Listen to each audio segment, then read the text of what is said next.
Recorded Books presents an unabridged recording of Murder, Boogies with Elvis by Anne George, narrated by Ruth Ann Phimister. This book is copyrighted 2001 by Anne George. This recording is copyrighted 2003 by Recorded Books. Anne George, an Agatha Award-winning author, is a former Alabama state poet and founder of Druid Press. She was nominated for the Pulitzer Prize for a book of verse titled Some of It Is True. And now, Murder, Boogies with Elvis. Chapter 1. I was lying on my stomach under the kitchen sink, eating a peanut butter and banana sandwich and listening to Vivaldi's Spring, when icy cold hands grasped my ankles.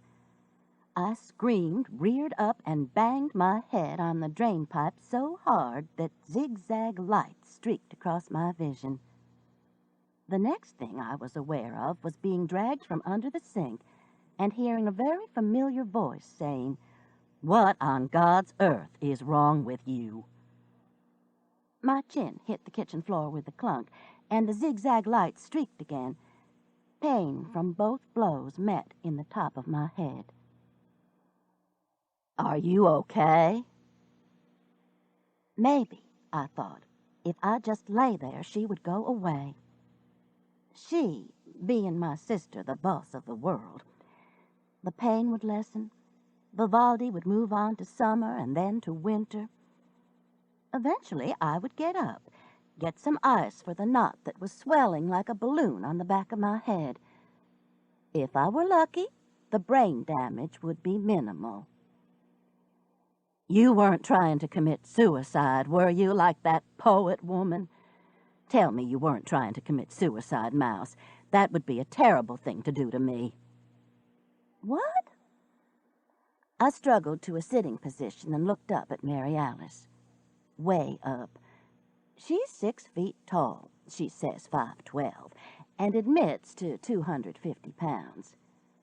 "Well, I know I haven't been around as much lately since I've been seeing so much of Virgil, but I didn't think you were that depressed." "What the hell are you talking about?" I touched the back of my head tentatively. "I may have a concussion, but I'm not suicidal." "Well, what were you doing under the sink?" "Putting down some of those tile squares. A couple of them weren't sticking good, so I was putting weight on them, lying on them for a few minutes." I looked down and saw my peanut butter and banana sandwich squished on my T-shirt. Actually, I was eating my lunch. And the poet you're thinking of is Sylvia Plath, and it was a gas stove she stuck her head in, not a sink. I held up a hand. "Help me up." Sister grabbed me with the cold hands that had started the trouble and pulled me up. "How come your hands are so cold?" I asked, walking slowly to the kitchen table and easing into a chair. I quickly learned that if I didn't move my head suddenly, the pain was a simple throb. "You scared me half to death." "I was getting ice for a Coke when I looked over and saw half of you sticking out from under the sink." "Well, would you get me a couple of pieces now? Just wrap them in a paper towel." She opened the refrigerator. "You want some Coke and some aspirin, too?" I forgot and nodded my head. Pain rattled around in there. "I may really be hurt," I said. I closed one eye and then the other. Was the left eye a little blurry? "Of course you're not. It's just a bump." Sister handed me the Coke, aspirin, and a paper towel with ice in it. I swallowed the aspirin and tried the eye test again. I looked through the bay window at Wolfer's Igloo doghouse. Right eye first. Okay. Left eye. A couple of floaters. "I have floaters in my left eye," I said. "I think I've jarred my retina." Sister sat down across from me. Doesn't mean a thing. You're fine. I have floaters all the time. One looks like one of those little white mealy worms Grandpapa used to fish with. Caught all the crappie with. Comes and goes. You have a mealy worm floater? Sometimes. Comes and goes. I held the paper towel with the ice in it against the back of my head and looked at Mary Alice for the first time since she had come in. Really looked at her. The view from the floor didn't count. You look very spiffy today, I said. She did. She was wearing a pink pantsuit and her hair was a darker blonde than usual. Her bangs were pulled to one side and her skin glowed. Thanks. I've been to Delta Hairlines, and there was a lady there giving free makeovers advertising some new cosmetics for seniors. I told her I was only 64, but she gave me one anyway. 64, huh? Sister didn't answer that. The truth is that she's 66, but on her last birthday she decided to start counting backward. I'm 5 years younger than she is, or at least I was. In a couple of years I'll be older than she is, and soon she won't qualify for senior citizen makeovers. I bought some of it, and would have gotten you some, but our skin tones are completely different. She was telling the truth about this. Everything about us is different. She has olive skin and brown eyes, and I have fair skin and hazel eyes. I used to have strawberry blonde hair, and Sister was a brunette. Now I'm gray, and she's usually strawberry blonde. Add to that the fact that I'm a size 6 petite, and Lord knows what Sister is. And is there any wonder that when we were children and she told me I was adopted, that I believed her? So did everybody else. I'm just grateful that we were born at home, so there was no chance that we had been mixed up at the hospital. I closed my right eye again. One of the floaters in the left did look a little like a mealworm. I looked from one side to the other. Are you doing that, or are you having some kind of spell? Mary Alice wanted to know. I'm doing it. Good. Because I came by to tell you the news. Virgil and I have set the date. For what? For our wedding, Patricia Anne. Don't be dense. Dense? I didn't even know you were engaged. What happened to Cedric? Who? The man you were engaged to last I heard. Oh, I think that's over with. She took a sip of Coke and looked thoughtful. I mean, he's in England and all. I'll let him know, though. That would be thoughtful. You could invite him to the wedding. Well, our engagement never was very serious. Sarcasm is totally lost on this woman. Anyway, she continued, the wedding is going to be the 14th of May. Virgil's retiring the 1st of April, and we're going to buy an RV and go all over the West for our honeymoon. Doesn't that sound like fun? Virgil Stuckey, who might or might not soon be my brother-in-law, is the sheriff of St. Clair County. He is a very nice man, 65 years old and larger than Mary Alice. The RV had better be a big one. It was Virgil's idea. Will Alec took me to New York for my first honeymoon, and then Philip took me to Paris and Roger to St. Croix. Virgil said this would be something different. He's right. And a whole lot cheaper. Sister was breaking her pattern in marrying Virgil. The other 3 husbands had all been very rich, and each had been 28 years older than she was. But when you're 64, 6, it's hard to keep that pattern going. I wondered how closely Sister had looked at RVs. I shifted the wet paper towel on the back of my head and considered how my husband, Fred, and I would get along on a long trip in an RV. We've been married almost 41 years and seldom have a cross word. But I had an idea that we would be at each other's throats by the time we reached the Mississippi River. The truth is that we don't travel well together. "Do those things have bathrooms?" I asked, remembering a trip across South Carolina when Fred kept saying, "Next exit," and I thought I would pop. "I'm sure they do." Sister frowned slightly. "Wouldn't you think?" I shrugged. Pain shot up my head. Damn. "Find out." "I will." Virgil doesn't need one often, though. He has a very good prostate. He says the doctor told him he has the prostate of a 20-year-old. Good for Virgil. And for me.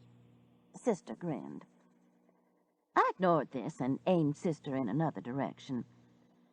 "Have you made any plans for the wedding?" It worked. She clasped her hands and leaned forward. "It's going to be a small one, just family. And we want to have it at some little country church like John Kennedy and Carolyn Bissett. Bless their hearts." She sighed and tapped a packet of Sweet and Low against the table. "I was all set to vote for him someday." I thought of the beauty and possibility that had been taken away so suddenly, of the little boy saluting, the man kissing his bride's hand. Pain again slammed the top of my head. "Anyway, that was such a nice wedding," Sister continued, "and I've had every other kind." True. I couldn't match the husbands and ceremonies, but there had been a big church wedding, a home wedding, and an elopement. "I can see a cream silk dress for me. Long, of course. And what about magenta for you? You're going to be the matron of honor. And I saw a wonderful color called sunflower for the girls. We'll look like a spring garden." "The girls?" "Debbie, Marilyn, and Haley. Virgil's daughter is going to be in it, too." Magenta and sunflower? Dear Lord. I did a quick calculation. My daughter, Haley, would be more than 5 months pregnant on the 14th of May. I could imagine how excited she was going to be about wearing a sunflower-colored bridesmaid dress. About as excited as Sister's daughters, Marilyn and Debbie, would be. "You haven't told them yet, have you?" "I'm going to surprise them." I put the wet paper towel on the table. "Mary Alice, I don't want to wear a magenta dress." "Of course you do." "I do not. I've never worn magenta in my life." "Well, you should have. We'll put a rinse on your hair so you won't look so washed out. I swear, Patricia Anne, you need to take some iron or eat more. When I saw those skinny, white, pitiful legs sticking out from under the sink, it's no wonder I thought you were dead." "Go home," I said. "Okay." She stood up. "But I didn't tell you that Virgil Jr. got Virgil and I tickets for the Vulcan benefit at the Alabama Theater tomorrow night." "Me," I said. "He got Virgil and me tickets." "You mean Fred and you? He sure did. Wasn't that nice? 4 seats on the front row. We're all going out to dinner afterward. It'll give you a chance to meet him." "Go home," I said. Sister put on her jacket. "Virgil Jr. is an Elvis impersonator. Supposed to be real good. Of course, the white jumpsuit and sideburns take some getting used to." I threw the wet paper towel at her. She ducked. "Your tiles are coming loose under the sink. I'll call you when you're not so cranky." The only thing on the table to throw was the sugar bowl, and I didn't want to break it. She was going out the door anyway. magenta and sunflower. Yuck! I got up, careful not to move my head too quickly, and looked at the tile. Damn, a couple of them were coming unstuck. No way was I going to lie back down on them, though. I'd epoxy them later. I closed the cabinet door, scraped the peanut butter and banana off my chest with a kitchen knife, and pulled the t-shirt gently over the knot on my head. Then I threw the shirt in the washing machine and went to take a shower. The hot water felt wonderful. By the time I got out and put on some clean corduroy pants and a turtleneck, I was almost cheerful. I went into the room that used to be our son's room, and which has metamorphosed into a sewing, ironing, computer room, and checked my email. No new messages. Haley had had her amnio test several days earlier, and I was hoping for news. But in a few weeks, this email business would be over. She and Philip were coming home. Home from Warsaw, Poland, where they had been since last August. Fred, Mary Alice, and I had gone to visit them for Christmas, and the email lines had stayed busy. But it was going to be so good to have her home, to see her getting larger and larger with the baby she had wanted for so long. Haley's first husband, Tom Buchanan, had been killed by a drunk driver just as they were considering starting a family.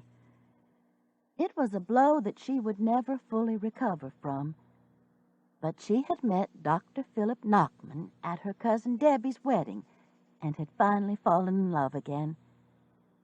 Philip was almost 20 years older than Haley and had 2 grown children. He wasn't anxious to start another family, and their relationship was off and on for several months. Haley won. They're married, she's pregnant, and Philip is thrilled about it. He's an ear, nose, and throat specialist, and the day after their wedding they left for Warsaw, where he was teaching a seminar at the medical school. I chewed on a fingernail. The amnio results should be in by now, and Haley had promised to let me know as soon as she heard something. Surely everything was all right. Surely. I took a deep breath, went into the kitchen, and fixed myself another peanut butter and banana sandwich. April isn't the cruelest month in Alabama. March is. When Sister had come in, the sun had been shining. Now a bank of dark clouds had rolled in from the west, and it looked like it might rain soon. Wolfer ambled from his house, shook himself comfortably, and went over to the elm tree and hiked his leg. The elm tree has a white stripe around it after years of this activity.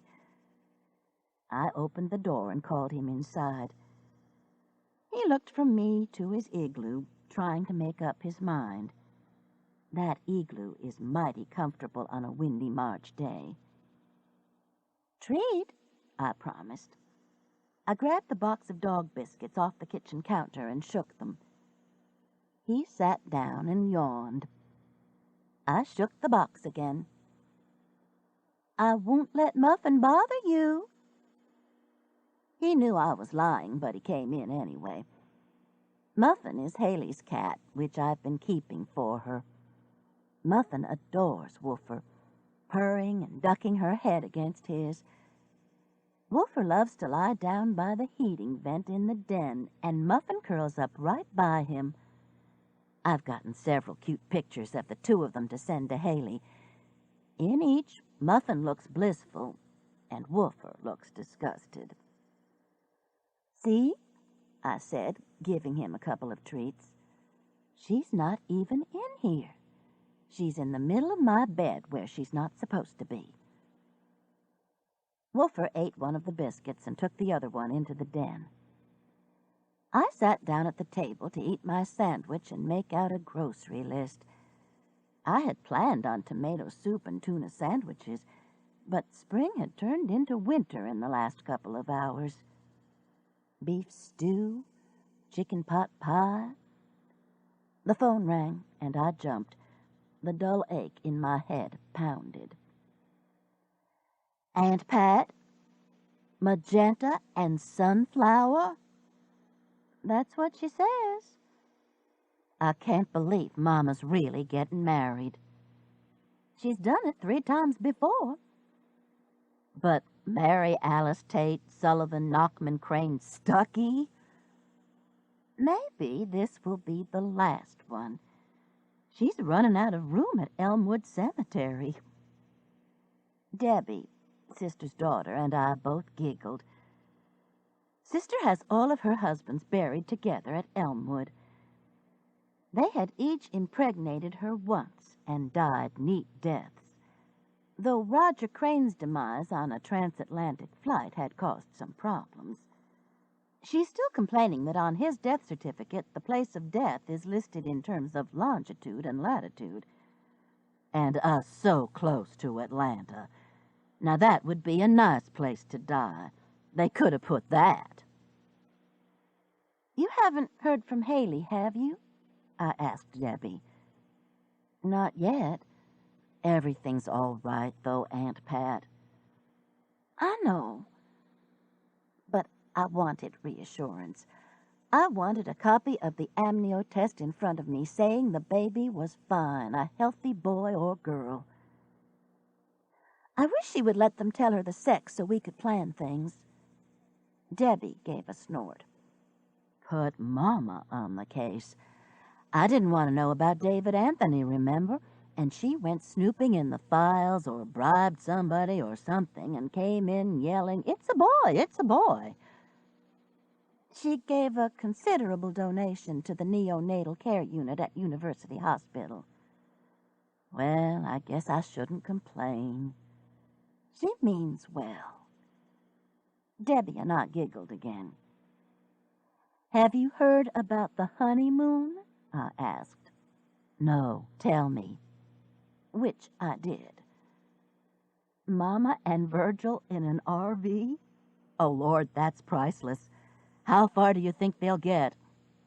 Gardendale, maybe, I said, naming a suburb west of Birmingham, and immediately feeling guilty.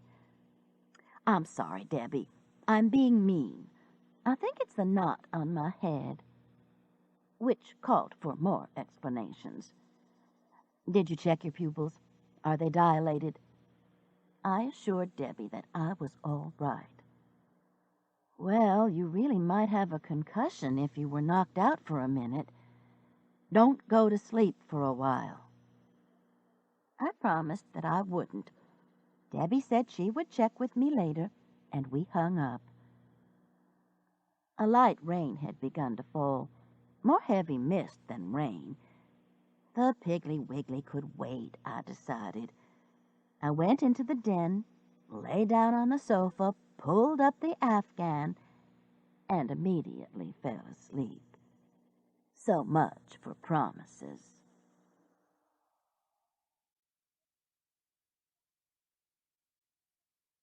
Chapter 2.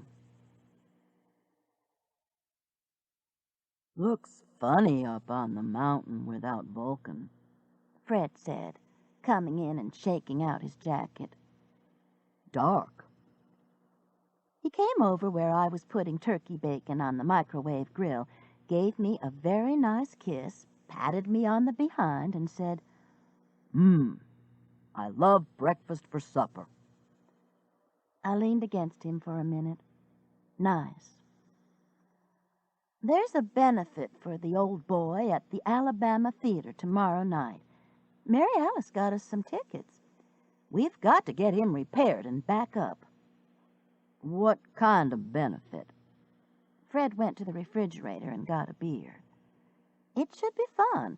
Virgil's son's an Elvis impersonator, and he's on the program. He got us front row tickets. Just so it's not a ballet, he called as he headed down the hall toward the bathroom. You can see the men's hernias when they pick the girls up. Is that what they're called? I heard a laugh as the bathroom door closed.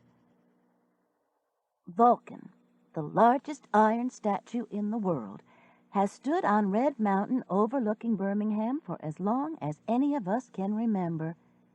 He's the god of the forge. Majestic from the front, an apron shielding vital parts from sparks, and bare-butted in the back, his tight rear end mooning the whole southern side of the city. We're used to the sun glinting off this huge behind, but visitors are frequently amazed when they look up at the statue. "None of my husbands looked like that," Mary Alice remarked one day as we were driving down Valley Avenue and she glanced up at Vulcan. "Will Alec didn't have a butt, remember?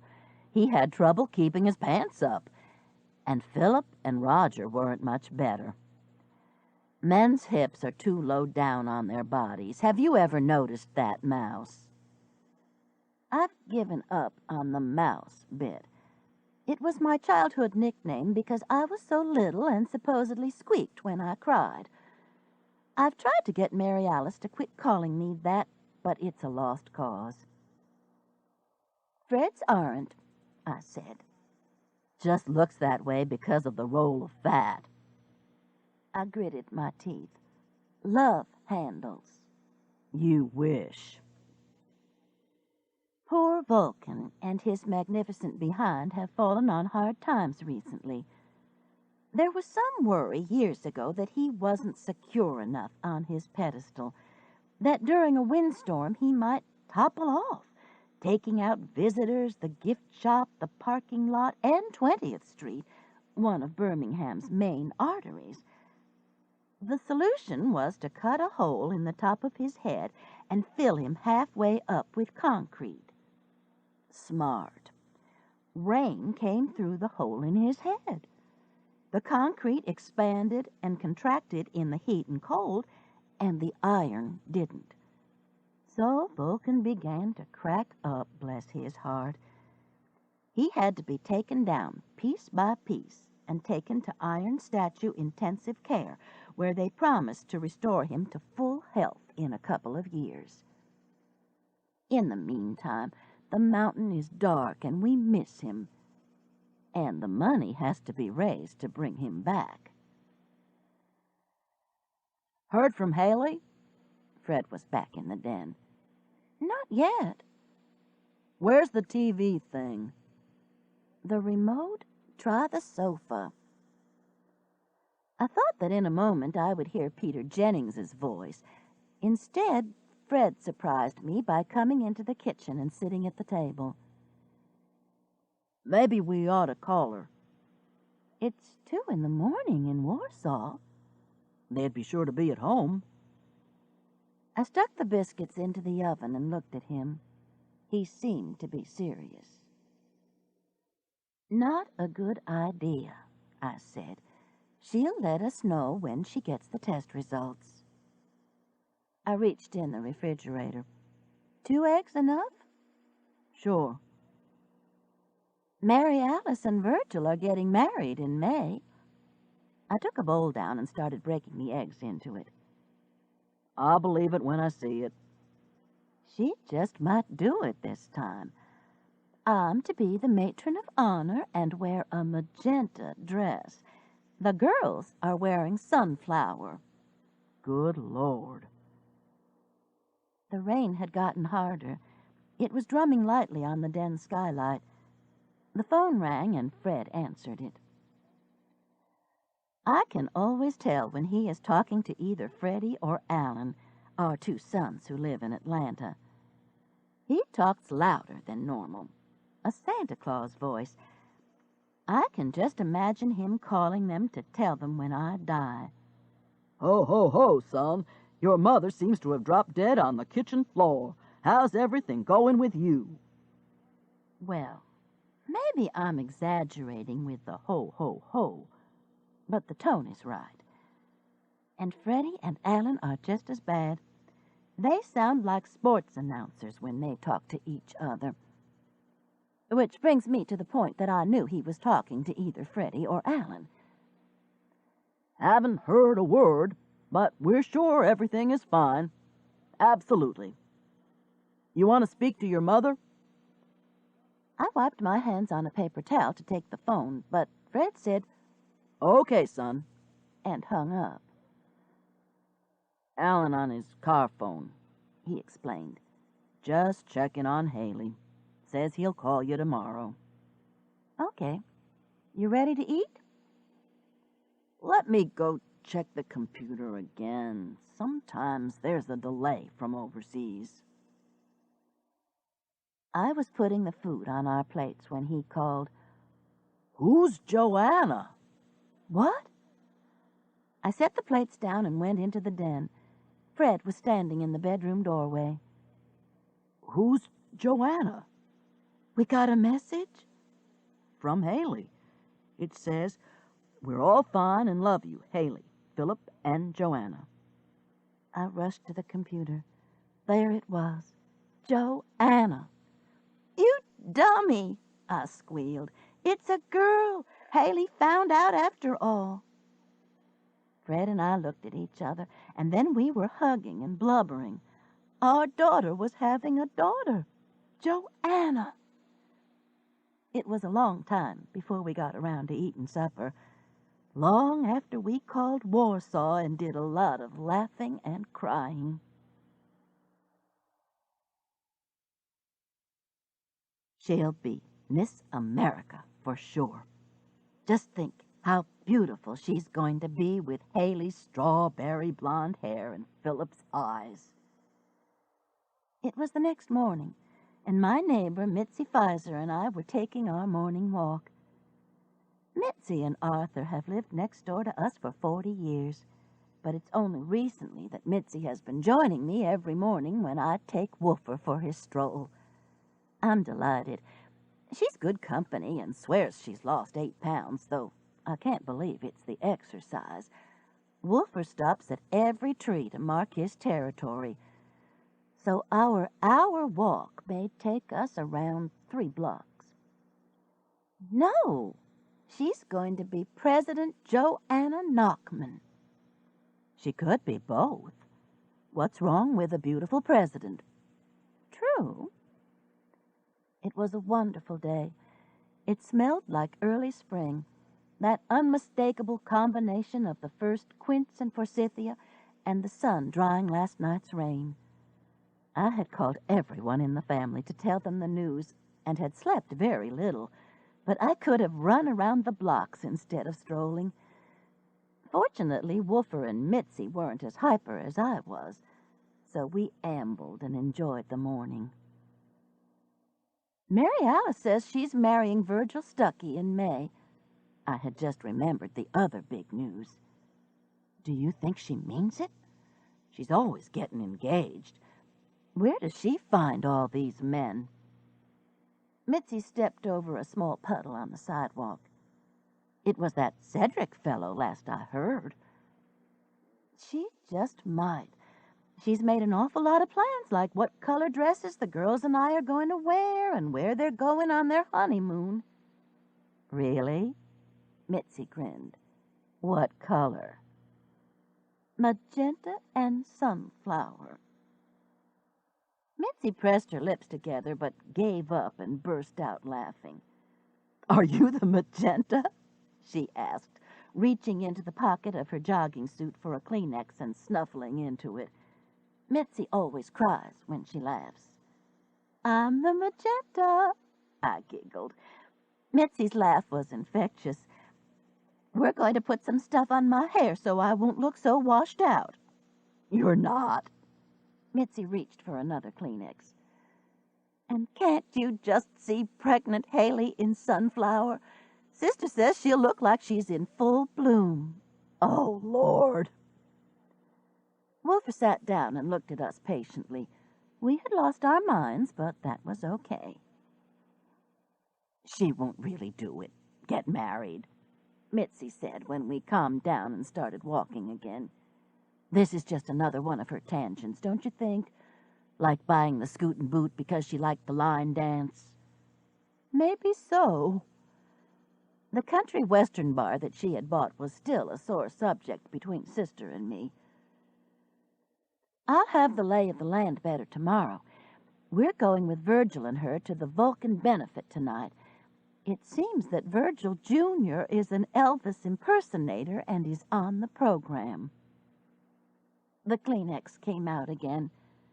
Wolfer gave up and sat down. We called this exercise? "I saw them advertising that on TV," Mitzi said. "A whole line of Elvis impersonators doing that Rockettes kick." "Well, Virgil Jr. is one of them." "Arthur and I ought to go. I wonder if it's sold out. We gave some money to the Vulcan Restoration Fund, but we haven't gotten in on any of the fun stuff. Call and find out. You can go with us." We started walking again. 2 gray-headed ladies and a gray-headed dog, which was fine. "Did I ever tell you, Patricia Anne, that I dirty boogied with Elvis once?" "You what?" "I dirty boogied with Elvis. At least, that's what my sorority sisters called it." "You're kidding. You actually danced with Elvis? And no, you've never told me." "It was sort of embarrassing." "We should all be so embarrassed." Mitzi shrugged. "I guess so. Anyway, it was at a sorority party. You know, I went to college in Memphis." I nodded. "And somehow Elvis got invited, and he came over and asked me to dance. He was absolutely the wildest dancer you ever saw.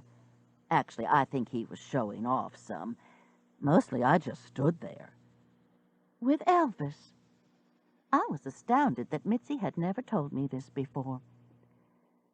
There wasn't anything about him that wasn't going in different directions. I didn't have any idea what I was supposed to do. Just enjoy it. I would now.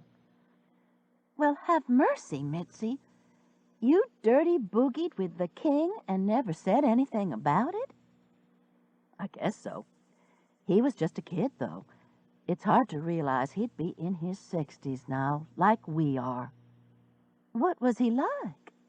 "I don't know. We just went out on the floor and he danced like crazy, and that was it. To tell you the truth, I thought something was wrong with him, the way his knees bent. But he seemed nice." "You're 15 minutes, Mitzi." "More like 4 long ones." "I'm jealous." "I'm jealous of myself when I think about it. There I was, 18, and dancing with Elvis Presley. I remember thinking Elvis was a strange name and wishing that he wouldn't wiggle quite so much." "Amazing." "Mary Alice is the one he should have gotten hold of." I shook my head. "Boggles my mind to think of it. He probably wouldn't have gone on to be famous. She'd have worn the wiggle out." "Possibly." "So y'all come tonight. It'll refresh your memories." "They're fresh." We smiled at each other and walked along quietly for a while. Then Mitzi looked up at Red Mountain and said, "You know, Patricia Anne, on a sunny day like this, we'd be getting the full benefit of the moon. It seems so strange not to have Vulcan up there." "We'll get that big bear butt back." We turned the corner and headed toward home. Our neighborhood is the first of the over-the-mountain suburbs, built when the word suburbs probably hadn't been invented. With bedroom communities sprawling now into adjacent counties with hours of commuting time, we consider ourselves very lucky. Our houses have front porches, chain-link fences, sidewalks. And we're 10 minutes from everything, even downtown. Okay, so we're not fancy, but we like it. And houses here seldom have for sale signs in the yards. Word of mouth sells them before realtors have a chance to list them. Mitzi and Arthur had recently come into a large amount of money and hadn't even considered moving. They had added on a sunroom. "Come in for some coffee," I said. "I can't. Bridget is bringing the baby by for me to babysit. Tough job. We grinned at each other. Why did they wait until we were in our 60s to have babies? Well, Alan and Lisa had their boys early, but I was teaching and they were in Atlanta. Believe you me, Joanna Knockman is going to be one spoiled baby.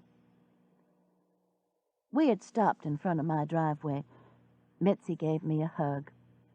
I'm so thrilled for all of you. Me too. Let me know if you want to go with us tonight. If I can get Arthur up off of his behind.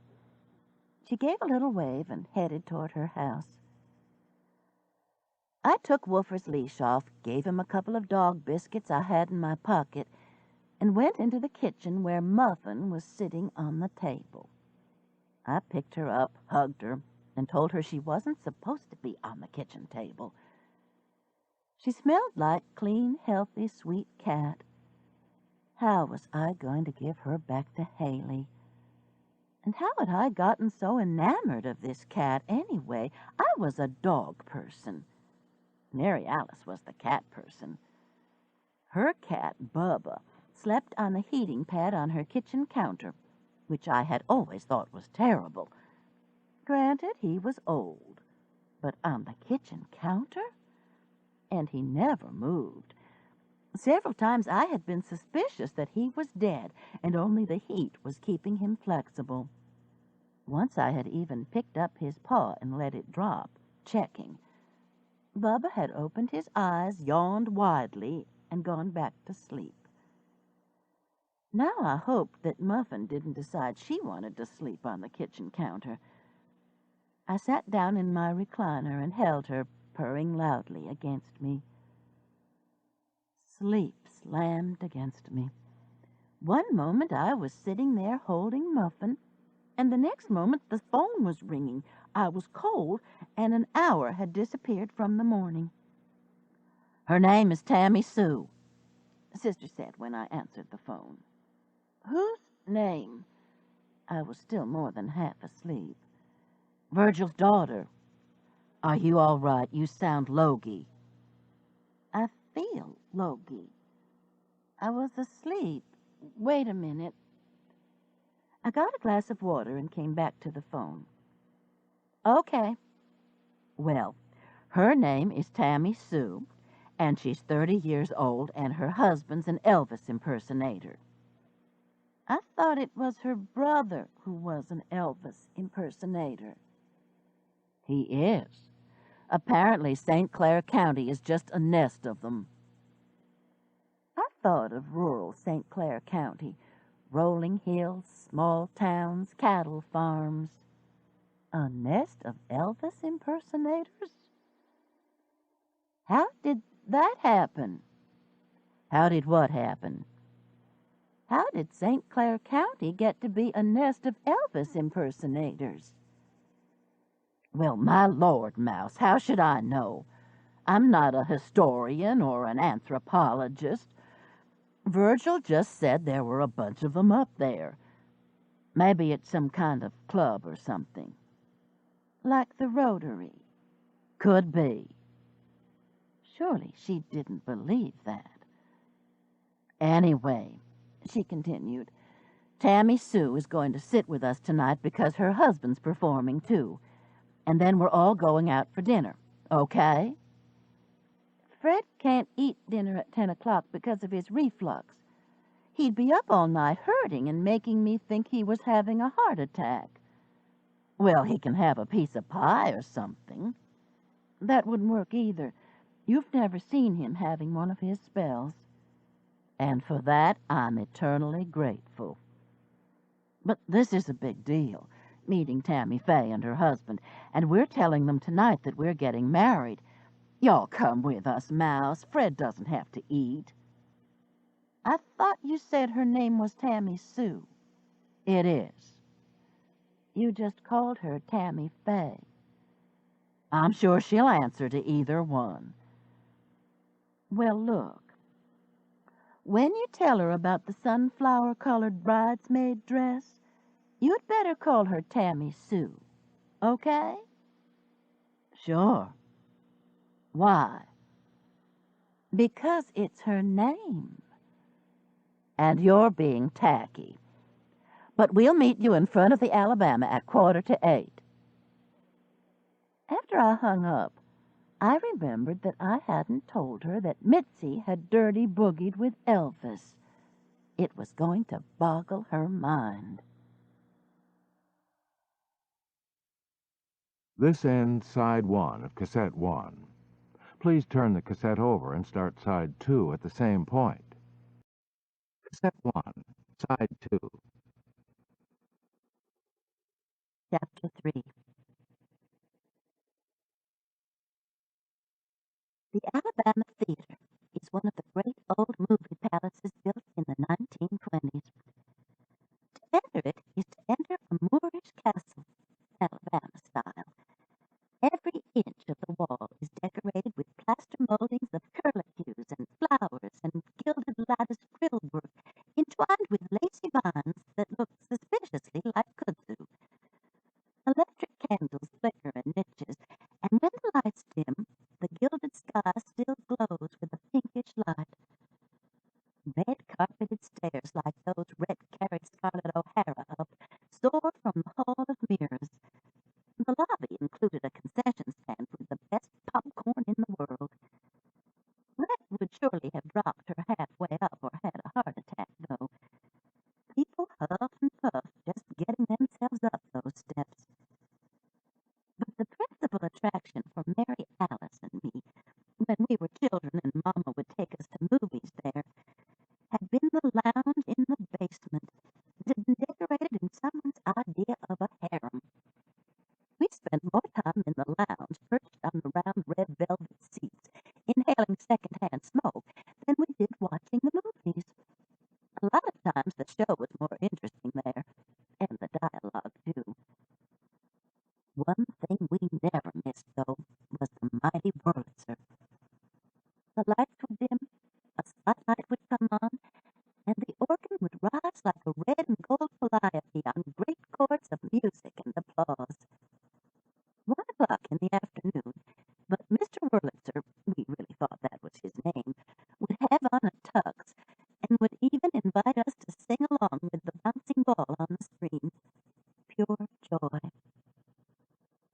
Like Vulcan, the Alabama fell on hard times. Fortunately, it's in the process of being restored.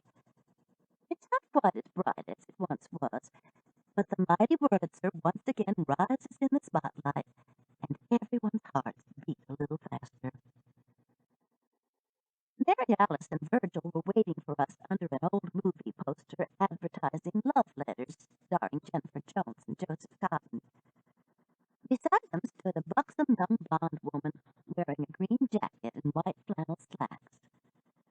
"That's got to be Tammy Sue," I said to Fred. "Tammy Sue looks corn-fed." "She's pretty." I didn't say she wasn't. I said she looks corn-fed. I gave him my school teacher look that, after 40 years, bounces right off. What? He asked. What's wrong with being corn-fed? One more school teacher look, and then we were smiling and shaking hands with Virgil, who looks like both General Norman Schwarzkopf and Willard Scott. A few tendrils of hair still cling to the top of his scalp. His face is etched with years of military service, including 2 wars and several awards that Mary Alice says he won't talk about, as well as almost 20 years as the sheriff of St. Clair County.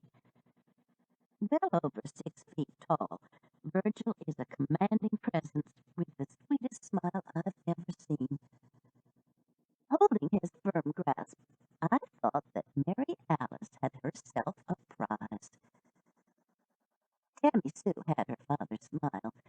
She had a round face and pink cheeks that begged to be pinched. And she was probably a natural blonde with just a little drugstore help. The sunflower bridesmaid dress wouldn't do her in. "Isn't this wonderful?" she said, gesturing at the crowd. "It's a sellout." "I know," I said. "My Larry, that's my husband, and Buddy, that's my brother, are going to be nervous wrecks.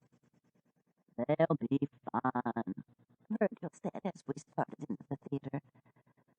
But there are two new guys who haven't practiced nearly enough. It has to be synchronized. Synchronized came out as synchronized. On her it was cute. So Virgil Jr. is Buddy? I asked as we worked our way through the crowd. Tammy Sue nodded. My mama always said he was her best buddy. She glanced at Mary Alice and Virgil, who were in front of us. It was a curious look, and I tried to remember how long Virgil had been widowed. 3 years? It didn't matter. Tammy Sue would have mixed emotions. She gave a slight shrug and turned to me with a smile. You wouldn't believe the seats Larry and Buddy have gotten us. They're in the front row. That's wonderful. How did they manage that? Larry's a theatrical agent. He booked half the people who are in the show tonight. Cockfight is his biggest act. Tammy Sue beamed proudly. Fred, who was holding my arm and listening, leaned around me and said he thought that was illegal. Tammy Sue giggled. It's a rock band, Mr. Hollowell, but not far from being illegal. They get pretty outrageous sometimes. Sounds interesting. I turned and smiled at Fred. And we're in the front row. He smiled back and mouthed, You owe me. I'll pay. Mary Alice and Virgil were doing a great job of running interference through the crowd. Sister's good at this. Her formidable size and elbows have opened a lot of paths for me. Don't be so damned polite, she'll say, snatching me along. And why on God's earth didn't you eat and grow?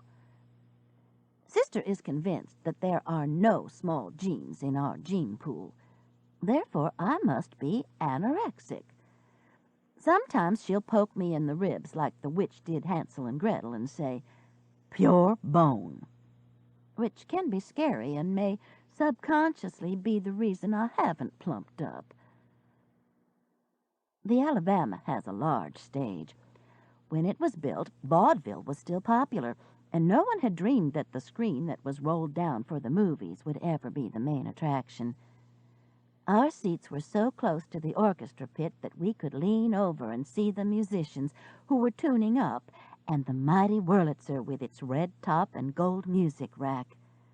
The man we still called Mr. Wurlitzer, though surely there had been dozens of them, had on a white tux and was reading a paperback book while he waited to rise to the heavens.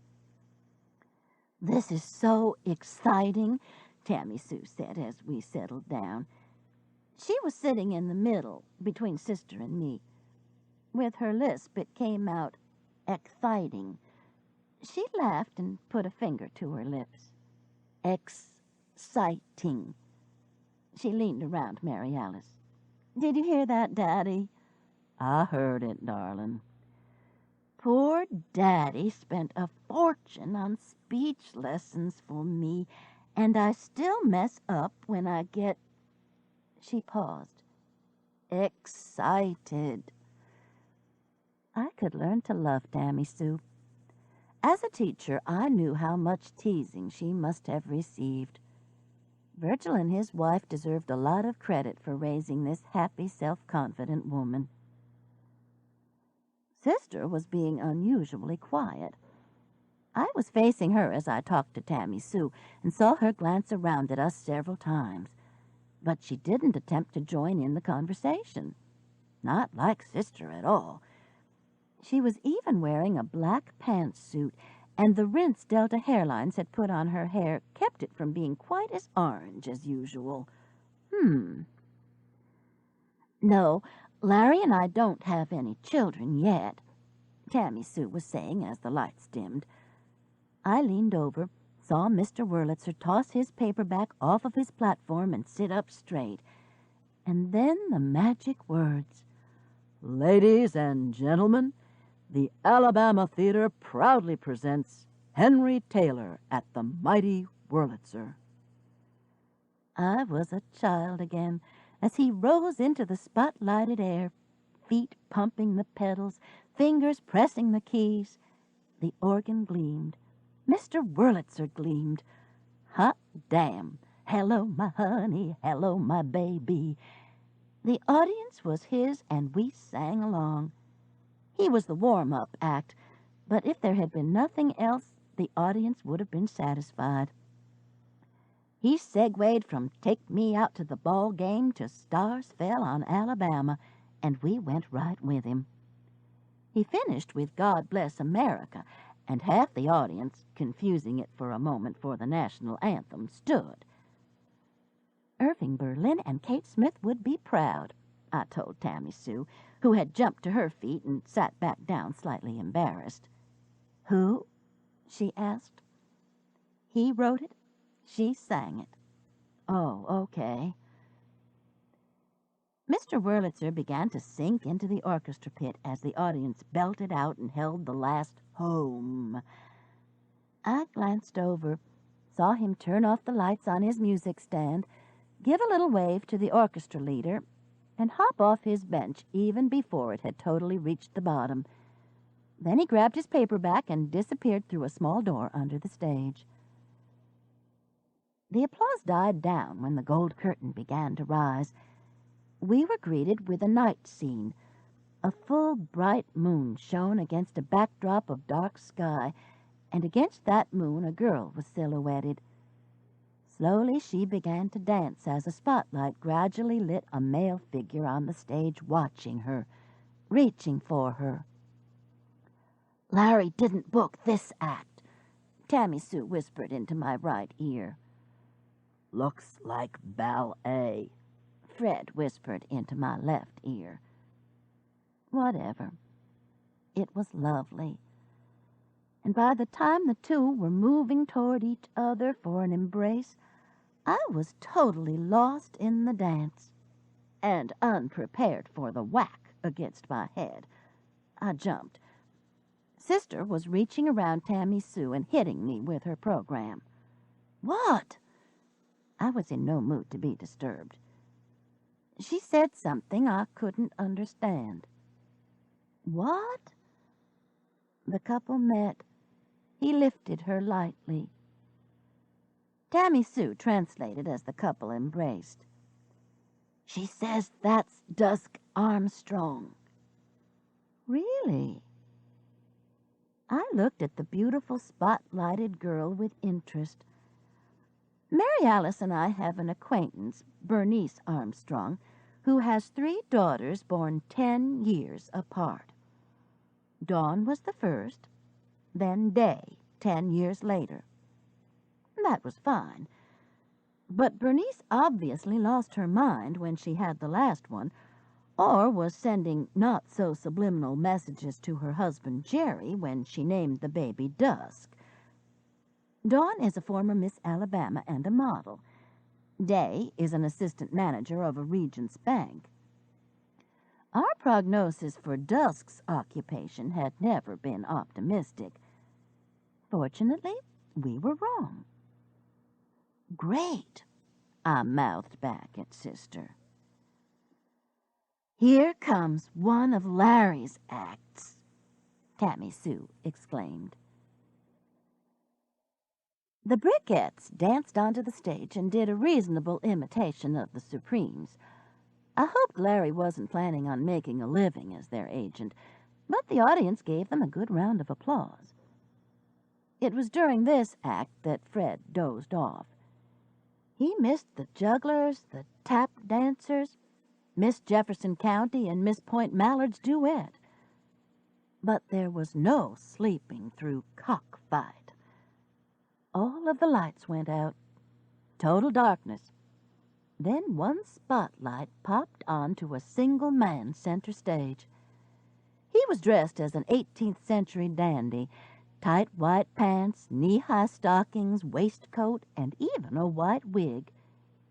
He stood still for a second, and then he did a slow bump and grind, ending with his pelvis stuck so far out it was unbelievable.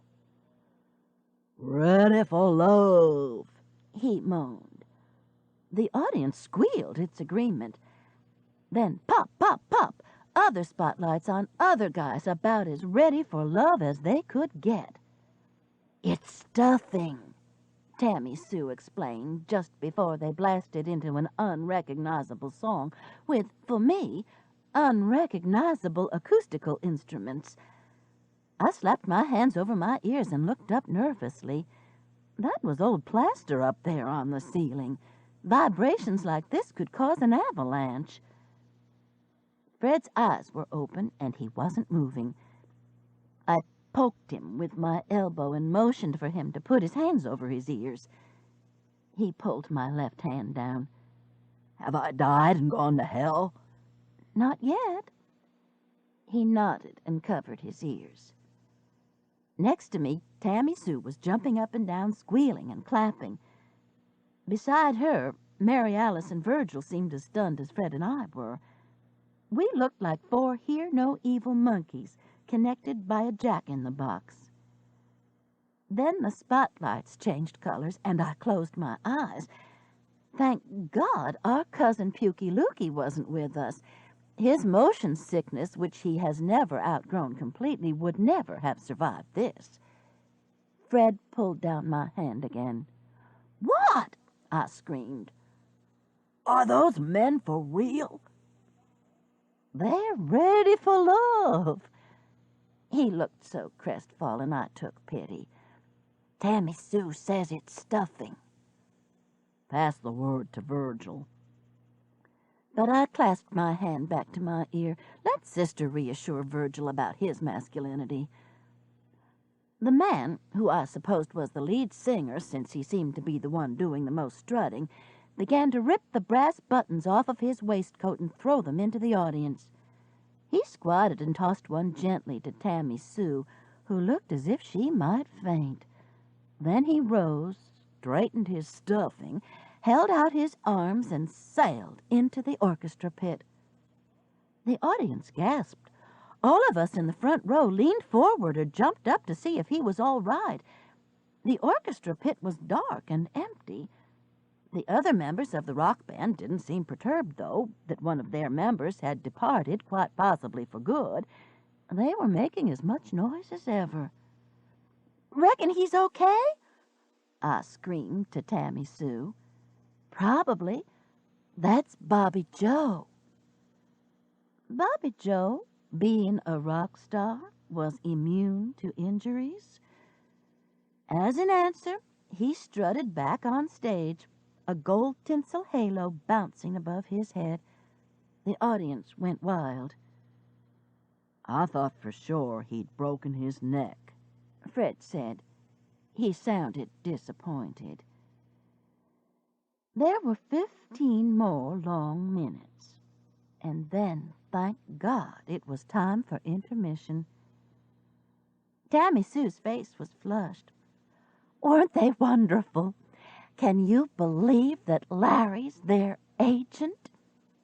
She held up the brass button that Bobby Joe had thrown to her and looked at it as if she were a jeweler appraising a valuable stone. "Must have been paying the preacher," Fred said. I put my hand on Fred's cheek and turned his face toward me. "Enough." He grinned and stood up. "I'm going to the bathroom." "Take your time." "He seems very nice," Tammy Sue said as he left. "He usually is. Rock bands just aren't his type of music." "What is?" "You talking about Fred?" Mary Alice leaned over and joined in our conversation. Virgil, I noticed, had joined the crowd streaming up the aisle. "Last I heard, he was into Tommy Dorsey." "Oh, I love Tommy Dorsey," Tammy Sue exclaimed. She turned to me. "Is Mr. Hollowell a good jitterbugger?" "Absolutely," I said, smiling sweetly at Sister. She smiled back just as sweetly. You ever heard of the Hollowell Jive of 55, Tammy Sue? Fred originated that. Of course, that was back when his joints worked. Tammy Sue looked from one of us to the other. Y'all are kidding me. Now would I do that? Sister asked. Yes, and you'd be right. Sister stood up. Do either of you want to try for the bathroom? I shook my head. No way I was going to stand in the line to the ladies' room, which I knew would be snaking up the steps. I don't want to miss the second half, Tammy Sue said. The three of us nodded in agreement. Damn men architects. I wish I had a choice. Oh, well. Sister gave a little wave. See you later. She seems very nice, Tammy Sue said. I know Daddy's crazy about her. I nodded. It was going to be interesting to see how Tammy Sue and Mary Alice worked out their relationship. I hoped Tammy Sue wouldn't be intimidated by her new stepmother. Do you think they're going to get married? I had forgotten that Mary Alice and Virgil hadn't told his children yet. That explained Sister's unusual quietness tonight. She was nervous about breaking the news. A new role for Sister. Maybe, I said. Well, maybe it'll work out. Daddy's been needing someone. And Mary Alice seems so easy to get along with. I really like her. Easy to get along with? Lord have mercy. I just hope, if they do, that it's a little wedding and that she's not planning on me wearing a bridesmaid dress. I'm done with that. Last time I was in a wedding, I had to wear the most god-awful yellow dress you ever saw, and I said to myself, no more, Tammy Sue. Oh, joy. Welcome to the family, Tammy Sue. We had a wonderful 15 minutes of conversation. I told Tammy Sue about Haley and the baby. She told me about her job as a realtor, that she and Larry had been married for 5 years, that her brother, Buddy, was still drifting, she thought.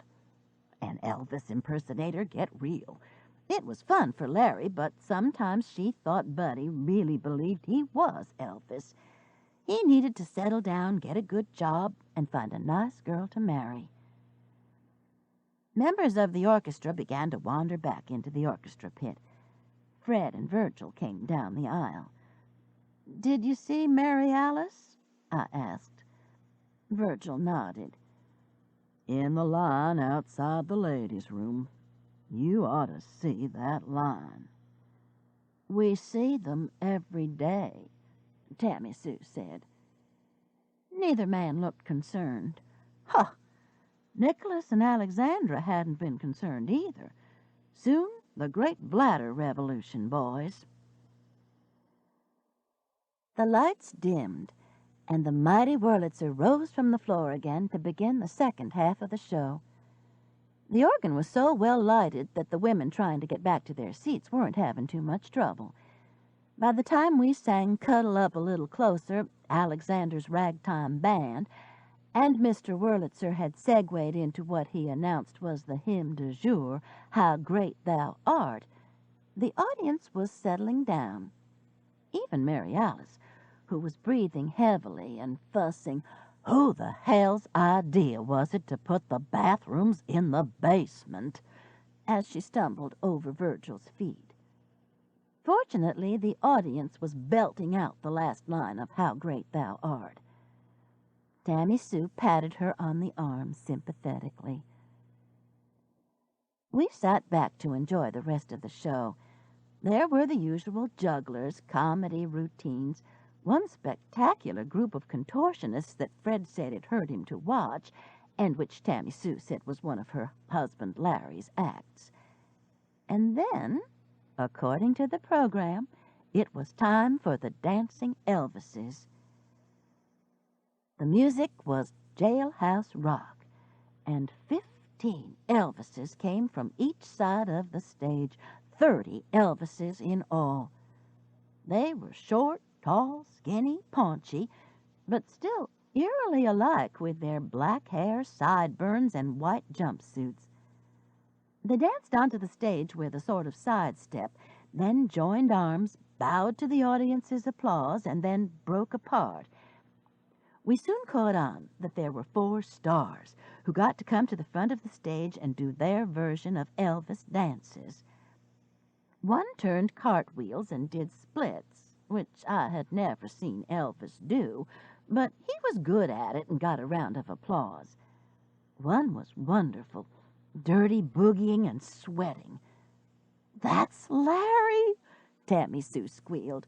"Hey, Larry!" Larry's hips moved even faster. I poked Tammy Sue. "Where's Virgil Jr.?" "That's him coming up now." He wasn't dancing like Larry had done. His movements were slower, more sinuous. He was Elvis. The slight sneer on his face, the lock of hair across his forehead. The audience went crazy. And then the line was back together again. The music changed to "Love Me Tender," and the Elvises began the chorus line kick. Since they weren't all the same size, it was ragged but effective nonetheless. 30 Elvises advanced toward us. 29 stopped at the edge of the stage, held up their arms, and then bowed. But one kept coming, staggering sideways for a moment, then advancing. For a second he looked straight at me, his face contorted. Then he reeled and fell backward into the deep orchestra pit. There was the screech of musical instruments in the pit, silence from the audience, and then an uneasy stirring. This was just another stunt like the cockfight guy had pulled, right? Then 29 Elvises rushed over and looked into the pit, some of them in imminent danger of following their cohort as they jockeyed positions to see what had happened. "Larry, don't you fall off that stage!" Tammy Sue screamed. "Get your ass back!" She jumped up and looked down into the pit. "My God, he's hurt bad!" Virgil, too, was leaning over and looking. "Daddy!" Virgil looked up. Virgil Jr., who was okay, was yelling at him. Virgil closed his eyes and sat back down. The audience had caught on. Several people rushed down the aisle toward the stage. Doctors, I hoped.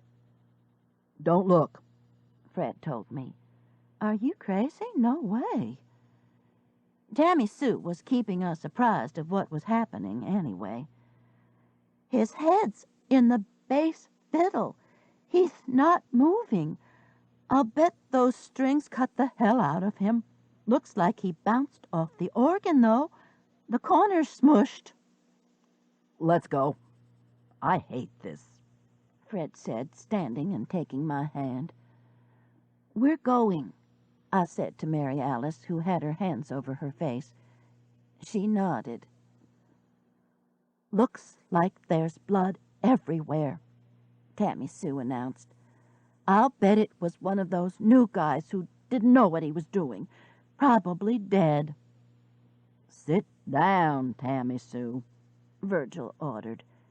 He had an arm around Sister's shoulder. Tammy Sue looked startled, but she sat. Fred and I got the hell out.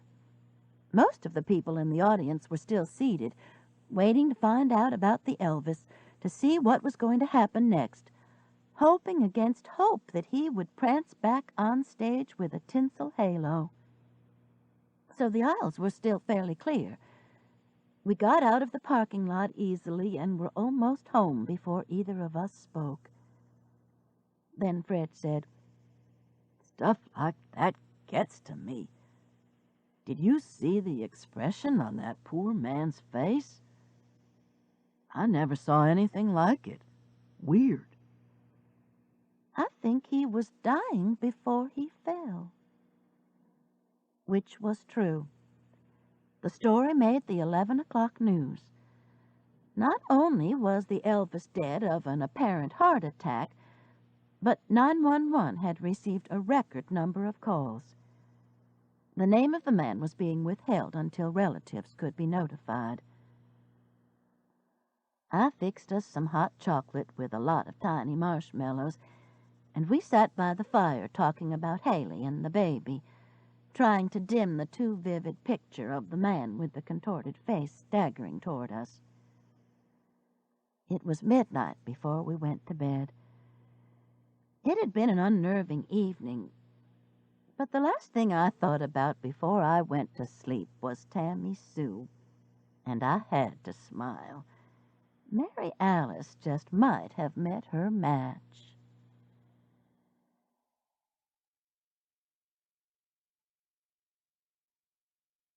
Chapter 4. Email from Haley to Mama and Papa. Subject: Homecoming. Oh, happy day. We've made our plane reservations. The three of us will be on a Delta flight that gets into Birmingham at 4:15 on April 1st. I didn't know how homesick I was until I realized that this time next month we'll be settled in our own house in Alabama. I can't wait to see all of you.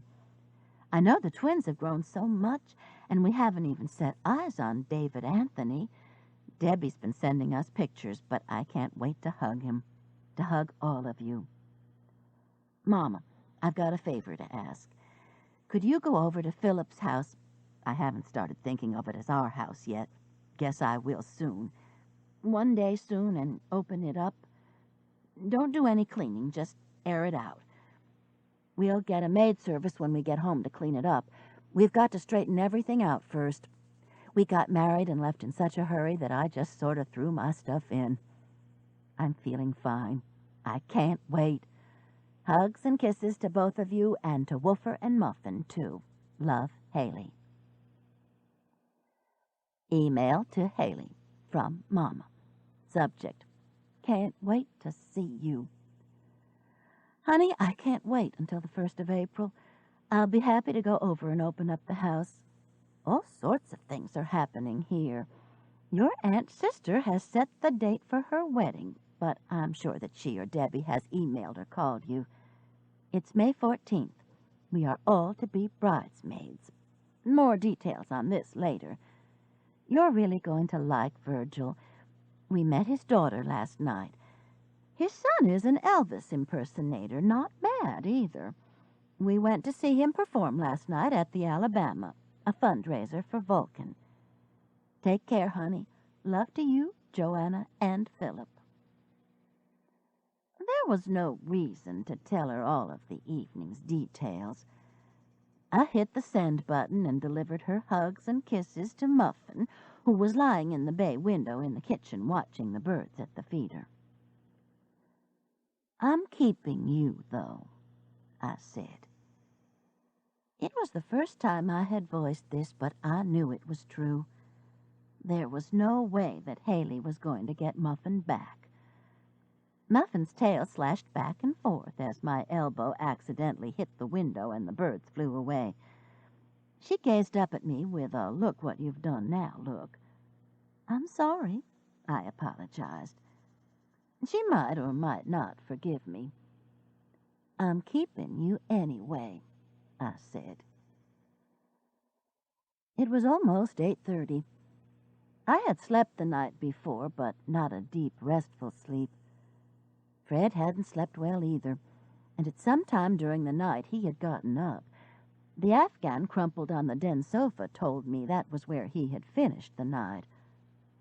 I hadn't heard him leave. I'd check with him in a little while. He'd want to hear Haley's news, too. Fred had brought the morning paper in and left it on the table.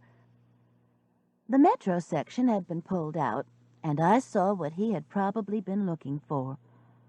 The headline announced, Accident at Alabama kills performer.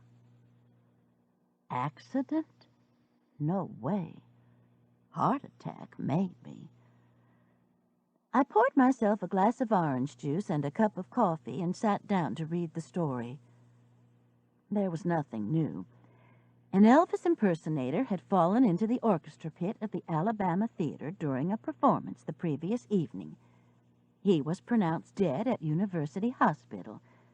The name was being withheld pending notification of next of kin. Suddenly the man's face, contorted as it had been the night before, was superimposed on the story. Damn. I pushed the paper aside, reached over, and turned on the TV on the kitchen counter. An accident at the Alabama Theater last night claimed the life of an unidentified man. I switched off the TV and made myself think about Haley coming home. Her refrigerator would need to be stocked, and she wouldn't feel like going to the grocery. It had taken me a week to get over jet lag when we got back from Warsaw, and I wasn't pregnant. Some flowers would be nice, too. I got a pencil and a piece of paper from the junk drawer. In a few minutes, I was lost in list-making. A spatter of rain against the window startled me. I glanced out at the thermometer on the deck and saw that it was 42 degrees. A raw day. March. I got my raincoat from the hall closet, slipped my feet into my sneakers, and went to check on Woofer. He was snuggled up warm and cozy in his igloo. I handed him a couple of treats, promised a walk if the weather improved, and invited him into the house. He declined the invitation. I gave him the hug and kiss that Haley had sent and scurried back into the house where the phone was ringing. You okay? Fred asked.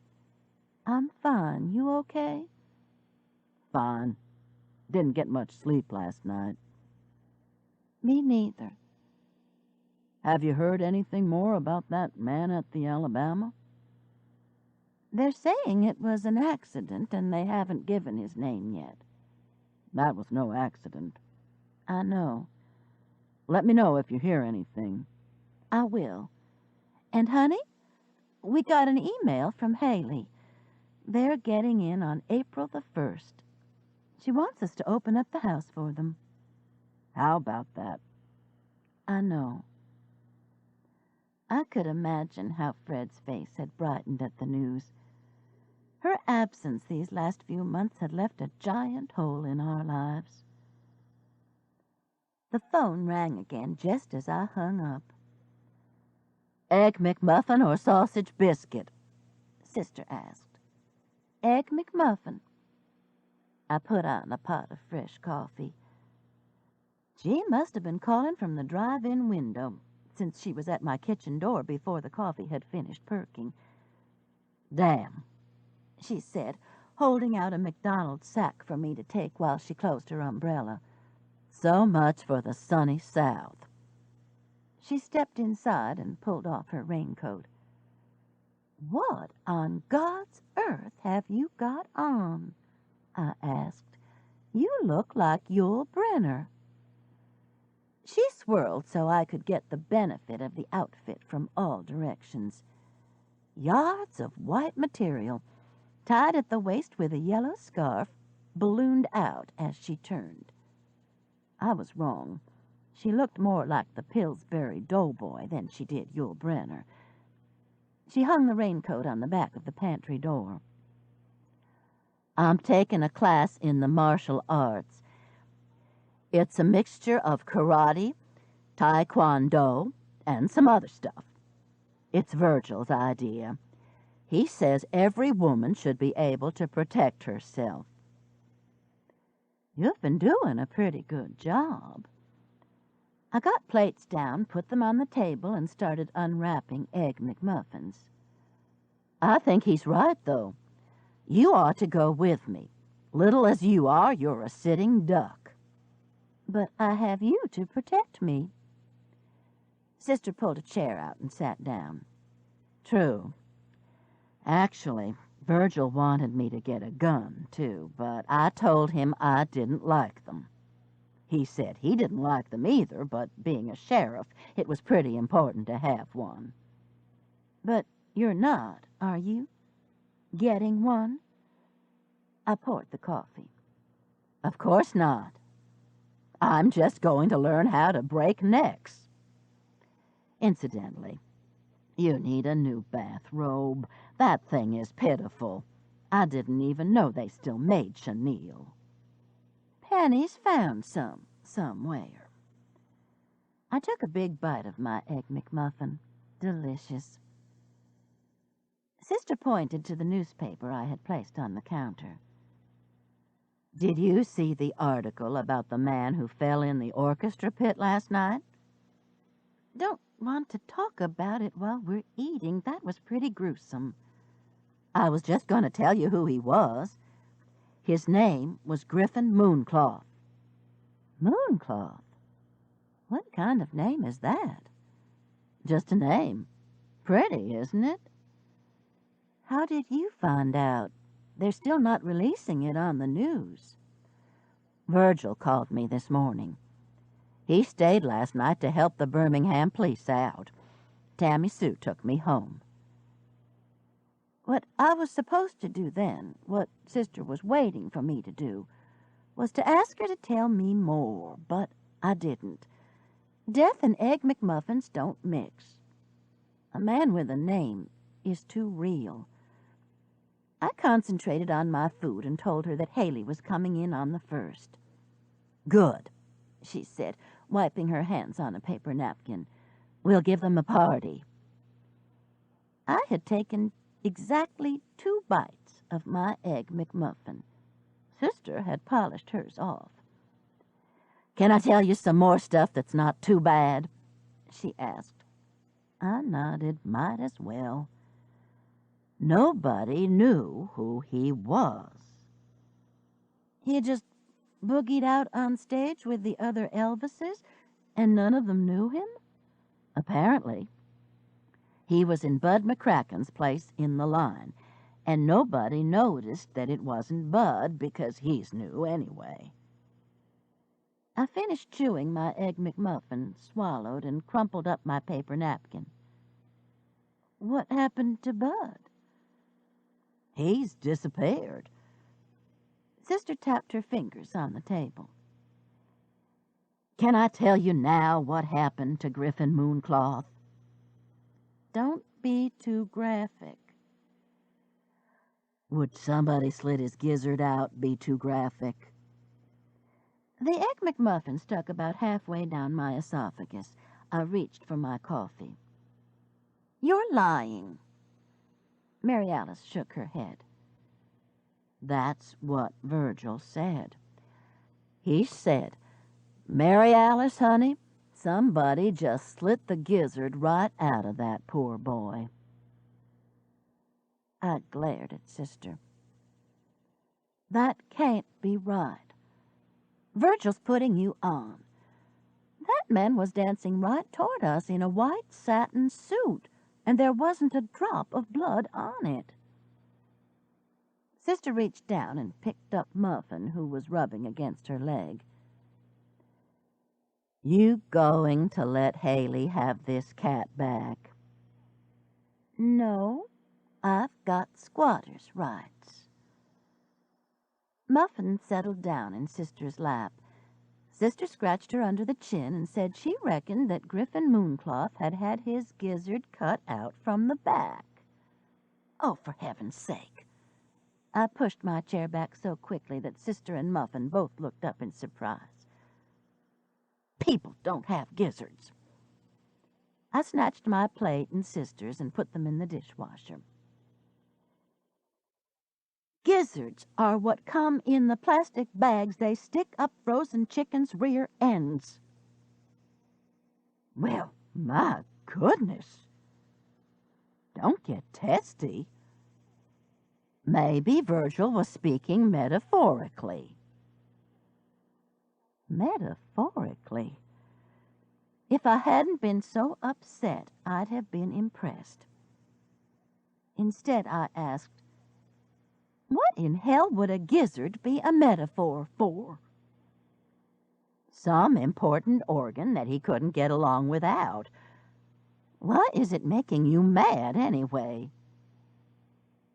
"Because—" I reached for the coffee pot.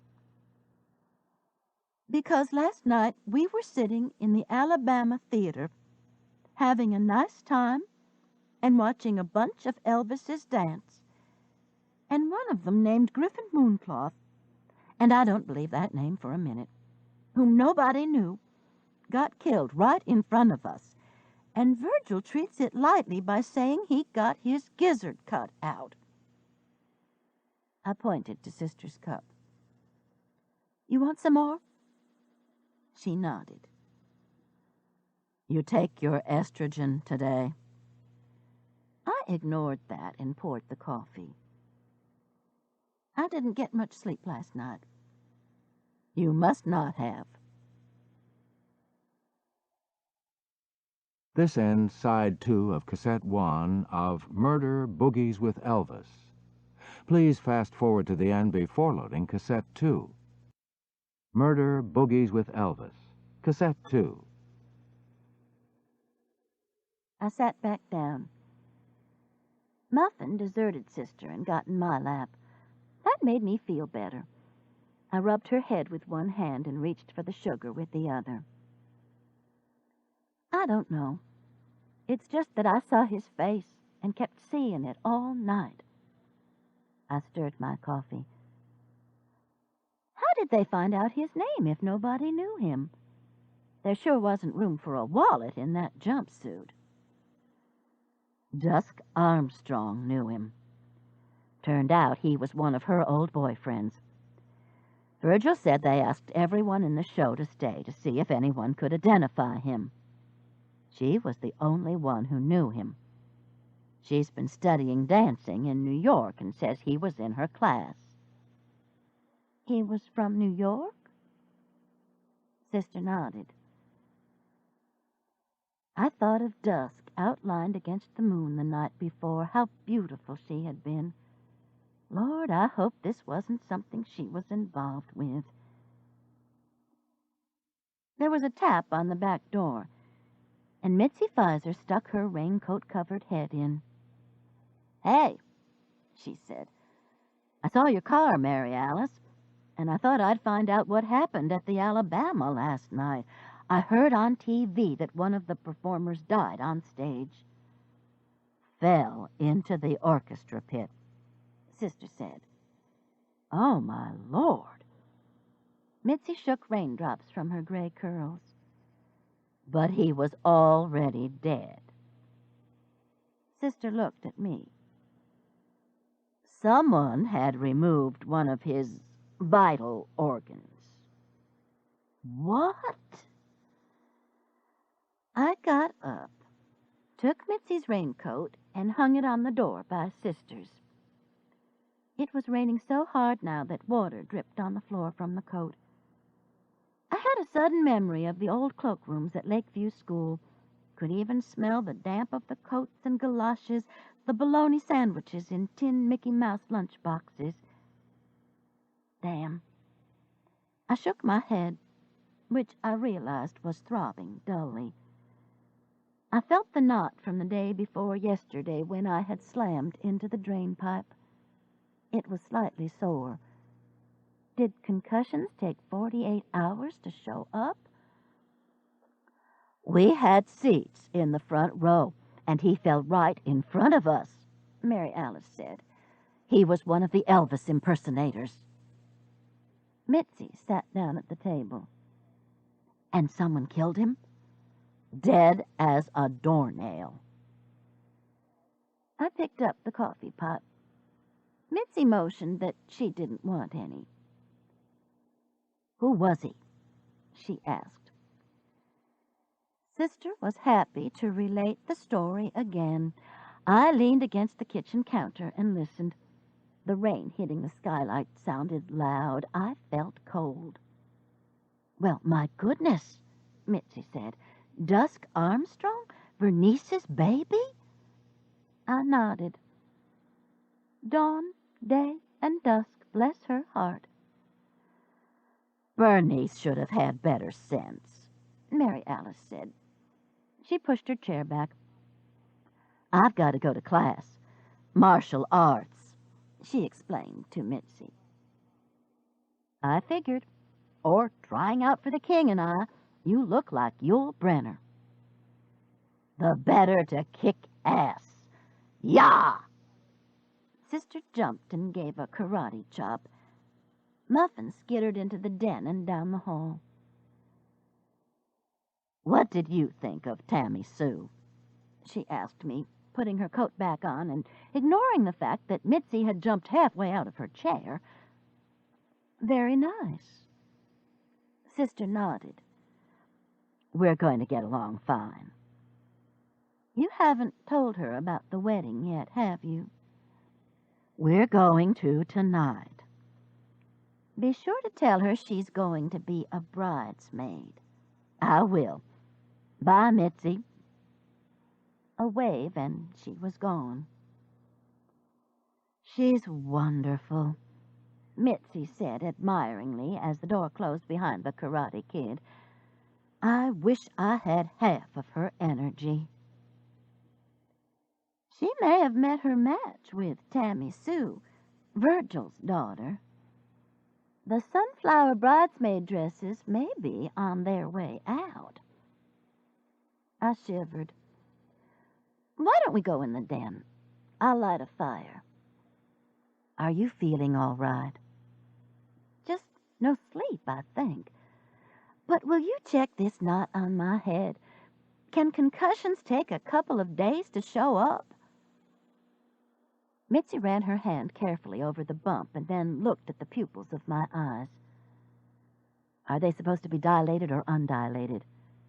Dilated, I think. Well, these aren't my reading glasses, but they look okay. Why don't you put on your reading glasses? That ought to magnify them. Which I did, and was pronounced normal. Why don't you go curl up on the sofa with a book? Mitzi suggested. I'm going to the store. Do you need anything? I needed sleep. I shut off the ringer on the phone and sacked out. One of the great pleasures of being retired. I miss my students, I'll admit, but tutoring math a couple of mornings a week at the local middle school helps. I wish someone had clued me into math 30 years earlier, though. One answer. One. I was grading research papers, footnotes, bibliographies, English grammar, and the math teachers were checking one answer. Of course, I had become very good friends with Beowulf and Walt Whitman. No small perk. When I woke up, I felt logy, but better. The rain was still pelting the skylight, so taking Woofer for a walk was out. I checked the phone. No calls. I was convinced that Mary Alice would have had a dozen. I swear she belongs to every club in Birmingham and is on the board of the museum, the botanical gardens, and the Humane Society, you name it. I belong to an investment club that meets once a month, and she belongs to it, too. I fixed a peanut butter and banana sandwich and sat down to watch The Price is Right, but I couldn't concentrate on it. I gave up and turned it off when a woman overbid on a pickup truck by $10,000. My Lord, what did she think it was made of, gold? I went to the desk and fished out the list of things to do for Haley. I should buy something special for the baby. But what? Something they would see when they walked into the house that would let them know how thrilled we were about our granddaughter. A rocking chair? I'd look while I was at their house and see if there was a rocking chair, just the right size for holding a baby, to nurse her, and later on to read to her and rock her to sleep. I was daydreaming so hard that the phone's ring startled me. Hey, Aunt Pat. Debbie said. "You okay? You sound out of breath." "I'm fine, honey. Just thinking about buying Haley a rocking chair to rock the baby in. Maybe have it there in the house when they come in." "That's a great idea. I'm wearing mine out." "Is brother okay?" "He'd be better off if the twins would leave him alone. They think he ought to play with them." "The twins, Faye and May, are almost 3. 2-month-old brother would have to grow up quickly to protect himself." "Each of them had him by a leg last night, pulling him across the floor." "My Lord!" "He seemed to be enjoying it." Henry sat them down and explained that brother is not a doll, though, and that they could hurt him. I hope they listened. I'm sure they did. The novelty of having a baby around just hasn't worn off. Novelty? "Where are they now?" I asked. I'm sure I sounded fearful. Debbie giggled. "Asleep, all of them." "Listen, Aunt Pat, I called for a couple of reasons. One is that y'all were at the Alabama Theater last night, weren't you? Mama told me she had tickets. In the front row. You've heard about the man getting killed? He fell in the orchestra pit right in front of us. It was horrible, Debbie." "Well, that's what I wanted to know. On the news this morning, they said he died of a heart attack. Then on the noon news, they said it was a murder." "Your mother was by here earlier and informed me the man's gizzard was cut out. I think that classifies as murder." "Why? Why do you need to know?" "Well, they said his name was Griffin Mooncloth. That's not your usual everyday name. And I talked to him yesterday. He had an appointment with me this afternoon at 3. "Really? What was it about?" "I don't know, Aunt Pat. He called and left a message, and when I called back, he just said he needed some legal questions answered and made the appointment." She paused. "He said it wouldn't take long, so I figured it couldn't be too complicated." "I hope he wasn't planning on changing his will." "I hope not, too." "Tell me what happened." The story got shorter each time I told it. It reminded me of teaching. For first period classes, you had more than you could cover. By last period, with the same material, you had time left over. In my version to Debbie of Griffin Mooncloth's death, he was stabbed and fell into the orchestra pit, period. Then we left, I ended. I could hear a tapping noise. "Are you hitting your teeth with a pencil?" I asked. "Guilty." "Well, quit it. Your mother's got a fortune invested in your teeth." "True." The noise stopped. "What did he look like, Aunt Pat?" "I wasn't paying much attention to him until he left the Elvis chorus line and fell forward. That's what they were doing, that chorus line kick altogether, and he kept coming. He didn't look too good then." "Young? Middle-aged?" "I'd guess 30-ish. Why?" "I don't know. It's just that he sounded so nice on the phone." "You remember Dusk Armstrong?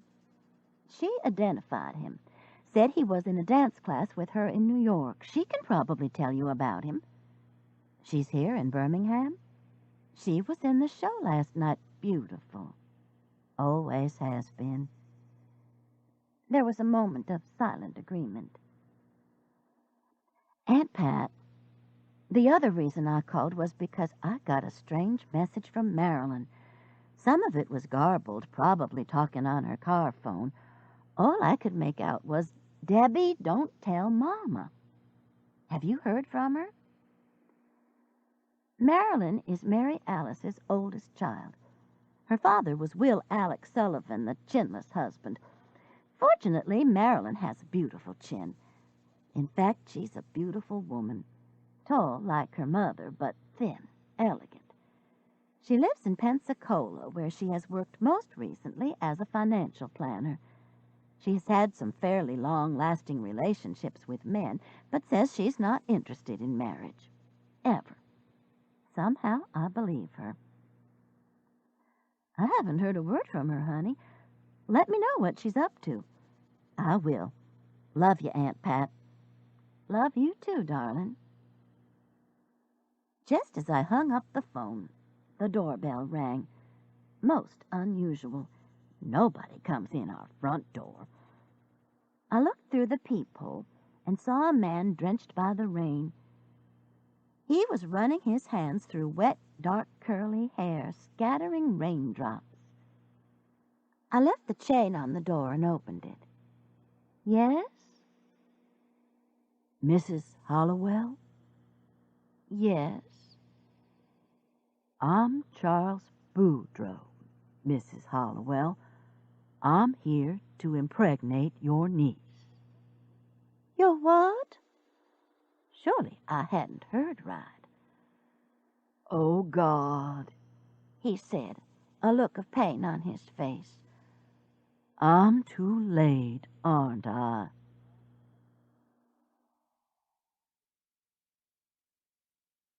Chapter 5. The man looked to be in his late 30s.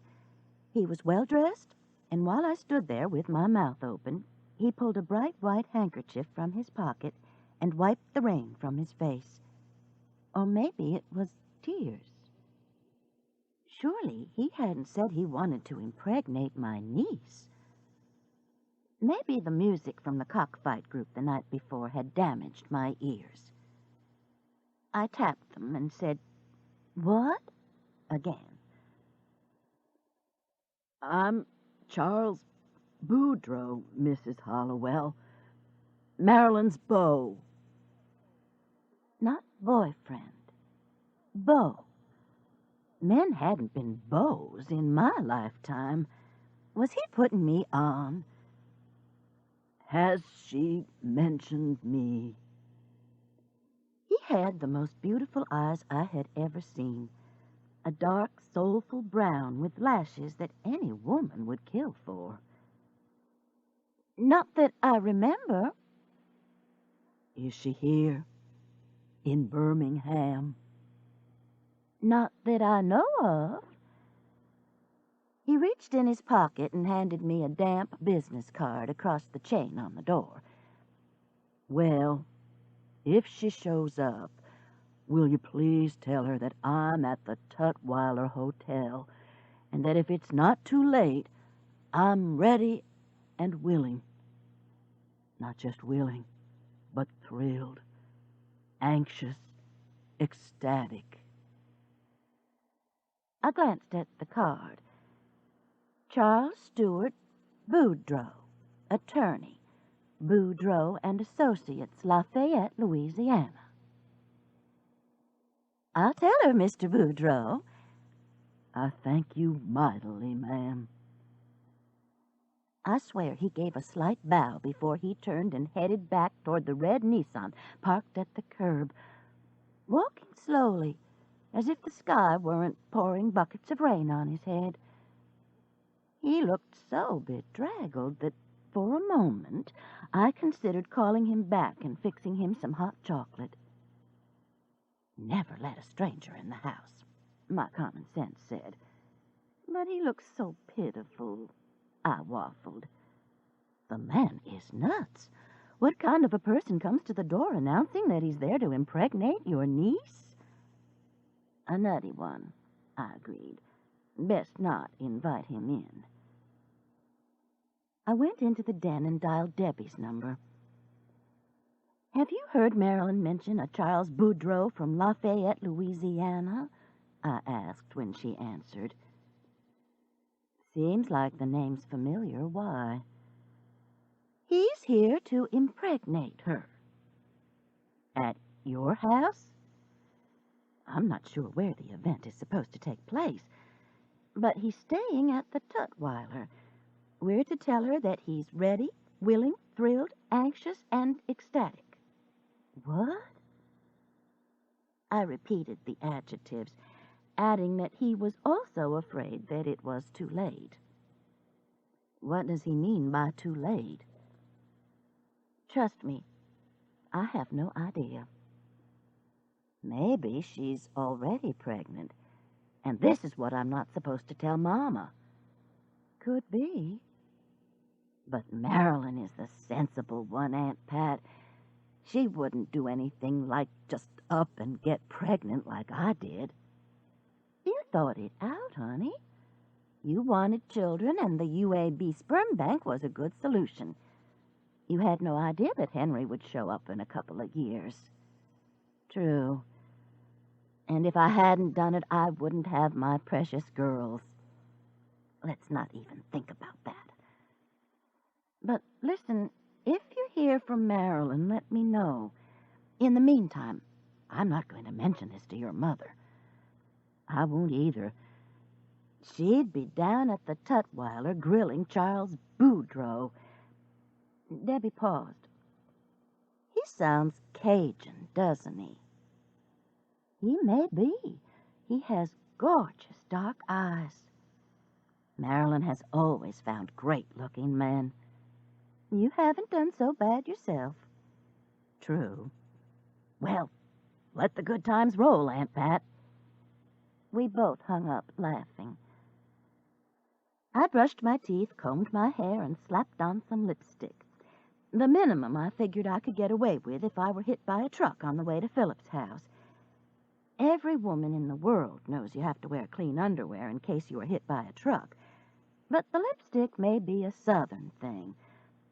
You want to look pretty when the firemen unhinge your door with the jaws of life, and the paramedics rush you to the waiting helicopter for the trip to Caraway or University Hospital. The condition of your underwear might be questionable by that time, but by damn, your lips would be shimmering coral, and there's something to be said for that. The rain hadn't slacked at all. At this rate, Village Creek would be over its banks in time for the TV weather people to announce it on the 5 o'clock news. One of them would be standing under a huge umbrella, with rain popping against it. "Look there!" they would exclaim excitedly, pointing to the debris toward the rushing creek. Years ago, the city bought the houses that were threatened by the flooding, but it's still a favorite TV shot. I've seen a reporter standing there pointing at a floating foam cooler while lightning zapped around him. "Look there!" I got my old yellow vinyl poncho with the hood from the hall closet and ran to my car. The poncho is not the outfit I would want to be wearing if I were pulled from my car after the proverbial collision with the proverbial truck. In fact, I think it makes me look like a commercial for frozen fish sticks. But this was a poncho day.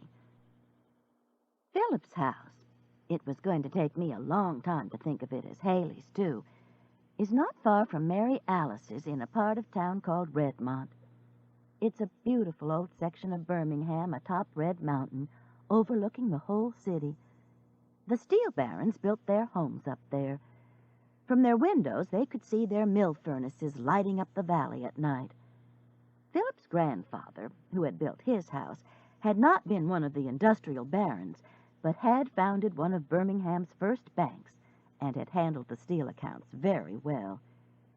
His father and his Uncle Philip, Mary Alice's second husband, had carried on in their father's footsteps in the bank. But the younger generation had sold it. Sister and Debbie had gotten a pretty penny from the sale.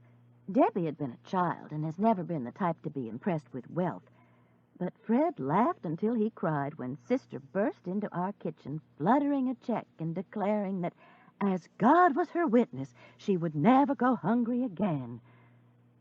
"You've never missed a meal in your life," he snorted.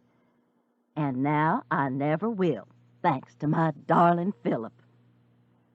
At the time, she was married to her darling Roger, who was richer than Philip. I pulled into the circular driveway and looked at the house. Dark brick, it was a generic large house, fitting no specific type of architecture. On a rainy day like this, it seemed downright gloomy, and I thought of the contrast between this and the house Haley and Tom had owned. It had been all white with splashes of bright colors, orange kitchen chairs, abstract paintings. She sold it a month after Tom had been killed and had moved into an apartment. Now I studied this house, trying to figure out some way to make it more inviting and homey. I smiled.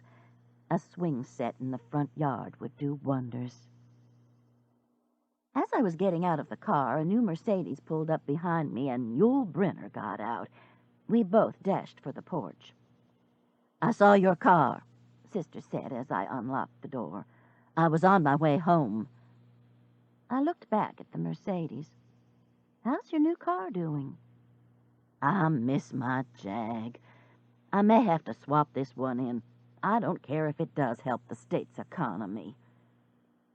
Sister had hit a mailbox with her beloved Jaguar a couple of months earlier. She swears it was all my fault. And Virgil had talked her into buying the Mercedes because it was made in Alabama. Him being able to talk her into something was the first clue I had that she was really serious about him. "Did you have a good workout?" We stepped into the dark hall. I pulled my yellow vinyl poncho over my head, trying not to scatter too much moisture. "Let's just say that if a big man came up behind and grabbed me, I could pick him up and throw him into tomorrow." "That sounds good." I looked around for a place to put the poncho, finally laying it on a throw rug just inside the door. Mary Alice nodded and glanced around. "I don't remember this place being so gloomy. I swear I've been to parties here, and it looked good and smelled good." "Well, Philip's been living here by himself for years, since Lorraine died, and it's been closed up for 7 months. "Even so," she sniffed. "Haley's going to have her work cut out for her. It smells terrible." "Just musty. Let's turn the heat up."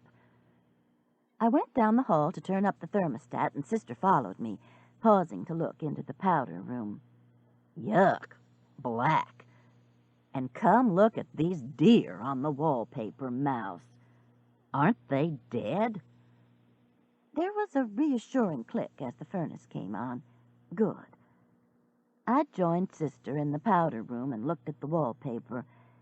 Tan and white deer lying in a dark green woods. "They're just resting," I said. "They've had a hard day gambling through the forest." "Gambling? Hell, they're dead as Bambi's mother." "No, they're not. Besides, there's no blood." "It's on the side we can't see, like that moonflower guy last night." "Mooncloth." I shivered. "Come on, let's get some tea." Sister followed me into a very nice kitchen. Windows on 2 sides allowed a wonderful view of the valley, and when Vulcan was back on his pedestal, Haley would be able to see him too. The majestic side view. "Have you talked to Virgil any more about what happened?" I searched in vain for a tea kettle and finally filled 2 cups with water and stuck them in the microwave. "He said they don't know anything else." She held up the 2 boxes of tea bags she had located and looked at me questioningly. I pointed to her right hand. "Lemon zest." "Probably old as the hills." "It'll be warm, though." I had worn a heavy blue sweater over a T-shirt, but I was still cold. "What are they doing?" I asked.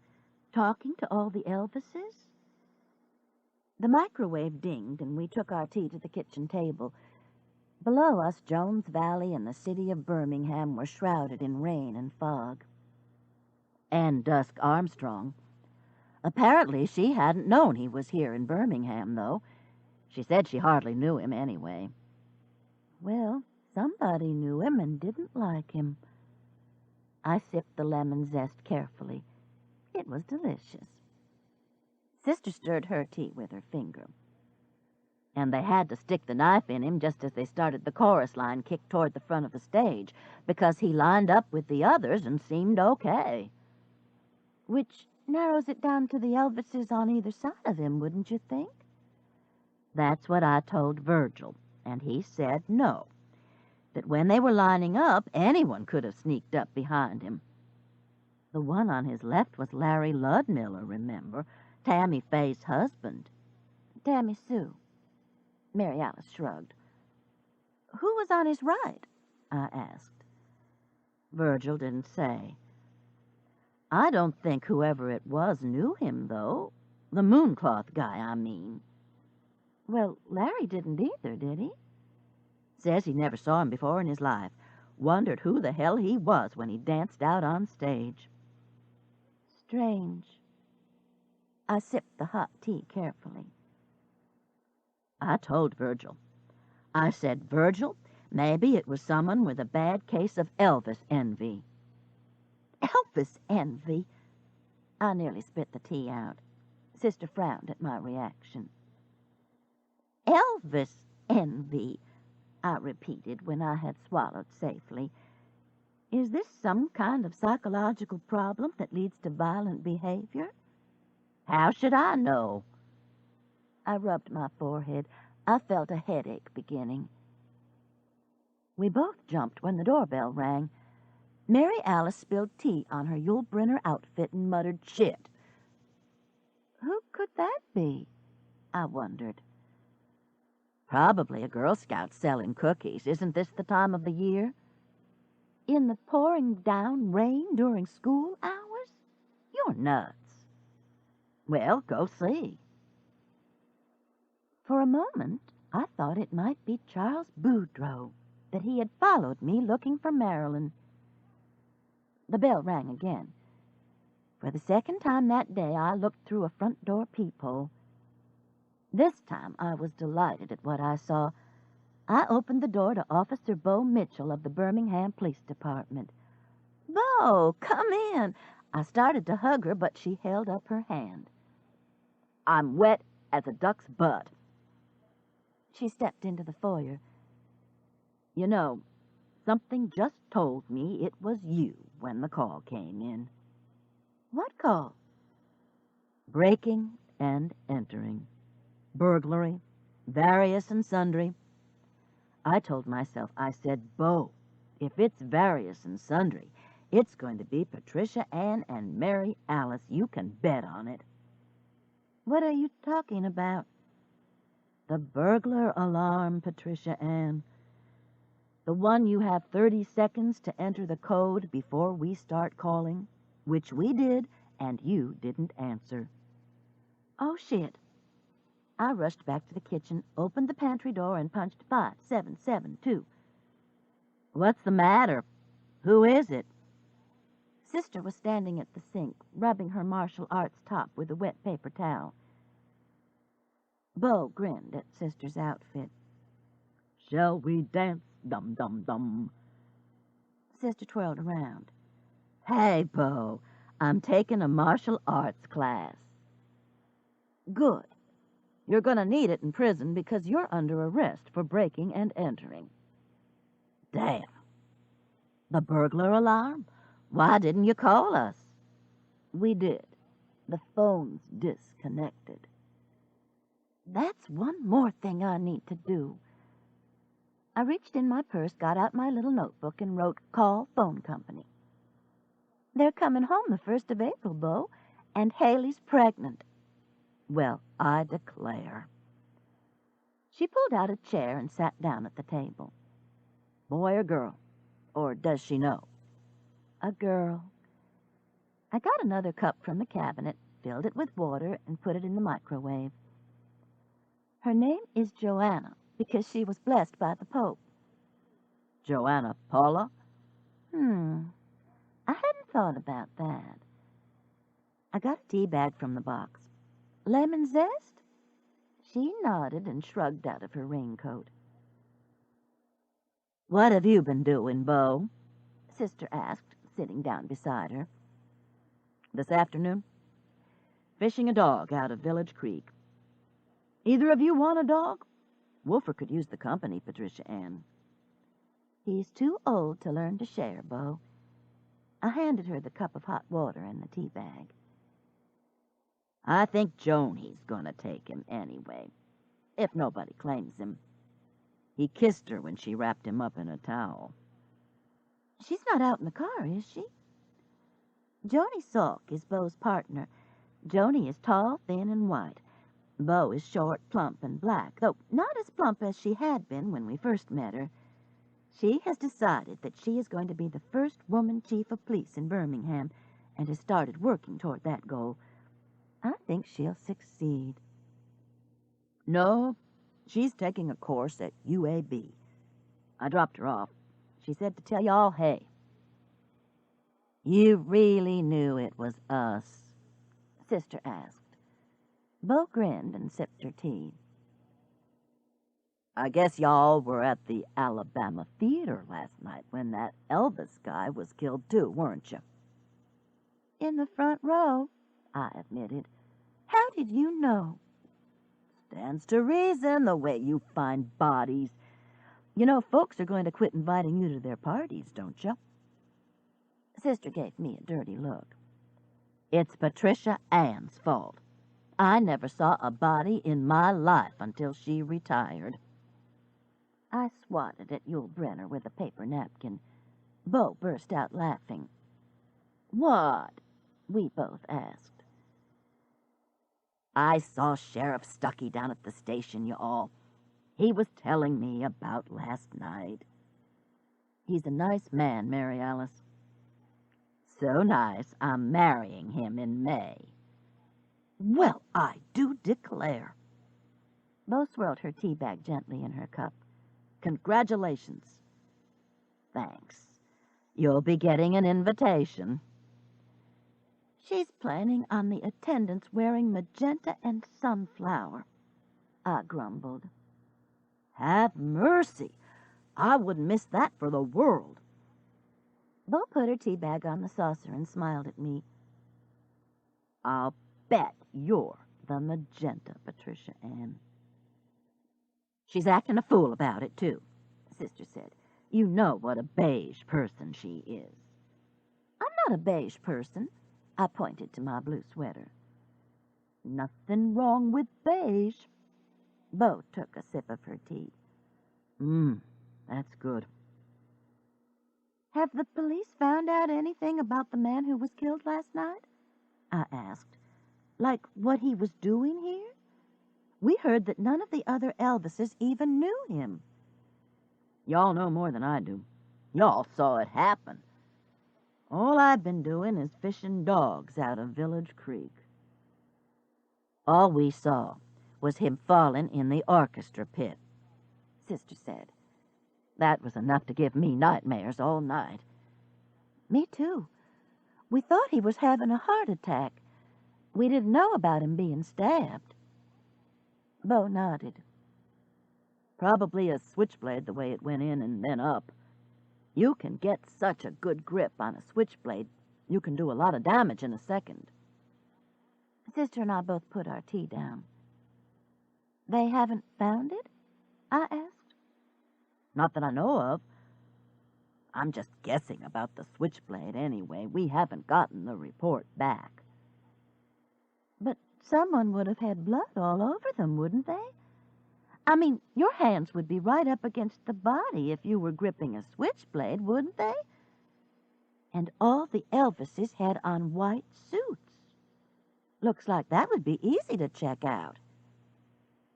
Might not have been much blood at all, Bo said. A punch, a little push-up and a cross, and then out. Real quick. And you've got the aorta that's bleeding inside, not out. My Lord, Sister said. She had turned a greenish color. Y'all change the subject. This is gruesome.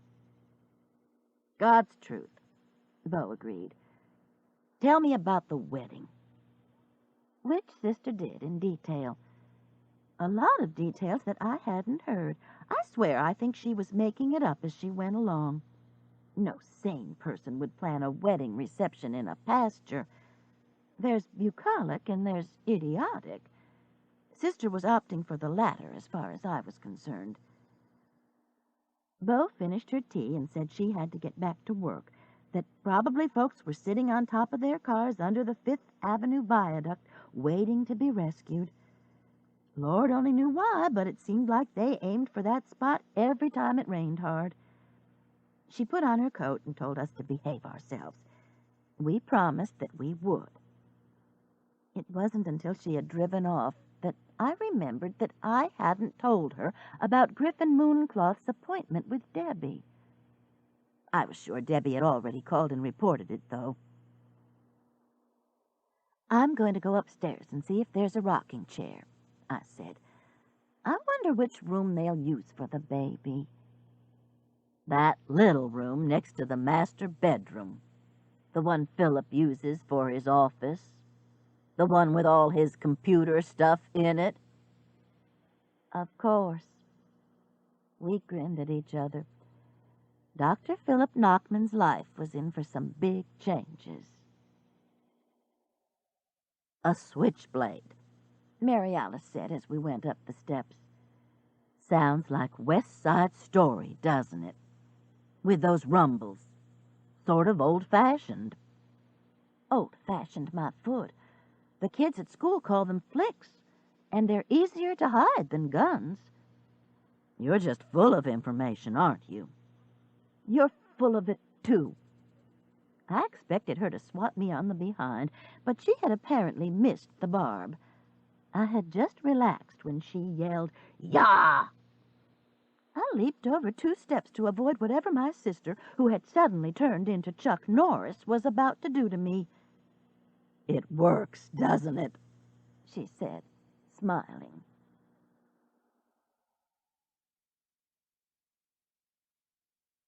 Chapter 6. Impregnate Marilyn? Fred and I were sitting at the kitchen table, eating the barbecued chicken, baked beans, and potato salad without mustard. We hate potato salad with mustard in it, that I had picked up at the Piggly Wiggly on my way home. Rain was still hitting the windows, and Woofer was lying under the table. I had pulled off my shoes and was rubbing him with my sock feet. I swear, that's what he said. He even repeated it. Fred frowned. "Sounds like a crazy man. I'm glad you didn't let him in. What did Mary Alice say when you told her?" "I didn't tell her. I talked to Debbie, and she'd had a message from Marilyn saying not to tell her mother." "That some man was showing up to impregnate her?" I helped myself to more potato salad. "Debbie's not sure. Marilyn must have been calling from her car phone, and the message was garbled. But that might have been what she was talking about." Under the table, Woofer rolled over and gave a little sigh of pleasure as my feet massaged him. In the den, Muffin was stretched out on the sofa asleep, her head resting on a pillow. "I'm not giving that precious cat back," I said, pointing toward her. "I know." Fred wiped his hands on a paper napkin before he reached for another piece of chicken. "Did Debbie know this man?" "No. She doesn't have any idea what's going on." The sound of the rain was steady, hypnotic. I was suddenly grateful for my warm, dry house, for the furry body beneath my feet, for the lovely man scarfing down barbecue chicken across from me.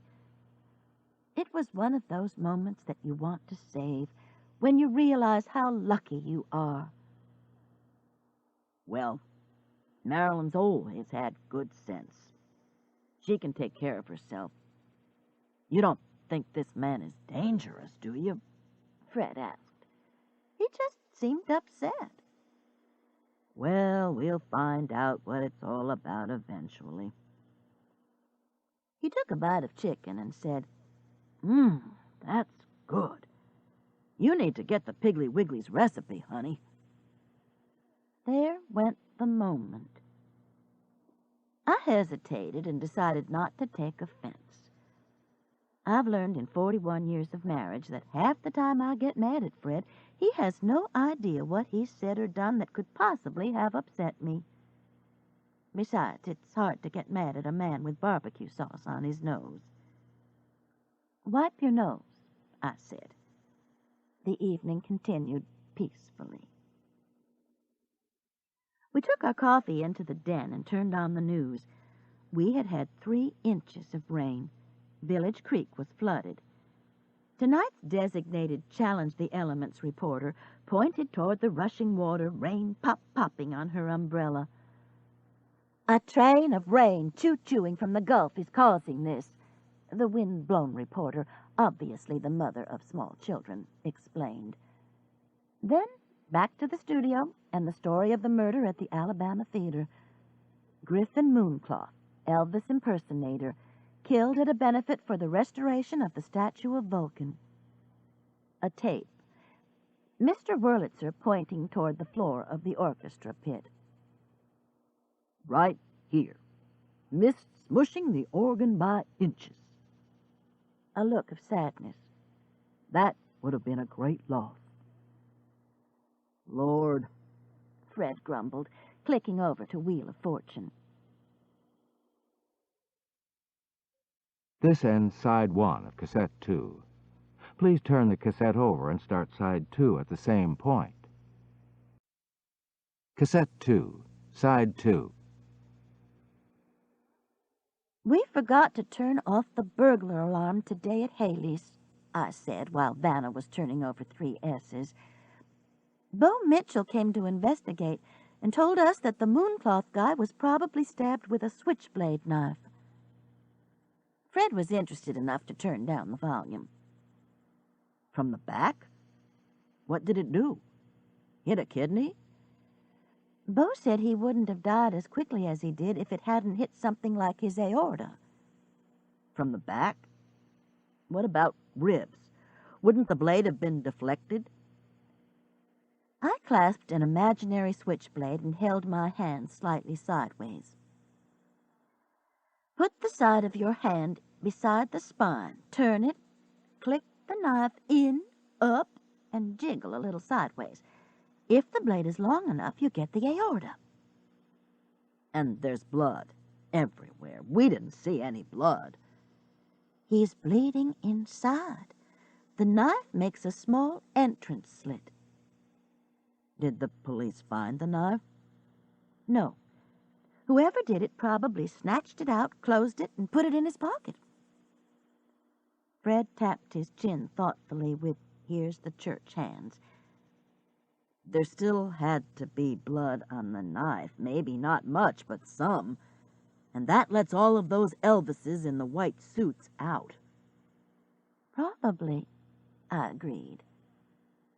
Fred nodded and turned the volume back up on Wheel of Fortune. Then he turned it down again. "What's Tammy Sue's husband's name?" "Larry Ludmiller. Why?"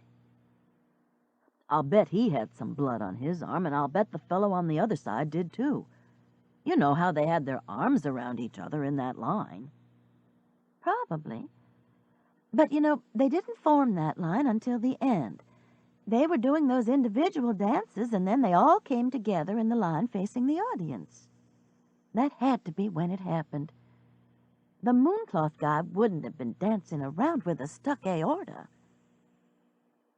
Fred looked over at me. "Don't you get involved with this, Patricia Anne." "What?" I was startled. Why should I get involved? "I don't know. I just have a feeling." "Well, you can forget it. There's no reason for me to get involved." Vanna turned over an N.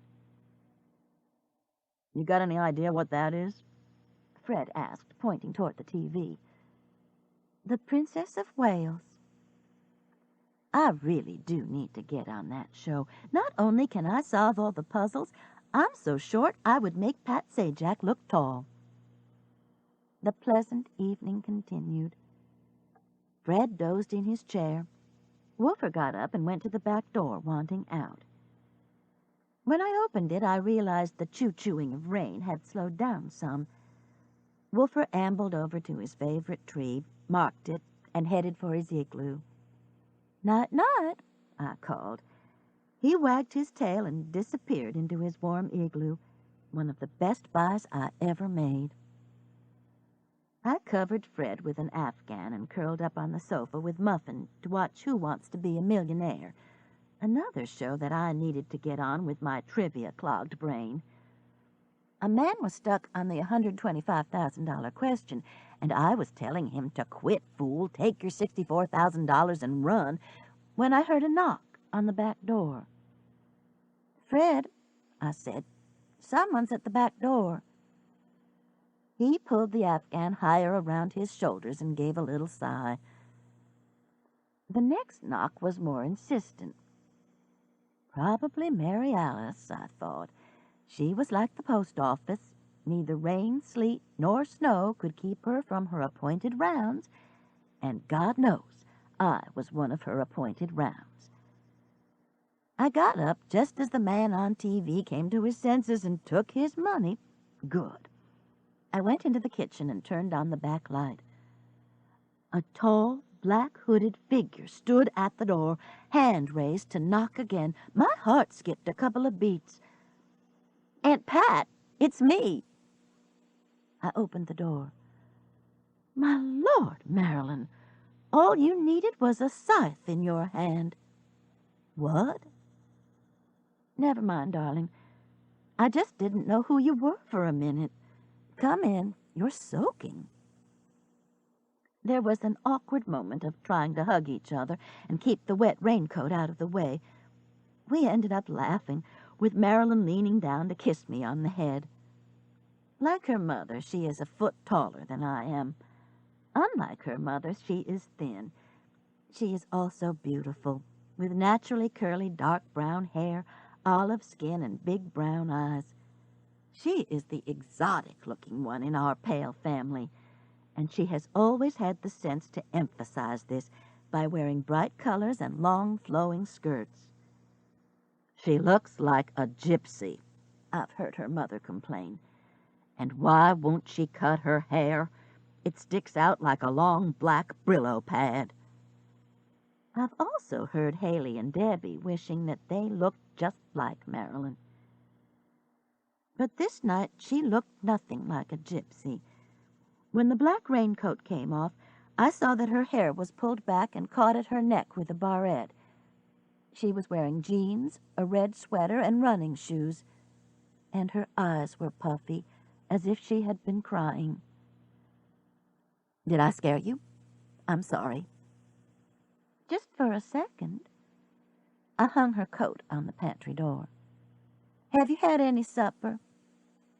"I had a cheeseburger in Montgomery. Where's Uncle Fred?" "Asleep in the den." "Montgomery was a long time ago.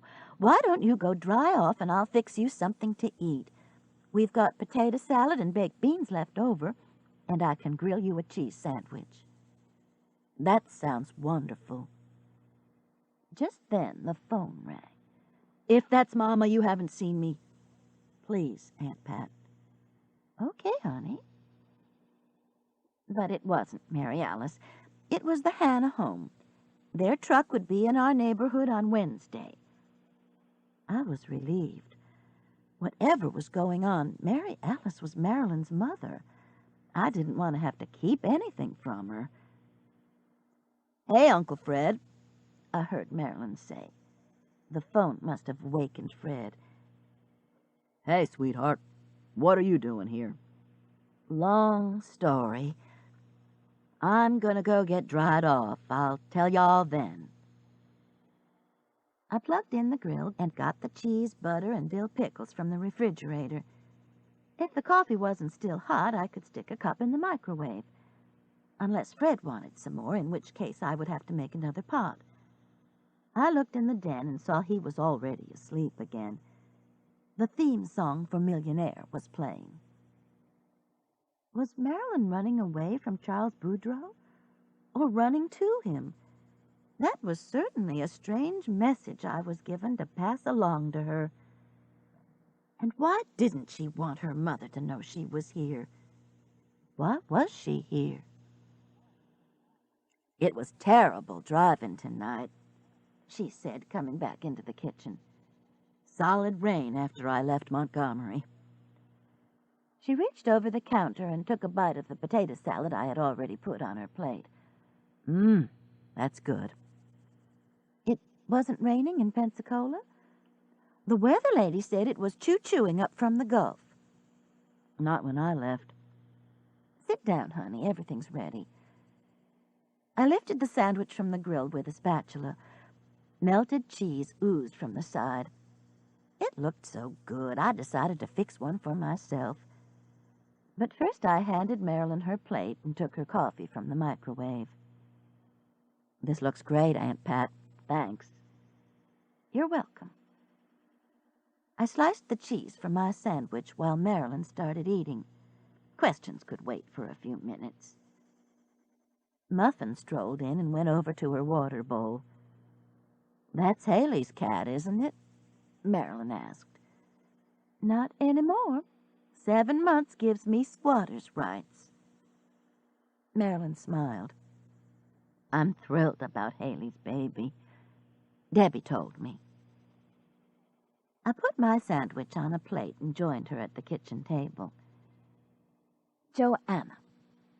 That's a nice name, isn't it? I said it again, savoring the sound. Joanna. It's a beautiful name. I took a bite of my sandwich, which I needed like I needed a hole in my head, but which was delicious. Chewed, swallowed, and said, Marilyn, a man named Charles Boudreaux came by here today. He said he was here to impregnate you, that he would be willing, happy, ecstatic, and that he hoped it wasn't too late. Marilyn put her fork down carefully and looked at me. Charlie was here? I nodded. There were some other adjectives, but I can't remember them all. They all had to do with his willingness to participate in conception, though. Marilyn nodded, but didn't say anything. Finally, I asked her if she would clue me in on what was going on. The poor man was crying at one point. She looked startled. Charlie was? Into a very nice white handkerchief. Well, I'll be damned. Marilyn picked up her fork and began to eat again, as if we had been discussing the weather. He said to tell you that he's at the Tutwiler. Tough. Marilyn shoveled a forkful of potato salad into her mouth and chewed slowly. Who is he? Marilyn held up her hand, signaling that she was chewing and unable to answer. Finally, she took a sip of coffee, pushed her plate back, and patted her lips with her napkin. It's a long story, Aunt Pat. I've got time. You're sure he was crying? The scowl on my face told her that she had better get on with her story. You remember about 15 years ago when I first moved to Pensacola that I took some courses at West Florida? I nodded that I remembered. I didn't. Well, one was a speech course, and Charlie was in it. One night he asked me if I would go to dinner with him that Saturday, that it was his birthday. I told him it was my birthday, too. And we found out that we were exactly the same age to the day. Marilyn hesitated, examining a red fingernail so perfect that it had to be acrylic. I wondered if she had any fungus problems. I had let Sister talk me into getting fake nails several years earlier and had ended up going to the doctor. Anyway, Marilyn continued, I pulled myself away from the thought of greenish-black nails and listened. We had a wonderful time. and we ended up with a relationship that lasted for a couple of years. Then Charlie went back to Lafayette because of his mother's and father's health. He asked me to marry him and go with him, but I think he would have been surprised if I had said yes. What we did do, though, was promise to see each other every year on our birthday. We made a pact that if we weren't married and didn't have children by the time we were 40, that we would get together. Sounds like Julia Roberts in My Best Friend's Wedding. I could have bitten my tongue when I said it, but Marilyn didn't take offense. It does, doesn't it? Their deadline was 30, though. We weren't in any hurry. Marilyn poked at the fingernail, which popped off and landed on the remains of her potato salad. Damn, she said, picking it up and wiping it on her paper napkin. The real nail, I noticed, looked pink and normal. That thing's been feeling funny all day, she said. I'll have to get it glued back on before I go to the hospital. You're going to the hospital? What's wrong? Nothing. I'm going to the fertility clinic, Aunt Pat. I'm going to be artificially inseminated like Debbie was. Tomorrow? I gave up on the cheese sandwich, which I hadn't needed anyway. For tests. They have to make sure I'm ovulating okay and that everything's all right. Then they'll set the date. But, honey, I actually felt a little dizzy. Ma'am? What about Charles? I called him last weekend and said, Charlie, we're going to be 40 next month, and I don't want to get married, but I do want to have a baby, and you promised. And? He said he thought our pact had always been a joke.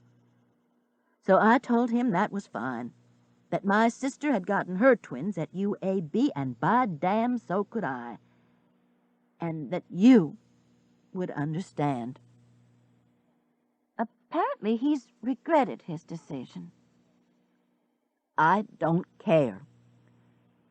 Tears filled Marilyn's eyes. She reached for her paper napkin, placing the fingernail on the table. A hard shower of rain hit the bay window. Muffin came and jumped in my lap. Maybe you should give him a call anyway, I said. He certainly seemed upset. I don't think so. And Aunt Pat, please don't tell Mama I'm here. But why not? She would understand. Like hell she would. I mentioned the possibility of going to the clinic once, and she said she couldn't understand why her daughters couldn't get pregnant out of the usual conduits. Conduits? I grinned. I don't think I've ever heard them called that before. Marilyn snorted into the napkin, a half laugh, half sob.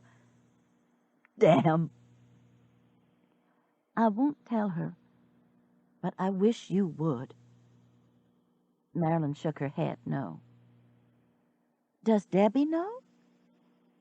Not yet, but I'll tell her.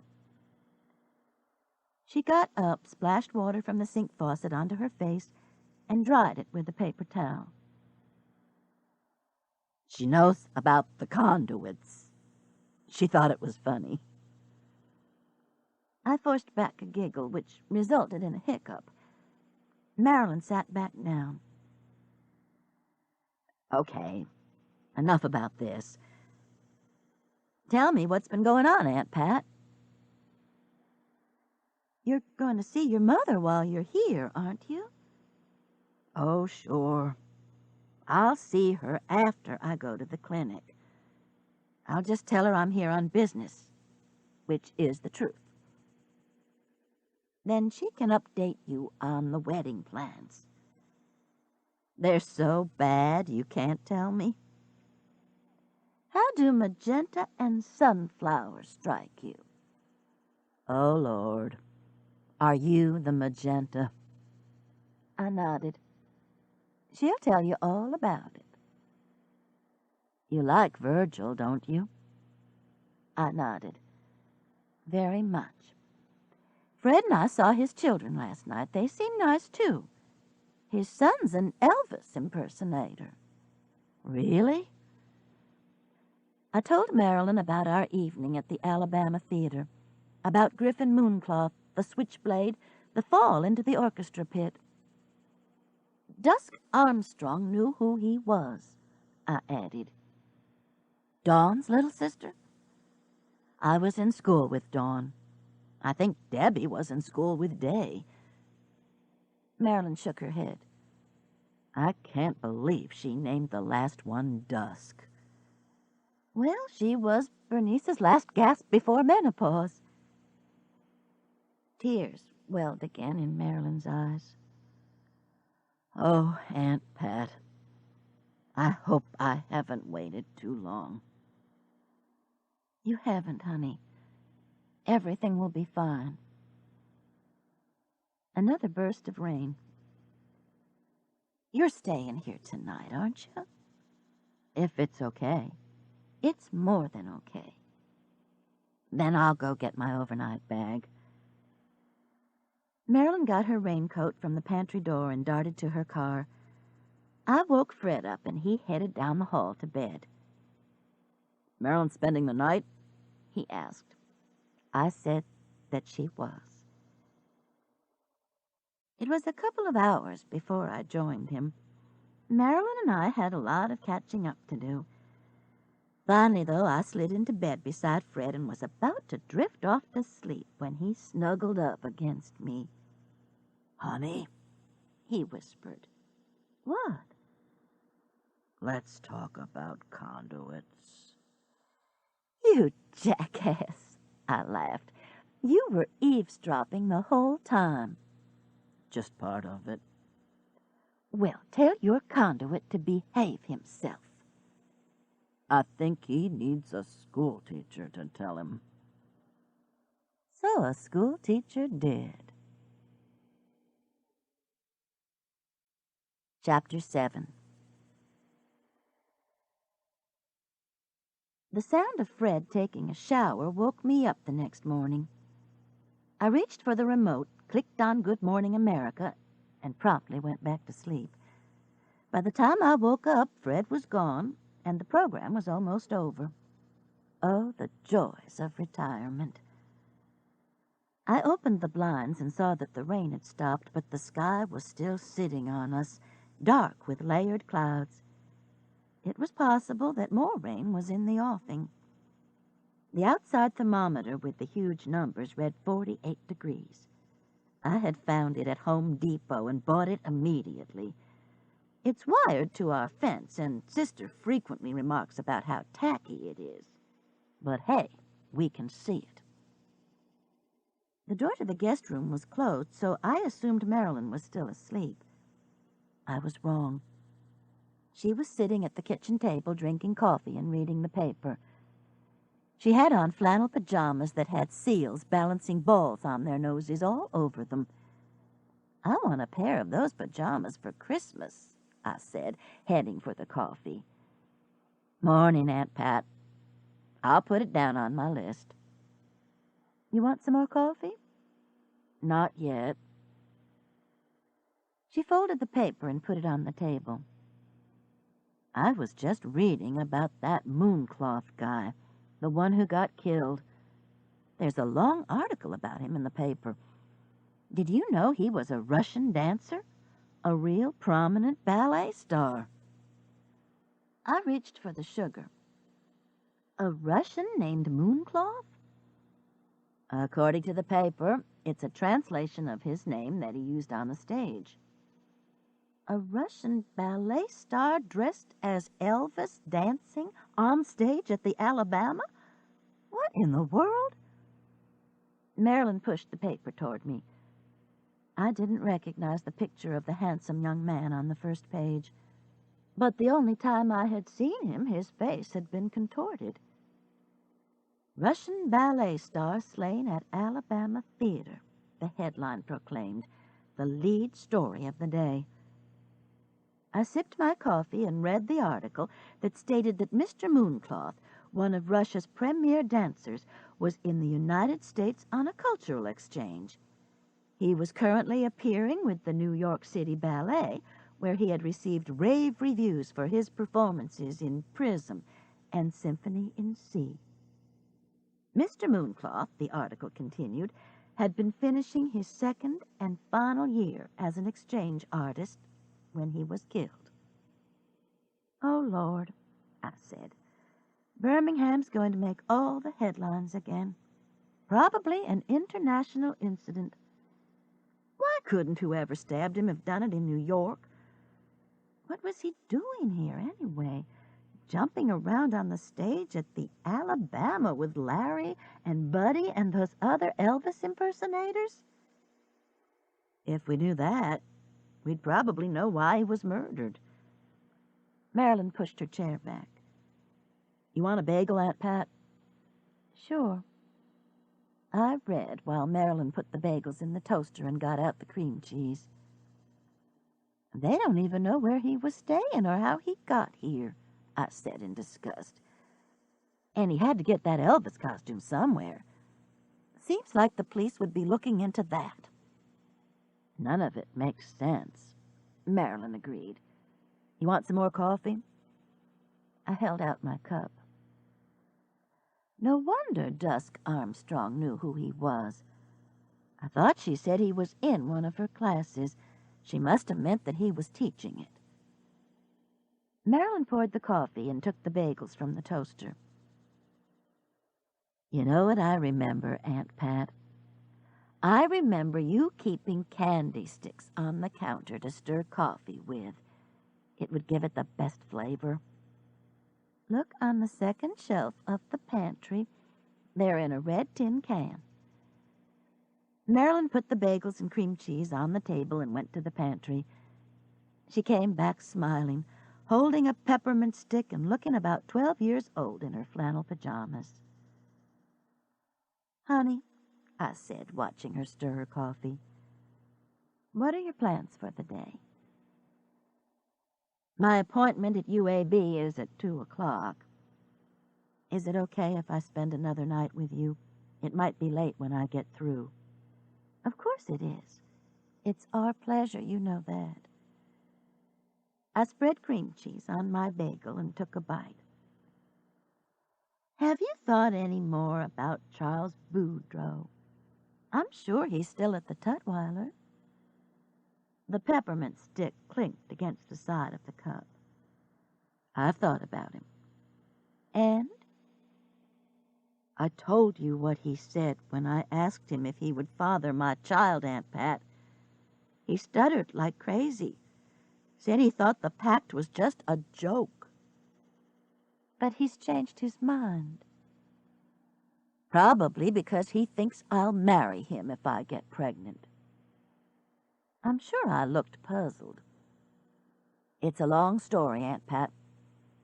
Suffice it to say, there's no way on God's earth that I could live with Charlie Boudreaux." Marilyn took a bite of bagel and chewed viciously. So much for Charles Boudreaux's chances. "You want me to go with you this afternoon?" I asked after we finished eating. "No, but thanks. I'll be fine." She got up and put her plate and coffee cup in the dishwasher. "Right now, you know what I'm going to do for you?" "Vacuum the house?" I asked hopefully. "Take Woofer for his walk. The weather's too raw for you to be out this morning." I suddenly felt 100 years old and fragile as glass. "I'm sure I'll be all right with my walker, and I'll bundle up." Marilyn laughed. "Oh, Aunt Pat, that's not what I meant at all." But of course it was. I took the paper and settled on the sofa in the den while Marilyn was dressing. I wished that she would call her mother. I knew that the back door was going to fly open at any minute, and Mary Alice would come in and discover Marilyn was there and would get her feelings hurt as well as become mad. I'm used to her getting mad, but Sister's feelings aren't easily hurt, and in this case they would be. I was sure. "Marilyn," I said as she came back through the den, "your mother is going to call or show up here any minute. I wish you'd call her." Marilyn shook her head.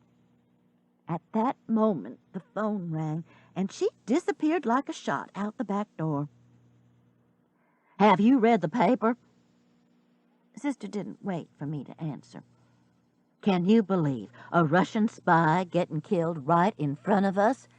And what the hell would he be spying on in Birmingham? All of our nuclear warheads in the caves under Vulcan?" Marilyn reopened the door, snatched Wolfer's leash from where it hung at the end of the counter, and took off again. Coward. "The paper said he was a ballet dancer. It didn't say he was a spy." "But you know he was. What would a Russian ballet dancer be doing in Birmingham?"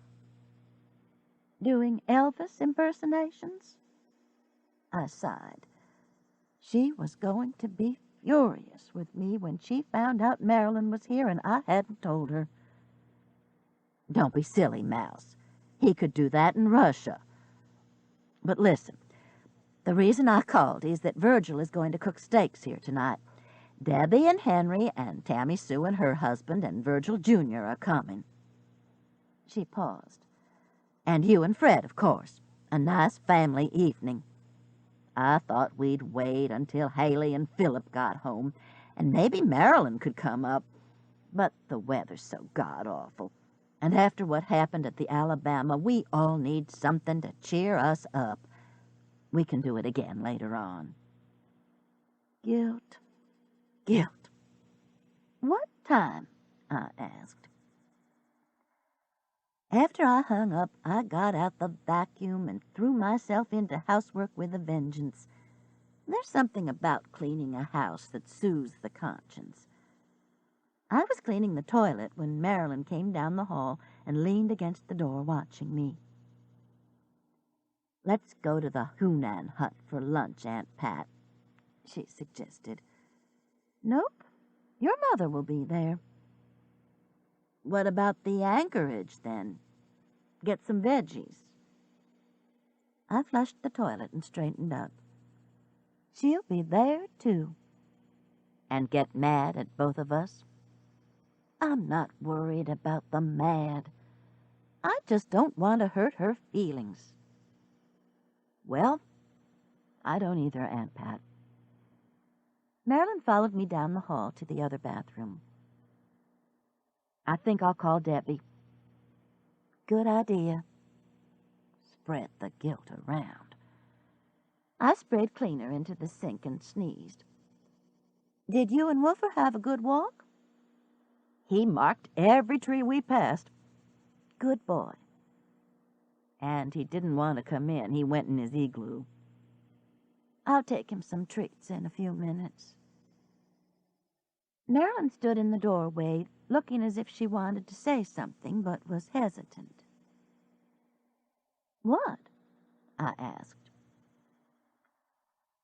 "Has it ever occurred to you that Mama is a force of nature?" I burst out laughing. "Frequently. Now go call your sister." I was getting a load of washing from the hamper when she came in to tell me that she was going over to Debbie's. "Everything okay?" I asked. Tears welled in her eyes. "I'm just confused." I dropped the clothes and hugged her. Hell, I'd be confused too if I were about to go to a fertility clinic to be impregnated with a baby that I would have to raise by myself. A baby whose father I knew nothing about. I'd opt for Charles Boudreaux in a second, whether I could live with him or not. Maybe that was what Debbie would tell her. On the other hand, Debbie had gotten the most precious twins in the world at UAB. Well, you don't have to commit to anything today. True. She was still sniffling when she left, though. I put the washing on and went out to give Woofer his treat. The sky was getting lighter. By afternoon, the sun would probably be out. Hopefully, it wouldn't be so cold tonight that the peaches would freeze. We have to worry about that every year. Most people think of Georgia as the peach state, but Alabama's peach crop is one of our leading farm products. A late March freeze and it's wiped out. Patricia Anne, Mitzi called over the fence. You want to go out for lunch? The club? See you in an hour. The club sits atop Red Mountain with the best view in the state. From the dining room, you can see Jones Valley and Birmingham on one side, and on the other you can look across toward Shades and Double Oak Mountains. This was where Debbie and Henry had had their wedding reception, and a helicopter had landed on the terrace to whisk them off to their honeymoon.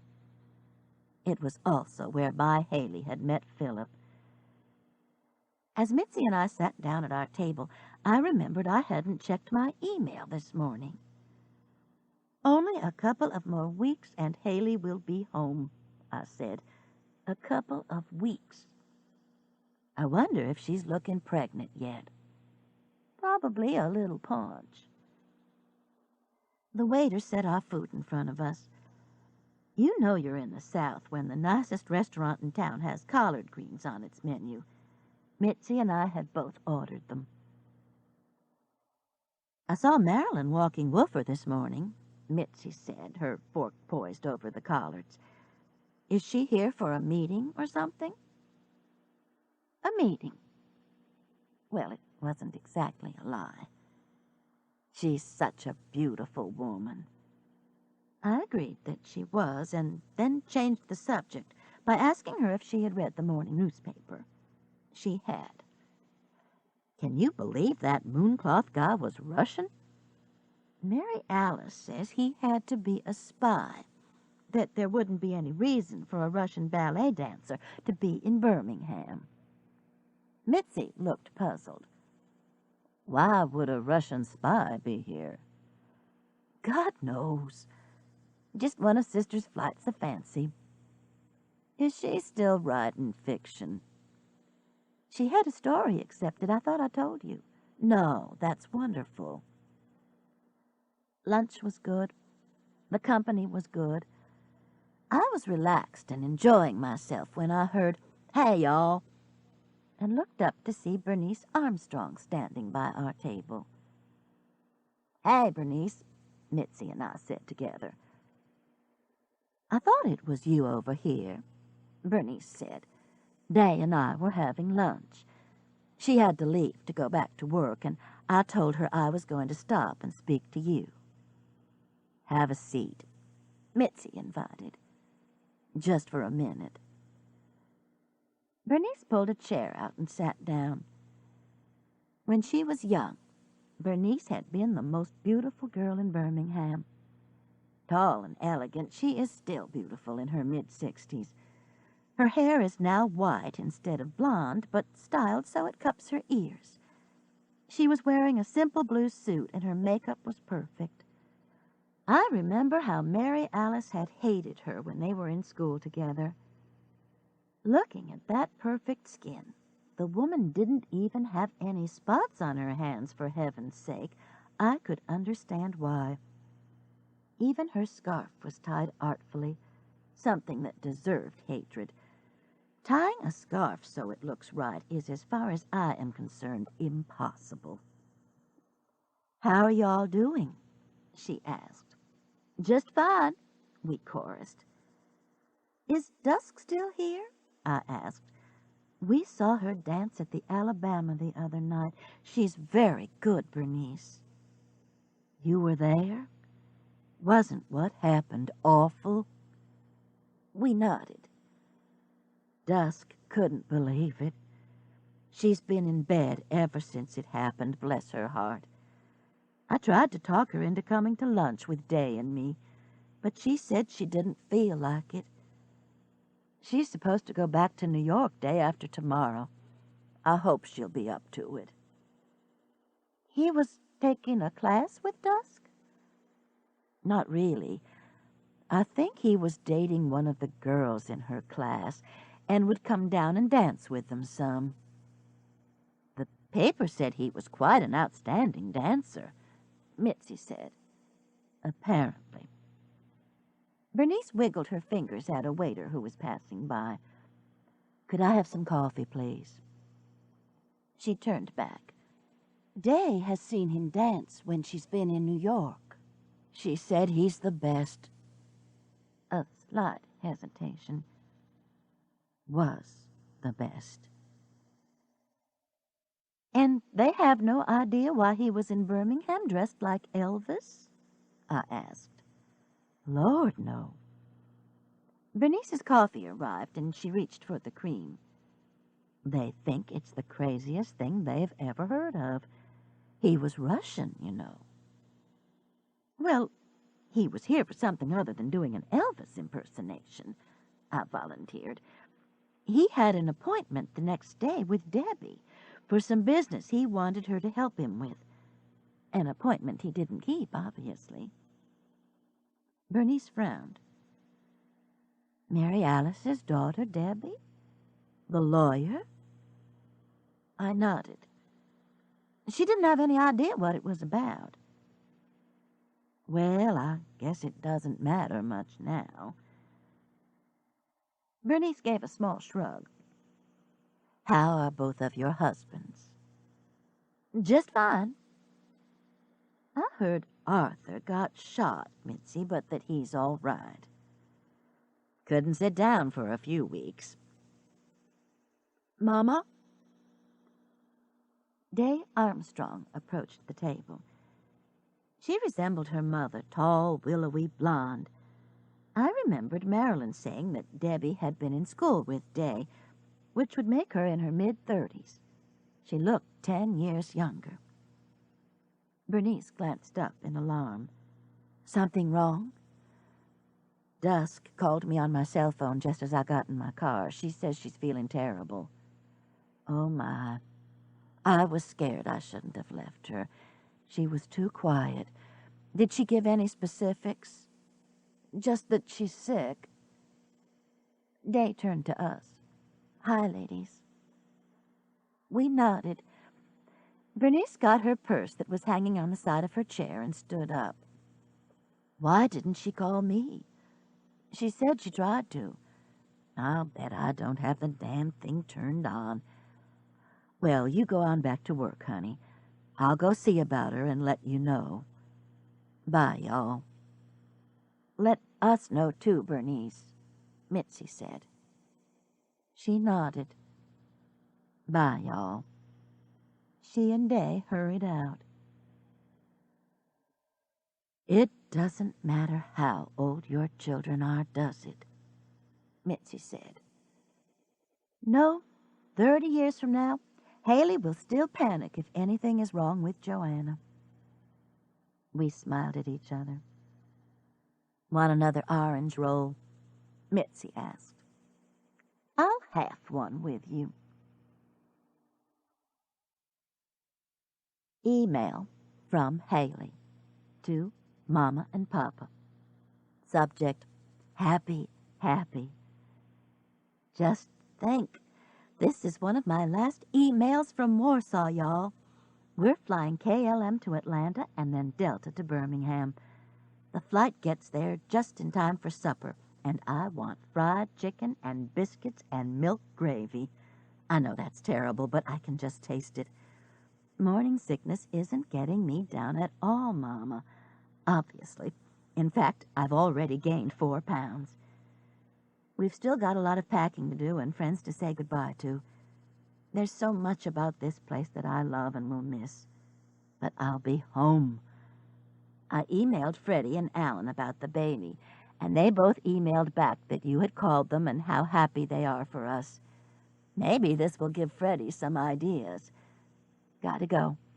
Just think you all. April. I love you, Haley.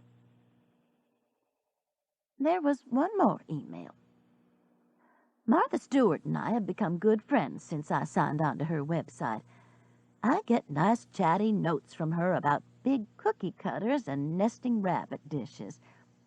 When I retired from teaching, Sister gave me a subscription to Martha Stewart Living, saying it would perk up my appetite and maybe I would gain some weight. Well, to give Martha credit, the pictures do perk up my appetite, but Fred drew the line when I served him lettuce and herb soup, declaring that men didn't eat boiled lettuce. Actually, I thought it was right tasty. Today, Martha was telling me what fun the children would have drawing on the windows with her crayons, easily removed with window cleaner. Ha! While I had the computer open, I looked to see if there was a website for Griffin Mooncloth. There wasn't. I clicked on to the New York City Ballet. He was listed, but not as one of their principal dancers. I glanced at the clock. It was 2:30. Marilyn would be at UAB. I wondered what they would tell her, what she would decide. I wondered if Dusk Armstrong was all right, and who had killed Griffin Mooncloth and why. I wondered if it would freeze tonight and ruin the peach crop.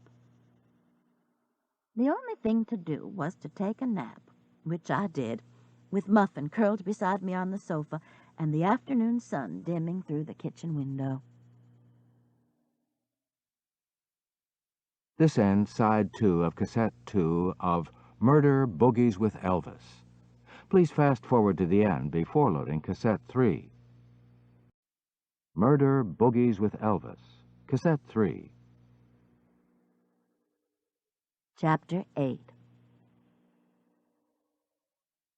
While I was out walking Woofer, Marilyn called and left a message that everything was okay and that she would fill me in on the details later. She was eating supper out, so I shouldn't worry. She knew where the key was.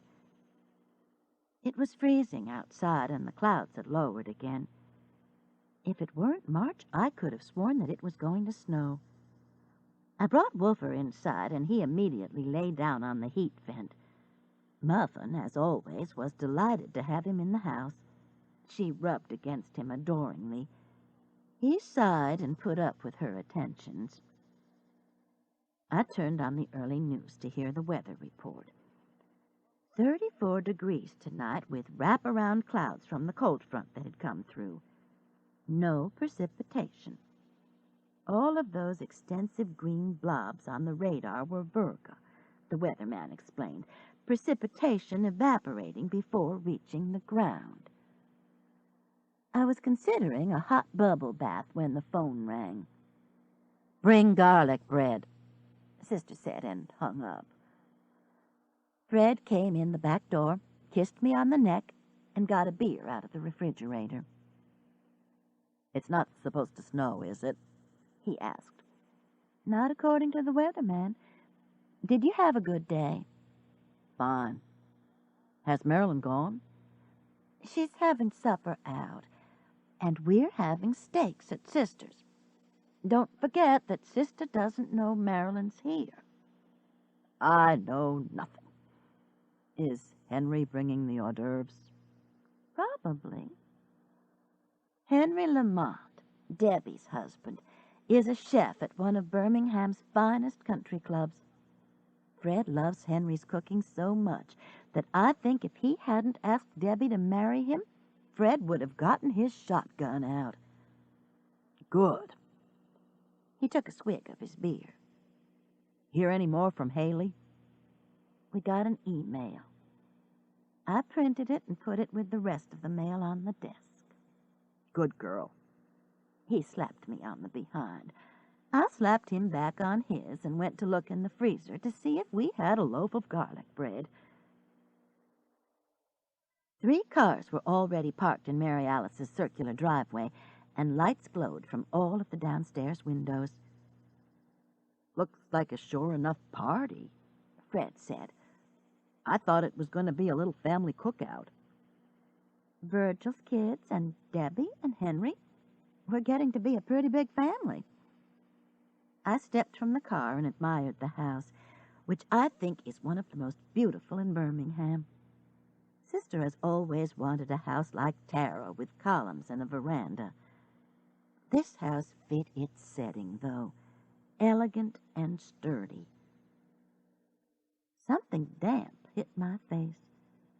I held out my hand and looked toward the porch light. "Fred, I think it's snowing." "Couldn't be snow. It's way above freezing." I wasn't so sure. Sister opened the door before we knocked. She was dressed in a purple velour pantsuit, and the porch light made her hair look more golden than usual. Or maybe she had made a trip to Delta Hairlines today. She thrust out her hand. "You got the garlic bread?" "And a good evening to you, too, dear sister-in-law. What a pleasure it is to see you this evening, and don't you look lovely?" Fred handed her the sack. "We stopped by the Piggly Wiggly and got 2 loaves. Fool." She took the sack and hurried down the hall. "Y'all come in," she called over her shoulder. Southern hospitality," Fred said. "May I take your coat, dear?" "Yes, you may, dear, and then I'll take yours." We grinned at each other. I hung the coats in the hall closet, and we went back to the den. 5 people were gathered in front of the fire. Debbie, Tammy Sue, and a girl we hadn't met were seated on the sofa. Larry Ludmiller and Buddy Stuckey were standing with their backs to the fire. Larry had on a plaid shirt and khaki pants, and his black hair was combed back, lessening the Elvis look. Buddy, however, had on a black turtleneck and black jeans. His hair was combed Elvis style, and his full lips curled on one side when he greeted us. Elvis himself couldn't have done it any better. Debbie stood up, hugged us, and made the introductions. The girl was Olivia Ludmiller, Larry's sister. Olivia was thin, pale, and didn't seem to care whether she met us or not. She said hello and went back to studying her fingernails. "Where's Henry?" Fred asked. God forbid that Henry and his food not be present. "He's running a little late.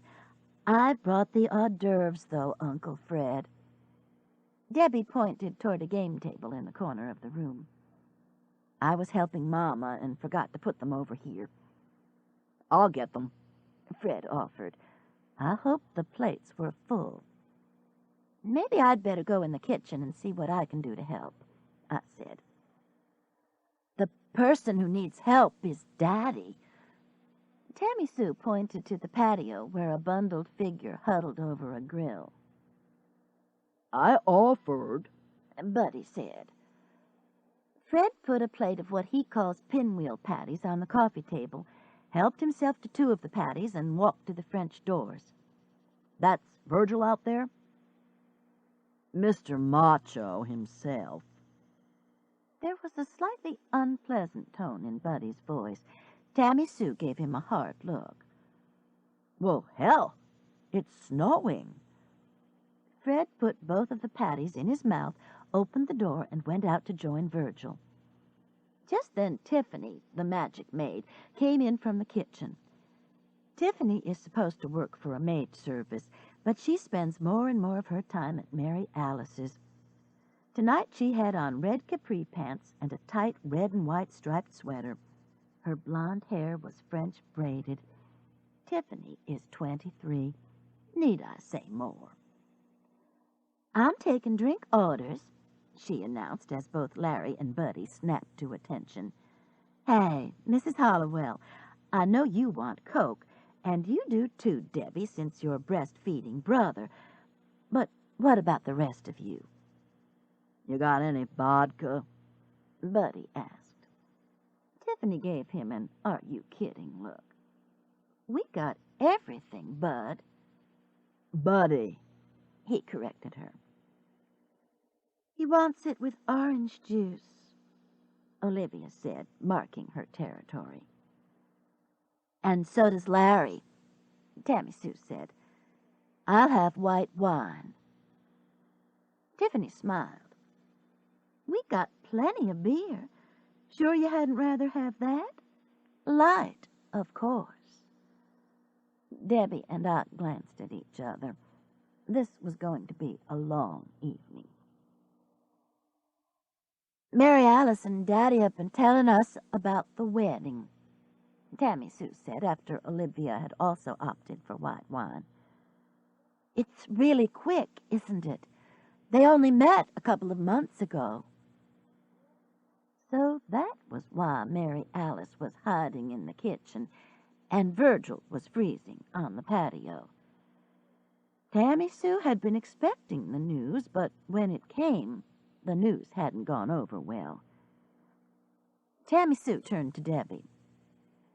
What do you think about it? I think it's fine. There's plenty of room at Elmwood for 3 more husbands. No, there's not, I said. Fred and I have been offered 2 of the plots, and we've accepted. What? Tammy Sue looked from Debbie to me to see if we were serious. All of Mama's husbands are buried at Elmwood together, Debbie explained sweetly. My daddy was the second one. Oh? Tammy Sue chewed on a cuticle. Just 3. Tammy Sue looked so alarmed that I took pity on her. They were all a lot older than Sister, I explained. Tiffany came in with the drinks and then passed the hors d'oeuvres around. Mrs. Crane said to tell you that we'll eat when Henry gets here. He just called and said it would be about a half hour. We don't have to wait on Henry, Debbie said. The steaks will be cold. She pointed toward Fred and Virgil on the patio. Tiffany offered me a pinwheel patty. The steaks aren't on yet. Sheriff Stuckey's just warming up the grill. Oh, for heaven's sake. Well, Virgil could get pneumonia if he wanted to, but Fred wasn't going to. I put my Coke on the coffee table and went out to the patio to tell Fred to come in right this minute. The 2 of them were huddled over the open grill. Larry said he couldn't tell if it was a man or a woman, Virgil was saying. Fred looked up and saw me. Hey, honey, Virgil was just telling me that Larry caught a glimpse of the person who stabbed the Russian guy. The only problem is Larry's about blind without his glasses. Hey, Patricia Anne. The hood of Virgil's jacket was tied under his chin, making his face look as round as a baby's. You all come in. It's freezing out here. You could cook these steaks in the kitchen, you know. Virgil closed the grill. I guess we'd better. What's Mary Alice doing? I don't know. She hasn't come out of the kitchen. Virgil sighed. I'd better go see about her. Did y'all have a fight? My tactful Fred asked. I'm not sure. We told my kids to come a little early so we could tell them we were getting married and what the plans were. And they said they didn't think it was a good idea. And Mary Alice said, tough titty or something like that. And Buddy said they'd better leave. And I said, hell no, you're not leaving. I spent $60 on these steaks. You're going to eat them if it kills the king. And Mary Alice went in the kitchen and said I didn't take up for her. Well, they sound like great steaks, Fred said. I gave him the look. They are, Virgil agreed. I'll go see about Mary Alice, I said. Y'all come on in by the fire. What do you want to drink, Virgil? I know Fred wants beer. Anything. Virgil looked grateful. Find out how mad she is and what I did wrong, will you, Patricia Anne? That'll be the day, Fred said, pushing his luck. Mary Alice was standing at the kitchen island crumbling bacon bits over a huge bowl of spinach salad when I came in. "Don't you say a word," she said. "I'm sick and tired of being nice and sweet." God forbid. I stopped at the counter and petted Bubba Cat, who was asleep on his heating pad. I picked up one of his legs slightly and let it fall. He opened one eye and glared at me. Good, he was still alive. One of these days that cat is going to pass on to his heavenly feline reward, and no one is going to know for days. Tiffany came in, glanced at us, and disappeared back into the dining room. "I kowtowed to 3 husbands. Sister went to the sink and turned on the water. Well, no more. I don't have to kowtow to anybody. Certainly not to somebody who won't take up for me." The idea of Mary Alice kowtowing to any of her husbands was laughable. If she lifted her finger, each of the 3 had jumped to do her bidding. Now didn't seem to be the time to argue with her, though. She soaped her hands viciously. Who wants to be Elvis's stepmother anyway? Now that's just tacky. She had a point there. And them acting like their father had lost his mind because he wants to marry me. Well, it was a shock to them. Tammy Sue seemed real nice the other night at the Alabama. How did you break the news to them anyway? Sister ripped a paper towel from the holder to dry her hands. They came in, and Virgil said something like, "Kids, the good Lord has seen fit to bring Mary Alice and I together, and we think the best thing we can do is make it legal." "Mary Alice and me," I corrected. Sister scowled at me. "Don't hand me any of that English teacher shit, Mouse." Well, he ought to know better than to say, "bring I." He could have said the whole thing better, if you ask me.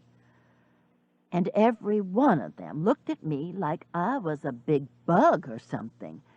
And the Elvis guy even said, "You're kidding.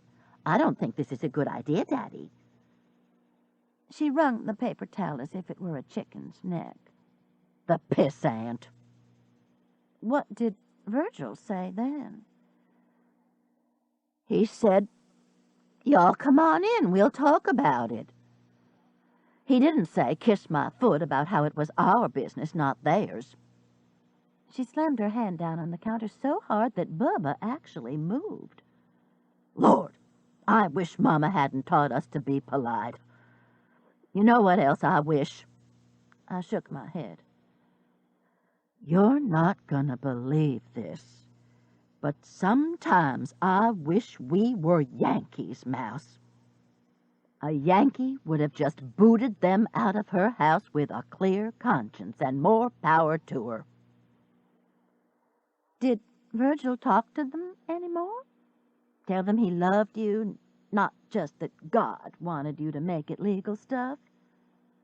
I don't know what he said. I came in the kitchen. She propped against the counter. And that Olivia Ludmiller wearing patent leather shoes. And it was way after 5 o'clock. Did you notice that, Mouse? I had. Virgil came pussyfooting in and said he was going to light the grill to warm it up. And I said, "Fine," and handed him some matches. I wasn't about to tell him there's a perfectly good grill in here. Let him freeze. There was a hint of a smile on Sister's face. What's going on in the den? Debbie and Tiffany are holding their own. And I hate to tell you, but I told Fred and Virgil to come in. I think there are a few flakes of snow falling. That's okay. Sister squared her shoulders.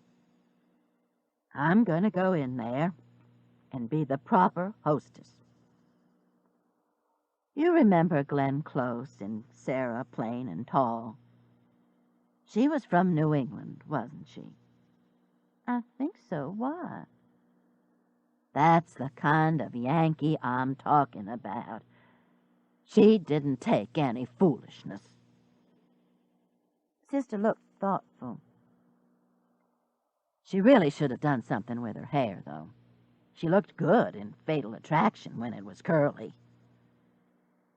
Mine hostess swept out of the room. The dinner party turned out better than I had hoped for, given the circumstances. We ate at the dining room table, but Mary Alice had kept it informal. She had used peach-colored placemats and her everyday pottery dishes. "I did the centerpiece," Tiffany whispered, putting a foil-wrapped potato on my plate. "It's lovely," I said. And it was. She had taken a basket and filled it with bedding plants, begonias, and impatiens, which were available at all of the grocery stores and being bought by optimists who thought winter was over. "I'll plant them in a couple of weeks." She moved on to Fred. "Sit anywhere," Sister had said, and we had arranged ourselves like opposing teams. Larry, Tammy Sue, Buddy, and Olivia were on one side, Henry, Debbie, Fred, and I on the other. Mary Alice sat at the head and Virgil at the end. Henry, who had just come in, was the only one who was unaware of the tension. I had taught Henry in high school in advanced placement English, and to tell you the truth, he was this teacher's pet. Smart, a gifted writer, a wonderful chef. His entry into my family had been a joy. "I hear Haley and Philip are coming in a couple of weeks," he said, handing me the butter. "Debbie says we're all going to the airport to meet them." "I hope she doesn't get as big as I did with Brother," Debbie said. "And the twins. Oh, my Lord." Across the table, sour cream and butter were being passed down the line. Larry and Buddy piled both on their potatoes. Tammy Sue opted for sour cream, and Olivia turned up her nose at both. None of them had said anything since we sat down. "Buddy is an Elvis impersonator, Henry," Mary Alice said.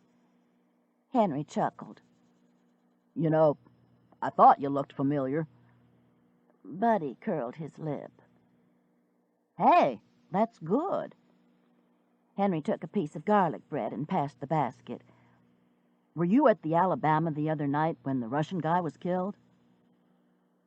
"Right next to him." Buddy pointed toward Larry. "He was on the other side. We couldn't figure out what was wrong with him," Larry added. "He just kept getting heavier and heavier." "I'll bet he did." Henry turned to Debbie. "Eat your salad, honey. You need it." I glanced over at Tammy Sue. She had on a pink outfit tonight, pink flannel pants and a matching pink sweater. She looked very pretty, but the spark that had been there the first night I met her was gone. She looked sad, diminished. And yet, at the theater, she had said that her father needed someone. Why was she taking it so hard? Mary Alice was a damned good catch. He could have gone for someone Tiffany's age, which Fred would probably do. I turned and looked at him. He was shoveling a piece of steak into his mouth. I kicked him on the ankle, and his eyes widened. "What?" he asked, his mouth full. "Just behave yourself." He nodded. "Where do you suppose he got the Elvis outfit?" Henry asked. "That's about the only thing I can answer," Larry said. We all get our suits cleaned at the same place on Southside. The lady gives us a discount so she can hang them in the window. She says it gets a lot of attention. Anyway, when Bud McCracken called and said he wasn't feeling good, I said I'd pick his up and he could come straight to the Alabama. It was Bud's. Ruined, Olivia said, startling us with the first word she had uttered since we had come into the dining room. Absolutely ruined. She gave a thin smile and sipped her wine. I looked from her to Buddy Stuckey. Okay, he was strange with his Elvis look and his curling lip, but I got the impression that he was having fun with it. Olivia was unpleasantly strange. Were they really a couple? Let's change the subject, Virgil said. Let Mary Alice tell you what she and I are going to do for our honeymoon. We're going to rent an RV and travel through the West, Mary Alice said. The news was met with silence. Virgil looked at his kids anxiously. Finally, Tammy Sue asked, "Are you going through Biloxi? I have a friend who won $1,300 there at the casino the other night." On what? Mary Alice wanted to know. A slot. She said bells didn't go off, but it lit up. A line had been crossed. We relaxed and began to enjoy our food. Buddy surprised those of us who didn't know him well by telling some funny stories about things that had happened to him while he was impersonating Elvis. The strangest, he said, was that he had been asked to conduct a funeral service for an avid Elvis fan. He didn't do it, Tammy Sue giggled. He told them it wasn't legal. We all laughed, with the exception of Olivia, who gave a vague smile. The phone rang, and Tiffany answered in the kitchen. "It's for you, Sheriff," she said, sticking her head in the doorway. Damn. Virgil got up, but was back in a minute. I've got to go. We've got a hostage situation in Springville. Some guy with his ex-wife and her new boyfriend. He came around the table and kissed Mary Alice on the cheek. Sorry, sweetie, but I'm still the sheriff. I know. You be careful. Be careful, Daddy, Tammy Sue echoed. He kissed her, too. Behave yourself. I will. Mary Alice pushed her chair back. I'll walk to the door with you. The room was quiet when they left. Then Henry, bless his heart, said, We've got 2 desserts, chocolate pie and raspberry tarts. Who wants what? I want one of each. Good old Fred.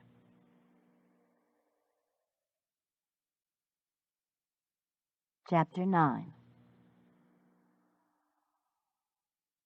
Marilyn was asleep when we got home, or at least I assumed she was.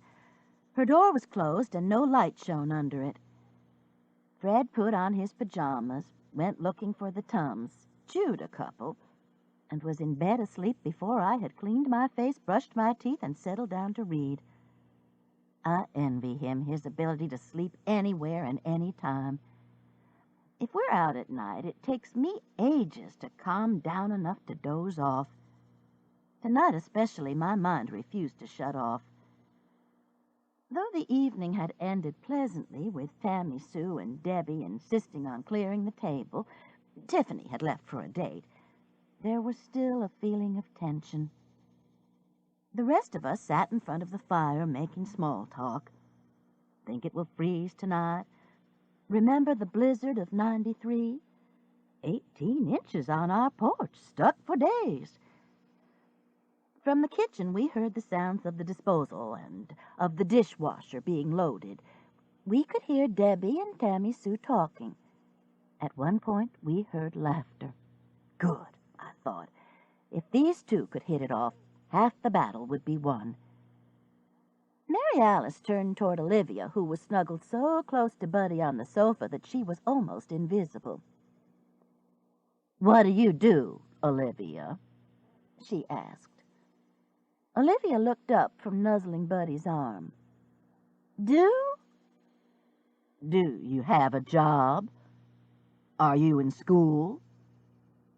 "Between jobs." She looked at Mary Alice as if she had insulted her in some way, which of course didn't faze Sister. "Between what kind of jobs?" "Singing."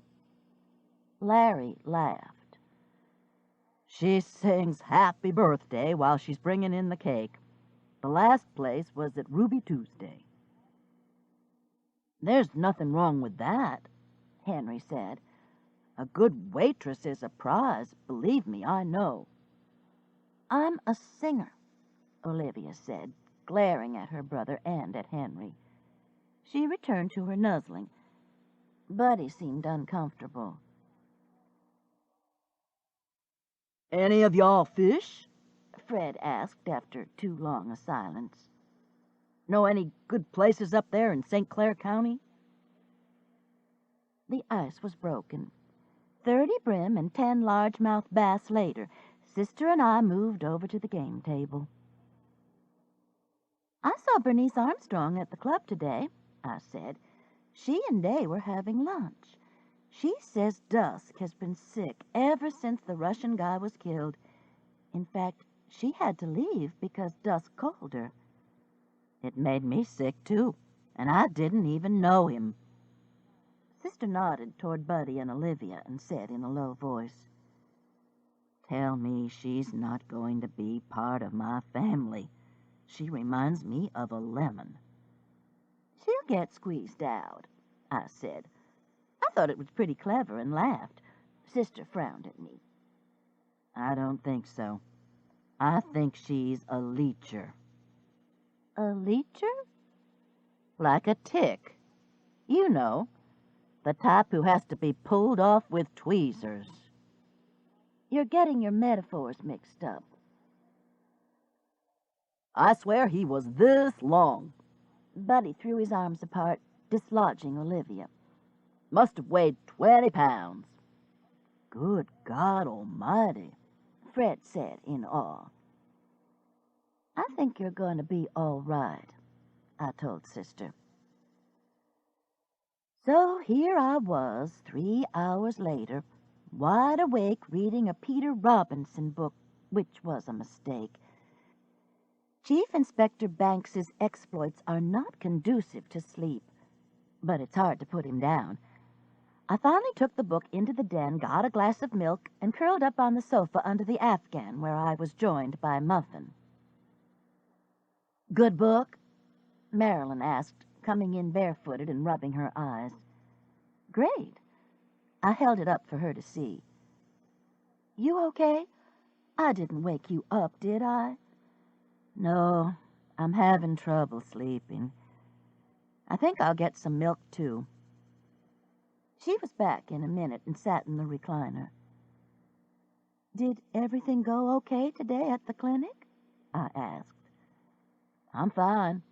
They're not even going to have to give me fertility drugs." "Good." She nodded. "I'll probably be back next week to get it done. I have to keep up with my temperature, make sure I'm ovulating." It sounded so cold. I thought of my own children, who had been conceived in passion and love, in fun. I thought of Charles Boudreaux and wondered if he were still at the Tutwiler Hotel, ready, willing, able. Hadn't he used the word ecstatic? I took a chance. Charles Boudreaux is definitely out of the picture? "Definitely." Marilyn drank some of her milk. "How did the evening go?" I told her that Virgil's children had been none too pleased to hear about the wedding, but that by the end of the evening things had seemed to be more pleasant. Marilyn nodded. "You know what I've been lying in there thinking, Aunt Pat? I've been thinking that in the morning, before I leave, I'm going to go and have a talk with Mama. Tell her what I'm doing. I mean, hell, Aunt Pat, I'll be 40 years old on my next birthday. I shouldn't still be intimidated by my mother. It's not like she's an ogre. You're going to tell her that you've been staying here? I'm going to tell her everything. Oh, shit. I groaned. I finally went back to bed and to sleep. When I awoke, both Fred and Marilyn were gone. It was after 9 when I pulled on some sweats and went out to get Woofer.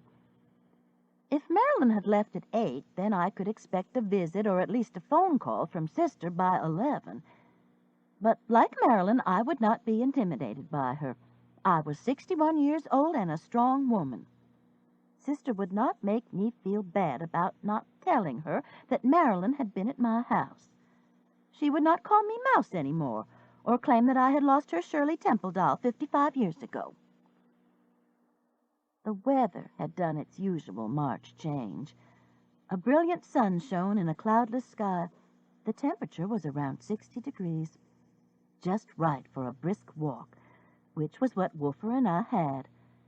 I'd go shopping for Haley's rocker as soon as I got home, I decided. Go to the library, maybe even take in a movie. Stay away from home. But as we turned the corner toward our house, I saw that Sister's car was already in our driveway. "It's okay, Woofer," I said. "I'm a strong woman." Sister was sitting at the kitchen table eating a sweet roll. "Get dressed, Mouse," she said calmly. "We're going to an Angel Sighting Society meeting." So I did. I think it should be clear by now that my sister is a joiner. The Angel Sighting Society is new on her agenda, though. In fact, it may be new to Birmingham. Mary Alice has been trying to get me to go with her for a couple of months, in spite of the fact that I've never seen an angel. She hasn't either, she says. All you have to do is believe in them and clap when people tell of their sightings. Shades of Tinker Bell. So far, I've managed to stay clear, but Sister knows when I'm vulnerable. She assured my cooperation by mentioning on the way over that she and Marilyn had had a nice conversation, and that she understood why I hadn't told her that Marilyn was in Birmingham. So there I was, sitting in a meeting room at the Vestavia Library, listening to a woman read a poem about sighting an angel. Before she read, she had handed out photocopies of it, so we wouldn't miss a word.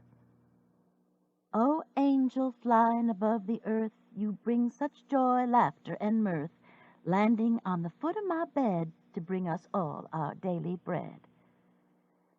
There were many verses of it, and I clapped with everyone else when it was over.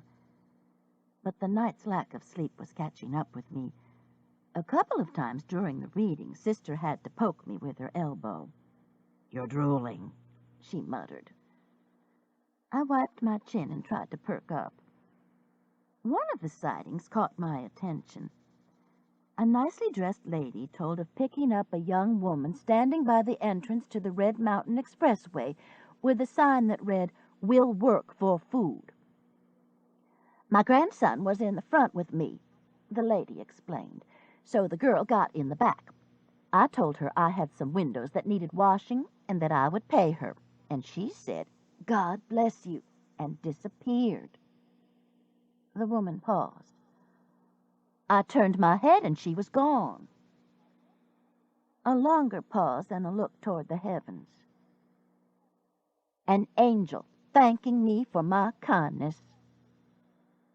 Everyone clapped. "Did you ever get your windows washed?"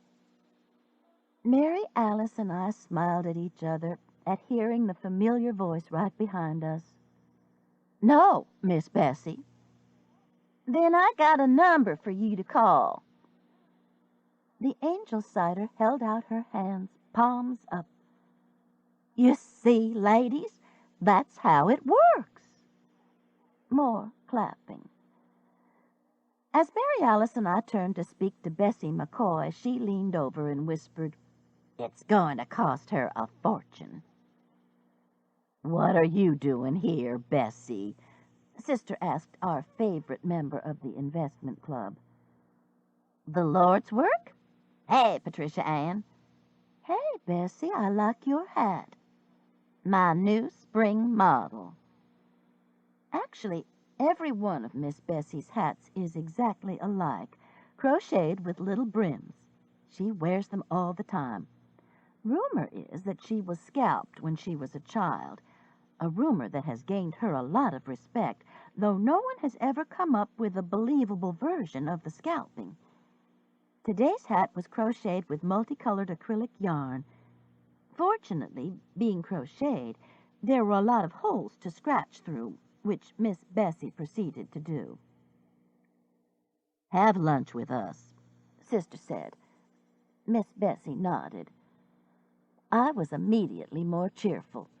With Miss Bessie along, Sister wouldn't harp on the fact that I had harbored her daughter without her knowledge for 2 days. "Let's go to the Hunan hut," I said. "Lunch is on me." "Then let's get Bonnie Blue, too, since the Hunan hut is right down the street from the big, bold, and beautiful shop." I smiled at Sister. "Great." "The Ebony and Ivory twins," Miss Bessie murmured to me as we followed Bonnie Blue Butler and Sister down the street to the Hunan hut. It's true. The two of them are the same size, have the same walk, the same mannerisms. The big difference is that Bonnie Blue's skin is the lovely dark chocolate color, and that she is younger than Sister. She used to work at the Scootin' Boot, the country western bar that Sister had lost her mind and bought for no other reason except that she loved to line dance.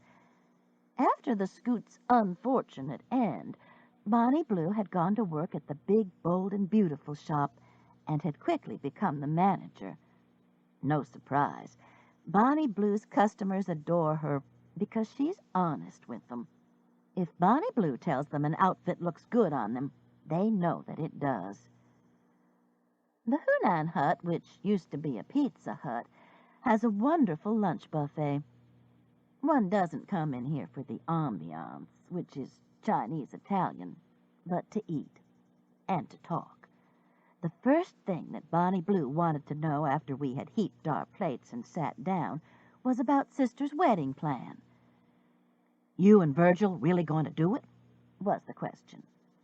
"Absolutely. And it's going to be different this time. Will Alec and I got married at Trinity Methodist Church. Roger and I got married at City Hall. And a rabbi married Philip and I at Temple Beth El." "A rabbi married me," I said. Mary Alice put down a forkful of fried rice. "He did not. You and Fred got married at home by that Baptist preacher with the real red face. I thought he was going to have a stroke at any minute. And we didn't even have 911 at the time. All I could think of was how on God's earth are we going to get this huge man to the hospital if he collapses on us." "You said a rabbi married Philip and I. It's Philip and me. Objective case, for heaven's sake. And while I was getting married, all you were thinking about was how red the preacher's face was?" "Rabbi Newman married Philip and I. I. Screw the objective case." Miss Bessie laughed. "You two sound like me and my sister." "They do it all the time." Bonnie Blue took a bite of egg roll. "Eat your lunch, girls." "I can't remember my wedding," Miss Bessie said. "I hardly remember my husband, but I sure as hell remember my mother-in-law." Sister buttered a Parker House roll. The Hunan hut's cuisine is somewhat eclectic. "That's one thing I never had to worry about, a mother-in-law." "Your husbands were all too old," I said. But, Verrill, I didn't get those 3 children out of the air. Parting shots. Bonnie Blue frowned at me. Tell us about the wedding, Mary Alice. We're thinking about having it at the little church at Tannehill Park. You know, that old church they moved there from somewhere out in the woods. And I want you to find me a dress like the one Carolyn Bessette wore, because I want a picture on the steps of Virgil kissing my hand, and I want the dress swirling around. Bonnie Blue rubbed her forehead as if she were getting a headache. She was pretty skinny, Mary Alice. Well, it doesn't have to be exactly like hers. Mary Alice shoveled the forkful of fried rice into her mouth and chewed thoughtfully. But what I can't decide, she said, after she had swallowed and taken a sip of tea, is whether to have it at 11 o'clock and have lunch afterward, or at 4 o'clock and have a cocktail reception. I vote for the cocktail reception, Miss Bessie said. But there's a problem with that, Bessie. The church is in a state park, so we can't serve alcohol. I was thinking about talking to the folks who live across the road from the park and seeing if we could set up a tent over there by that little lake. I thought about the land across the road from Tannehill State Park. That's a cow pasture, sister, and a pond. No. Farther down where the sign says fishing $2 a day, that little gravel road. Still a cow pasture. Bonnie Blue frowned in concentration. Have the reception at your house, Mary Alice. You can set up a large tent in the front yard, and everybody wouldn't have to be watching where they stepped. Somebody would probably show up dead in the pond anyway, the way you two have been finding bodies. Mary Alice pointed a fork at me. It's her bad karma. The only dead people I ever saw were laid out, until Patricia Anne retired. Except for my husband's, that is. Didn't one of them die on an airplane? Miss Bessie asked. Roger.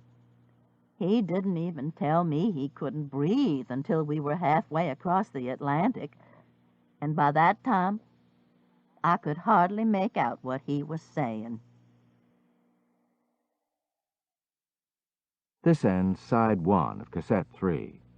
Please turn the cassette over and start side 2 at the same point. Cassette 3, side 2. By this time I had eaten my egg roll. Damned if my karma was going to take the blame for the bodies. I pointed my fork back at Sister. It was your son who married Sunshine Dabbs, Miss Smarty, and I've got a permanent knot on my head from falling over that turkey she left on your stoop. I leaned over to Miss Bessie. See my knot? She said. Bonnie Blue frowned in concentration. Can we back up here a minute? The problem is the time and place to have the reception, right? Just don't serve potato salad, Miss Bessie said. That stuff is dangerous in the summertime, especially when you make a big batch. Folks would be falling out with food poisoning right and left. I was at a family reunion one time where that happened. Lord, worst thing I ever saw. That's true, I agreed. I wonder if corn salad would be as bad. Miss Bessie nodded. It's the mayonnaise. Would you two just hush? Mary Alice said. I'm sure the caterers will make sure that everything's fine. We concentrated on our food for a few minutes. Then Bonnie Blue said, Well, if they do have potato salad, I hope they don't put mustard in it. I hate mustard in potato salad. My auntie always puts mustard in her potato salad and wonders why nobody eats it. She sure knows how to make chicken pie, though. The best crust. Everybody fights over it. Another few minutes of eating. The waitress came over and freshened our tea. Actually, there's another slight problem, Mary Alice said. Virgil Jr. is an Elvis impersonator, and he's going to be the best man. Bonnie Blue looked up from her almost empty plate. He'll be wearing a tux, won't he? Mary Alice shook her head. Virgil says Virgil Jr. always wears the white jumpsuit on dress occasions. He says nobody will notice it. Now, can you believe that for a minute? We're standing up there, the wedding party at the front of the church, all dressed up, with Elvis in the middle, and nobody noticing. Some things you just have to accept, Miss Bessie said philosophically.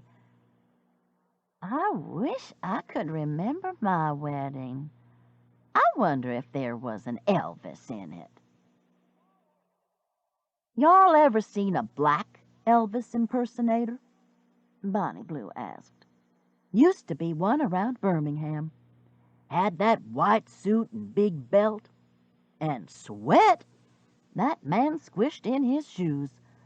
Looked like a fool marching down 4th Avenue. Well, hopefully Virgil Jr. won't sweat like that. But Mary Alice looked worried. Too bad about what happened to that Elvis at the Alabama the other night, Bonnie Blue said. Sister and I looked at each other, but neither of us said anything. We didn't have to. Bonnie Blue had caught our glances. Y'all were there? Should have known. Let's not talk about it, I said. Anybody want some more sweet and sour shrimp? Sister said, Get me some. As I left the table, I heard her saying, In the front row, he fell splat right into the orchestra pit. I was in no hurry to get back to the table and hear the saga of Griffin Mooncloth again. I went to the restroom and washed my hands, came back to the buffet, and loitered while the 3 women at my table still had their heads close together, engrossed, I was sure, in the Russian spy story. Finally, Sister looked up as if wondering where I was. I got her some more sweet and sour shrimp and headed back to the table. I don't want to hear any more about it, I said, shoving the plate in front of her. Can't say that I blame you, Miss Bessie said. You sure something isn't wrong with your karma? My karma's fine. And I really believed that until later at the big, bold, and beautiful shop.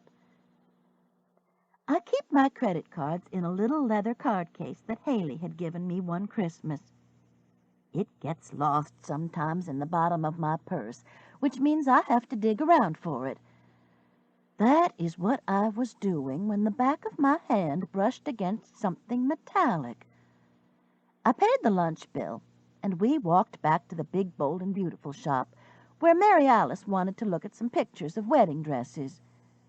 Miss Bessie and I sat down to wait, and I casually looked in my purse to see what it was that my hand had touched when I was rummaging for my credit cards.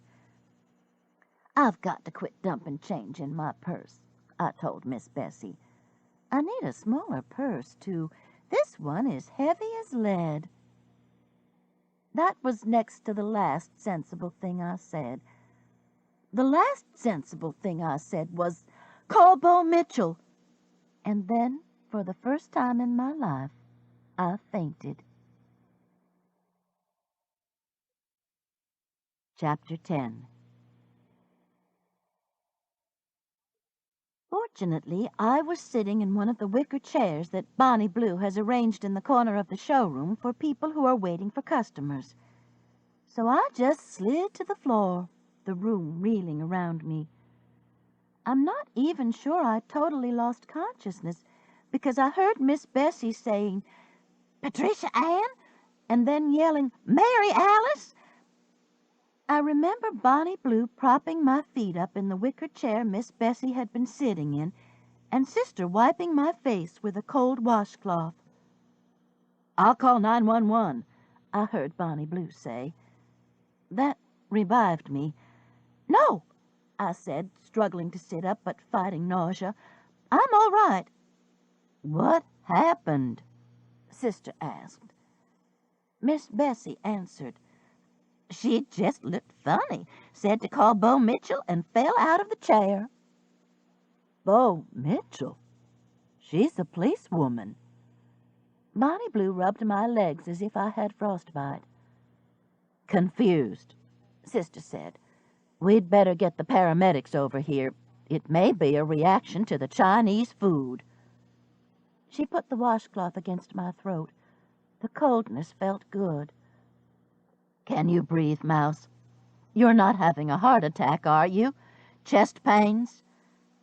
"Sister," I said, "I need Bo." "Don't you dare try and sit up," Bonnie Blue said, holding my feet in the wicker chair. "But, y'all, there's a switchblade in my purse." Bonnie Blue held me even tighter.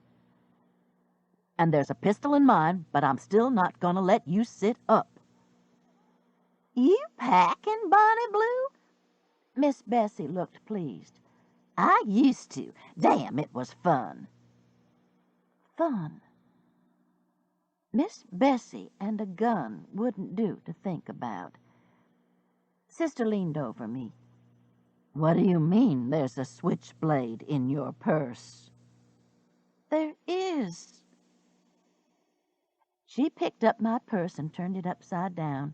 Lipsticks, combs, wallet, receipts scattered. And thunk, a switchblade knife hit the floor. 6 inches long, with a brown bone handle, with a swirled design. The knife switch was a small gold crown. Sister picked it up, mashed the crown, and the blade erupted, almost cutting my arm. "Damn!"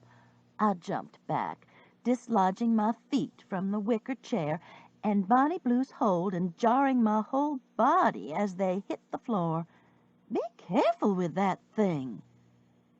"Lord have mercy," Sister said, looking at the knife with awe. Bonnie Blue, Miss Bessie, and I also looked.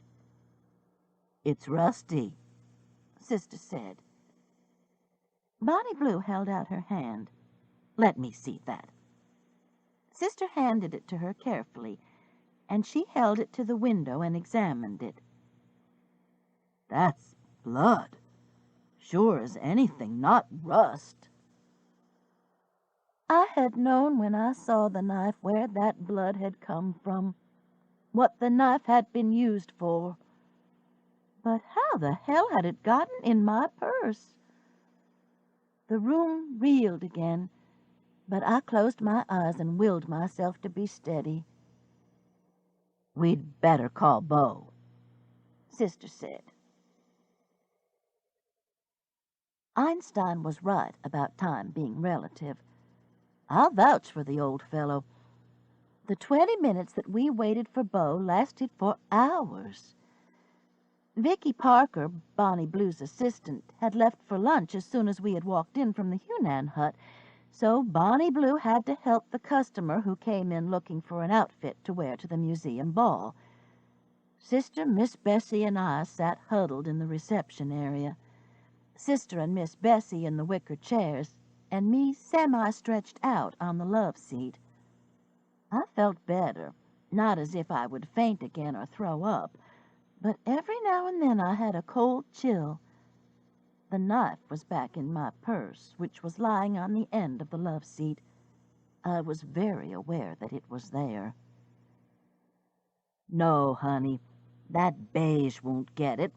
Bonnie Blue said to her customer, "Everybody there's going to have on beige or black. Let me show you this emerald green we've got back here. Cut down to your belly button, but you've got the figure for it." I think I had an emerald green dress once cut down to my belly button, Miss Bessie said, scratching her head through the holes in her hat with a crochet needle she had pulled from her purse. I wish that was all that was in my purse. Sister got up and walked to the plate glass window that overlooked 20th Street. "I wish Bo would hurry up."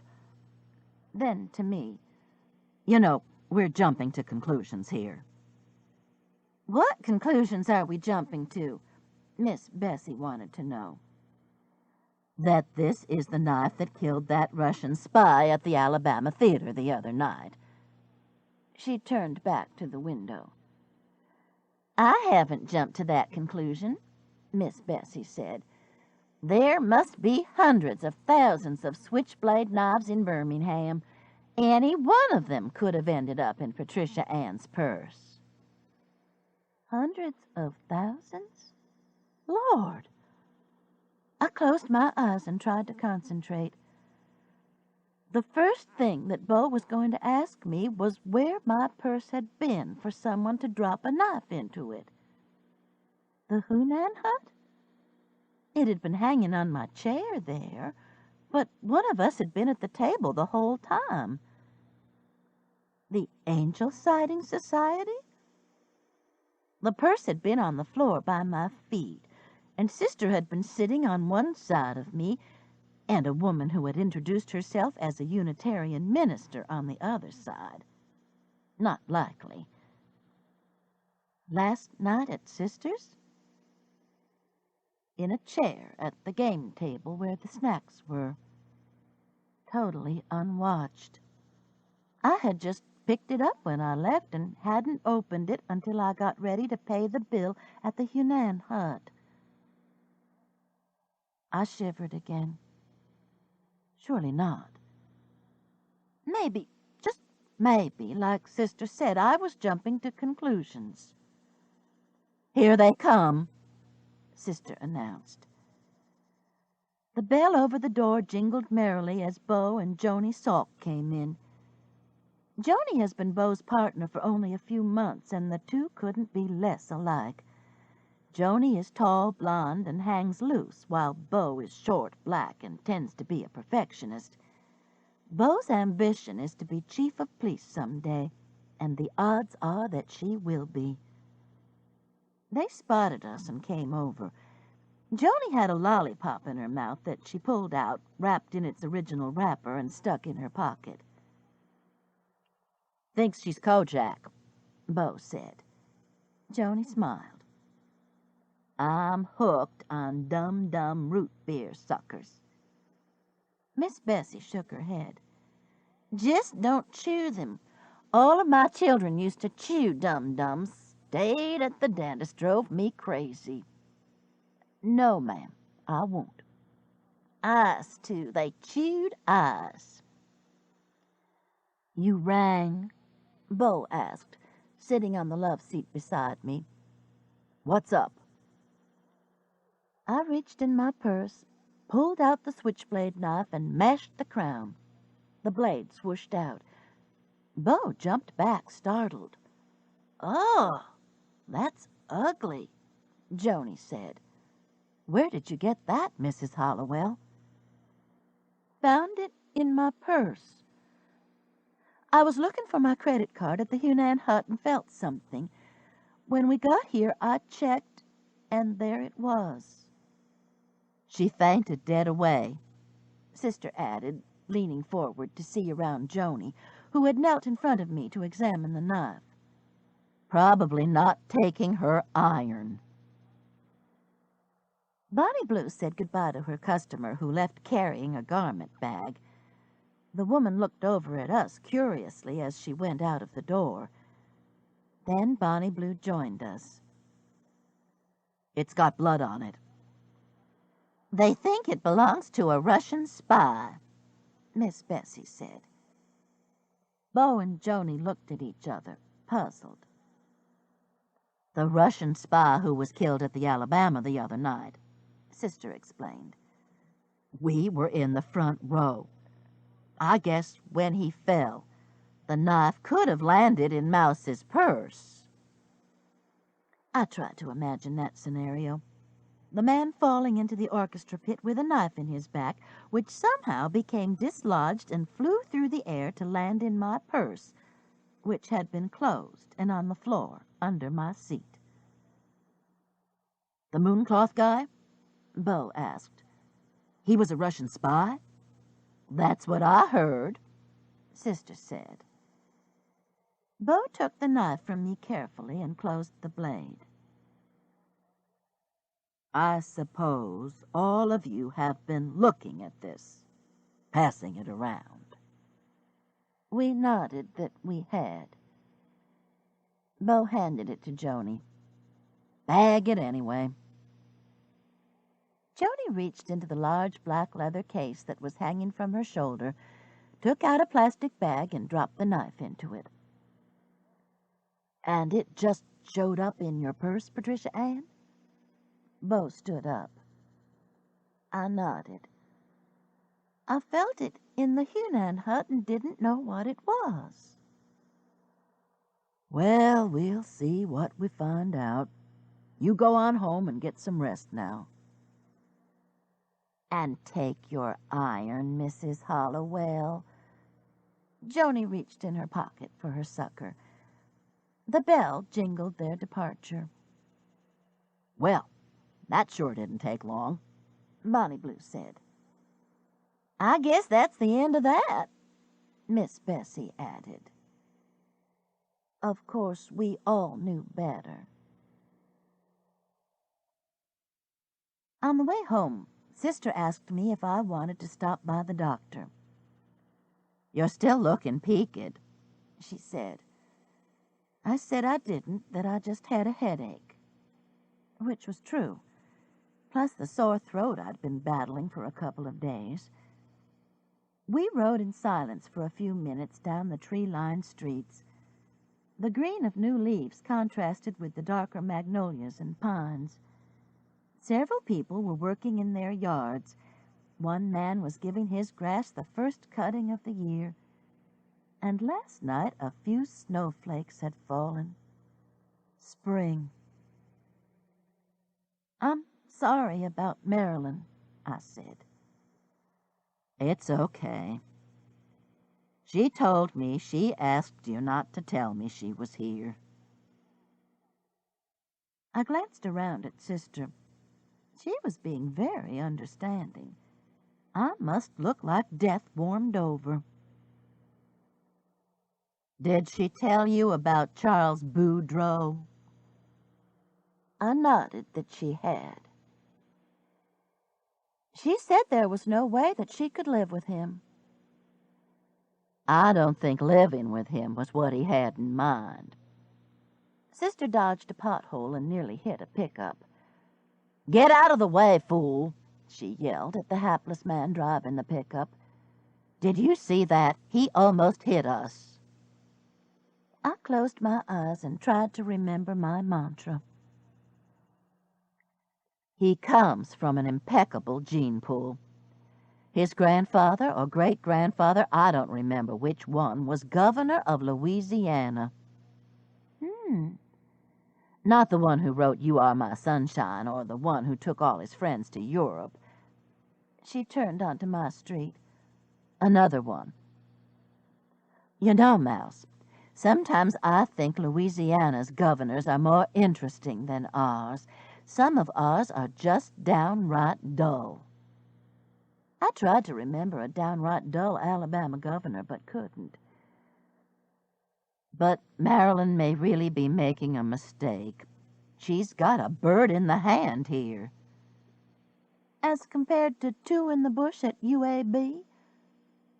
My heart was slowing down. I could see my house. You know what I mean. Now don't worry about supper tonight, she continued. I'll bring something over around 6:30. That's when Wheel of Fortune comes on, isn't it? I pulled the visor down, looked in the mirror, and pinched my cheeks. No candidate for Miss America, but I didn't look like I was about to step through the pearly gates. Sister turned into my driveway and stopped. I know you're upset about the murder weapon being found in your purse, Mouse. But we'll get you the best lawyers in Birmingham. Debbie will know who they are. What? Not a thing to worry about. Now, how about some nice salmon croquettes for supper? You want dill sauce? She clicked a button to unlock the door. What? I asked again stupidly. How had we segued from Charles Boudreaux's gene pool to my imminent arrest for murder? Dill it is, then. Hop out so I can go make some calls. The murder weapon? The best lawyers in town? What happened to jumping to conclusions? I didn't hop out of the car, more like a stumble. Mitzi was waving to me from her yard, and I headed toward her as if she were a beacon of sanity. Dumbest thing I ever heard of, Mitzi said. To start with, nobody knows if that was the knife that killed the mooncloth guy. And even if it is, you were sitting in the front row of the theater with 100 people around you who can swear that you were there. Mary Alice shouldn't scare you like that. I was sitting on the sofa with the thermometer in my mouth. I asked. Mitzi glanced at her watch. Okay. I took the thermometer out. Almost 101. Damn. I was really sick. And I'd been blaming my symptoms on being upset about Marilyn and on Griffin Mooncloth's murder, even on the excitement of Haley's homecoming. The fainting today I had blamed on the switchblade. Mitzi took the thermometer and looked at it. Yep, we're calling the doctor, girl. I knew when I felt your arm that you had a fever. I'll just take some aspirin. I'll feel better. Mitzi shook her head. You told me the day before yesterday that you weren't feeling good. You had me look at your eyes. I rubbed the knot on my head, which had almost disappeared. That's not what's wrong, Mitzi said, noticing my gesture. And you'd better go see about it. You don't want to expose anybody. As if I hadn't exposed 100 or so people, I reached for the phone to call the doctor. I'll drive you, Mitzi volunteered. I've just got the sinus, I said. Which, of course, was true.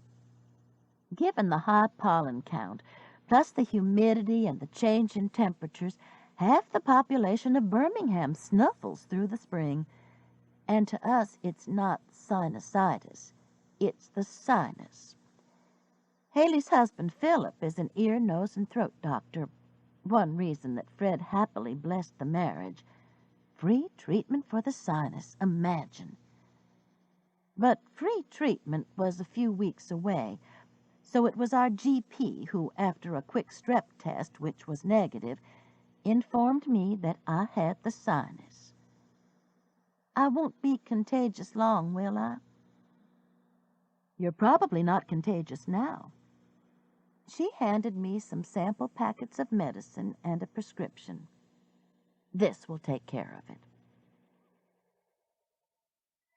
Now all I have to worry about is being accused of murder, I told Mitzi on the way home. Tell me the whole story again, Mitzi said. Which I did, starting with Dusk Armstrong and ending with the dinner party the night before with Virgil's family. One of them had to put the knife in your purse, didn't they? It stands to reason. It was sitting there on the game table. I thought for a minute. My guess is Larry Ludmiller. He was the one standing next to the mooncloth guy in the line. Mitzi stopped at a light. But what would his motive have been? I shrugged. I guess it's up to the police to find out. But it's interesting, isn't it, that the Russian guy had an appointment with Debbie? Out of all the lawyers in Birmingham, why Debbie? He got her name out of the phone book? What are the odds against that, Patricia Anne? Pretty far-fetched. So, let's say somebody recommended her. Who would it have been?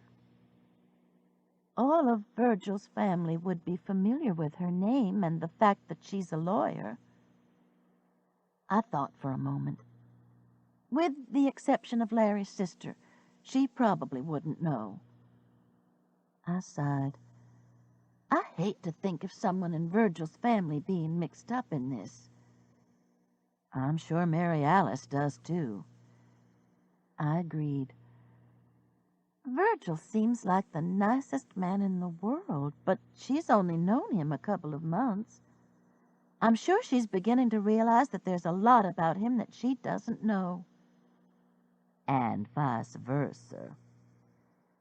We looked at each other and grinned. I wondered how many of the wedding plans Sister had told Virgil. Mitzi turned into her driveway. Why don't you go get on your nightgown and crawl in bed? I'll walk Woofer for you. It was an offer I couldn't refuse. I took 2 of the doctor's pills as instructed, fixed myself a cup of hot tea, and put on my nightgown and robe. I had just settled on the sofa when the phone rang.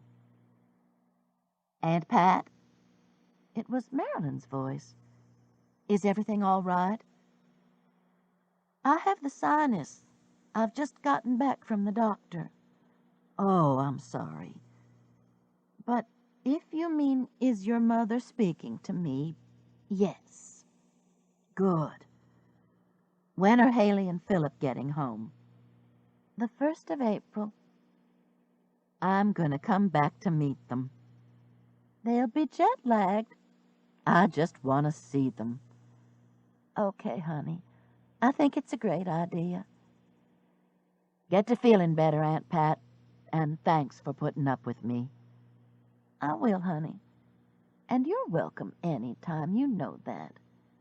I know. Bye, Aunt Pat. I hung up the phone, thinking about my 3 children and Sister's 3, all of whom were in their mid to late 30s. With the exception of my Alan, they had all put off marriage and having children until recently. When I was Marilyn's age, I had a son in college and 2 teenagers right behind him. I pulled the Afghan over me and rubbed Muffin between the ears, remembering how old I had felt. On my 40th birthday, I had known there would be no more children. And here were my nieces and daughter just starting their families. Which way was better?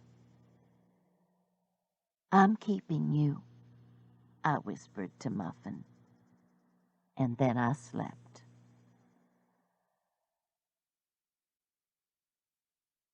Chapter 11. Fred woke me up when he came in around 5:30. I told him I had the sinus, and he felt my head to see if I had any fever. I told him that Mary Alice was bringing supper. I didn't tell him that someone had dumped a switchblade in my purse.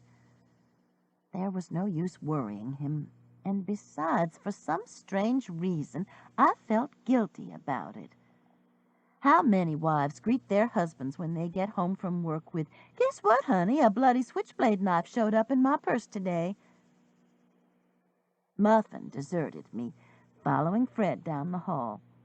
I turned over on my side and drifted, neither awake nor asleep, but caught in that in-between state where dreams seem real and reality seems like a dream. I heard Mary Alice come in the back door, and I smelled salmon croquettes. But I was at her house. I was sitting on her sun porch, and Charles Boudreaux sat across from me, telling me that he had impeccable genes. "Don't tell me, tell Marilyn," I said. "Tell Marilyn what?" Sister asked. I opened my eyes, and she was standing over me. "I was talking to Charles Boudreaux," I said. "You're sick, aren't you?" "I have the sinus. Mitzi took me to the doctor." She sat down at the foot of the sofa. "I found out something." I was still drifting. "What?" "Something about that mooncloth guy." "What about him?" He was an illegal alien. The time had run out on his cultural exchange visa, and he hadn't left. I turned over, opened both eyes, and looked at Sister. "How do you find this out?" "Virgil. He said the Birmingham police called the New York City Ballet to see if they could get in touch with his family, and the folks up there said the immigration people had been there looking for him." "Well, couldn't he just have gone to the State Department and told them he wanted to defect?" Sister looked at me as if I had lost my senses. "Not if he was a spy." "Who said he was a spy?" "Didn't you?" "Of course not." "Well, somebody must have." I rubbed my forehead. Sister asked if I wanted some more aspirin. I nodded that I did. She was back in a minute with 2 aspirins and a glass of water. I propped up against the pillows and took them from her. "You know what this means, don't you?" she asked. I had no idea. I swallowed the aspirin and shook my head. Sister sat on the end of the sofa, folded her hands, and said, "It means that a Russian killed him. They knew he was going to defect and spill all of their secrets, and they couldn't have that happen." Sister had a faraway look in her eyes. I said, "You're writing a new story, aren't you?" "I'm getting an idea for one." "Well, in your story, was it a Russian agent who stashed the switchblade in my purse?" "Could have been." "Was this Russian agent's name Larry, Buddy, or Tammy Sue?" "They were the only ones who had access to my purse, Sister." "I think her name was Olivia." Sister looked at me and grinned. "What did Virgil say about the knife?" The grin disappeared. "He said he didn't like it." I hadn't liked it much myself. "You told Fred?" Sister asked. I shook my head. "I haven't had a chance yet." Which was a lie. "Told me what?" Fred was standing in the doorway. Sister didn't miss a beat. "That a Russian agent dropped the switchblade that he used to kill that mooncloth guy into Mouse's purse." Fred looked puzzled. Then his face brightened. "Are you working on one of your stories?" Sister nodded. "Sounds like a good one. Is that salmon croquettes I smell?" Sister nodded again. "With dill sauce." He couldn't say later that he hadn't been told. And the evening was peaceful. Fred and Sister ate the croquettes, and I ate yogurt. The guy on Who Wants to Be a Millionaire won $500,000 and could pay off his student loans. and Griffin Mooncloth's name wasn't mentioned again. All in all, a nice evening, even with the sinus. Of course, the next morning, all hell broke loose. I was sitting at the kitchen table drinking orange juice and looking at the newspaper when the doorbell rang. I glanced at the clock. 9:30. I had been up only a few minutes, had on my old pink chenille robe, and still felt miserable. Probably that Charles Boudreaux again, or a UPS package. I put Muffin down from my lap and went to the door. When I looked through the peephole, I saw two well-dressed, middle-aged men. Mormon missionaries? Jehovah's Witnesses? I opened the door, leaving the chain on. Yes? Mrs. Hollowell? The older of the two men said. He looked to be in his early 40s, but he had a lot of white hair. The other man reminded me of Ron Howard, still little Opie to me, with a bald head and a fringe of red hair. Yes? White Hair held out a wallet with a badge in it. Mrs. Hollowell, I'm Detective Hawkins, and this is Detective Blankenship. Would you open the door, please? I'm not feeling well this morning. How can I help you? Oh, hell, Mrs. Hollowell, White Hair said. Excuse the language, Mrs. Hollowell, but I was scared it was you. I told Jasper here, I said, Jasper, I'll bet you anything it's my favorite English teacher from Robert Anderson High. It's me, Tim Hawkins, Mrs. Hollowell. Second row on the left. Long black hair. Wrote my research paper on Matthew Arnold, Dover Beach. Ah, love, let us be true to one another. Jasper Blankenship snickered. Tim Hawkins gave him the look that probably turned Lot's wife into stone. The pieces began to fall into place. The white hair had thrown me.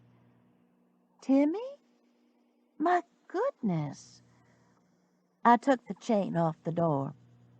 Of course you can come in. Just don't look at me or the house. I've got the sinus. The two men stepped into the living room. Y'all want some coffee? I asked. Timmy ducked his head. No, ma'am, Mrs. Hollowell. I hate like hell to tell you this, excuse the language, but we've come to arrest you. Detective Blankenship pulled out some handcuffs from his pocket. You have the right to remain silent. You have the right to an attorney. Oh, shut up, Jasper. She doesn't need that crap. Timmy turned to me. Mrs. Hollowell, we've got to take you in. For what, Timmy? Are you serious? Suspicion of murder, Mrs. Hollowell. Seems they found a murder weapon in your handbag. I found it myself. It just showed up there. I know. It's just something we've got to do. They want to ask you some questions. I looked down at my pink chenille robe. Do I have time to get dressed? I was feeling remarkably calm. Of course you do. Tim Hawkins gave his partner a look that dared him to stop me. And may I call my niece? She's my lawyer. Yes, ma'am. Well, y'all have a seat. There's coffee in the kitchen. Make yourselves at home. The machine picked up at both Debbie's office and at her home. I left messages at both places that I was being arrested. I took a quick shower and put on my navy blue suit and heels. I might be under arrest. I might feel like hell, but I was going to be a neat criminal. I started to put on eyeliner, but realized that my hands were shaking so much that I might blind myself. I guess I wasn't as calm as I thought. Timmy and Detective Blankenship were sitting in the kitchen drinking coffee. "I like your bay windows," Timmy said. I looked out and saw Woofer marking his tree. "I need to call my neighbor," I said. "She'll be worried about me." Mitzi's machine answered. I left word that I had gone to the police station. I didn't add that I was under arrest. I considered calling Fred, but surely I would be home in a little while. "You ready?" Jasper Blankenship stood up. There was a tinge of sarcasm in his voice. Timmy pointed to the table. "Rinse out your cup and saucer." We went out, and Timmy held open the front door of a Buick LeSabre for me. There was nothing to identify it as a police car, unlike Bo Mitchell's car that has City of Birmingham on the side. Jasper got in the back, and while Timmy was walking around the car, he reminded me that he had read me my rights. I agreed that he had. "Just wanted it clear." "Exactly why am I under arrest, Timmy?" I asked when he got in the car. "And why couldn't you question me at home?" "You were at the scene of the crime, Mrs. Hollowell, and the murder weapon was in your purse. So you're considered a murder suspect. Procedure says we have to hold you. And what they'll do at the station is give you a voice stress analyzer test." "A polygraph?" "Not exactly." Timmy waited until a pickup had passed and then pulled out into the street. "Works sort of the same way, though. When they ask you a question that shakes you up, it'll show up on the machine." "Timmy," I said, "I didn't know this Mooncloth man from Adam's house cat. We were sitting in the front row at the Alabama, and he fell over into the orchestra pit." "I believe you, Mrs. Hollowell. What we're most interested in is the switchblade and how it ended up in your purse." I considered this. "Have they had time to do a DNA test? Are they sure it's the murder weapon?" Timmy shook his head. "The DNA won't be back for a few days, but the guy had B-negative blood, which is fairly rare, and that's what's on the knife, and it fit the entry wound perfectly. It's the weapon, all right." I was just grasping at straws. I had known it was the murder weapon when I pulled it from my purse and fainted. "How long does it take, this voice stress analyzer test?" I asked. "And will the two of you be asking the questions?" Timmy ran his hand through his white hair. Imagine, one of my students with white hair. "Depends. And no, ma'am. There's a technician who does it. We'll talk to you afterward, though." "Well, if it depends on how much I know, it won't take long." Jasper leaned across the seat. "You probably know more than you think you do." I could learn to dislike this Ron Howard look-alike. I turned and looked out of the window. This ends Side 2 of Cassette 3 of Murder, Boogies with Elvis. Please fast forward to the end before loading Cassette 4. Murder, Boogies with Elvis. Cassette 4. It was so eerie riding down the familiar streets, knowing I was under arrest as a murder suspect. Knowing that the two men in the car with me were detectives with the Birmingham Police Department, men who were going to ask me questions about the murder of a man I had never met in my life. A Russian dancer. Weird. It would make more sense if they were arresting me for the murder of a fisherman on the Warrior River. At least I had known a few of them. Then a terrible thought occurred to me. "Will I be able to post bail?" I asked Timmy. My daughter's been in Warsaw, Poland since last August, and she's coming home in a few days, and there are all sorts of things we need to do for her. She's 4 months pregnant. Can't see any reason why not. I expect all they'll do is question you and let you go home anyway, Timmy said. He nodded his head toward Jasper. His wife's 4 months pregnant, too. Jasper leaned forward again. We're having a girl. Going to name her Emily Claire. That's a beautiful name. Ours is Joanna. I don't think they've decided on a middle name yet. Is your wife showing? Looks like she swallowed an eggplant. That's exciting. Yes, ma'am, he agreed. I had begun to like him a little, but not for long. As we pulled up to the downtown police station, he informed me that he was going to have to put the handcuffs on. Policy. I looked at Timmy. He seemed embarrassed, but he nodded his head. Bunch of bullshit. Excuse the language, Mrs. Hollowell, but we've got to do it. I held out my hands. We have to do them in the back, Jasper said. It's too easy to get your hands out in front. Folks used to get loose that way all the time.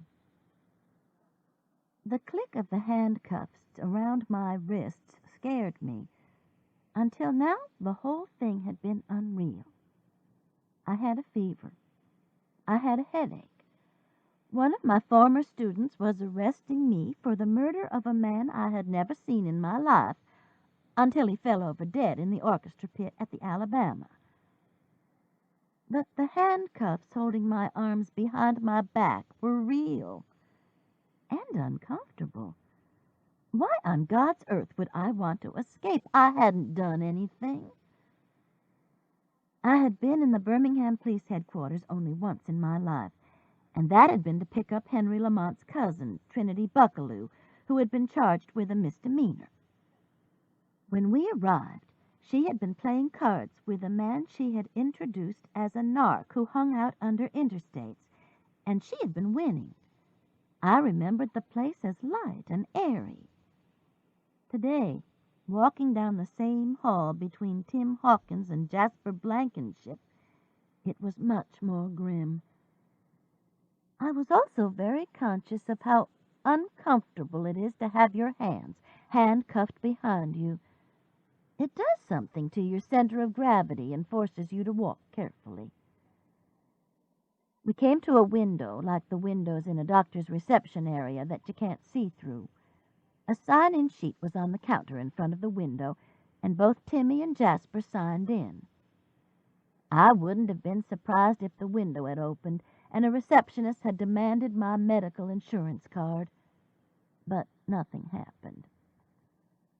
This way, Mrs. Hollowell, Timmy said, pointing toward a door that had a red light above it and code box on the side. He punched in several numbers. There was a grinding noise, a green light came on, and he opened the door into a narrow hall. On the left, he said. We turned into a very pleasant room. There were 2 desks and a round table with chairs around it. A long counter ran down one wall with bookcases above it. In one bookcase, African violets flourished under fluorescent grow lights. In a corner was a corn plant, tall, healthy, reaching toward the fluorescent bulbs in the ceiling.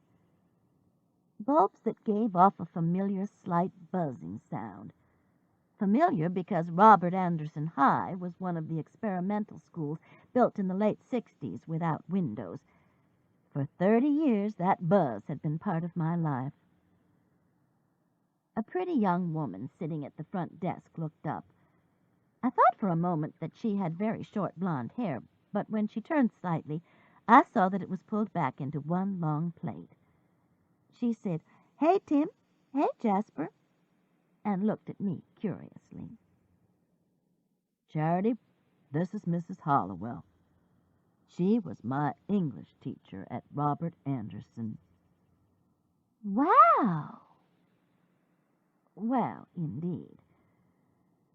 The lovely Charity wouldn't have even been a gleam in her father's eye at that point in time. "We're booking her for suspicion of murder," Jasper added. Wow! Charity's eyes widened. And she looks like a nice lady. The three of them looked at me. I said, "I am a nice lady." And they all nodded. "Well, I am," I insisted. "She really is," Tim said, a little late, I thought. I frowned at him. Charity reached into her desk and pulled out some forms. "Will y'all fill these out?" She leaned over and touched an intercom button. "What?" an irritated, loud voice answered. "Need some fingerprints here, Jean." "Snowed under back here. I'll get to you soon as I can." "She'll get to us soon as she can," Charity announced as if we were deaf. "I have to go to the ladies' room," I said, "right now." Charity stood up. "I'll walk you down there. It's right down the hall." "There's a problem with the handcuffs." Tim, on his way over to the table with the forms, said, "Jasper, get those damn handcuffs off. Excuse the language, Mrs. Hollowell." "Who do they think you murdered, Mrs. Hollowell?" the lovely Charity asked as we walked down the hall. "A Russian guy at the Alabama Theater." "Oh, I heard about that. Somebody stabbed him on the stage while he was doing an Elvis dance." "And I was in the audience." I pointed to the door with women on it. "Do you have to come in with me?" "Oh, no, ma'am. There's no way to get out of there. I'll just wait here." I thanked her and walked into the restroom to be confronted with the witch from hell. It took me a few seconds to realize that what I was facing was a full-length mirror. Good Lord, have mercy. The only thing I recognized was the navy suit. I was pale as a ghost except for my eyes, which looked like black holes.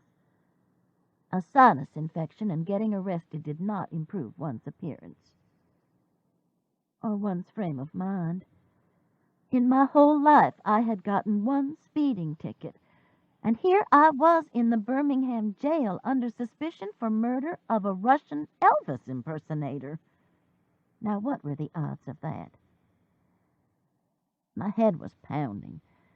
When I came out of the stall, I wet a paper towel and held it against my face. Then I fished around in my purse, not the same one I had found the switchblade in, and located a couple of extra-strength Tylenol. I cupped my hand under the faucet and managed to get enough water to wash them down. I should have brought my antibiotic, I realized. I was supposed to take it 4 times a day. Damn. I held the paper towel to my eyes. "Mrs. Hollowell, you okay?" Charity called through the door. "I'm coming," I said, throwing the towel in the wastebasket. "We're going on down to the voice analyzer," she said as I came out. "She's not busy right now." "How long does it take? I've got a splitting headache." "Depends. You can wait on your lawyer if you want to." I had no idea how long it would take Debbie to get my messages, and I couldn't think of any way that I could incriminate myself by answering some questions. So I said, "Let's get it over with." Charity led me into a small but very pleasant office. A very pregnant woman in her early 30s stood and introduced herself as Margaret Sayers. Charity said she had to get back to work. Margaret invited me to sit down, which she and I both did. She reached in her desk drawer, pulled out a huge bottle of Maywocks, and took a swig. "You remember what the last month is like?" she asked. I nodded. I have 3 children. This will be my 3rd. She turned a picture on her desk so I could see it. 2 blonde little girls in front of a Christmas tree. They're beautiful. She studied the picture. Yes, they are. We're having a boy this time. She placed it back on the desk and said, "Ready to get down to business?" "How does the test work?"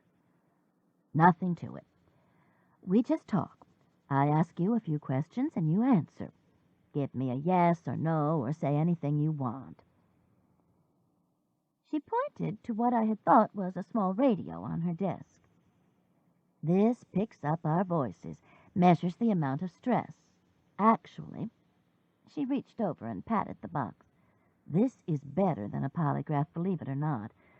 They've found out that every person's voice is as distinctive as their fingerprint or their handwriting. You can take a tranquilizer or some other drug and fool a polygraph, but not this baby." She leaned back. "Now I want you just to relax, Mrs. Hollowell." That chance in hell. And I decided not to correct her grammar, too. "Your name is Patricia Anne Tate Hollowell?" "Yes." "How old are you, Mrs. Hollowell?" 61. "How long have you lived in Birmingham?" "All my life." I began to relax a little. "Have you taken any drugs today?" "An antibiotic and 2 extra-strength Tylenol. I've got a sinus infection, splitting headache." "But no narcotics? No cough syrup with codeine?" I shook my head. "Makes me sick." "Did you know Griffin Moonclaw?" "No. I was sitting in the front row of the Alabama when he was stabbed. He came right toward us and fell in the orchestra pit. It upset my husband and me both so much that we left immediately." Margaret leaned forward to adjust a knob on the voice analyzer. Not an easy thing to do at 8 months pregnant. "Where are you having your baby?" I asked. "Brookwood. I like their birthing room." "My niece just had a baby there. She's a lawyer. Debbie Knockman. You may know her." "Oh, sure. I know Debbie. She had a little boy, didn't she?" I nodded. "David Anthony. They're calling him brother." Margaret patted her stomach. "I'll bet that's what happens to this one, too. How's Debbie doing? Is she back at work?" "Part-time. I hope she'll be down here to get me out in a little while." "Mrs. Hollowell, do you have any idea how the switchblade knife got in your purse?" "I've narrowed down the number of people who could have done it to 4. "And you didn't kill Griffin Moonclaw?" "Of course not. The extent of my killing is putting out combat bait for roaches." Margaret reached in her desk drawer and pulled out the Maalox bottle again. "I've got a little refrigerator. You want a Coke? Caffeine-free?" "I'd love one." I pointed to the voice analyzer. "Are we through?" "Oh, sure." I breathed a sigh of relief. "This whole thing is ridiculous. They brought me in handcuffs." "Tacky. It's policy, though." "So I've heard. Where's the refrigerator? I'll get the Cokes." "Thanks, Mrs. Hollowell. It's over in the corner under that table." I got the cans of Coke and handed one to Margaret. "My daughter's pregnant, too." "When is she due?" I felt better than I had all day. The Tylenol was taking effect, and I had obviously passed the voice stress analyzer test. Or so I assumed. We had finished the pregnancy conversation, and I was listening to Margaret tell about her daredevil daughter Rosie's exploits when the phone rang. "Debbie's here." she said when she hung up.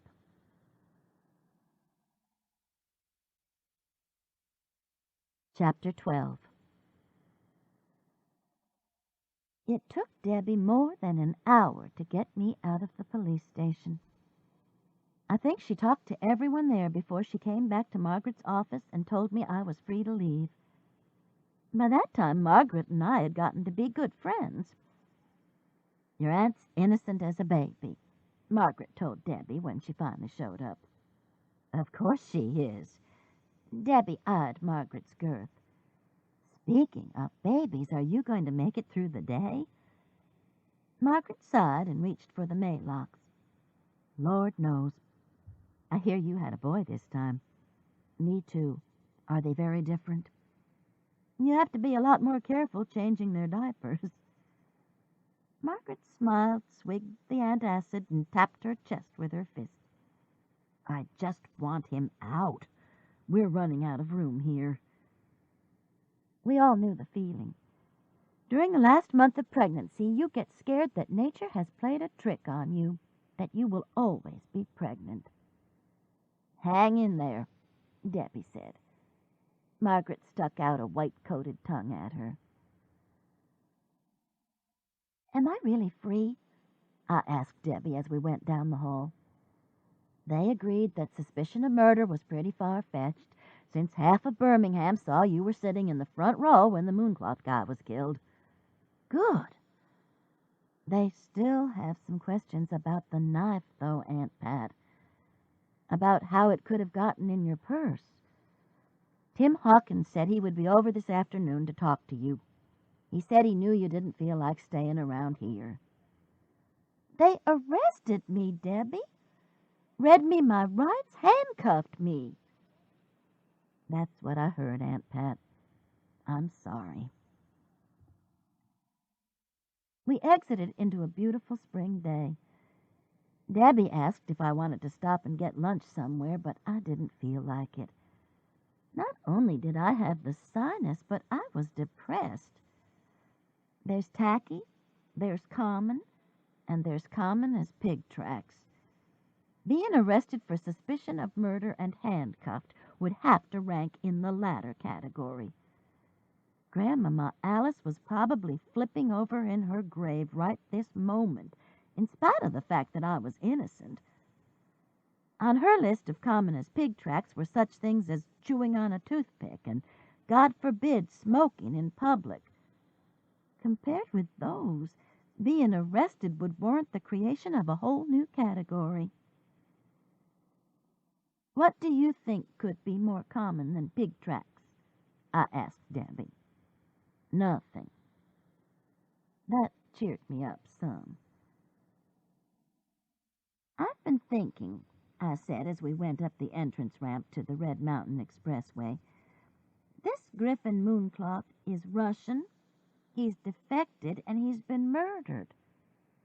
How come the State Department isn't involved, or the FBI or something? Debbie checked the oncoming traffic and pulled onto the expressway. I guess they figure it's not a political thing.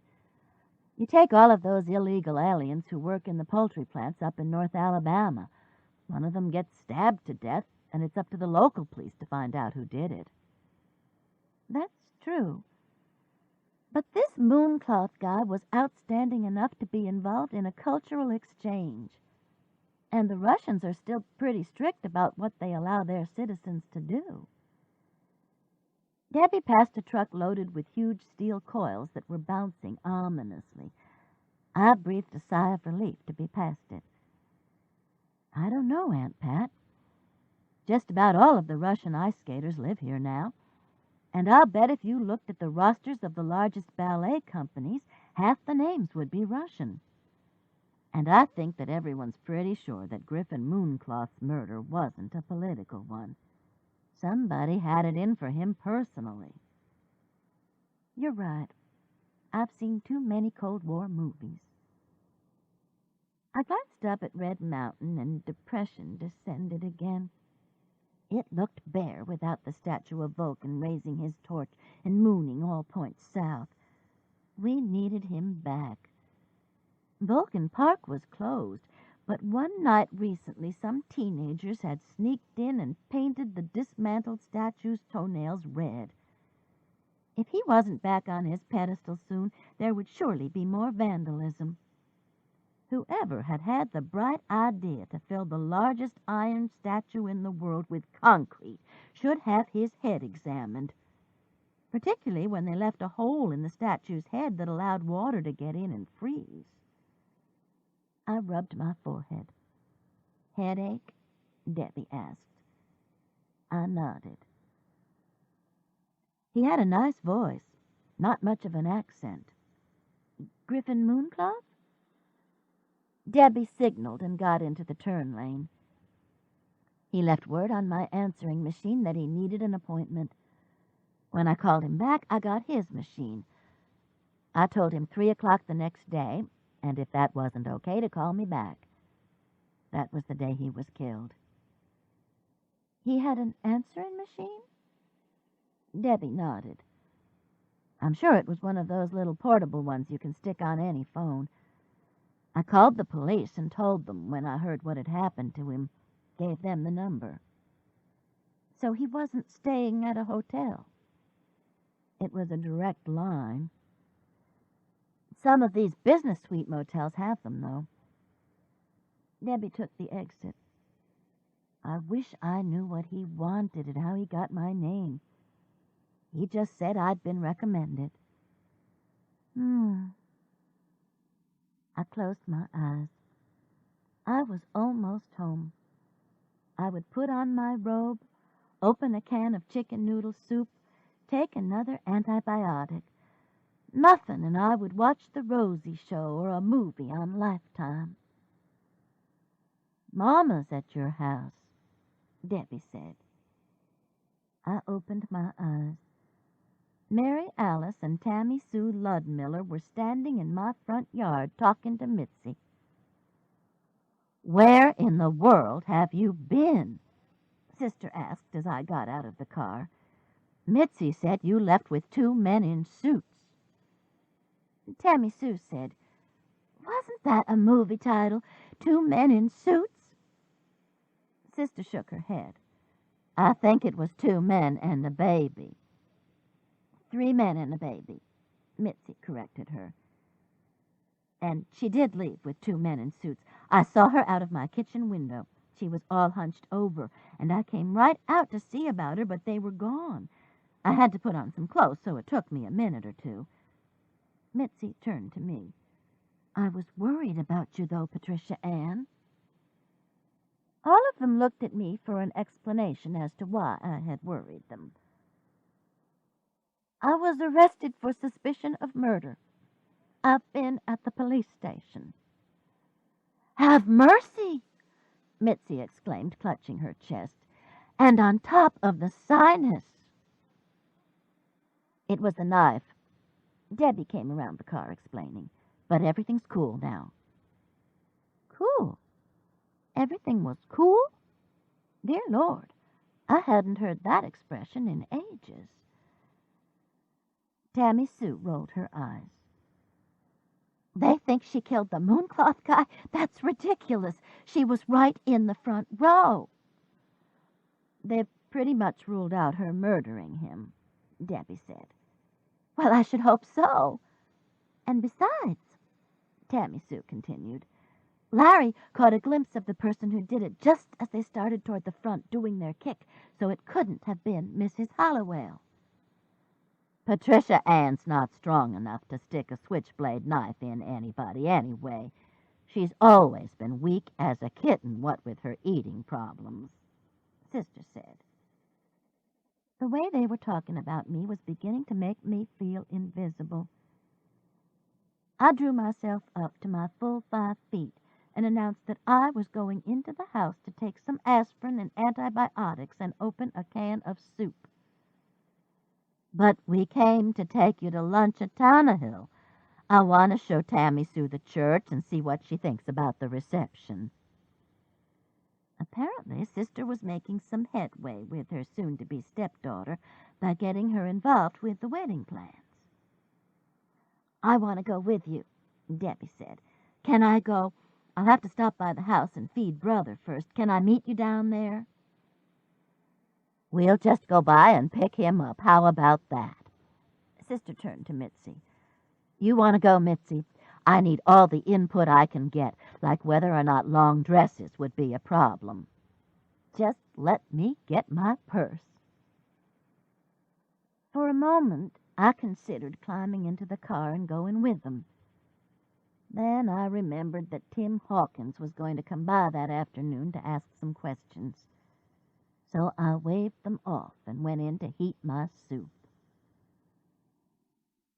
There were 3 messages on my answering machine. 2 from Fred, and 1 from Bernice Armstrong. Fred wanted to know how I was feeling, and Bernice was thanking me for calling to check on Dusk the night before. She was sorry they had missed the call. Dusk was feeling much better and would probably go back to New York in a couple of days. Give her a call back when I got a chance. I called Fred and told him I was all right. I had decided that I would wait until he got home to tell him about being arrested. That would take more than a phone call. Bernice's line was busy, so I warmed my chicken noodle soup and sat down at the kitchen table. I was hungry, I realized, when I tasted my first spoonful. Here at my kitchen table was normality. The sun was shining through the skylight in the den. Woofer was marking his tree in the yard, and Muffin was stretched out on the sofa. I crumbled some crackers into the soup and relaxed for the first time that day. Handcuffs, Miranda rights, voice stress analyzer. The whole morning was becoming as unreal as a trip to Mars. But someone had put a murder weapon in my purse. That was real. I could still feel it in my hand, cold, metallic. See the switch shaped like a crown, hear the swoosh of the blade. I shivered and forced myself to think pleasant thoughts. Haley. Joanna. I was so lost in those thoughts that the phone's ringing startled me. Mrs. Hollowell? A deep male voice said when I answered. This is Larry Ludmuller. Is Tammy Sue there by any chance? I know she's with Mrs. Crane, and I called her house, and Tiffany said they were probably with you. They're on their way to Tannehill for lunch, I explained. I gave him Sister's car phone number. He thanked me and hung up. I didn't think any more about this conversation until hours later. At the time, it didn't seem important. Tim Hawkins showed up alone around 4 o'clock. By then, I had had a short nap, and the antibiotics seemed to be kicking in. Do you have your handcuffs? I asked him when I opened the door. No, ma'am. I'm so damned sorry about that, Mrs. Hollowell. He actually blushed. Excuse the language. I know. Policy. Yes, ma'am. My mama would have a fit. I'm sure you remember her. President of the PTA. Got the stage lights put up. The spots. Little bitty, space between her teeth? That's her. Well, how's she doing? Just fine. Give her my regards. Tell her they're still enjoying those lights at the school. While this exchange was going on, I led Tim back to the den and motioned for him to sit on the sofa. He turned down the offer of coffee and got out his notebook.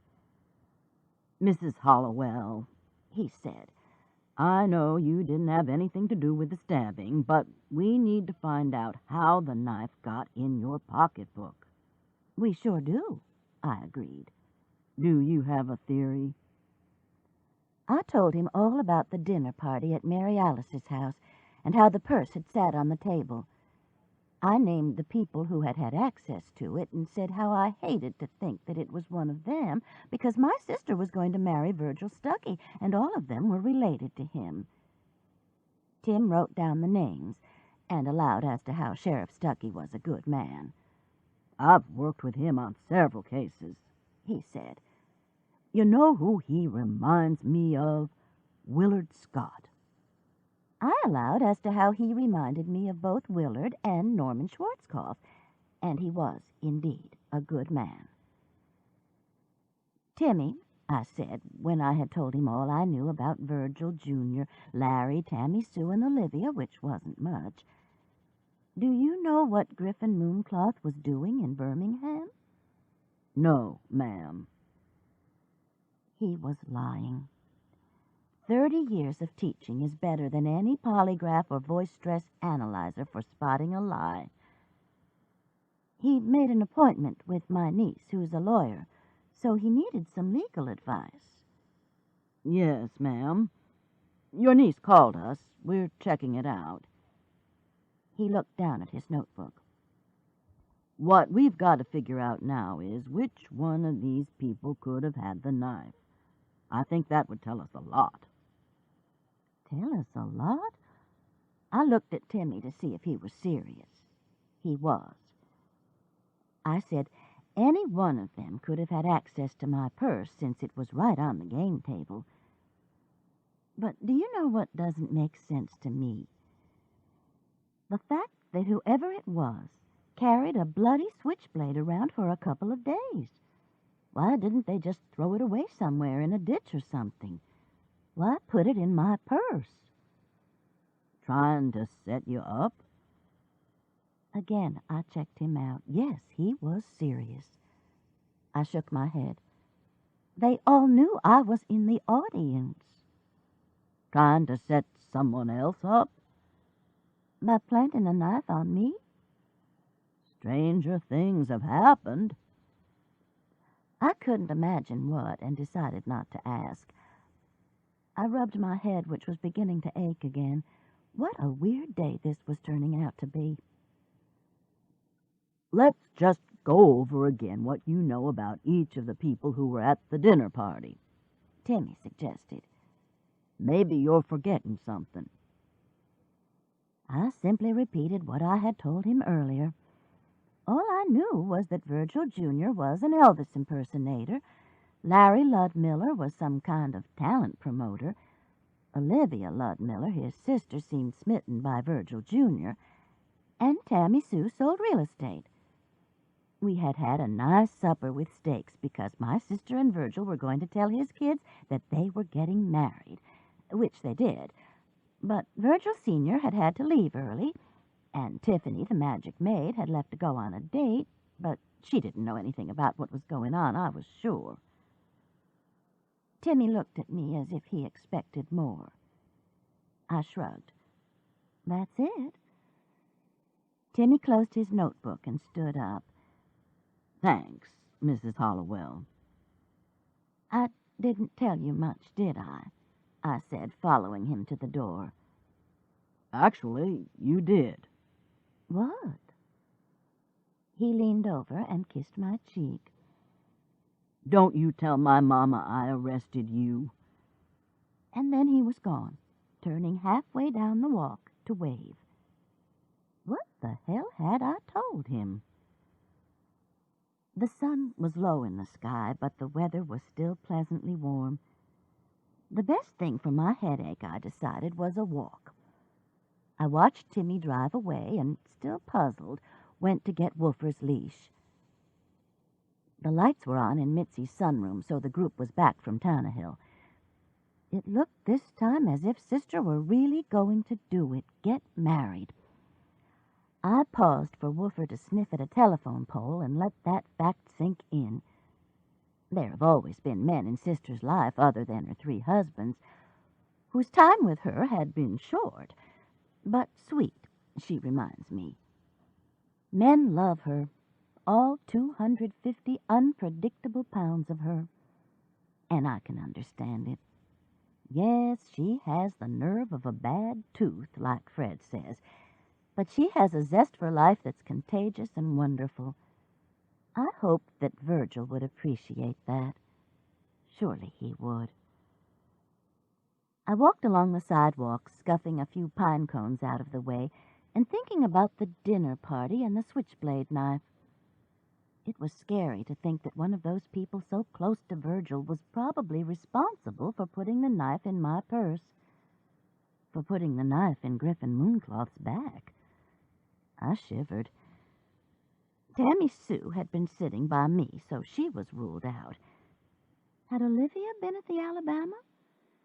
Virgil Jr. and Larry certainly had, right next to Griffin. But what motive could there have been? According to Virgil Jr. and Larry, they had no idea who Griffin Mooncloth was. Did Olivia? Was there some connection there that Tim Hawkins knew about that I had verified when I talked to him? I thought about Olivia and how she had been clinging to Virgil Jr. It makes no sense, I told Woofer, who looked around at me and nodded in agreement. A man gets killed right in the middle of 1,000 people and no one sees it happen. I paused. Well, Larry Ludmiller got a glimpse, so he said, but Tammy Sue says he can't see anything without his glasses. Woofer looked at me as if he were puzzling over it, too. And if Dusk Armstrong hadn't been in one of the Mooncloth guys' dance classes, no one would have been able to identify him, at least right away. Woofer sighed and sat down. It was indeed a mystery. But my thinking of Dusk Armstrong reminded me that I hadn't returned her mother's call. It was chillier outside than I had thought, too. I've got no business out in the cold, Woofer, I said. I'm courting pneumonia. He turned back toward the house agreeably. Some days you walk a mile, some days you walk a block, but a treat was always waiting. Dusk is much better, Bernice said when I asked. She wouldn't let me take her to the doctor, but she's been able to eat some today. It might have been a virus, but I think it was the shock of seeing that man that she knew killed at the Alabama. Lord knows it would upset my stomach seeing someone I knew stabbed like that, dead as a doornail, let alone falling into an orchestra pit. I agreed that it would be unnerving, to say the least, and that I was glad she was feeling better. What I wanted to tell you, though, was that I've got the most wonderful rocking chair that you're welcome to. Mitzi told me that you were looking for one for Haley, and this is one that I bought for Dawn when she was pregnant the first time. It's one that a man made for prime-time treasures.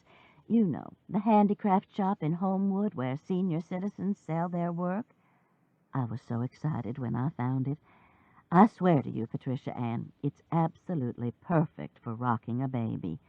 Comfortable and even creaks just a little bit. Anyway, it was what I took to Dawn's shower. Even gift-wrapped it, if you can believe. You've never seen so much paper and tape, and then I had to take Jerry's van because I couldn't get it in my car. Bernice paused to catch her breath. And would you believe that was what Mary Lou Ryder, Dawn's mother-in-law, brought her to? Out of everything in Birmingham to buy for babies, we bought the same thing. Of course, Dawn felt like she had to keep the one Mary Lou brought, didn't want to hurt her feelings, which I could understand. Not that I could tell an ounce of difference. You couldn't take it back? No, but that's okay. I figured Day or Dusk would use it someday, but they tell me I might as well give up. Neither one of them is planning on having children. They're both totally into their careers. Maybe they'll change their minds. I doubt it. But if they do, Dawn can pass along her rocker. Her children are 8 and 12 now. Can you believe? I could imagine Bernice shaking her head the way I do when I think about my 2 grandsons, Charlie and Sam, fast approaching teenage in Atlanta.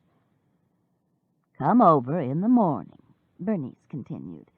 It's up in the attic, and it won't hurt my feelings if you don't think it's as wonderful as I do. But I'd love to think of Haley rocking her little one in it. You wouldn't believe how wonderful she was to all of us when Jerry had his heart surgery, Patricia Anne. I hope she doesn't give up nursing. There's nothing much better than hearing such nice things about one of your children. I thanked Bernice and told her that I would definitely be over the next morning, sinuses willing. I hung up smiling, got a can of Dinty Moore beef stew out of the pantry, popped open a can of biscuits for a topping, and had supper ready for Fred when he came in. "Smells good in here," he said. He gave me a hug and went to the refrigerator for a beer. I got arrested today, I said. "Really?" He popped open the can, took a long swig, and headed down the hall. I waited. In a minute he was back, a startled look on his face. "You what?" We'd better sit down for this one, I said.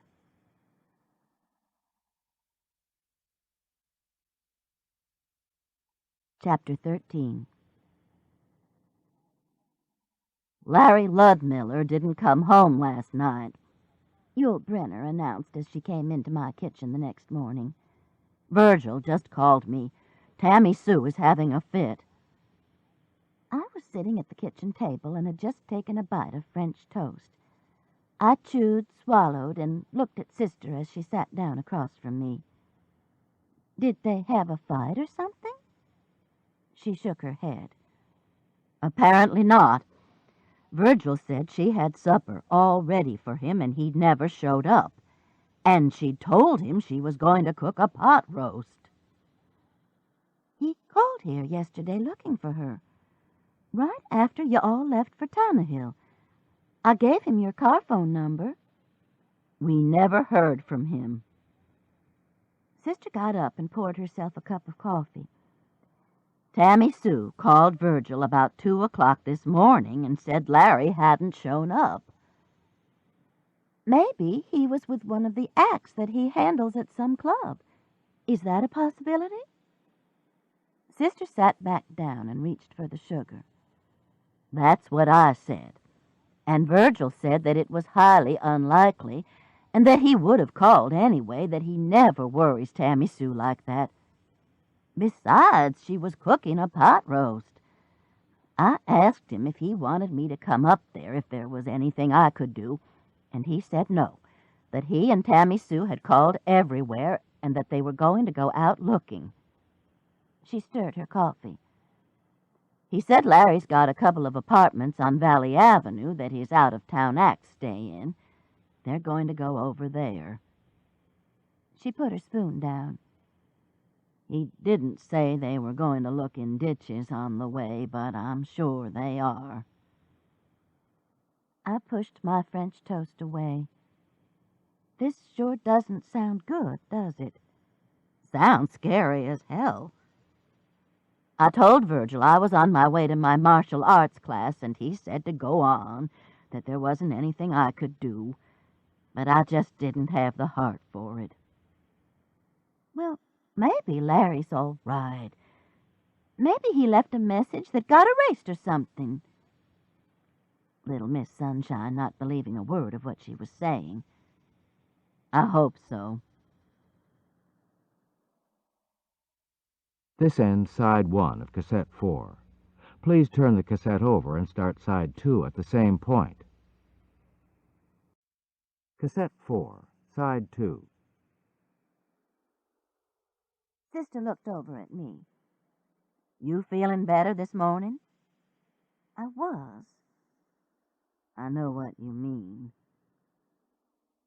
We were quiet for a few minutes, both of us lost in thought.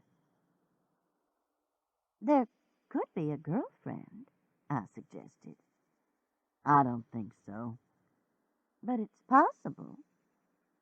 I doubt it. She eyed my French toast. Any more of that left? I shook my head. But there's some Sister Schubert's orange rolls in the refrigerator. Nuke them for about 15 seconds. I like Tammy Sue, she said, wrapping a couple of the orange rolls in paper towels and sticking them in the microwave. Down to earth. Said she thought the long sunflower bridesmaids' dresses would be great. The microwave dinged. She took the sweet rolls out and came back to the table. So, Sister wasn't the only one trying to get along here. She blew on the sweet roll and then took a bite. We walked down to the creek at Tannehill, and there was a big old water moccasin slithering out of the water, and she grabbed a pistol out of her purse and shot at that snake before he could even blink. Sister swallowed and took a sip of coffee. Missed him, but scared the hell out of him and us, too. Just as well that Debbie was in the car feeding Brother. He'd still be yelling. She just snatched a gun out and shot it? Sister nodded. She's had training. She said she'd have hit the snake if she'd wanted to, and I think she would have. It just wasn't that snake's time to go. A stepdaughter to appreciate. That's what I'm beginning to realize. She was going to take me to see a cabin up at Smith Lake this afternoon, but I guess since her husband's missing, that's off. You're buying some lake property? Might as well. Sister popped the rest of the sweet roll into her mouth and wiped her hands on a paper towel. You know what I forgot, though? Dina just slipped out of my mind totally. Who's Dina? Virgil's other daughter, the one who lives in Texas. I just plain forgot he had 3 children, and he hasn't said a thing about it when I've talked about the wedding. I guess I'll have to ask her to be in it. And she's got a couple of little girls. And if Faye and May are going to be in it, I guess her girls will have to be too. Except Tammy Sue says that Dina has a tendency to have panic attacks and might not be interested. I'll have to ask her, though. Panic attacks? Well, Tammy Sue says she's been known to faint dead away and twitch. Sounds awful, bless her heart. But she's on medication now and a lot better. Reckon she carries a gun, too? Sister narrowed her eyes and looked at me. I don't know, Patricia Anne, but there's something to be said for a woman who can sell a piece of property, shoot a snake, and cook a pot roast in a crock pot all at the same time. Neither of us could do it, or our daughters either. She had me there. You're marrying into rugged stock, I said. If you discount impersonating Elvis and panic attacks. Well, no family's perfect. True. We grinned at each other. Speaking of which, Sister said, Marilyn hasn't been in touch with you anymore, has she? No, and there's nothing wrong with Marilyn. Of course there is. If she'd had any common sense, she'd have snatched Charlie Boudreaux up years ago and had a bunch of kids by now. She said she couldn't live with him. That's just an excuse. No way I could figure that one out. I got up and put my dishes in the dishwasher. You over being arrested yet? Sister asked, handing me her coffee cup. Fred made me feel better. He said he was going to go down to the police station and beat them all up. And then he fixed me hot chocolate with marshmallows, and we watched Who Wants to Be a Millionaire. I closed the dishwasher. I'm going to go over to Bernice Armstrong's house this morning. She's got a rocking chair that she says would be perfect for Haley. You want me to take you? You couldn't get it in your car if you decided you wanted it. You're sure you don't want to go to your karate class? I'm not in the mood. Go get dressed while I call and see if Larry's shown up. She reached for the phone. I declare I hope he's in one piece somewhere. I shared that wish fervently. The Armstrongs live in a beautiful old part of Birmingham called Forest Park.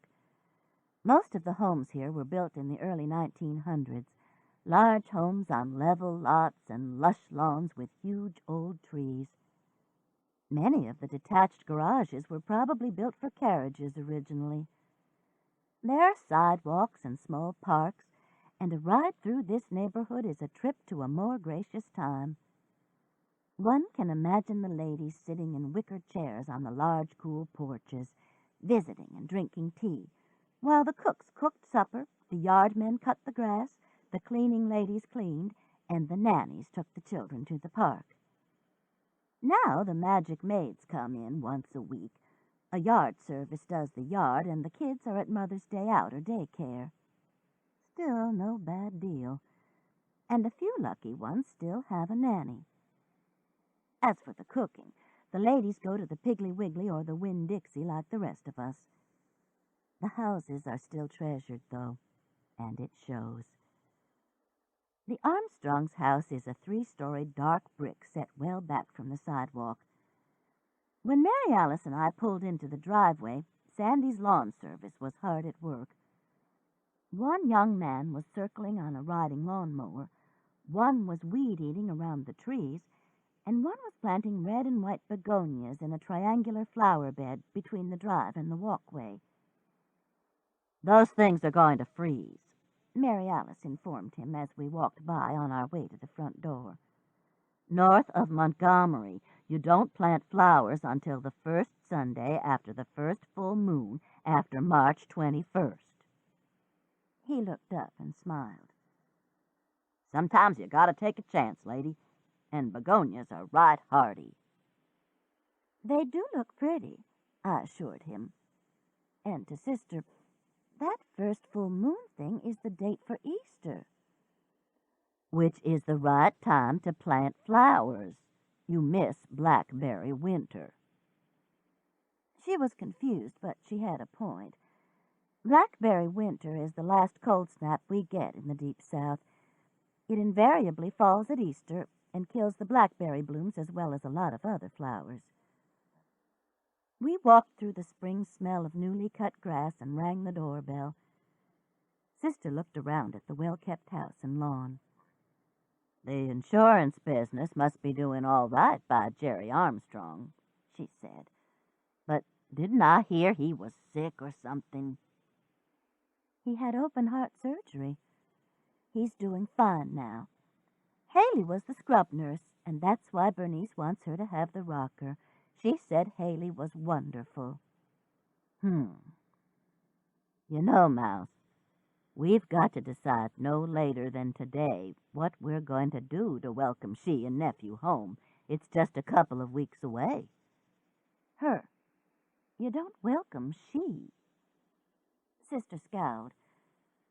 For a second I thought she was going to reach over and pinch my arm, something she learned how to do 60 years ago without leaving a bruise. It has something to do with the way she rolls her fingers. It hurts like hell, and you have no proof that Miss Innocent has done a thing. Fortunately, the front door opened. "Hey, y'all," Bernice said. "Come in. Day and Dusk and I are just having coffee in the sunroom. Y'all come on back." We stepped into the foyer, and both of us shrieked. A monster stood there, arms raised to attack. Sister and I grabbed each other. Later on, we would both swear we were trying to protect the other. "Oh, I'm sorry, y'all," Bernice said calmly. "I forgot to warn you about Maurice. I know it's tacky having him right at the front door, but we haven't decided where to put him, and this is as far as we got. You wouldn't believe how bunglesome he is and how heavy." I peeked around Mary Alice's arm and saw that Maurice was a grizzly bear, larger than any bear I had ever seen in a zoo. Standing on his hind legs, he was in an attack mode. Only the glass eyes gave away the fact that those 6-inch long claws weren't going to rip us open at any given moment. It's a stuffed bear, I said, peeling Sister off of me. My God, she said when she opened her eyes and looked. what the hell? I apologize. Bernice reached way up and patted Maurice's chest. A chunk of fur slid down and over his belly. Bless his heart. He's molting and falling apart, but Jerry treasures him. His uncle left it to him when he died last month. He supposedly shot it in Alaska when he was a boy, the uncle, that is. But knowing Uncle Hardy, I have an idea that the poor bear died a natural death, and Uncle Hardy just stumbled upon him. At least I hope so. Mary Alice and I looked at Maurice, and he looked back glassily. My heart was slowing down, and I hoped Sister's was, too. I know he's tacky here in the foyer, Bernice repeated. I mean, how many people in Birmingham have a whole stuffed grizzly bear in their house, and them an endangered species to boot? It's embarrassing. But what are you going to do when your husband thinks something is wonderful and it was a gift from his own dead uncle? Mary Alice reached over and touched Maurice. Fur drifted to the floor. Dust bust him? Bernice shook her head. Jerry would have another heart attack. I just don't understand men. Do y'all? Fortunately, it's not necessary. Sister paused to give Maurice another pat as we walked by on our way down the hall. Day and Dusk were standing by the window in a deep conversation as we came into the sunroom, though Day seemed to be doing most of the talking. It was eerie the way they matched their names. Blonde Day was dressed in a jade green suit. Dark-haired Dusk had on a black leotard and tights. They both looked up. Heard you greeting Maurice, Dusk said, grinning. Mama really needs to warn people. I'm going to send him back to New York with you, Bernice said. He'd be better than all those chains and bolts you weight your door down with. That's for sure.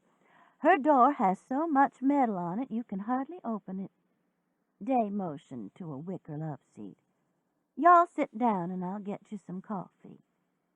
I'll do it, Dusk offered. You need to get back to work.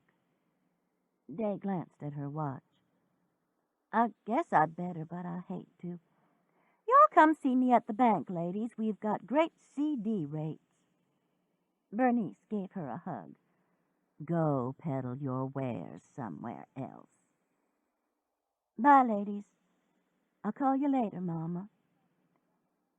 We heard her tell Maurice to behave himself as she went out the front door.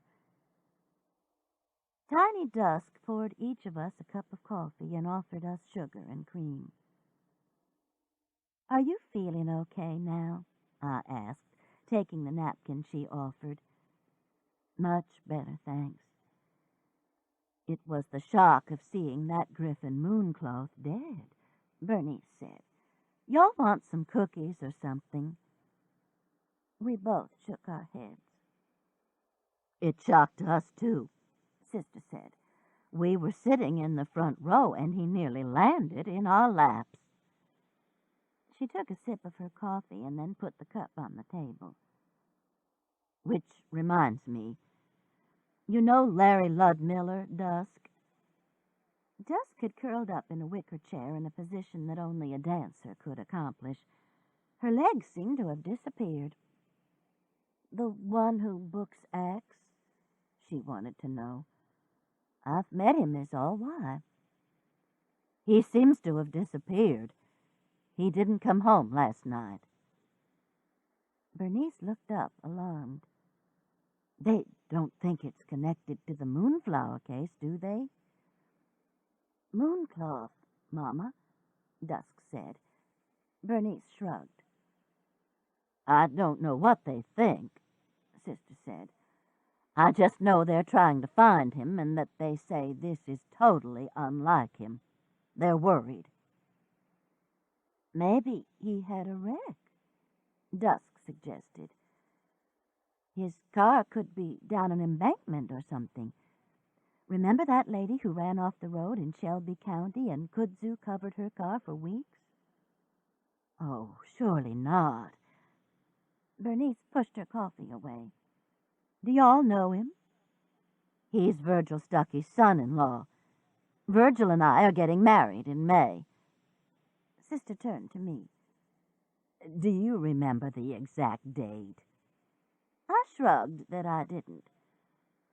Virgil's the sheriff of St. Clair County until the end of this month, Sister explained, and then he's retiring.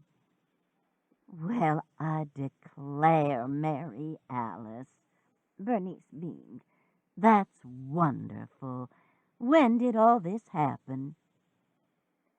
Recently. It was the first thing I had said since we sat down. The other three looked at me in surprise as if they had forgotten I was there. You wouldn't believe, Bernice. He looks a lot like Cary Grant, Sister said.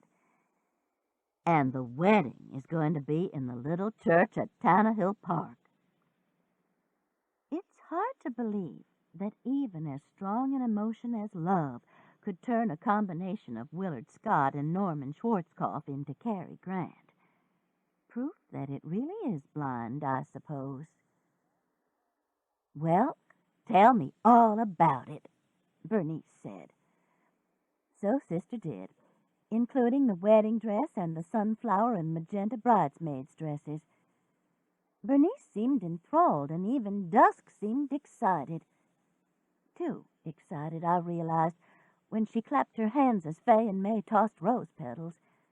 Her face seemed flushed, too, I noticed. Was she still sick? Or was she on something? Some people were allergic to stomach medications. Maybe that was it. Mary Alice and Bernice were engrossed in the talk about the wedding, and I watched Dusk, surreptitiously, of course. To a casual observer, she would look relaxed, curled up in a chair. But I realized that she was in constant motion, pushing her hair back, patting the leg that was curled under her. So I wasn't as surprised as the other two were when she suddenly jumped up, excused herself, and left the room. You okay? Bernice called after her. Fine, echoed down the stairs. No, she's not, Bernice said sadly. She's still in a dither about the murder. I wish she'd talk about it, but she won't, not even today. I put my coffee cup on the table. I'm sure it shook her up terribly. Bernice sighed. I wish she wouldn't go back to New York just yet, but she says there's a new show that she wants to try out for. And when Dusk makes up her mind, she's adamant.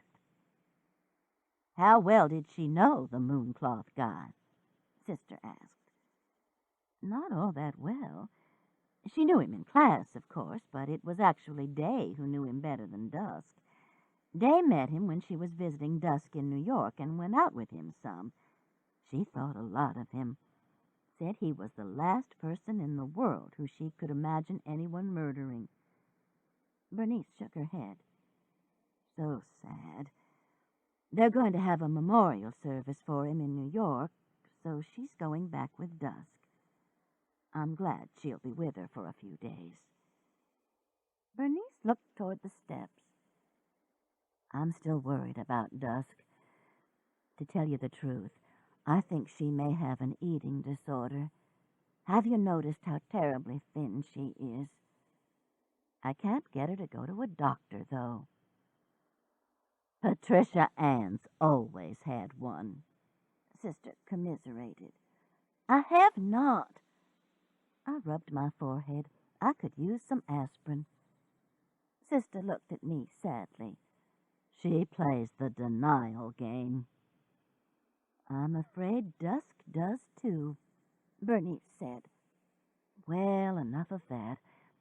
You want to go see the chair? I eat, I said as we went up the steps. I eat a lot. But sometimes you're just plain talking into a vacuum. Bernice led us up 2 flights of stairs. As we paused on the second landing to catch our breath, we could hear Dusk talking to someone. She sounded quite angry. Her bedroom door was half open, so Bernice stuck her head in. You okay? Just trying to get our plane tickets straight, Mama. You'll get more done with sugar than vinegar, Dusk. Bernice closed the door, and we continued on up the steps, leaving, I imagined, a young woman rolling her eyes at her mother's remark. Mama used to tell us that all the time, Mary Alice said. Only I think she said we'd catch more flies with sugar than vinegar. Wasn't that what she said, Patricia Anne? I nodded. Mine did, too. I remember wondering why we wanted to catch flies. Bernice opened the attic door and we stepped inside. The house was grander than mine, but the attic was the same. An old sewing machine, a dressmaker's form, trunks. Bernice walked over and pulled a sheet from over what I knew immediately was the perfect chair. It wasn't at all what I had expected. I think what I had had in mind was a smaller version of President Kennedy's rocker. But this was a small, upholstered mahogany rocker. The arms were very low, so Haley wouldn't have to worry about bumping Joanna's head. The upholstery was a delicate blue brocade patterned with pink and darker blue flowers. Oh, my, I said, sitting in it. This is wonderful, Bernice. I think they call it a lady's rocker or a boudoir rocker, something fancy like that, she said. I just think it's a perfect rocking the baby chair. You're sure you want to part with it? I'd love to think of Haley with it. She'll treasure it.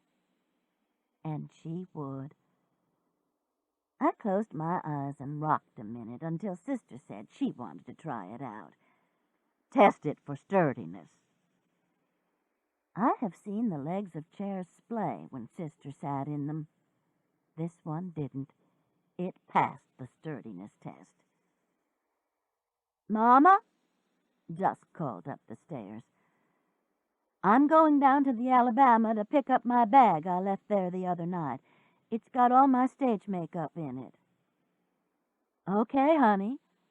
The keys are in my purse. Be careful. Bernice turned back to us, smiling at our obvious pleasure. Do I have a taker here? I nodded and helped pull Sister up. You have a very grateful taker. But if either Day or Dusk changes her mind and wants it back, just let me know. Don't I wish? Well, let's get it down the stairs. The chair wasn't large, but maneuvering it down 2 flights of steps wasn't easy.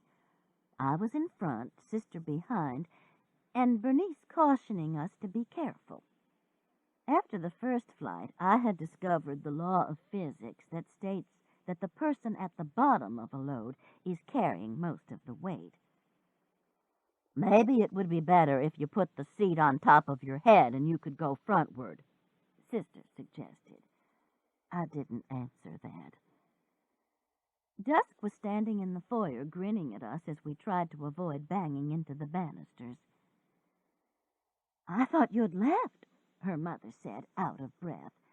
Vicariously, I suppose, since her involvement in moving the chair had strictly been giving directions. Your car wouldn't start.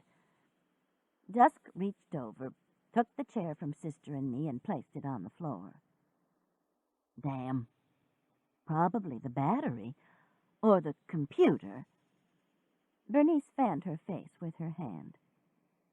I swear, y'all, I was driving down 280 one afternoon at 4:30, and the car just went dead. Even the power steering was gone. God only knows how I managed it with all that traffic, but I coasted into a Hardee's. I figured it was the carburetor, but the woman who fixed me a peach milkshake so I could take some aspirin said she bet it was the computer, that they didn't make carburetors anymore. And sure enough, it was. Had to tow me in. I just don't have any idea what happened to carburetors, do you all? They're gone? I asked. Maybe not in your car. Sister turned to Dusk. We'll take you to the Alabama. We've got to go right through town. Thanks, Mrs. Crane. I'm sure I can get a ride home. Call your daddy if you can't, Bernice said. And don't go inside that theater if nobody else is there. Okay, Mama. We'll check it out. I hugged Bernice, thanked her again, and we took the chair out to Sister's van. The young man who had been planting begonias was now clipping shrubbery and came over to help us. Mary Alice was right. My car would never have held us and the chair. Who was the boy you were dancing with the other night, Dusk? Mary Alice asked as she stopped at a light. His name's Bobby Miller, and he's a student at the Alabama School of Fine Arts. He's wonderful, isn't he? And he's only 18 years old. Wonderful, Sister and I both agreed. I'm trying to talk him into coming to New York and putting college off, but he probably won't. His father doesn't approve of him being a dancer, thinks it's sissy. I remembered how lightly he had lifted Dusk, the unbelievable leaps. Nothing sissy there. I felt the old familiar anger all teachers feel when parents insist that their gifted children follow in the path that they, the parents, have decided is the right one. And for the millionth time, I wished the arts were appreciated more. Y'all can just let me out at the side entrance, Dusk said, pointing to a door in the side of the Alabama that was almost lost in the shells and curlicues that adorned the outside of the building as well as the inside. We'll wait and see if anyone's here, Mary Alice said. Have you ever been backstage? Dusk asked. Would you like to see it? They've even got some of Tallulah Bankhead's old costumes back there, and the most wonderful old movie posters you've ever seen. Mary Alice and I looked at each other. You feel like it, Mouse? If I'd been half dead, I would have jumped at the chance. I'm totally addicted to old movies, and the Alabama has always been the most magical theater in the world. Park the car, I said. This was no problem. As in most American cities, the large department stores and shops that once flourished in the downtown area have moved to the malls. Several plans have been proposed to bring the area back, including Birmingham Green, where a median of one of the principal downtown streets was planted with trees and flowers. Benches were placed strategically to welcome tired shoppers or to draw brown bag lunchers from the office buildings to sit in the sun. It's beautiful, but usually deserted. Only recently have a few people begun to move back downtown into the loft apartments that are being created in the historic old buildings. We parked across the street, Jay walked safely to the door in the side of the theater, and Dusk knocked on it. There was no answer, so she knocked again, louder. Still no answer. Mary Alice reached over and turned the doorknob. The door opened, and we stepped inside into a narrow hall. Dusk clicked on the light switch, and a couple of 60-watt bulbs dangling from the ceiling lit the concrete block wall and the cement floor. All pretensions of grandeur had been left at the door. "It gets better," she promised. She walked to the end of the hall, opened another door, and called, "Hello? Anyone here?" "Who is it?" A male voice called back. "It's me, Dusk Armstrong. Is that you, Mr. Taylor?" "What are you doing here, Dusk?" Mr. Taylor appeared out of the darkness. His thin reddish hair was sticking up as if he had been sleeping on it. What riveted our attention, though, was the rag that he clasped in his hand. It looked like an old undershirt. It was covered in blood. "What's the matter?" he asked, seeing the three of us as one begin to back up. I can only imagine how frightened we looked. It took him a second to catch on. "Oh, the rag. It's paint, ladies." He held it up for our inspection. "Just paint. I'm touching up the Wurlitzer, where that unfortunate young man fell on it the other night. Actually, he did more than scratch it. He popped a corner right off. But somebody who knows woodwork is going to have to fix that. All I'm doing is fixing the scratches and polishing it." He stepped back. "Y'all come on in. I'm sorry I scared you." We followed him nervously. He was older than he had looked, rising majestically on the Wurlitzer, makeup in place, probably in his late 60s. Dusk introduced us and said that she was there to get her makeup bag. "You go right ahead. I was fixing to make sure the lift is okay on the Wurlitzer." He turned to Sister and me.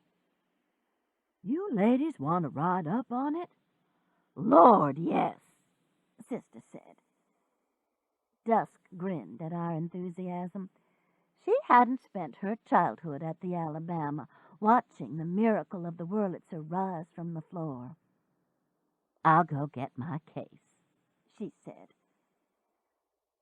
We were on the level where the orchestra pit was located.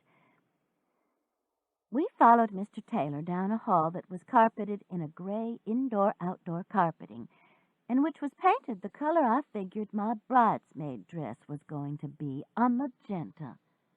I hoped that it was some paint left over from a production and not some that someone had chosen for the wall. "I like your outfit," Mr. Taylor told Sister.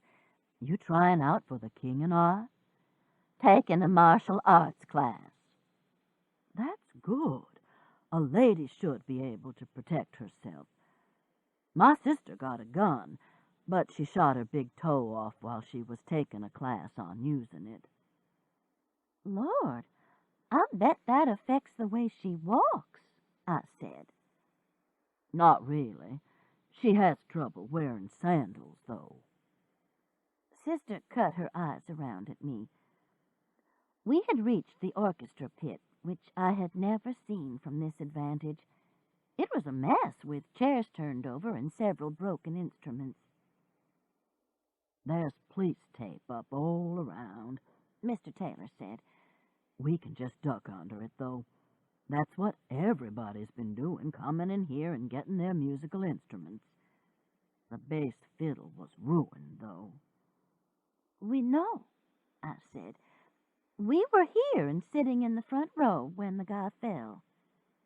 "Scared the hell out of me. Y'all watch the paint now. It's just on the very top, but be careful." "You're grinning like a jackass eating briars," Mary Alice whispered to me. I didn't take offense because she was, too. We settled on the bench, 2 10-year-olds. "You ready? I'm gonna push the button." "But we need music, and neither of us plays," Mary Alice said. "Can't you get on here with us?" "Not enough room.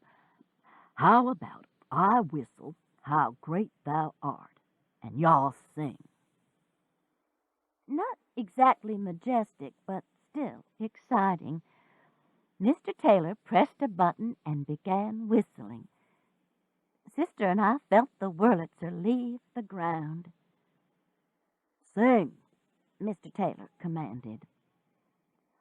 Oh, Lord my God, I began to sing tremulously as we rose past the other instruments, breaking the crime tape. Good. Mr. Taylor started whistling again. I looked over at Sister, which was a mistake. She was twitching. What's the matter with you? I asked. She burst out laughing. Oh, Mouse, look at us. This is one of the funniest things that I think has ever happened to us. Y'all sing, Mr. Taylor called and resumed his whistling. But we were holding on to each other, laughing so hard by this time that we were crying. Two old ladies rising up to heaven on a Wurlitzer that reeked of wet paint, while an old man whistled a hymn. We were laughing so hard that for a moment the scream seemed simply white noise, a creak in the lifting mechanism of the organ. The organ stopped its rise with a slight bump. For a second there was silence, and then we heard what we knew were screams.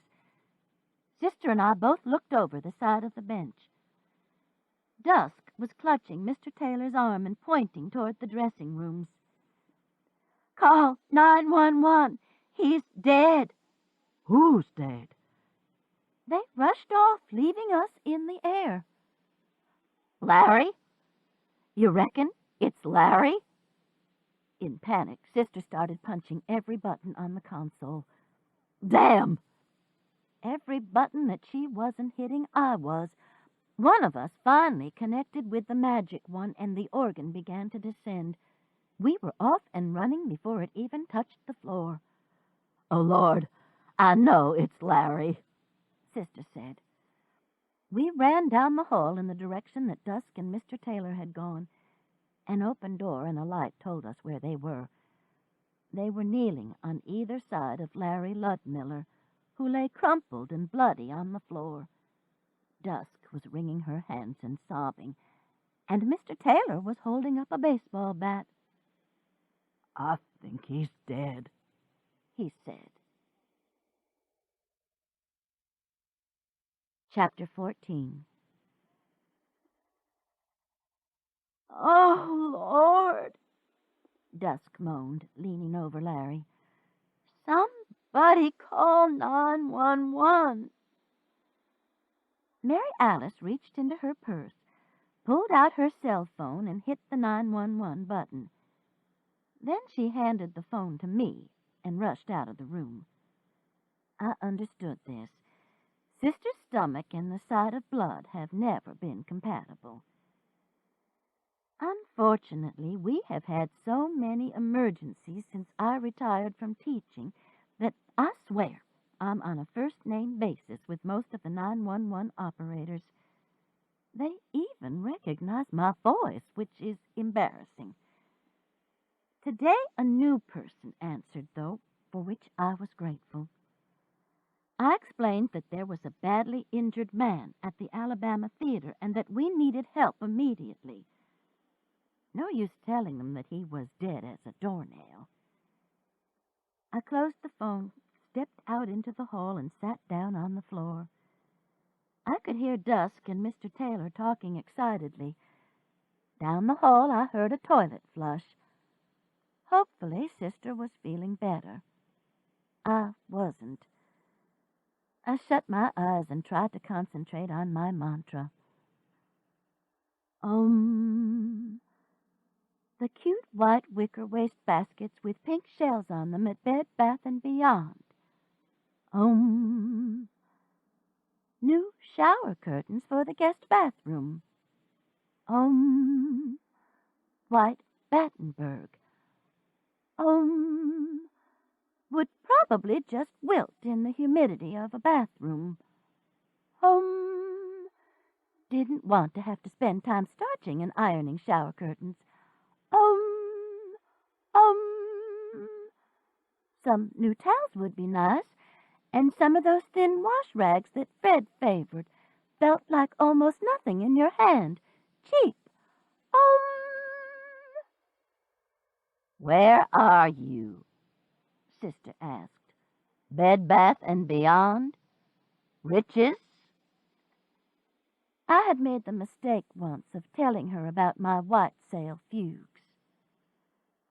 Bed, Bath, and Beyond, I answered truthfully. I got a $5 coupon yesterday in the mail. They're having a sale this weekend. She sat down beside me on the floor. No easy feat for a 250-pound, 66-year-old woman.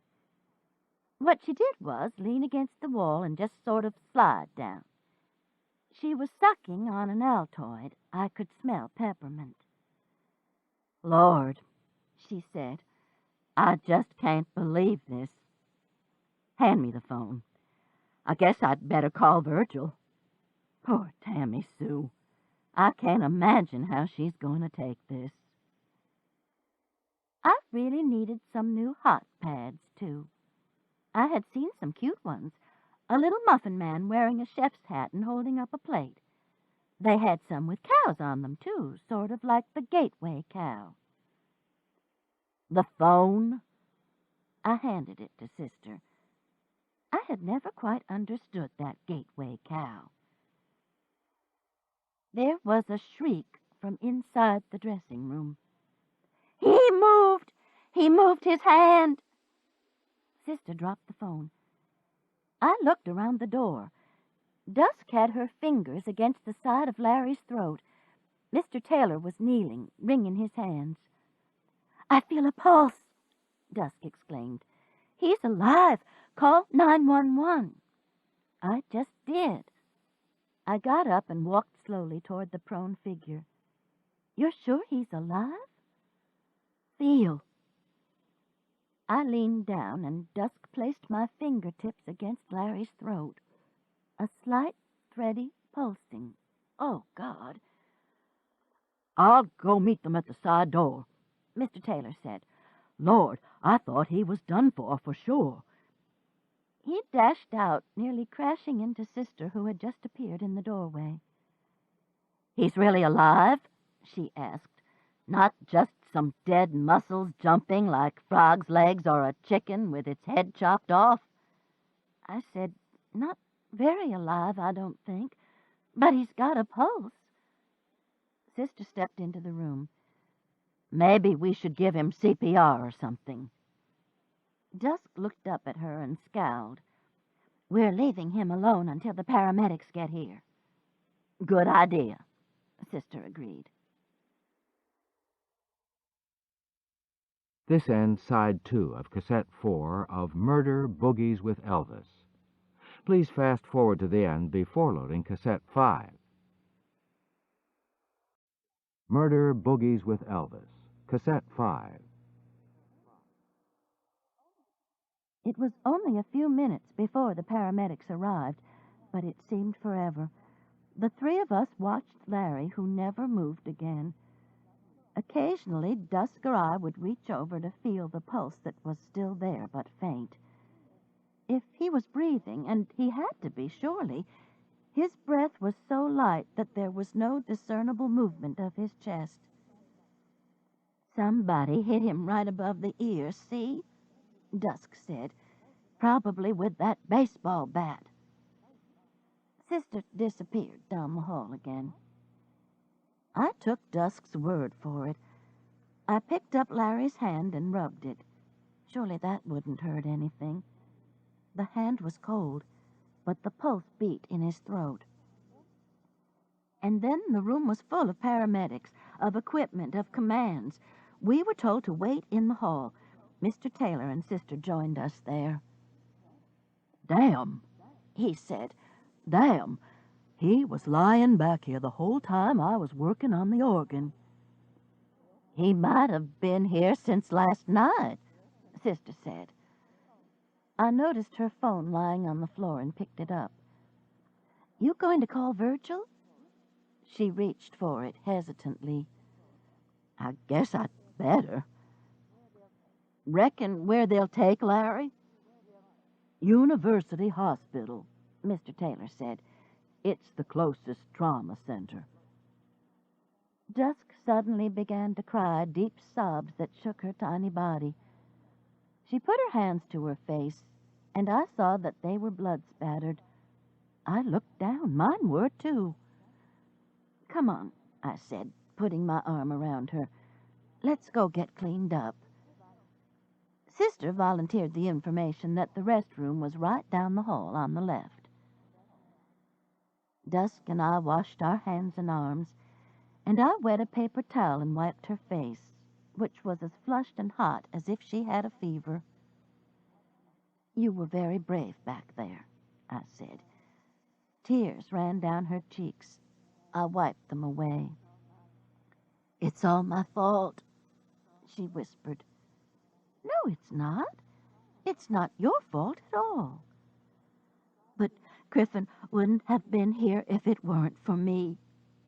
She sobbed into the wet paper towel. "That doesn't make what happened your fault." She sighed and wiped her face. "But I feel so guilty." The curse of the Southern woman. I feel guilty when it rains on our picnic. Dusk tried to smile. "No, Mrs. Hollowell, I feel that guilt, too. But Griffin is dead because of me. I was married to him." "You what?" There was a small bench in the restroom, and I sat down heavily. "What?" Dusk sat down beside me and held the paper towel to her eyes again. "It's true. No one knows it but Day, and probably the police by now. They're going to think I killed him, I know." She leaned over and placed her head against her knees, sobbing. I was having trouble absorbing this. The red velvet cushion on the bench was worn, and in several places yellowish-brown foam rubber was visible. Bed Bath & Beyond would have some cushions to fit. They were beckoning. But Dusk's voice brought me back. "It was so simple," she said, sitting up and wiping her face. "He wanted to become a United States citizen, and I admired him so much." She looked at me. "It's all my fault." "Your parents don't know about this?" She shook her head. "Day does. But I didn't think I would ever have to tell Mama and Daddy. As soon as Griffin became a citizen, we were going to get a divorce." She leaned her head back against the wall. "We never even lived together, Mrs. Hollowell." I was trying to put two and two together here. "Is that what he was doing in Birmingham, then? Seeing about a divorce?" "Oh, Lord, I wish it had been." Dusk got up, got another paper towel, and wet it. Outside, we heard several pairs of footsteps hurrying down the hall. Suddenly, I wanted to know if Larry was still alive, what his chances were. "Wait right here," I said in my best schoolteacher voice, pointing to the bench. "I want to hear the rest of this, but I want to see how Larry's doing." "Not too good," Mary Alice said when I asked. She was standing at the end of the hall with Mr. Taylor. "They've put his head in one of those foam things, and they're hooking him up to everything on God's earth." I called Virgil. He's going to meet us at UAB with Tammy Sue. They're trying to stabilize him some before they can move him, though. Mr. Taylor was wringing his hands again. "I just can't believe it. I just can't." He looked around me and down the hall. "Where's Dusk? Is she all right?" "She's been better. I'm going to stay in the bathroom with her until she calms down some." "I'm going to call Debbie," Mary Alice said, opening her phone. "Tell her what's happening." Debbie. Griffin Mooncloth had had an appointment with Debbie. I hurried back to the restroom where Dusk was sitting on the bench just as I had ordered. She looked up, waiting for information. "They're trying to stabilize him enough to move him," I said. "That's all I know." She nodded and bit her bottom lip like a child. She looked about 10 years old, I realized, tiny and with a tear-stained face.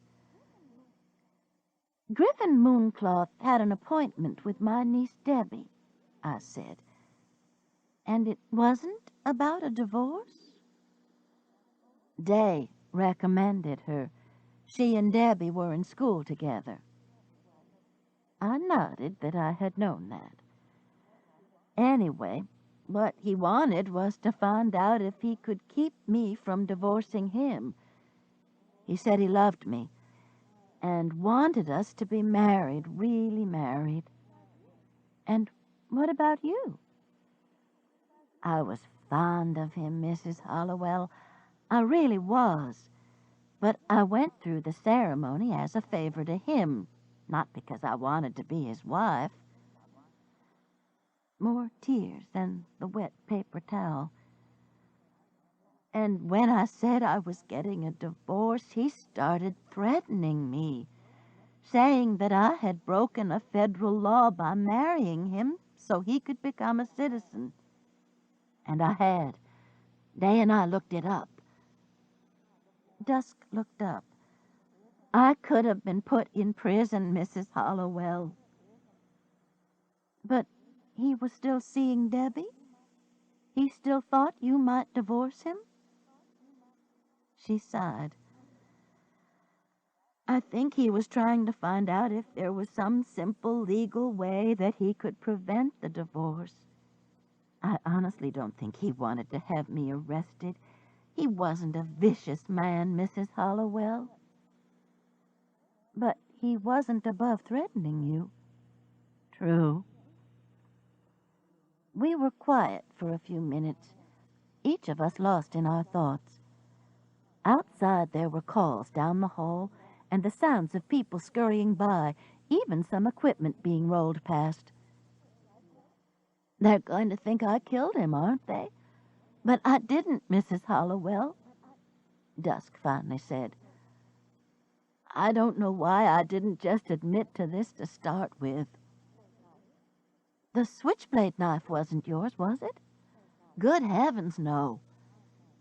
Dusk looked astonished that I had even asked her this. "I didn't know a thing about it. I didn't even know Griffin was going to be in the Elvis line. It sounds like something he'd do, though. He'd think it was fun to come out on the stage and improvise." Dusk began to cry again. "He could be a lot of fun, Mrs. Hollowell. I just wasn't in love with him, not like Day was." "Day was in love with Griffin Mooncloth?" The sobs stopped. Dusk realized that she had revealed more than she had meant to. "She was fond of him," she said carefully, trying to cover her mistake. "She met him when she came to New York to visit me. That's what I meant. She admired his dancing." The door opened, and Sister stuck her head in. "They've done all they can. They've got him loaded up and are fixing to take him to the ambulance. I'm going to follow them to UAB. Do you want to go, Mouse? Mr. Taylor said he would take you and Dusk home if you don't." "I'll go with Mr. Taylor unless you want me to go with you." "What I want is a Valium and some Maalox, and I know you don't have any." The door closed and then reopened immediately. "Oh, I forgot. The police are here. A man named Tim Hawkins said he wanted to talk to you." Oh, Lord, we'd be here forever. But we weren't. We waited until we heard the gurney being rolled down the hall before we came out of the restroom. Tim Hawkins and Mr. Taylor were standing in the hall talking. Behind them, in the dressing room, several policemen were busy working, measuring, dusting for fingerprints. A lot of good that was going to do them. Sister, Dusk, Mr. Taylor, and I had done a pretty thorough job of trashing the crime scene, including examining the bat and kneeling beside Larry. Hello, Mrs. Hollowell. We meet again. Tim grinned. I gave him my schoolteacher look. Hello, Timmy. He turned to Dusk. And you're Dusk Armstrong. You found Larry Ludmiller. I came to get my makeup bag. Dusk's voice was shaking. When I went in the dressing room, I fell over him. She pointed to her knees. Really fell over him. I flipped the light switch and turned around, and there he was. I thought he was dead. We all did, Mr. Taylor said. Yes, we did, I agreed. And then Dusk saw him move his hand. His finger. Dusk held her hand up. He moved his finger like this. Tim Hawkins nodded. Tell you what, Miss Armstrong, I'm going to need to talk to you, but we've sort of got our hands full here. Mr. Taylor said he'll take you home. He turned to me. You too, Mrs. Hollowell. Then he's going to come back and help us out some. Show us around. Okay? You don't want to talk to me again, do you? I asked. Tim shrugged. Maybe. Can I get my makeup bag? Dusk asked. Sorry. Later. We've got the room blocked off. Well, y'all don't get near the Wurlitzer, you hear? I just touched it up where that guy fell on it the other night, and the paint's not dry. Mr. Taylor looked at the busy policeman. I swear, 80 years, and the most we've ever had happen here at the Alabama is an occasional heart attack. And they say that during the opening of Gone with the Wind, somebody threw a stink bomb. Can you believe that? Just goes to show. What it went to show wasn't clear, but none of us questioned him. He told Tim Hawkins that he would be back as soon as he delivered the ladies to their homes. We followed him out to his once black Chevrolet, which was older than mine, and had been, as Fred would say, rode hard. Don't look down at the floor if you tend to get car sick, he said, opening the back door for me. I ran over a concrete block one day, and it came right through. I tried to hammer it down, but it's too rusty. I've been meaning to get a carpet piece, but you might want to put your feet over the hole so rocks won't come up and hit you. The front's okay, he assured Dusk.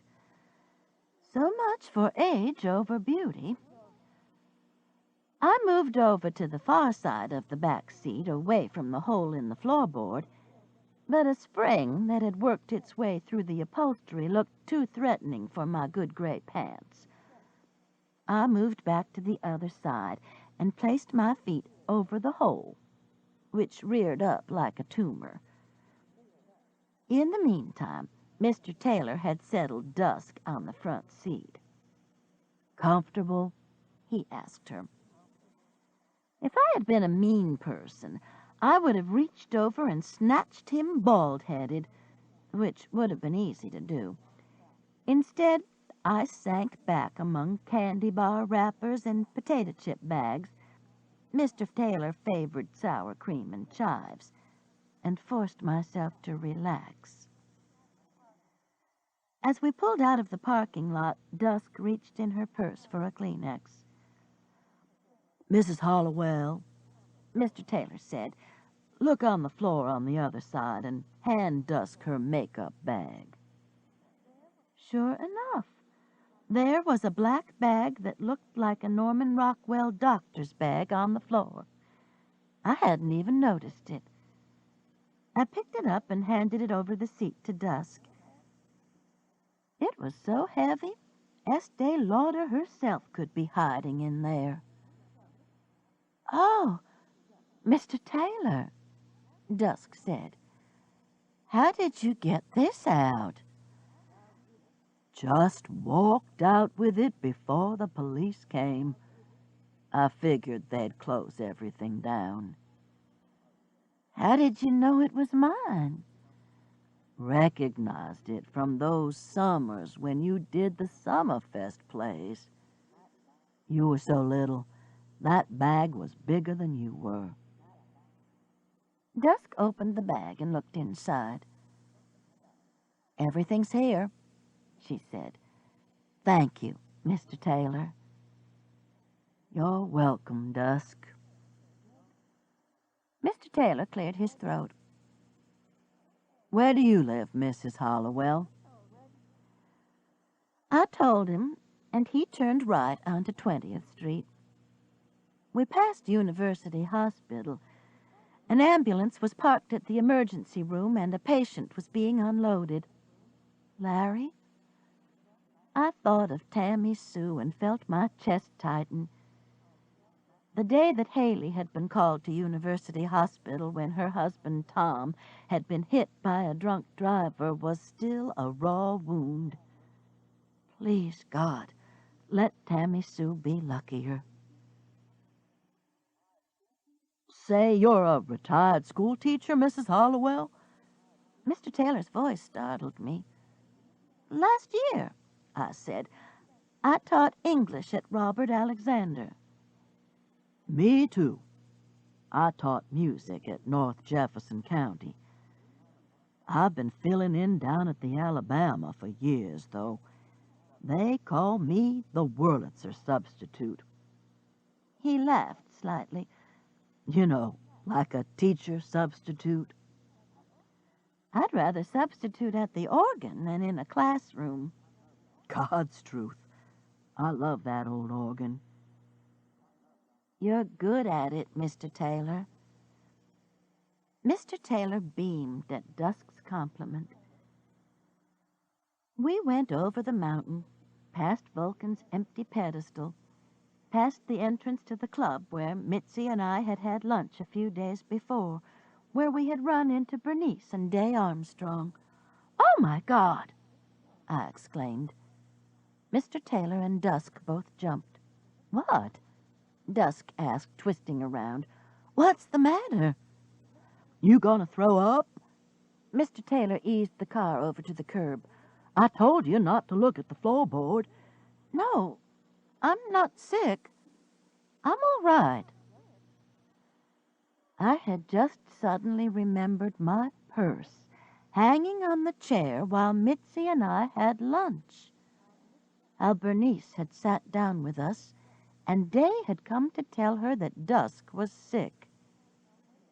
How Day had stood by my chair, by my open purse, leaned over to pat Mitzi's arm. That's where the switchblade had come from. I knew it in my bones. "I'm all right," I said again. I wasn't.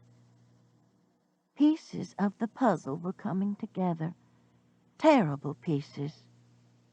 Day in love with Griffin Mooncloth, who was married to Dusk and wanted to stay married to her, who wanted to stay married to her so badly that he was threatening to turn her over to the federal authorities rather than lose her.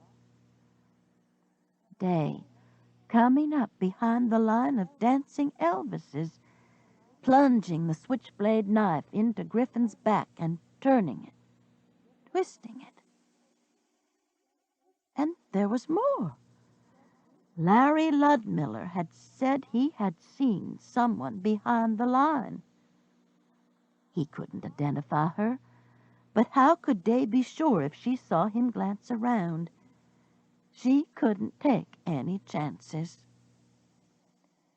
I began to shake. "I need to get home," I said. Fortunately, it wasn't far, and Mr. Taylor didn't waste time.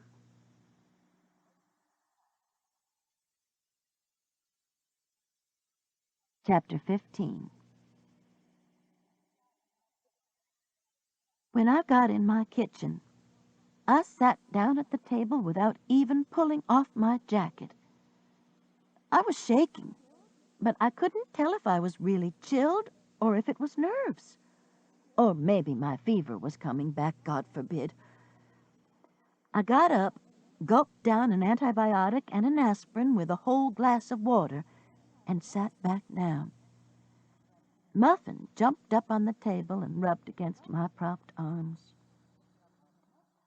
"A cat on a table is totally unsanitary," I told her, scratching behind her ears, listening to her purr.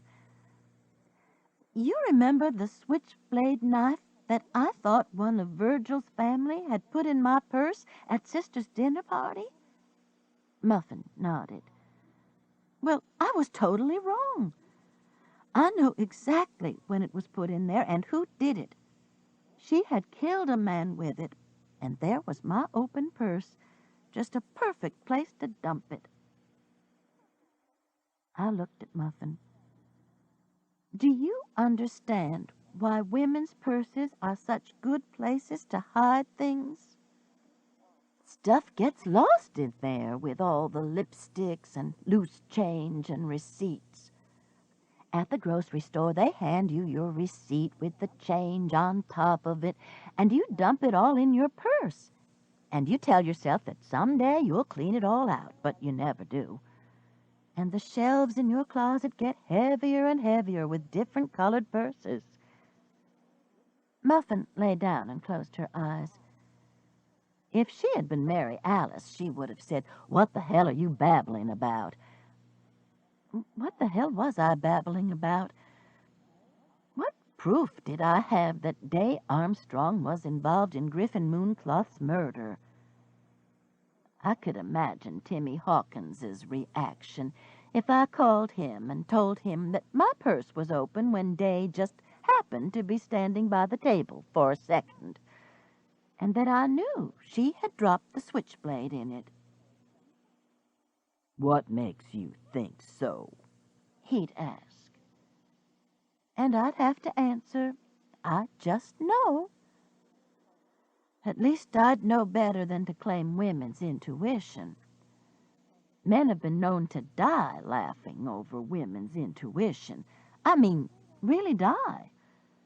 My great-aunt Sophie had a feeling one day that the 100-year-old oak tree in their front yard was going to fall. Uncle Joe and his neighbor were standing in the yard laughing about women's crazy intuition when the tree smashed them. Aunt Sophie had "Never underestimate the power of a woman" inscribed on his tombstone, and moved to the beach where she could fish every day and didn't have to cut the grass. Timmy Hawkins wouldn't believe a word of that. I put my head on the table, cradling it in my arms. Even with my ears covered, I could still hear Muffin purring. Ice tumbled down in the ice maker in the refrigerator. Outside, Woofer decided to come out and bark at something. Afternoon sun sliced across the white kitchen floor. This was my world. Safe. Comfortable. In this world, vice presidents of banks didn't cut out people's gizzards with switchblades or hit people over the head with baseball bats. Especially if their mothers were friends of mine who gave me chairs to rock my granddaughter. The ringing of the phone brought me straight up. If it was Mary Alice calling this soon, it meant that Larry was dead when they got him to the hospital. I reached for the phone on the counter. My hello came out not much louder than a whisper. "Aunt Pat, is that you?" I was so relieved that for a moment I couldn't answer Marilyn. "Aunt Pat?" I took a couple of deep breaths. "It's me, honey." "Are you all right?" No way I could go into everything that had happened. "Sinus," I said. "Bad?" "I've been to the doctor. I've got some antibiotics." "Well, my news is going to cheer you up. Charles and I got married this morning. We just went down to the courthouse and did it." There was such a long pause here that Marilyn said, "Aunt Pat?" again. "You and Charles Boudreaux got married this morning?" "We did, at the courthouse."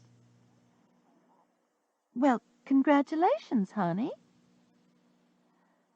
I hoped Marilyn would think my lack of enthusiasm was due to clogged sinuses.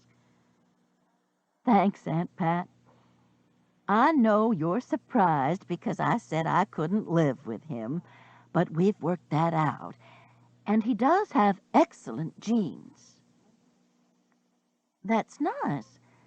Excellent genes are important." If damp dish rags could talk, they would sound like I did. But Marilyn didn't seem to notice. "I'm not changing my name, and the children will have hyphenated names. Sullivan Boudreaux or Boudreaux Sullivan. We've got a few more details to work out. But the most important thing is that Charlie has bought the condo right next to mine. That way we can live together when we want to, and then go home when we want to." I wanted to ask, what about love?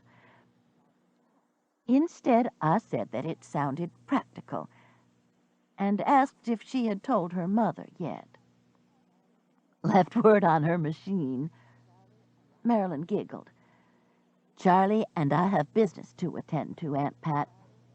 He hasn't signed the papers on his apartment yet. We'll see you soon." "Okay, sweetheart. Tell Charles I'm happy for you both." Astonished for them both was more like it. "And to leave word on your mother's answering machine that you were married?" That was downright tacky. At least I had something to think about other than Day Armstrong as a murderer and Larry Ludmiller on the verge of death. Marilyn had sounded happy. I got up and stuck a cup of water in the microwave. Some spiced tea would be good. I was warm enough to pull off my jacket, too. The shivering had stopped. Maybe Marilyn would be happy. In cultures all over the world, there were arranged, loveless marriages that turned out very well. And Marilyn was no spring chicken like I had been when Fred and I got married. I'd been so much in love that the first time I washed a tub of our clothes together at the laundromat, I thought I would die of happiness. I've never told anyone that, not even Sister.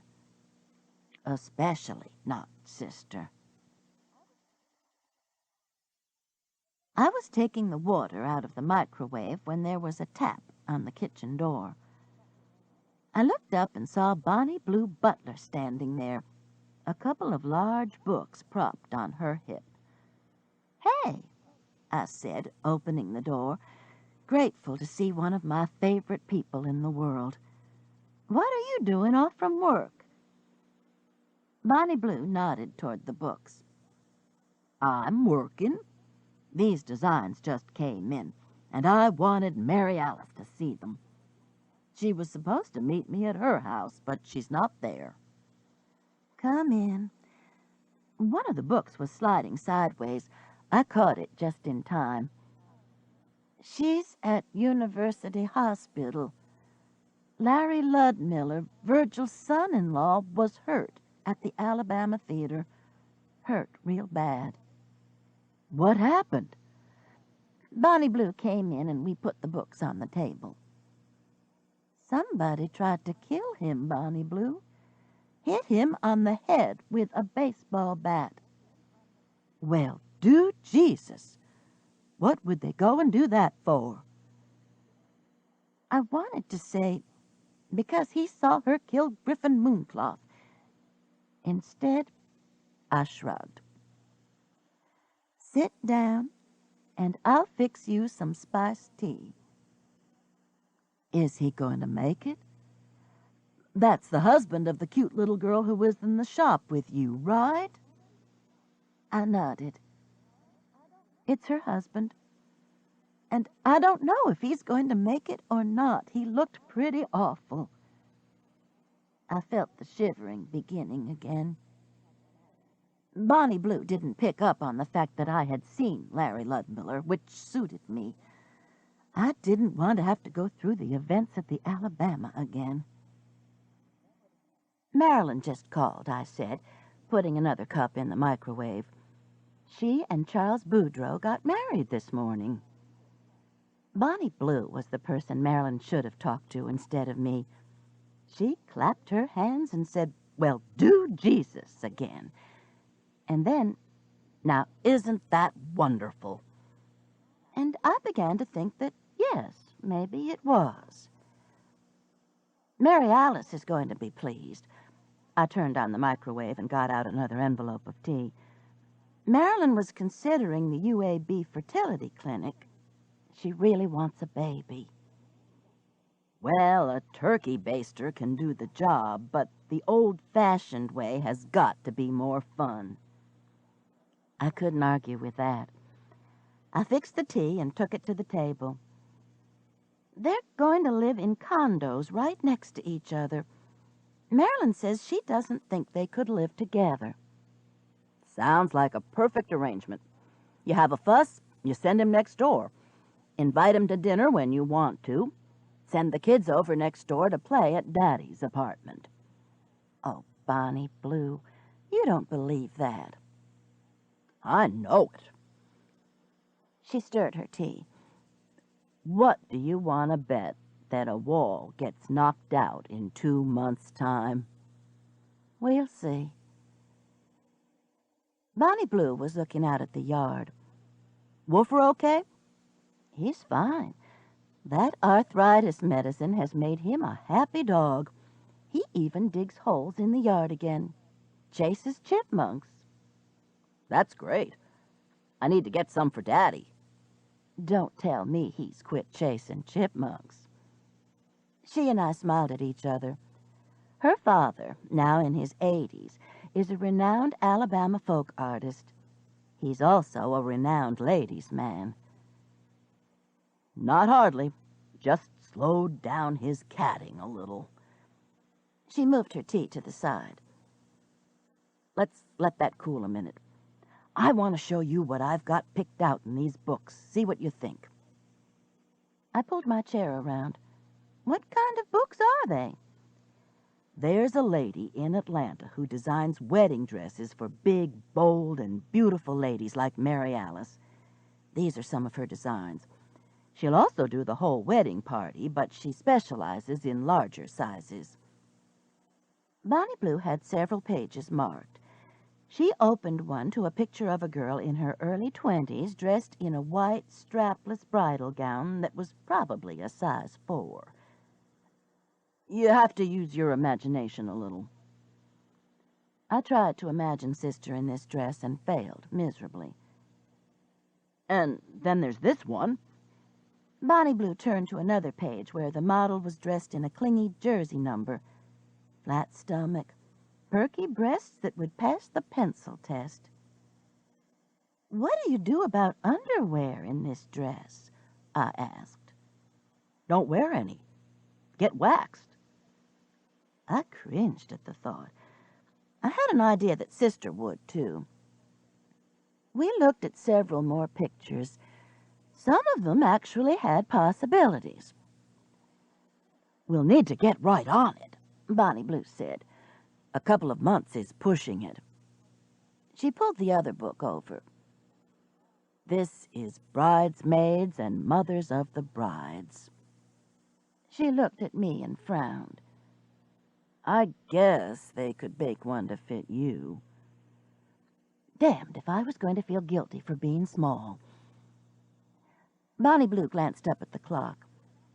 I really need to get back to the store. Tell you what, how about I leave these books with you? You can look through them, and you'll see Mary Alice before I will. She drank her tea in one long gulp. Be sure and point the Jersey one out to her. I will, I said truthfully. On the way out of the door, she stopped and turned. If Larry Ludmiller dies, it won't have any effect on the wedding, will it? I guess everybody would still be sad. But they'd still have it. I'm sure they would. Good. She waved and went down the steps. I swear, she and Sister were cut from the same pattern. I put on some jeans and a sweatshirt to take Woofer for a walk, and then decided that I'd better wait as long as I could in case Sister called. I made a salmon loaf, stuck it in the oven, and cut up some squash to boil. There was a package of angel hair slaw in the refrigerator. I dumped it in a bowl, drizzled John slaw dressing on it, and put it back in the refrigerator.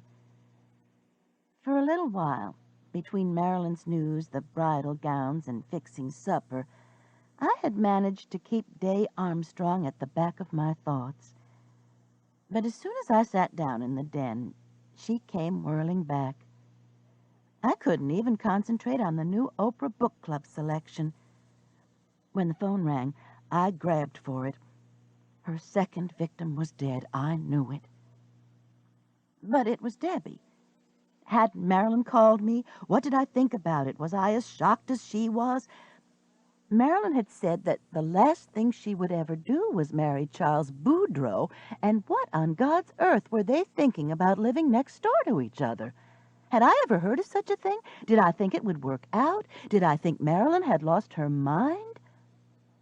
I admitted that I was surprised. And then I told her what Bonnie Blue had said about the wall coming down. I hope so. I know I wouldn't want Henry living next door.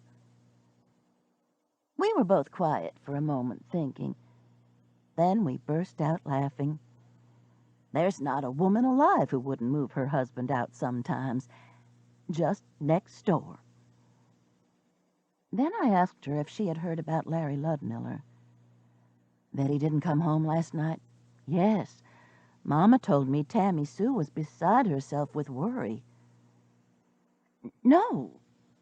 That we found him at the Alabama Theater, almost dead. Your mama didn't call you? Somebody had hit him on the head with a baseball bat. Oh, my God, Aunt Pat. Where is he? Is he going to be all right? I don't know, Debbie. He's at University Hospital. I'm waiting for your mama to call. Oh, that's awful. And poor Tammy Sue. There was a moment's silence. Then I said, Debbie, I think I know who did it. Who hit him? Who killed Griffin Mooncloth, too? Who? Day Armstrong. Day? I know it sounds crazy, but I'm sure. The shakes were back. I just don't know what to do about it. Nobody's going to believe me. There was a mumbled conversation at the other end of the phone. Then Debbie said, Aunt Pat, Richardina's here with the children. I'm coming over there. Ordinarily, I would have insisted that I was okay and that she needn't bother. Today I said, "Hurry." You could be right. Debbie was curled up in the corner of my sofa. I'd hate to think it, though. And it is illegal to marry someone so they can become a citizen? Debbie nodded. I'll have to look it up to see what the law is exactly, but it's illegal. Dusk would have been in trouble if Griffin Mooncloth had decided to report her. She paused. Of course, he'd have been cutting off his nose to spite his face because he never would have gotten back in the country again. But, you know, I can't imagine what he thought I could do for him. Dusk said he didn't want a divorce. Maybe it was about some kind of legal separation, hoping Dusk would change her mind, or maybe he thought you might know some kind of loophole that he could use to stay here. Debbie frowned and rubbed a spot on her sweater that looked suspiciously like dried milk. But if Day recommended that he come to see me and thought he could work something out legally, why would she kill him? There's something missing there, Aunt Pat. I know, but I'm still sure as anything that she put the knife in my purse. Debbie gave up on the spot, which was going to take more than rubbing, and frowned. You know, maybe she was protecting somebody else. Maybe she saw Dusk with the knife and got rid of it for her. That would make sense. I guess so. Or she could have seen it on the floor at the theater and assumed Dusk was responsible and picked it up. That's a possibility, too. The phone on the table beside Debbie rang. She picked it up and said hello. "Mama," she mouthed to me. Then, "Just visiting." "Yes, ma'am. She told me about it. How is he?" A pause. "What do they say?" So, Larry was still alive. I went in the kitchen, took the salmon loaf from the oven, and glanced at the clock. I opened the door and called Woofer. If I couldn't take him for a walk, he could at least come in for a visit. But he was sitting by the fence, eyeing a little white poodle who had wandered into Mitzi's yard. No way he wanted to come in. This ends Side 1 of Cassette 5. Please turn the cassette over and start Side 2 at the same point. Cassette 5, Side 2. "Mama wants to talk to you, Aunt Pat," Debbie called. I picked up the phone. "What do the doctors say?" They're still running tests. They're going to have to do surgery. "What are his chances?" Not good, I don't think. "Are you going to stay there?" No. His whole family is here, and Tammy Sue needs Virgil to herself. I'm going to leave in a few minutes. "Well, come have supper with us." What are you having? "Salmon loaf." Dill sauce? "I can make some." Then I'll be there in a little while. I need to bring your chair anyway. I hung up and went back into the den. "Did she say anything about Marilyn?" Debbie asked. I shook my head. "I guess she hasn't checked her messages yet." "I can't believe Marilyn did that, can you?" I shrugged. Worrying about Marilyn could wait. "Your mom is bringing the chair Bernice Armstrong gave me for Haley. The rocker." I sat down and looked at Debbie. "How can I tell the police that Bernice's daughter probably dumped a murder weapon in my purse, and chances are that she's the murderer? I wonder what Miss Manners' advice would be on that." "Does Mrs. Armstrong know anything about Dusk and Griffin Mooncloth?" "No. She doesn't even know that they were married. She thinks Dusk knew him in dance class." The mention of Bernice in the chair had reminded me, though. They have a grizzly bear in their house named Maurice. What? The Armstrongs. A real grizzly bear in their foyer. Stuffed. Got his arms up like this. I held my arms up Maurice style. Scared the hell out of your mother and me. What? Mr. Armstrong's uncle shot him years ago. He's molting. And it's really sort of pitiful because Bernice is embarrassed by him, you can tell. I mean, he's standing right there in their foyer. But she says her husband treasures him. And he's already had open heart surgery, the husband has. And damn it, I know it was Day who put that switchblade in my purse, and I don't know what to do. Debbie handed me the phone. Call Detective Hawkins, Aunt Pat. But what if I'm wrong? What if you're right? Hand me the phone book. I dialed and left word for Tim Hawkins to return my call. No, it was not an emergency. I gave the phone back to Debbie to put on the table. Now, I said, let's talk about something else. How about I show you the books of wedding designs that Bonnie Blue brought over? I'm not wearing yellow. I got the books and sat down by Debbie on the sofa. I turned to the first one that Bonnie Blue had marked, the strapless one.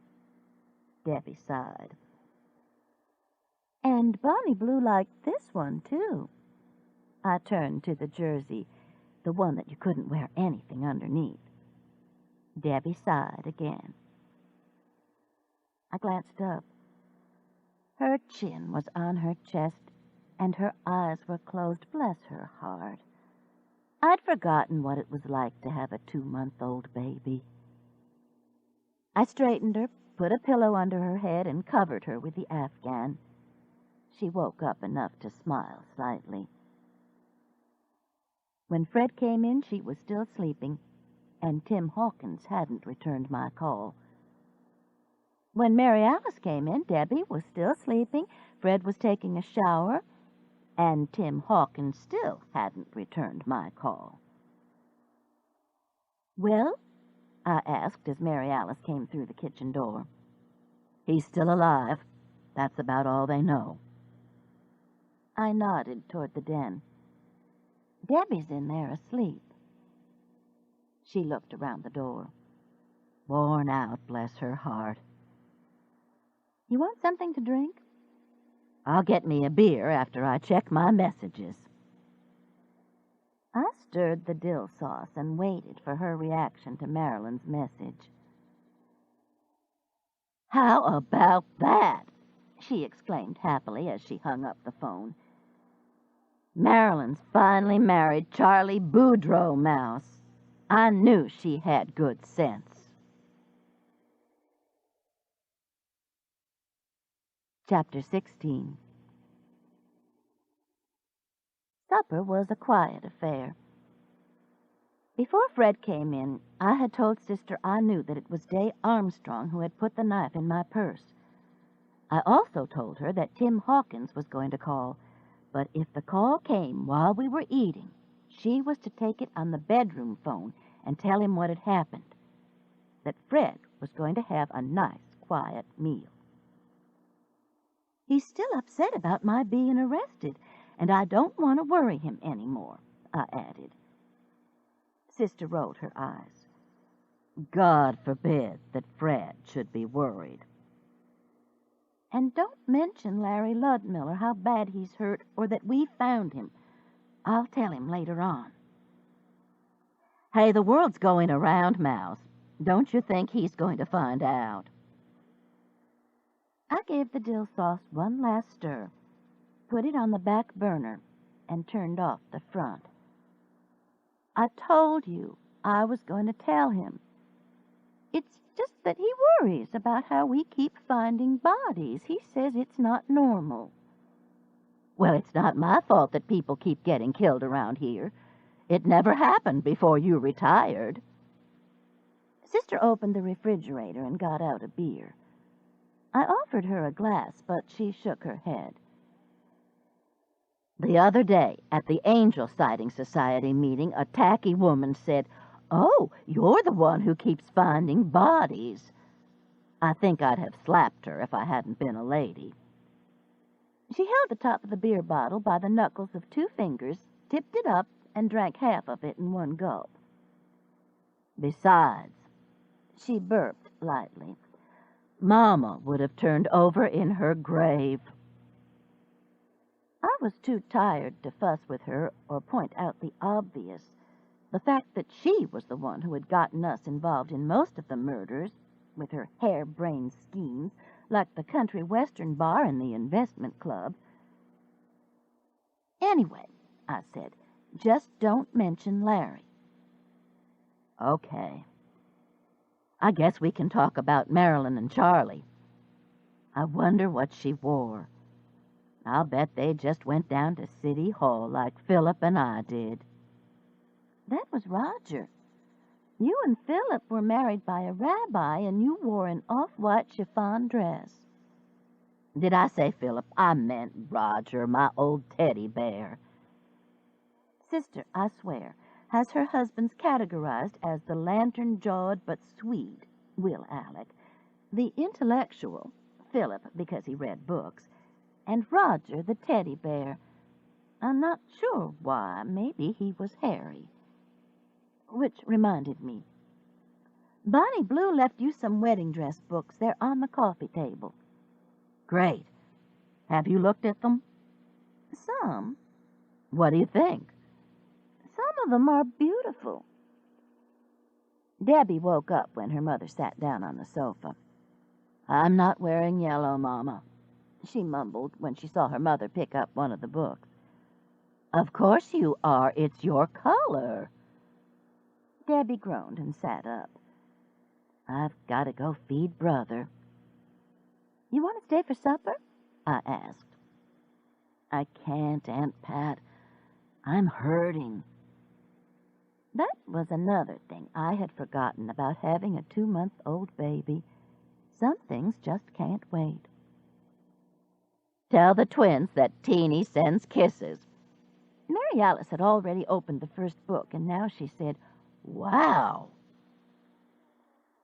"How's Larry Ludmiller, Mama?" Debbie was putting on her coat. Not good. But isn't it great about your sister getting married?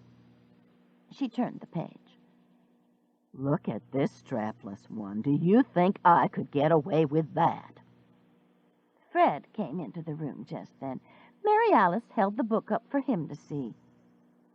Do you think I could get away with that, Fred? Well, it sure wouldn't fall off you like it's about to do that girl. True. I walked Debbie to the back door and promised to call her if I heard anything about Larry. Or anything else for that matter, I added. I also added my kisses for the children to those that Teeny had sent. One of the joys of Sister's life is being called Teeny by Fay and May, something that we've never figured out. Richardina, the nanny, is Deanie, so maybe there's some connection there. Who knows? For a second, I wondered what Joanna would call me and felt a little flutter in my belly. When I looked back into the den, I saw something that I never thought I would see. Fred and Sister were sitting on the sofa looking at the bridal gowns, discussing the pros and cons of each one. Look at this one, Fred was saying. That woman's skinny, and she looks like a lard ass with all that material in the back. But if she really had a lard ass, nobody would know. They'd think it was the material. True. I left the amazingly congenial duo to their fashion perusal and set the table and put supper out. This one is amazing, Fred was saying when I called them to supper. Look, honey. He showed me the book. Isn't that amazing? The dress consisted of about 100 yards of material, covered with net that was caught up in places by bouquets of white roses and lace. Ribbons fluttered from the bouquets. I checked to see if Fred was serious. He was. "Amazing," I said. "I went into the kitchen thinking that no matter how long you're married to a man, he can still surprise you, and that's not bad." Like I said, supper was quiet. We talked about Marilyn and Charlie Boudreaux and how we hoped they would be happy. "A proper conduit, anyway," Fred said, grinning. Then he asked what we had been doing today. I explained about the rocking chair, told him it was outside in Sister's car. Sister described Maurice, the grizzly bear, which got a chuckle out of Fred. While we were eating chocolate popsicles, the only dessert I could find, the phone rang. Sister jumped up, claimed it was for her, and disappeared down the hall. Fred didn't think this was at all unusual. I had trouble swallowing my popsicle, though, until she came back and said that it was the Hannah home, and their truck would be on our street picking up discards on Wednesday. She had told them we didn't have anything to discard.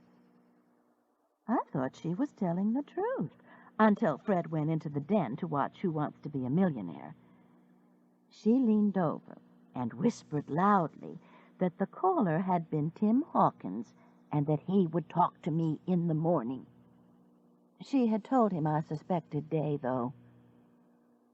Suspected? Hell, I knew she had done it, and I had gotten arrested for it. "Here's a pretty one, Mary Alice," Fred called from the den. I glanced around the door and saw that he was looking at the bridal designs again. The man had lost his mind. Sister went galloping in to see what he had found, and they spent another hour engrossed in the dresses. Amazing. It was drizzling rain when Sister left, a book propped on each hip. She said that she would keep the chair in her car, and we could take it over to Philip's house the next day. "And I'll call you if I hear anything about you-know-who." "Who?" Fred asked as the door closed. "There's a big difference in keeping something from your husband and straight out lying to him." "Larry Ludmiller," I confessed, which meant that I had to tell him the whole story. "Damn, Patricia Anne," he said. "Damn. Why didn't you tell me?" "I didn't want to worry you." He frowned at me. "Besides, I just did. I told you everything." He picked up the newspaper. "I'm going to bed." "You're mad at me, aren't you?" "I'm just put out." He disappeared down the hall. Fred seldom gets mad at me, so seldom that I fall apart when he does. I finished straightening up the kitchen, watched the 10 o'clock news, took another antibiotic and aspirin, and kept hoping that he would come back in and say he was sorry. He didn't. Around 11, I tiptoed into the bathroom, put on my nightgown, and slid into bed beside him. I'm not sure if he was asleep or not, but he didn't turn over or tell me good night. There was no way I could sleep. I finally went into the den, picked up Carolyn Hart's Sugar Plum Dead, and tried to lose myself in the Christmas adventures of the Darlings. But not even Max and Annie Darling could keep my mind off the day's events. Larry Ludmiller, crumpled and bloody, kept getting between me and the pages. Surely he would be out of surgery by now, or they would know something. I finally got the phone book, looked up University Hospital, and reached the intensive care waiting room's number from the operator by telling her I had a family member in intensive care. Well, it wasn't much of a lie. Hoping that I wasn't waking anyone up, I dialed the number. A woman answered, and I asked if Virgil Stuckey was there. When he came to the phone, I apologized for calling in the middle of the night, but told him I couldn't sleep because I was worried about Larry. "He's still in surgery, Patricia Anne," he said. "They just don't know." There was a long pause before he said, "They've given Tammy Sue a sedative. She's dozing a little." I hope I didn't wake her up. "No, it's fine. I appreciate your calling. Mary Alice has already checked in a couple of times." So, Sister was having trouble sleeping, too. Virgil's voice was shaking when he said, "Keep us in your prayers, Patricia Anne." I promised that I would, and I meant it. After I hung up, I went back to bed and whispered to Fred's back that I loved him and had just been trying not to worry him. Finally, I slept. Fred was gone when I woke up. In spite of so little sleep, I realized that I felt okay. The antibiotics had kicked in. I opened the blinds and looked out. It was a perfect spring day, sun gleaming on leaves wet from the night's drizzle. I dialed Sister's number, and she answered on the first ring. Larry had made it through surgery. Virgil had just come in and was drinking some coffee. Tammy Sue wouldn't leave the hospital. "The prognosis?" I asked. "Still questionable, but he at least made it through surgery. Wait a minute." I could hear a man's voice. "Virgil says to thank you for calling last night." "Tell him he's welcome.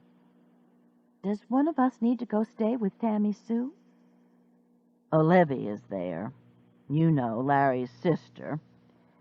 And Buddy, Virgil Jr." "Okay. Call me if you need me. I guess I'll have to stick around here for Timmy Hawkins." I got a cup of coffee and checked my email, hoping to hear from Haley. I had 3 messages. One said, "Sex, sex, sex." Another asked if I was interested in working at home. And the third was from Martha Stewart. Dear Patricia Anne wasn't interested in those giant cookie cutters today. Instead, I typed in Haley's email address and told her there was no news and that we were fine. She was in Warsaw and pregnant. What could she do about our latest escapades but worry? I had turned off the computer before I remembered that neither Marilyn nor Debbie might have emailed her about Marilyn's marriage. Maybe when Fred got home, we'd call her. I waited for an hour for Timmy's call. Nothing. And it was a beautiful day outside. I finally got Wolfer's leash and left for a walk. Sister had told him basically all I could tell him the night before. I certainly had no proof that Day was the culprit. He could leave a message. It was so good to be feeling better, so good to feel the freshness of a morning after rain. Wolfer felt the same way, scampering from tree to tree, barking wildly at a squirrel. We walked all the way to Homewood Park, where I sat on a bench in the sun, and Wolfer lay on the ground beside me, wagging his tail at the few people who walked by pushing strollers or jogged by, everyone saying good morning. I closed my eyes. I could sleep here in this peaceful park with its huge old shade trees sprouting new green. For a few moments, Larry Ludmiller wouldn't be fighting for his life. Day Armstrong wouldn't be dropping knives in my purse. Fred wouldn't be angry with me. Sunlight, dappled by new leaves, made shadows across my closed eyes. I sighed and relaxed. "Good morning, Mrs. Hollowell." I must have dozed off because I jumped. "Sorry, I scared you." Timmy Hawkins sat down on the bench beside me. "I was driving past the park and I saw you." I rubbed my hand across my mouth, hoping it hadn't been open and I hadn't been drooling. a bad habit of mine when I doze. "Morning, Timmy," I said, wondering if he was on duty. He had on jeans and a University of Alabama sweatshirt with a red elephant holding a megaphone and declaring "Roll Tide" on it. On his feet were brown boots that had seen much, much better days. "I was on my way to your house. Actually, I was on my way to the Piggly Wiggly. It's my day off, and I thought I'd stop by if you were home." Sister said you were going to call. "I was." He reached down and patted Woofer, who rolled over in delight. Good thing Timmy wasn't some mugger. But I was going by anyway. "Well, she told you about Day Armstrong, that she had the opportunity to drop the knife in my purse." Timmy nodded. "Tell me about it." "So I did, adding that I didn't want to believe it, but I did." "How do you suppose she got the knife?" Timmy asked. I looked into his guileless blue eyes. "Don't hand me that, Timmy. The same way you think she did. Picked it up off the floor of the stage. Or walked out on the stage with it. God knows. But I'm telling you this. Larry Ludmiller's in the hospital, may be dying because whoever killed the guy at the Alabama thinks Larry saw him. Or her," I added. The eyes weren't guileless now.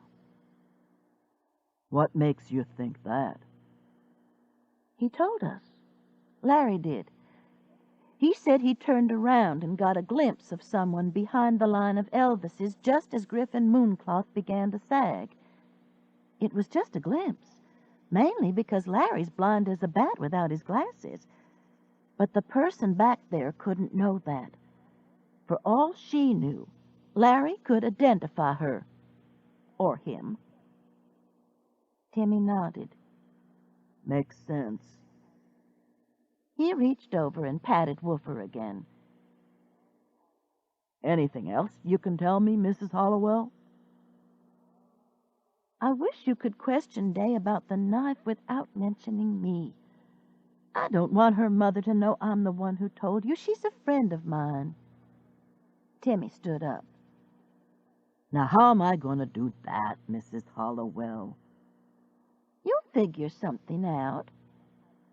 Just like you figured out how to get someone to write your research paper on Chaucer for you." I swear Timmy blanched. "You knew about that?" "Of course.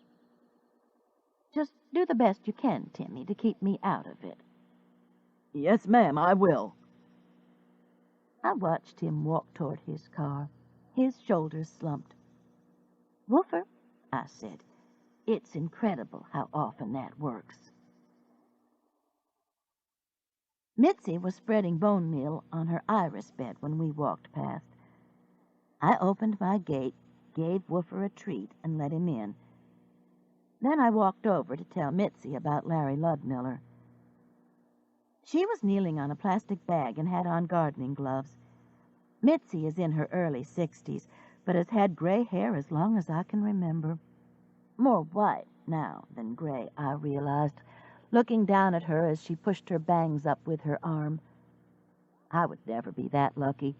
Strawberry blonde hair streaked with gray looks orange. "Your hair is beautiful," I said. "Thanks." She smiled and pulled a plastic bag out of a box for me to sit on. "What's going on? You look like you're feeling better this morning." "I am, but I just squealed on Day Armstrong. Somebody nearly killed Virgil Stuckey's son-in-law yesterday, and Fred's mad at me."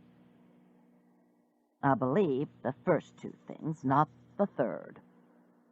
She stuck her trowel into the sack of bone meal and worked it lightly into the ground around an iris that I knew would be blooming within a month and that I would enjoy from my kitchen window. "Believe it." "Tell me." Mitzi worked as I talked. Wolfer came over and lay down by the chain-link fence, watching us, half dozing. "I'm right, aren't I?" I asked. "Date did have the opportunity to put the knife in my purse, didn't she?" Mitzi nodded. "I guess she did. She wasn't there but a minute, though, Patricia Anne. That's all it would take." Mitzi pushed herself up from her knees, groaned, and moved the plastic bag farther down the flower bed. "Lord, I'm stiff as a board," she said, kneeling again. She stuck her trowel into the dirt and frowned. "Tell me again about the divorce bit, about Dusk being in trouble." I told her what Debbie had said, that it was illegal to marry someone just so they could become an American citizen. But would Day have killed someone to protect her little sister? I don't know, but I think she may know who did. A car pulled into my driveway. I looked up and saw it was Fred. "I think that's the end of your third problem," Mitzi said. Fred got out of the car and came over to where we were sitting. "I just thought I'd come home for lunch today," he said. Mitzi grinned as I got up. "Bon appetit." Making up was nice.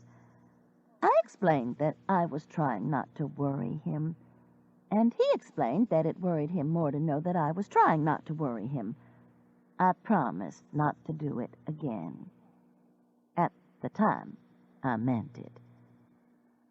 Later, we had tuna fish sandwiches for lunch. Chapter 17. Email from Haley to Mama and Papa. Subject, occupant. Guess what? Joanna's moving. I've been feeling some flutters for a few days that I was suspicious of, but today there was a definite bump. Philip is sitting right by me, waiting for me to say now so he can feel it. But tonight she's quiet. We're starting to read to her, though, and to play music. Tonight he's going to read Good Night Moon. Isn't it incredible? Love from the three of us. Haley. "Mouse," Sister called from the kitchen. "At the computer, come on back." She walked into the room saying, "I'm scared to come into your house anymore since that husband of yours had such a hissy fit about his privacy." What she was referring to was a day a couple of months ago. Fred had just gotten out of the shower and, holding a towel around him, walked into the kitchen. Mary Alice and Miss Bessie were sitting at the table, eating Keebler chocolate chip cookies and drinking Cokes, very much at home. Fred, totally startled, dropped the towel and fled. All he remembered, he said later, were the Keebler chocolate chip cookie bag and a pink crocheted hat, and those two images were burned onto his retina. "Take the damn key away from her, Patricia Anne." I didn't, of course, but I did ask her to be a little more discreet. "I don't know why," she said.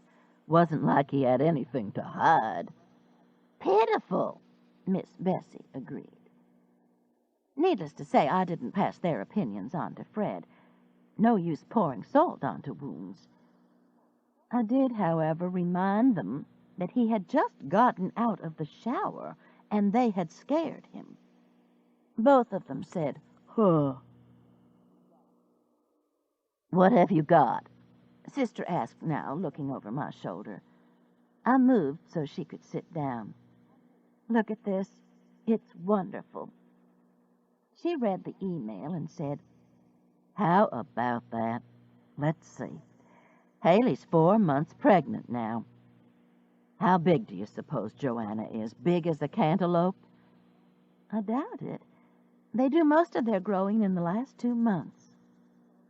You always looked like a stick with a knot on it when you were pregnant, and I looked like I'd swallowed a pumpkin." Mama said you just carried yours high. Sister nodded and tapped the screen with her fingernail. Pregnant's nice, you know, Mouse. If it hadn't been for my husband's all dying and stretch marks, I might have had some more. I hope Marilyn gets pregnant soon. So do I. And I wish Freddie would get married and settle down. He's happy. You want to print this? Absolutely. I'm going to make her a scrapbook. Sister clicked the mouse and the printer came on. I'm going to the hospital. I thought you might like to go with me. Is there any news? Not really. Virgil's hoping I can talk Tammy Sue into coming to my house for a while and resting some. He's worried about her. She reached over and got the piece of paper that the printer had spit out. I figured maybe you could help me. Larry's the same? Hanging in there. Here. She handed me the letter. What did your policeman say when you told him about Day Armstrong? My policeman said he would look into it. I folded the letter and put it into a box in the corner that had Haley written on it. I told him to keep me out of it.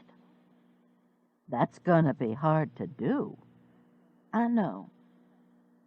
I closed the box. Give me a few minutes. I'll go with you. Virgil says she hasn't eaten a bite since yesterday. I took a quick shower and slipped on some light gray wool pants and a sweater. You look like you're already in mourning, Sister said when I came into the den. You should wear bright clothes to a hospital. You want me to go with you or not? Sister nodded and stood up. She was bright enough for the two of us in a flowered broomstick skirt and her purple boots. It's just that color cheers people up. You're right, I admitted, and you look very nice. Well, you can't help it if you don't have any flair. She was telling the truth. I left Haley's chair at their house on my way over here, she explained as we walked to the car. Just stuck it in the hall. I didn't know you had a key. Sister patted her purse. Visa card. It's a wonder somebody hasn't robbed them blind. You'd think Philip would have better sense. They have the alarm system. With the code numbers punched so much they're worn off. Besides, I saw what you hit the other day to set it. We climbed up into Sister's Mercedes. I miss my Jag, she said. I'm going to get me another one, I swear. And with that, she backed out of my driveway and we hauled ass to University Hospital. I think I've decided on my dress, she said, nodding toward the books Bonnie Blue had brought, which were bouncing on the back seat as we hit a few potholes. Is it one I'd remember? One of the ones you and Fred were looking at? No, it's farther back in the book. It's called the Rubenesque design. No frills or frou-frou, princess style. But it's got a round neckline cut real low. She drew a circle almost to her waist. I mean real low. The bridesmaids' dresses aren't going to match it, are they? I asked, alarmed. Of course not. You don't have anything to hold it up. I couldn't argue with her there. Look, there's a woman coming out of a parking place. Sister crossed 2 lanes of traffic on 19th Street and grabbed it. A man in a Nissan who had been slowing down, planning on parking there, shot her a bird. Rude, Sister said. I swear, folks get ruder every day. Don't make eye contact with him, Mouse. It's folks like that who cause road rage, and they say not to look them in the eye. You don't want them to think you're challenging them. There was no way that I was going to look the man in the eye. I was concentrating on catching my breath. I had almost succeeded in breathing normally by the time we got to the hospital elevator. An attempt had been made to make the intensive care waiting room at university a soothing room. The walls were painted an attractive shade of pink, almost a peach, and a flowered wallpaper border at the top picked up the pink and added several other colors, including the dark green of leaves, which a couple of the sofas matched. The other sofa and chairs were an industrial gray. On the TV mounted on the wall, Oprah and Deepak Chopra were discussing how important it was for people to renew the power of spirit in their lives. The message seemed to be missing its target here. Only one woman was looking at the TV, and she didn't look too hopeful.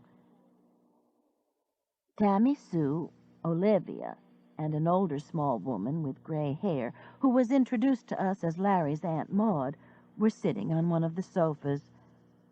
Aunt Maud sat between the two girls. I liked her immediately. "I love your boots," she told Mary Alice, "and I hope you've come to get Tammy Sue out of here some. If she doesn't get a decent meal in her body and some sleep, she's going to fall over, and we're going to have 2 patients on our hands." "That's what we've come for," Sister said. "Any news?" Tammy Sue shook her head no. Her eyes were so swollen that I wondered if she were seeing clearly. "They say there's nothing to do but wait. We get to go in to see him 5 minutes every hour." She caught her breath.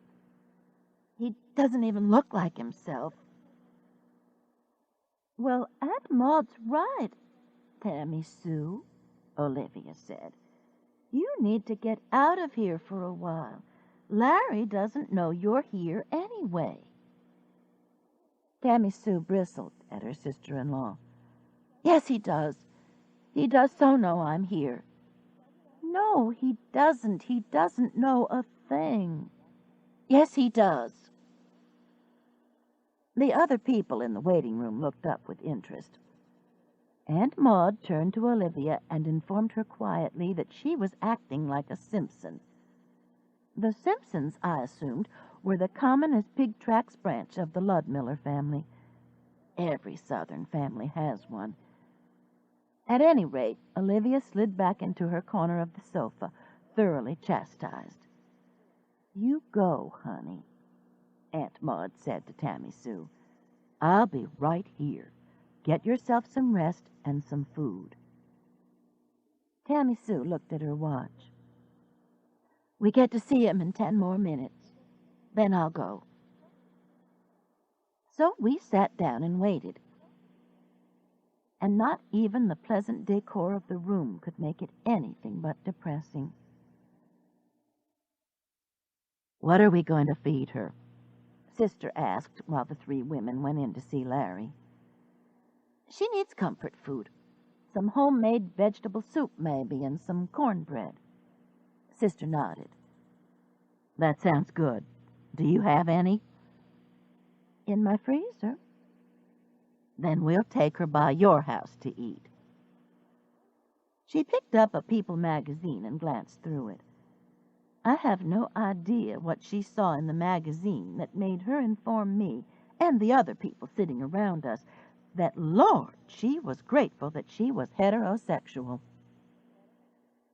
An elderly woman got up, poured herself some coffee, and motioned for us to make room for her to sit on the sofa.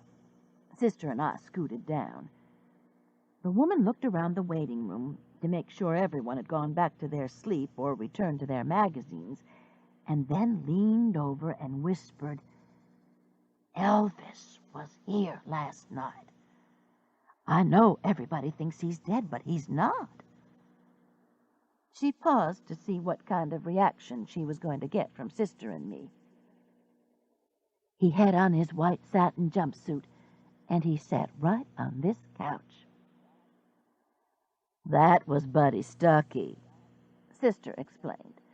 "He's an Elvis impersonator." No, this was Elvis. He looked good, too. Lost a lot of that puffy weight he'd put on. I just thought I'd tell you so you'd know that your loved one's going to be all right. Thank you, we both said. You're welcome. She glanced at the other occupants of the room again. There's some here don't believe it. Sister nodded. I can understand that. Lost a lot of weight he had. Wasn't good for him anyway. Just asking for diabetes, you ask me. That's what's wrong with my sister in yonder. I'm sorry, Sister said. The woman sipped her coffee. She's gonna be all right. We agreed that we were sure that she was. Tammy Sue looked more woebegone when she came out than she had when she went in. He's so pitiful, she said. Black and blue. She wiped tears from her eyes with the back of her hand. Who would have done this? We'll find out, Aunt Maud said soothingly. And he moved his leg? That's a great sign. I caught my breath. I hadn't thought of the possibility of paralysis, which, of course, existed. Come on, Tammy Sue, Mary Alice said. We got a great parking place almost at the front door. She put her arms around the girl's shoulders. And how does some homemade vegetable soup sound to you? Okay.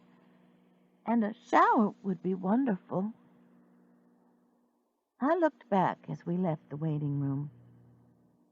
Olivia Ludmiller was standing by the window, her small face awash with tears. This ends Side 2 of Cassette 5 of Murder Boogies with Elvis. Please fast forward to the end before loading Cassette 6.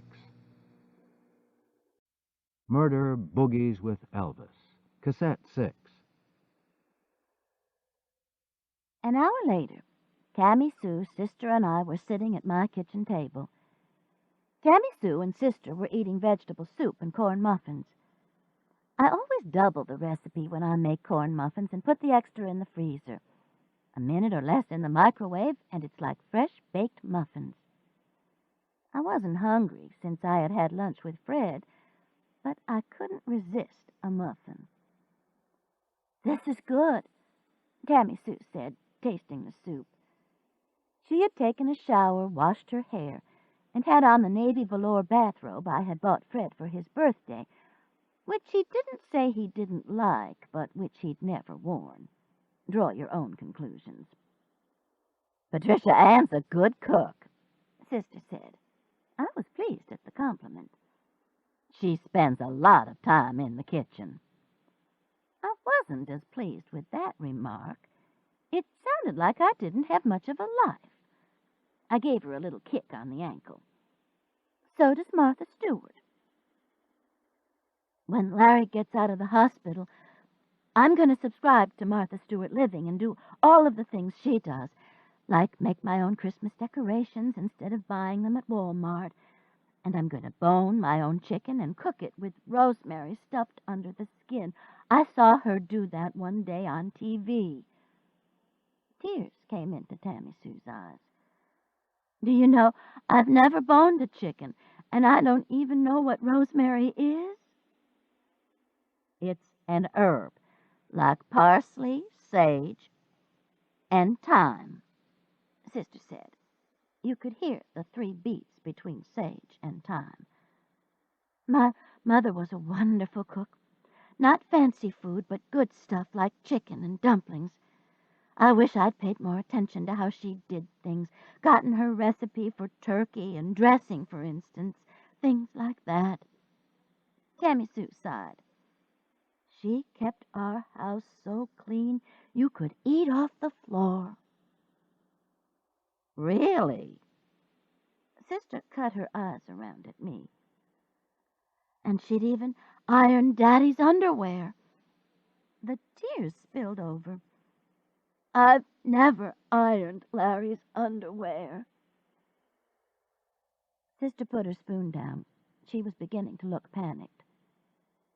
I've never ironed Fred's either, I said. I don't believe in ironing what doesn't show. Tammy Sue gave me a weak smile. You could eat off her floor? Sister asked. Yes, ma'am. She loved a clean house. I could hear Muffin scratching in the litter box in the pantry. So much for eating off of my floor. Tammy Sue heard the sound, too. I love cats, she said. Larry and I have 2 of them now. But when I was little, every year I'd ask Santa Claus for a kitten, and I never got one. Daddy hates cats. Visions of Bubba Cat, asleep on his heating pad on Sister's kitchen counter, danced through my head. Through Sister's, too, I'm sure. I glanced at Tammy Sue to see if she was putting us on, but her face as she leaned over her soup was guileless. Sister, on the other hand, was frowning as she broke open a muffin and buttered it. She had been, I knew, considering taking Bubba Cat with them on their honeymoon in the RV, rationalizing that if she put him on a counter on his heating pad, he wouldn't know the difference. I decided I'd better change the subject. Something nice happened while you were in seeing Larry, I said. A lady came over and told us that Elvis had visited them in the waiting room last night. Mary Alice told her that it was Buddy, but she didn't believe it. Tell him he's very convincing. Tammy Sue looked up, puzzled. Buddy wasn't there last night. He had to do a show at a VFW hall, and I told him to go ahead. There wasn't anything he could do at the hospital. Oh. I leaned over and concentrated on buttering my muffin.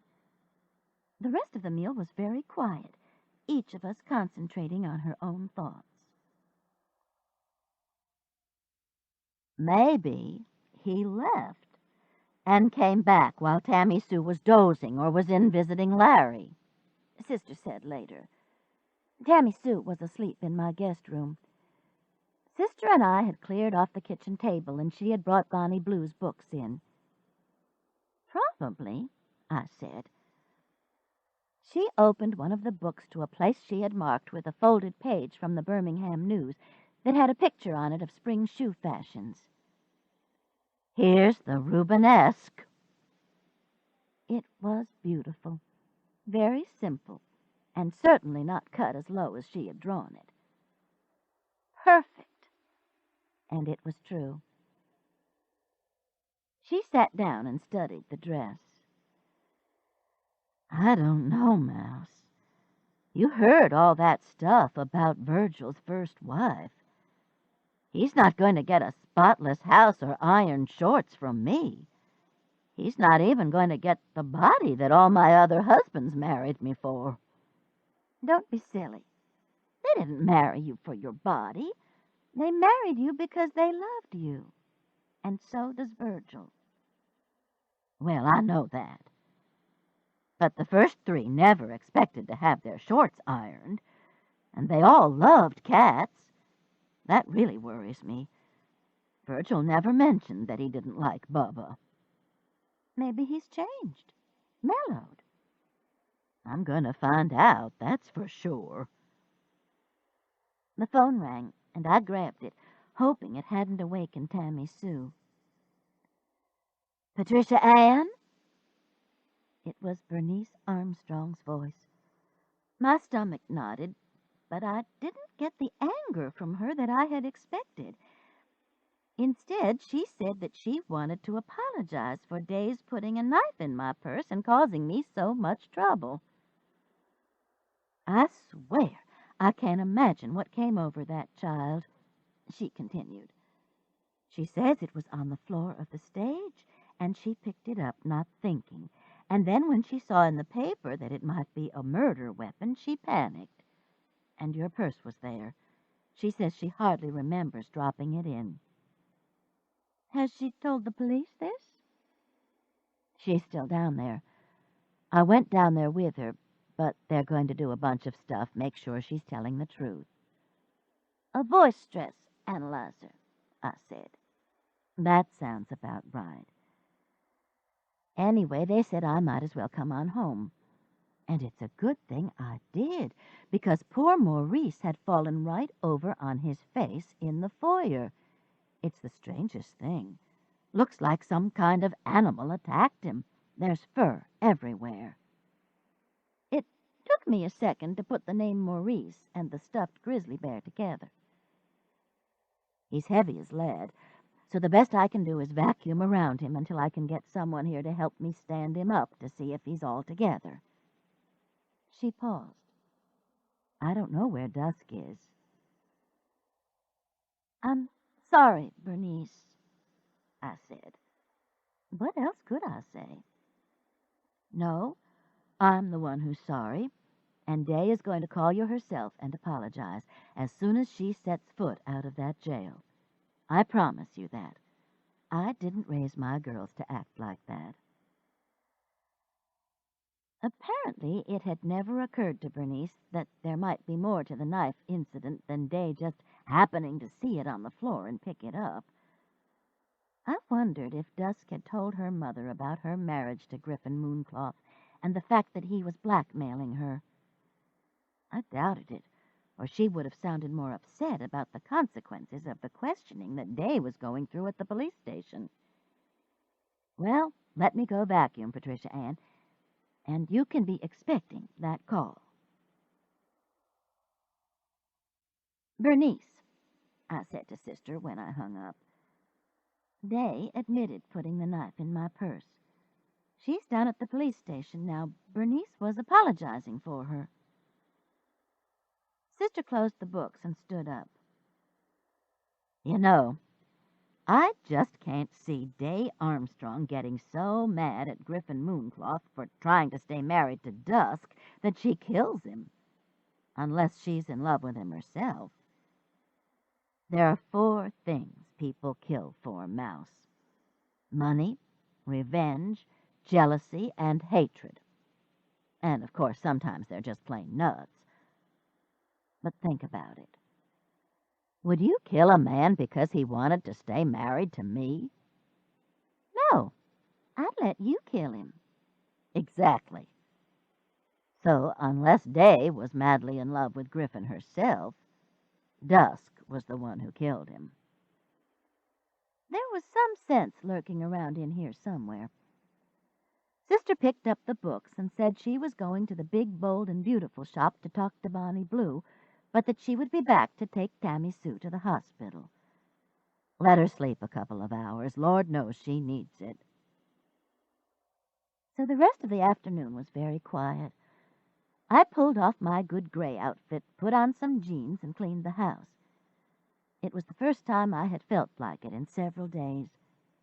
I couldn't vacuum, but I mopped the kitchen floor and dusted, even in the living room where we never go. I cleaned the toilets and scrubbed the sinks. By the time Tammy Sue woke up and came out of the guest room, the whole house smelled as if a lemon tree had been grafted onto a pine. The first thing she did was call the intensive care waiting room and talk to Aunt Maud. "Yes, ma'am," I heard her say. "Okay." And then, "Is Olivia still there?" When she hung up, she leaned over the counter as if she were too tired to stand up. "Any change?" I asked. She shook her head. "He's still unconscious." "Where's Mrs. Crane?" "She had a couple of errands to run. She should be back in a few minutes. You want some tea with a lot of ice in it?" "That would be great." "Then why don't you go sit down in the den and I'll bring you some." "Thanks. Do you have any Tylenol or aspirin?" I opened the kitchen cabinet and handed her the extra-strength Tylenol bottle. She took two and walked into the den as if all of her muscles were stiff. When I came into the den, she was stretched out in Fred's recliner. "I didn't know it was possible to get this tired," she said, taking the tea. "This should help, though. Thanks, Mrs. Hollowell." "You're welcome, Tammy Sue. You want a snack of some kind?" "No, thanks." She took her Tylenol and drank some of the tea. "At least Olivia's gone from the hospital. Maybe she'll stay gone for a while." Tammy Sue stared into her glass as if it were a crystal ball. "I know she means well, but she's driving me crazy. She's not the easiest person to get along with at the best of times, and God knows this isn't the best of times." "I'm sorry," I said. "I am too. She's so crazy about my brother Buddy that sometimes I think she's going to get him, which is fine with me." Tammy Sue put her glass on the table and shrugged. "What do I know? They might be the happiest couple in the world. But right now she keeps saying that it's her fault that Larry was hurt and that there's something she has to tell him. I keep asking her what, but she says she has to tell Larry. If she knows something about who attacked him, she needs to tell the police, not wait around. Of course she does.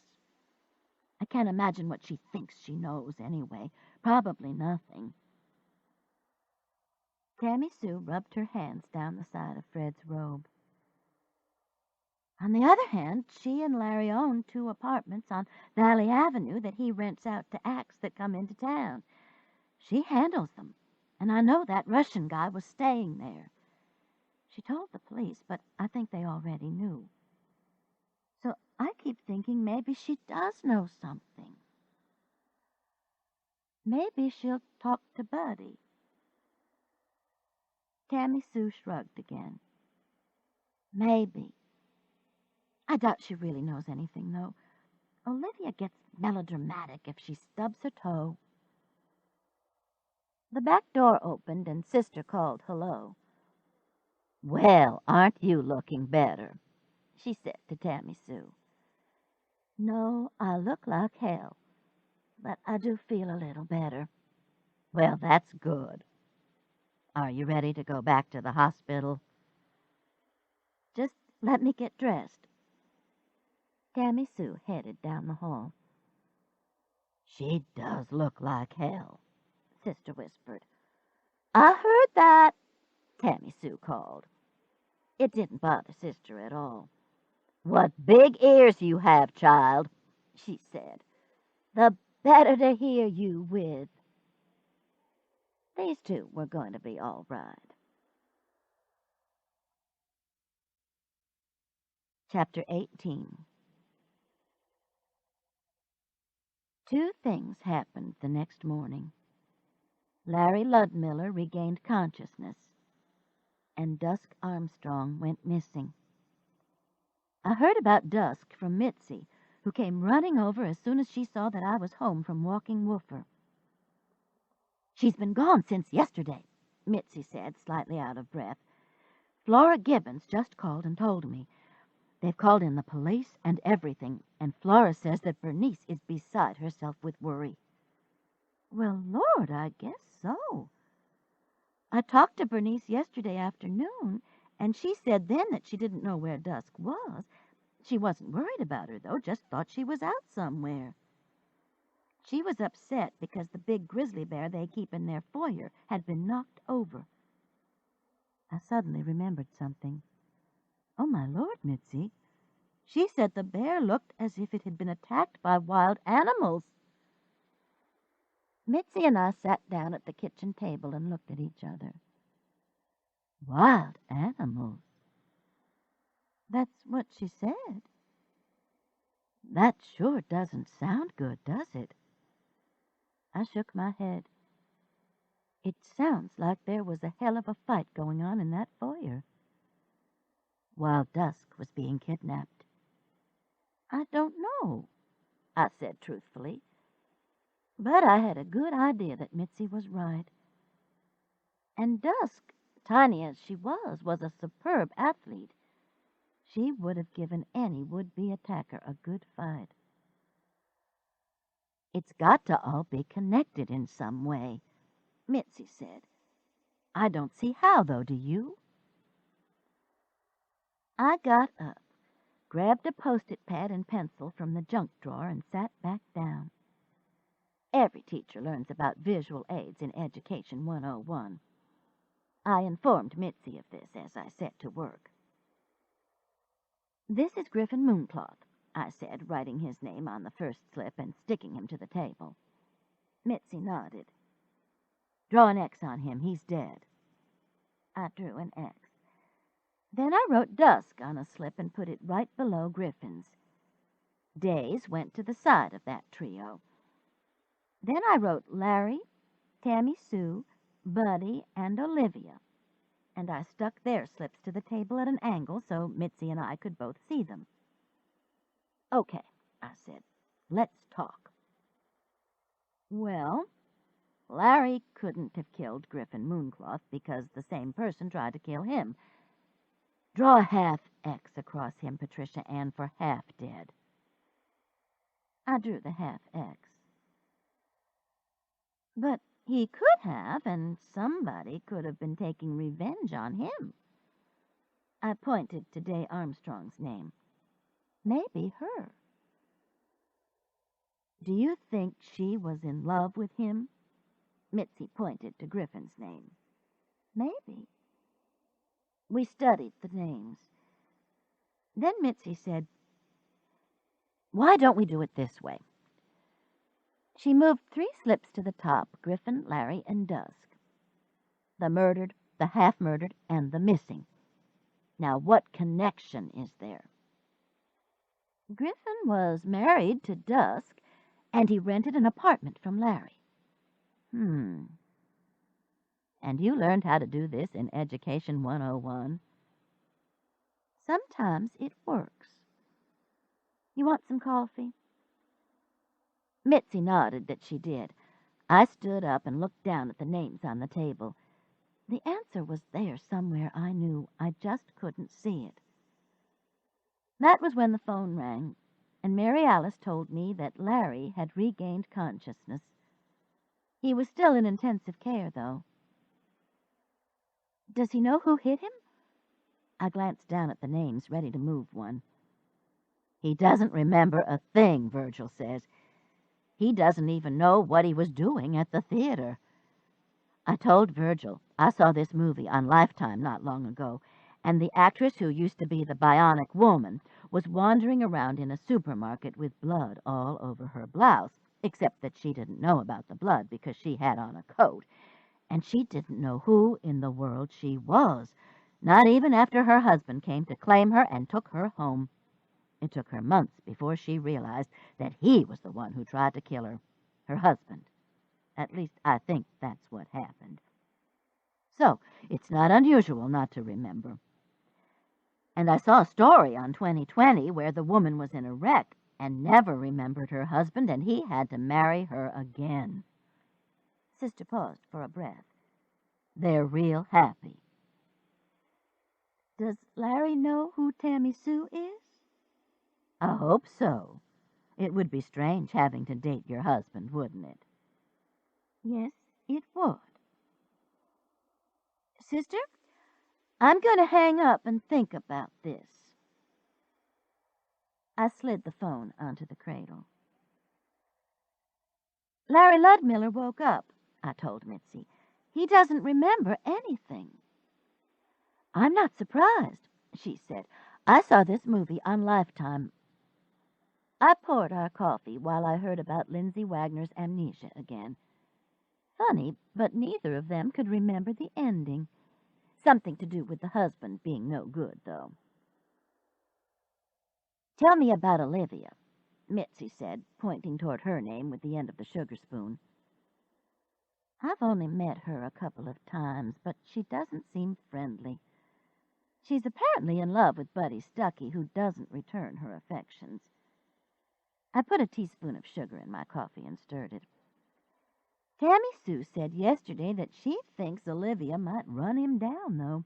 Stay after him until he gets so used to her that she moves into his life permanently. Mitzi nodded. That's what happened to my brother.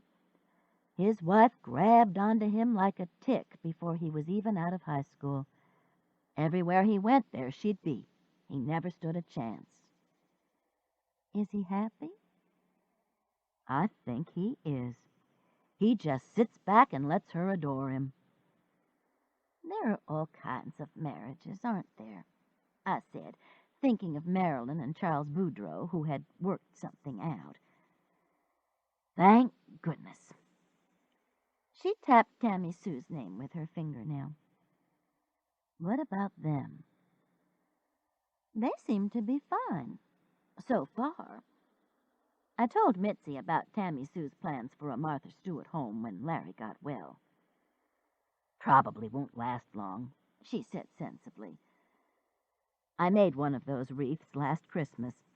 Took me forever, and I stole so much holly from yards it's a miracle I didn't get arrested. I also told her what Tammy Sue had said about her mother's housekeeping.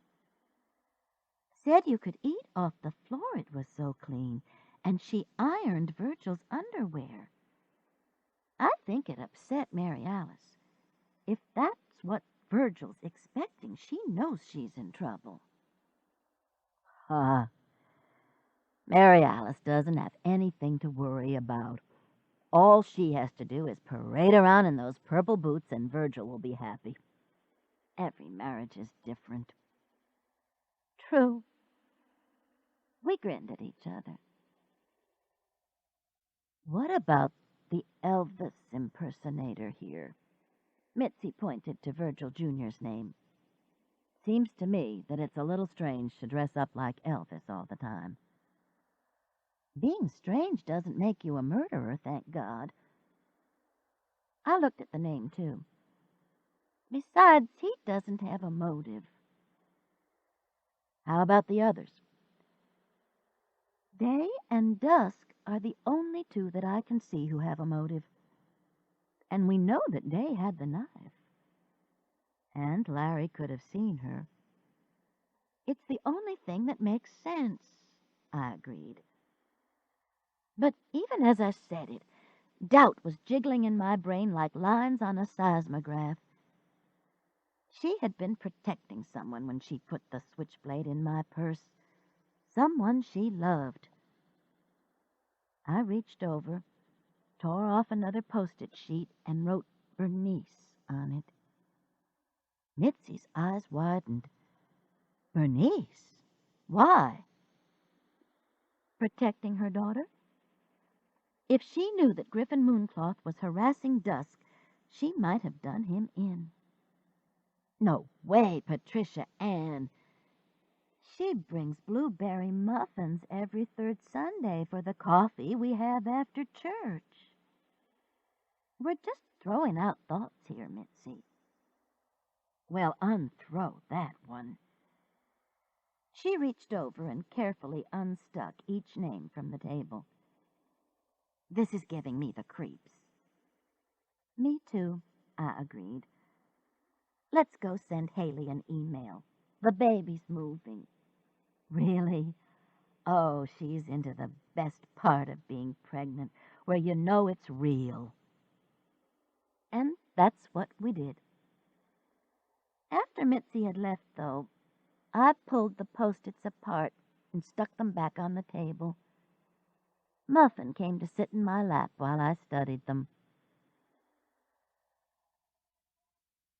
Dusk Armstrong is missing, Sister announced as she came in. I know. Mitzi told me. It's scary. I was sitting in the den, a book open in my hands and deep in thought. If you had asked me what book I was reading, I wouldn't have been able to tell you. Probably ran away. I've always thought she was involved in the Russian guy's murder. Sister looked over my shoulder. What are you doing? Reading. I closed the book. Actually, I had been thinking about what Mitzi and I had been talking about, how different every marriage is. Do you think Mama was happy? I asked. Our Mama? Of course, our Mama. Do you think she was happy married to Papa? What are you reading? I held the book up and showed her it had nothing to do with my question. Mitzi and I were talking about marriage, and I just started remembering things, like her throwing a plate at him one time. Sister laughed. She dumped a whole boiler full of black-eyed peas over him once. Don't you remember that? I didn't. Where was I? Out playing, I guess. What did Papa do? Scraped a lot of them off and ate them. Sister chuckled. He'd made one remark too many about her smoking. Smoking? Cigarettes? Out in the garage all the time. I think she finally quit because it was too cold out there in the winter time. Are you making this up? Of course I'm not making it up. And close your mouth, Mouse. They were ordinary people just like you and me. And yes, I think they were happy most of the time. Papa admired her feistiness. Mama smoked? Oh, for heaven's sake, Mouse. Why are you worried about that now? I don't know, I said truthfully. It's just that suddenly there are so many changes. You and Virgil getting married, Haley and Philip having a baby, Marilyn and Charles. Speaking of which, Virgil and I had a long talk last night. And? It ended up with him picking Bubba Cat up and kissing him several times on the nose. You're kidding. He swears he loves cats, that Nina, his wife, was allergic to them. He says that's why she had to keep the house so clean, too. Makes sense. Were you wearing your purple boots? We grinned at each other. I'm going over to the hospital to check on Larry and see if Tammy Sue wants to get out for a while. You want to go? I shook my head. I don't think so. Sure you do.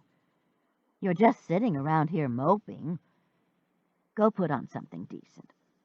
I want to go buy Parisian and look at shoes, too. Mama smoked? I asked again as I stood up. Lucky strikes. Sister threw a pillow at me. How could I not have known that? Selective memory, Sister said as we cruised down 20th Street a half hour later, and I posed the question. Don't worry about it. She turned on her left signal. I don't remember high school. Really? Was it traumatic or something? Of course not. I just don't remember it. Doesn't it bother you? Only when I go to reunions. Sister drove slowly down 6th Avenue. Damn, I wish somebody would come out of a parking place. I hate the deck. But the deck was what we had to settle for. Both of us were out of breath by the time we got to the intensive care waiting room. Tammy Sue was asleep on a sofa, Aunt Maud was crocheting, and Buddy, in his Elvis suit, was looking through a Sports Illustrated.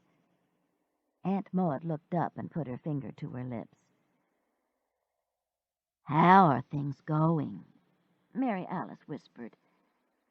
Aunt Maud put her crocheting down and motioned for us to sit down. He's in and out of it. They're giving him something for pain that's making him sleep. It's regular sleep, though. Buddy twisted the magazine into a knot. That's what I'm going to do to the bastard's neck who did this to him. Oh, hush, Buddy, Lord have mercy. Aunt Maud nodded her head toward Tammy Sue. This is the first time I've seen her sleeping this hard. We sat down. It was a good day in intensive care. There were only 3 other people in the waiting room. I know you're exhausted, Sister said. I am. Buddy's going to take me home in a few minutes. We're just waiting for Olivia to show up. and then we're leaving. Buddy added. And Larry doesn't have any idea what happened? I asked. None. The last thing he remembers is eating breakfast. Said he had chocolate chip pancakes. Aunt Maud smiled. He never had chocolate chip pancakes in his life, but the detective said that sounded good and he wanted the recipe. Tim Hawkins? I don't remember. There were 2 of them. She looked toward the door. Here's Olivia. Olivia looked much better than she had the day before. She looked as if she had had some sleep, and she had put on some makeup. Aunt Maud pointed toward the sleeping Tammy Sue, and Olivia sat down quietly. He okay? She whispered. Sleeping. Aunt Maud stood, put her crocheting in a bag, and said that she had to go home before she dropped. Let's go, then. Buddy jumped up. I'll get the car and meet you at the front door. He was in such a hurry that he bumped Tammy Sue's feet. What? She said, opening her eyes. Sorry, sis. I'll talk to you later. And he hurried out of the waiting room. I glanced at Olivia, who was looking after him yearningly. I had a feeling that this tick knew she wasn't going to stick. Tammy Sue yawned. Hey, y'all. We just came by to check on you, Sister said, to see how Larry's doing. He's conscious, but I know Daddy told you that. She rubbed her eyes. He doesn't remember a thing, though. The police have been questioning him. Well, would you like to get out for a while? Sister asked. Patricia Anne and I are going to Parisian to look for shoes. It would do you good to walk around some, get some fresh air. Go ahead, Olivia urged her. I'll go in and visit Larry. Tammy Sue stiffened. You are not. Not without me. I'm not going to have you upsetting him with your wild tales about it being your fault he got hurt. Well, maybe it was, Olivia said. I knew Dusk Armstrong was involved with the Mooncloth guy. They were having a knockdown, drag-out argument at his apartment. I heard them when I went to open up the one next door, and then I saw Dusk run out. If I'd told the police about that when he was killed, she wouldn't have been free to hit Larry. Why didn't you tell them? Tammy Sue asked. Wasn't any of my business, was Olivia's smug answer. Please, God, don't let this tick burrow into Virgil Jr. Mary Alice stepped between the 2 of them, which was a good idea. Come on, Tammy Sue. Let's go down to the cafeteria and get something to drink. It's easy to get dehydrated sitting around a place like this. Tammy Sue leaned around Sister and spoke to Olivia. You go in there without me and I will kill you. And nobody will blame me. I'll start with your skinny toes. I'll cut off every one of them one at a time, and then your legs and your arms and your ears, and then... Olivia blanched.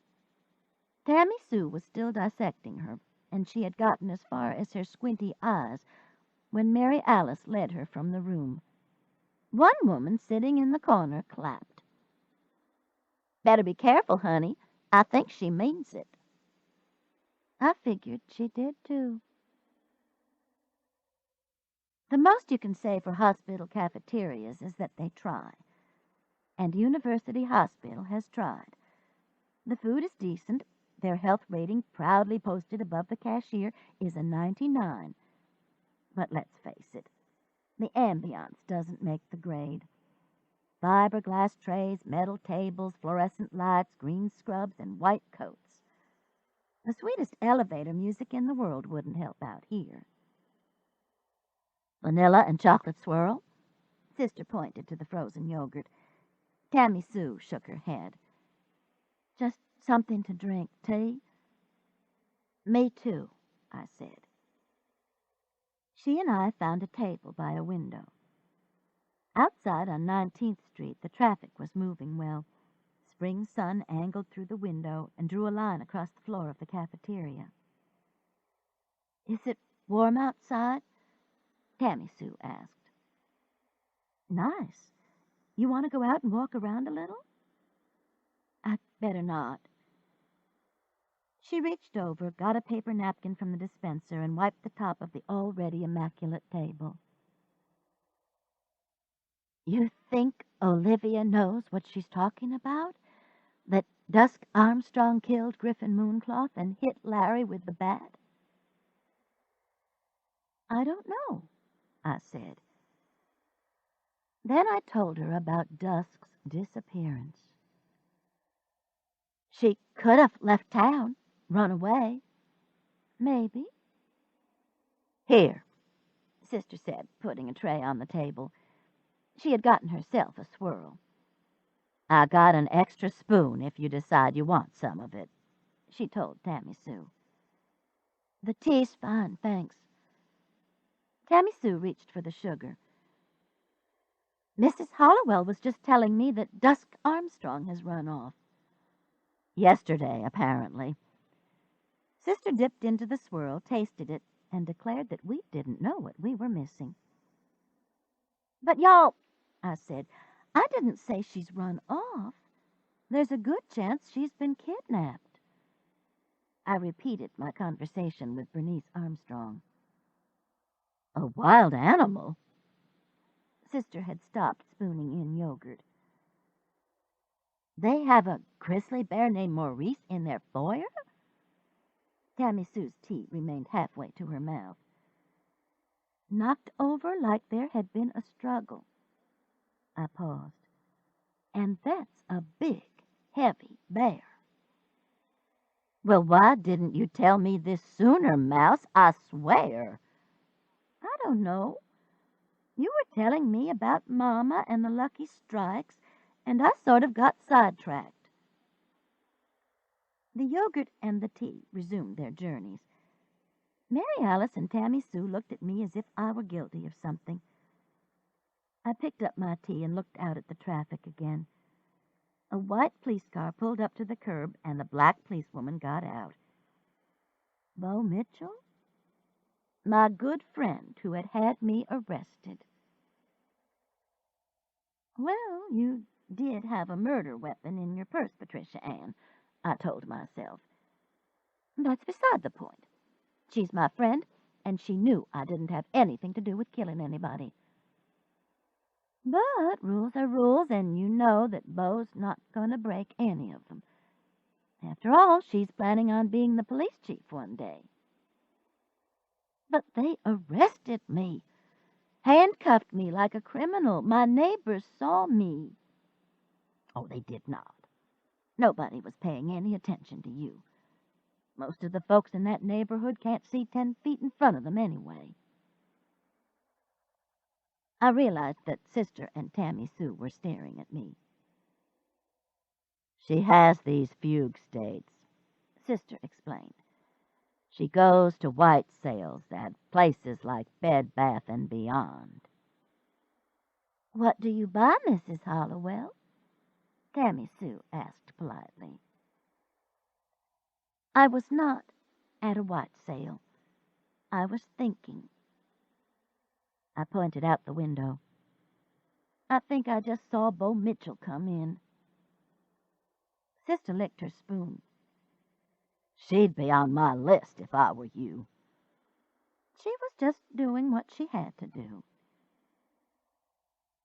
I drank my tea and looked at the sunlight and the traffic, at the people hurrying down the street, and ambulances pulling up to the emergency room. Suddenly I longed for Robert Anderson High, the school where I had spent most of my teaching years, the school that was built in the early 60s without windows.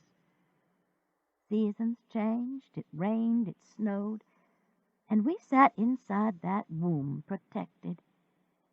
Inside that womb, I hadn't fallen over a single dead body. I sighed. Today would be fried chicken day in the cafeteria.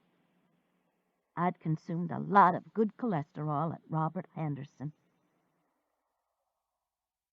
Mary Alice and Tammy Sue had segued to the wedding outfits, which for some reason reminded me that I needed to get Haley's christening dress out and check to see that it was in perfect condition for Joanna. But would Philip want Joanna christened? Surely he wouldn't mind. He'd been happy enough to be blessed by the Pope.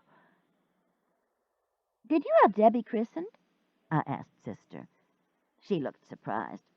"Of course I did. Don't you remember? She threw up on the preacher." "That was Debbie? Which christening was it when the hailstorm hit and we thought the windows were going to break?" "I don't know. Alan's?" "Your Philip didn't mind having Debbie christened?" "Of course not." She turned to Tammy Sue. "My second husband, Philip Knockman, Debbie's father, was Jewish. A lovely, lovely man. Patricia Anne's daughter, Haley, is married to his nephew, also a Philip Knockman." "You didn't tell him you had her christened, did you?" "For heaven's sake, Mouse, we're talking about important stuff here." She hadn't told him. This ends side 1 of cassette 6. Please turn the cassette over and start side 2 at the same point. Cassette 6, side 2. Bo Mitchell walked into the cafeteria, stuck some money in a vending machine, and retrieved a can of Coke. When she turned, she saw us and came over looking slightly sheepish. "Sorry, Patricia Anne," she said. "It's your job." "Some job," Sister muttered. "Sometimes," Bo said, not taking offense. She pointed toward Tammy Sue with the can of Coke. "You're Mrs. Ludmiller?" Tammy Sue nodded. "I'm going to be sitting with your husband. He might remember something, and we want to be there if he does." Tammy Sue narrowed her eyes. "You're there to protect him, aren't you? You think that when whoever hit him hears he's regained consciousness, they'll come after him again." "That too," Bo said. "Won't hurt." "Oh, I saw that on a Lifetime movie once," Sister said. "And the policeman went to sleep, and the killer walked right in and put a pillow over the victim's head and killed him." She paused. "Maybe he didn't die. Maybe he just had brain damage." "Lot of that going around." Bo grinned, said she would see us later, and left. "She seems nice," Tammy Sue said. "Well, now that she's watching Larry, do you want to go with us to the Parisian?" Sister asked. "Are you going to the downtown one?" "We can. Why?" "I'd better not leave, but I need you to do me a favor. If it's not too much trouble, could you go by the Alabama and see if you can find his glasses? He didn't get to the hospital with them. The police said they would look for them, but they haven't. Larry's blind as a bat without them, bless his heart." "You think somebody might have turned them in?" Sister asked. "Reckon somebody's at the theater?" "Probably." Tammy Sue fished in her purse and brought out some keys. "If they're not, one of these fits the side door. There's usually somebody there, though, practicing for a play or something." She handed Sister the keys. "It's possible they're still on the floor back there where he was hit. I hope nobody stepped on them." She looked at both of us. Do y'all mind? Of course not. We're going to be down there anyway. I'll call you if we find them and send them by Virgil tonight. Tammy Sue's eyes filled with tears. You just don't know how much I appreciate this. I'd do it myself, but I swear I'm so tired I don't think I could drive my car down there. No problem, Sister said. Famous last words.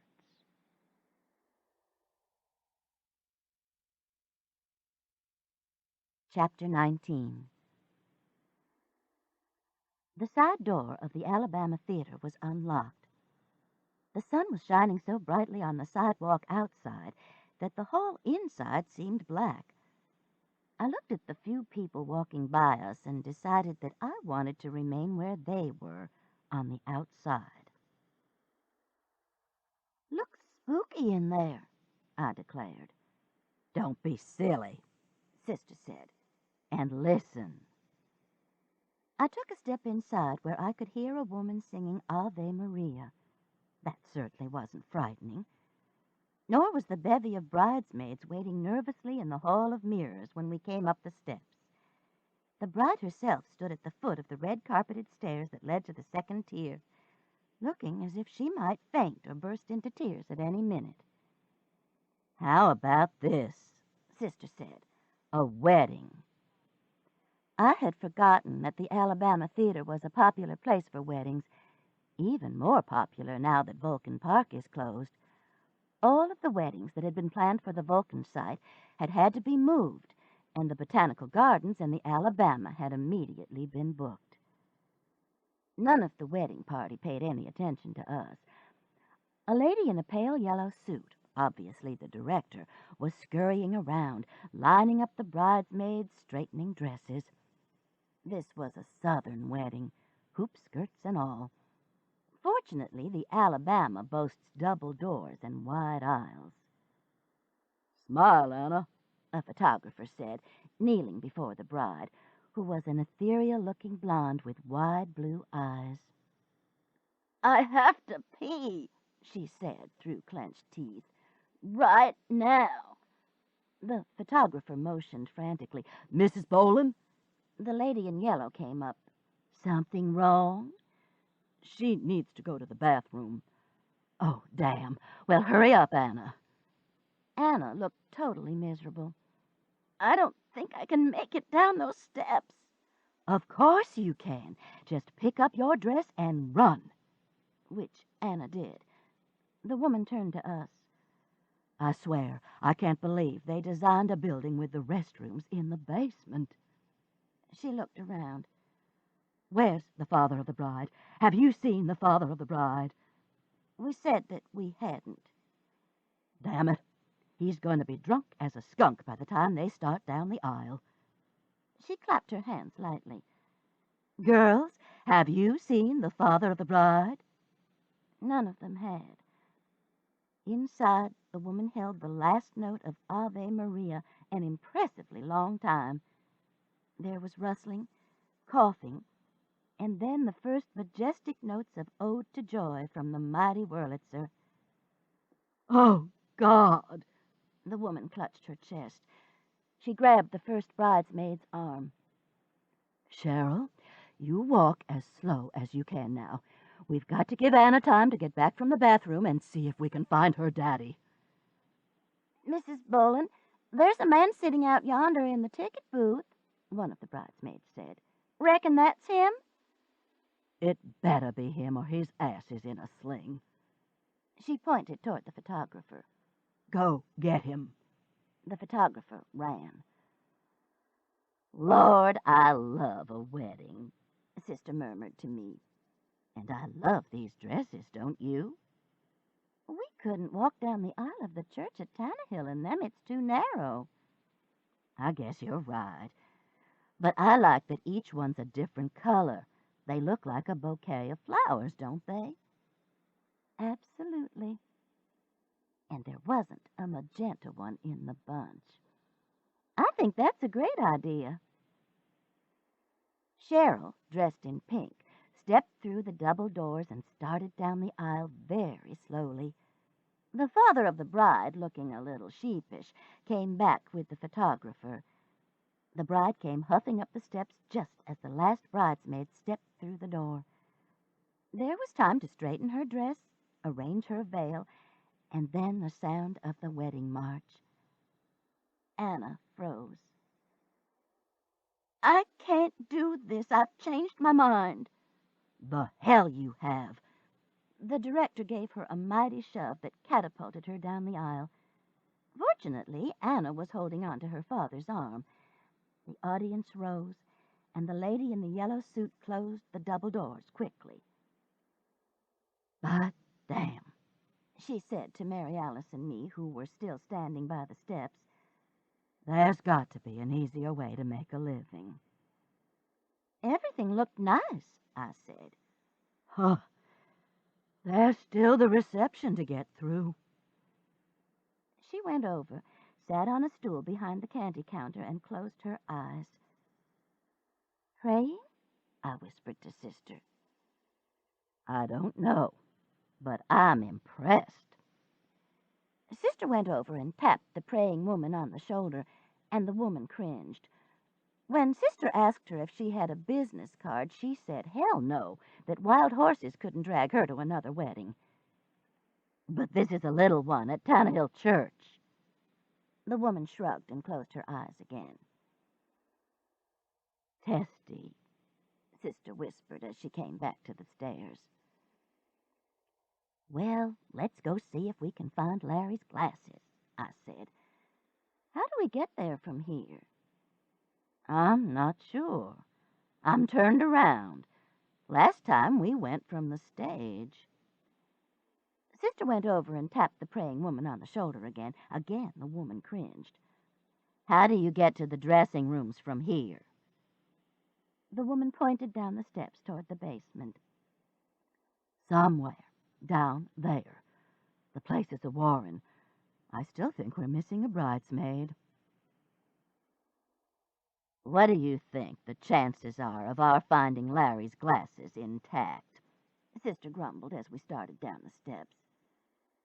The lady was right. The place was a warren. At the very bottom of the steps was the huge living room with the fireplace and round velvet bench, where Sister and I had received so much of our education. About 3/4 of the way down, though, the steps curved, and there was a landing with a door opening onto it. I had never paid any attention to this before, but today the door was open, and the hallway leading from it was lighted. "Here we go," Sister said. "I had no idea this was here, did you?" I admitted that I hadn't. She stopped and looked around. "Let's see. Last time we came in from the stage, so it should be way up at the end. Does any of this look familiar?" I shook my head. It just looked like a hall with a bunch of doors. "Maybe these are the stars' dressing rooms. When this place was built, they still had vaudeville." I knocked lightly on one and opened it. A broom closet. "They'd be further down, closer to the stage." I closed the door and followed Sister without the least trepidation. Above us, Anna was marrying somebody, hopefully. I'll bet it was a pretty scene on that stage. All of the girls in their pastel antebellum dresses and hats. I wondered what the men were wearing. Her father had had on a plain tux. I've been to some of the Old South weddings where the groomsmen wore faux Confederate uniforms. Sometimes blue, because gray uniforms are so drab. But they always carried swords. The newlyweds marched under the swords while the photographers took pictures. Real swords. Made me nervous as hell. One careless groomsman and the marriage is a short one. "Here." Sister stopped suddenly, and I walked into her. "Damn, Mouse, watch where you're going." She pulled her shoe back on where I had stepped on it. "I think it's one of these rooms." She pointed. There are the steps we came down the other day. Maybe there's still a police ribbon around it, I said. Oh, I doubt it. Besides, we're just going to look around on the floor. I sneezed. Lord, they need to run over these floors with end dust. Look at the dust bunnies. I casually pushed my foot against one of the larger pieces of dust that had lodged against the wall. It didn't float away like it should. I leaned over and looked at it. What? Sister asked when she saw me looking. I pushed at the grayish dust again. The whole piece moved. What is it? A dead mouse? She asked. God, that gives me the creeps. I squatted down and examined what I had thought was a dust bunny. Long gray hairs, I realized, attached to a small piece of dried skin. You got any tweezers? I asked. For what? What are you going to do? Pick this up. Why? Have you lost your mind? No, damn it, but this looks like a piece of Maurice. The grizzly bear? Give me some tweezers.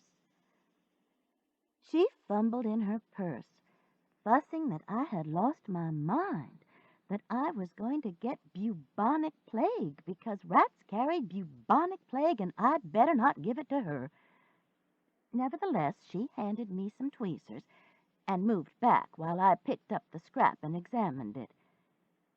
It wouldn't take a forensic scientist to tell that this was a piece of dried skin with long, gray, silver-tipped hair attached. Look, I said, holding out the tweezers to Sister. I swear, I think it's Maurice. She backed up. Maybe somebody got scalped. Or maybe it's off of a costume. But I knew what I was looking at. I stood up and looked around. Much of what I had thought was dust was hair. There were also a few pieces similar to the one I held with the tweezers. We need to call the police, I said. If Maurice was knocked over when Dusk was kidnapped, then she might be here somewhere. You said Bernice said he looked like he'd been attacked by a wild animal. A shiver ran over me. I know. Maybe what happened was that Dusk grabbed at the bear while she was being dragged out of the house. Maybe she tried to push him over on the person who had her. Oh, my Lord, Mouse.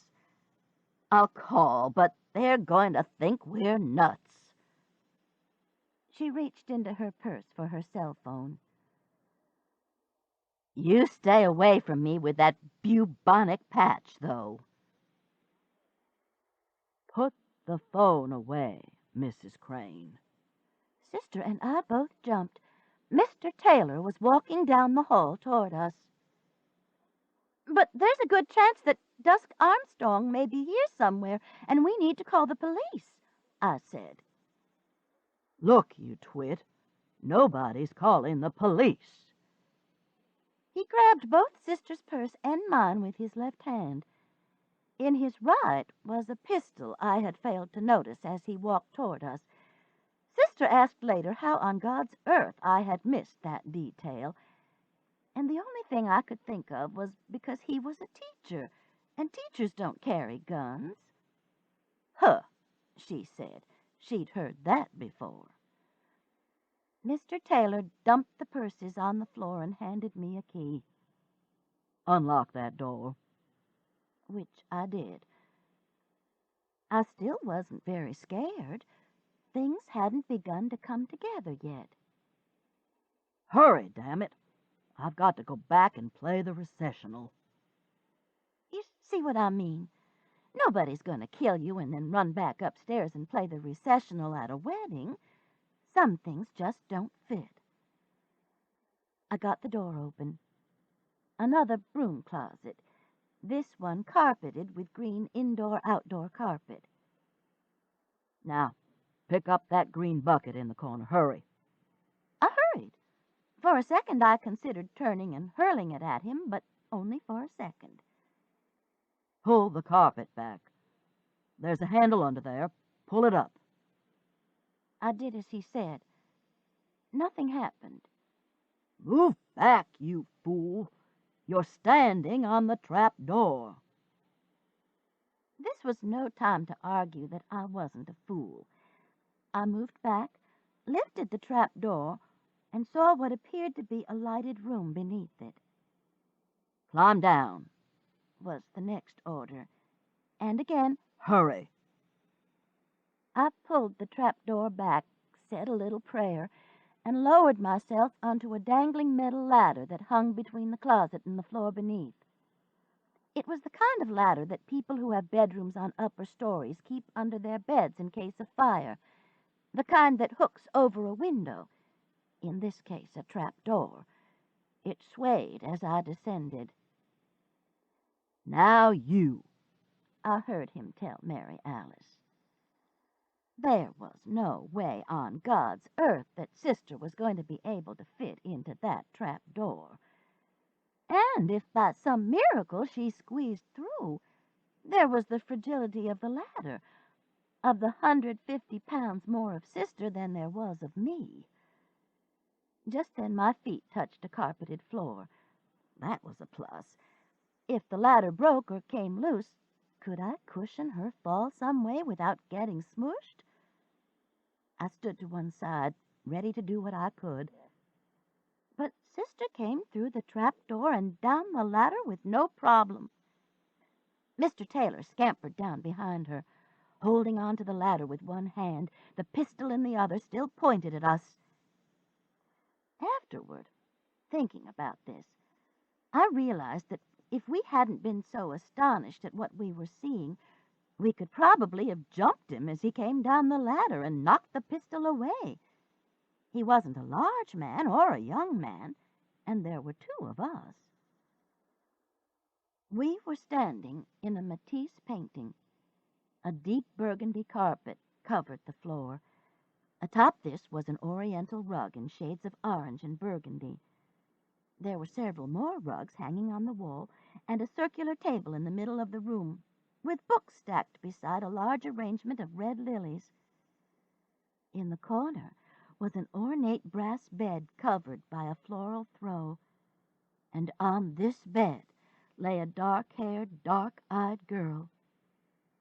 Pure Matisse, except for the fact that the girl was tied to the bed and had electrical tape over her mouth. Dusk Armstrong, her eyes large with fear. "My God," Sister said. here.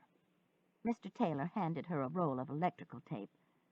Strap your sister to that pipe.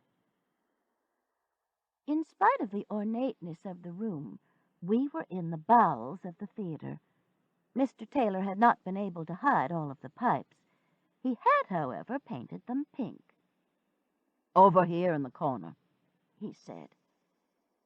Sister took the tape, tore a piece off, and taped my ankles to the pipe. Feet and wrists both, and tight.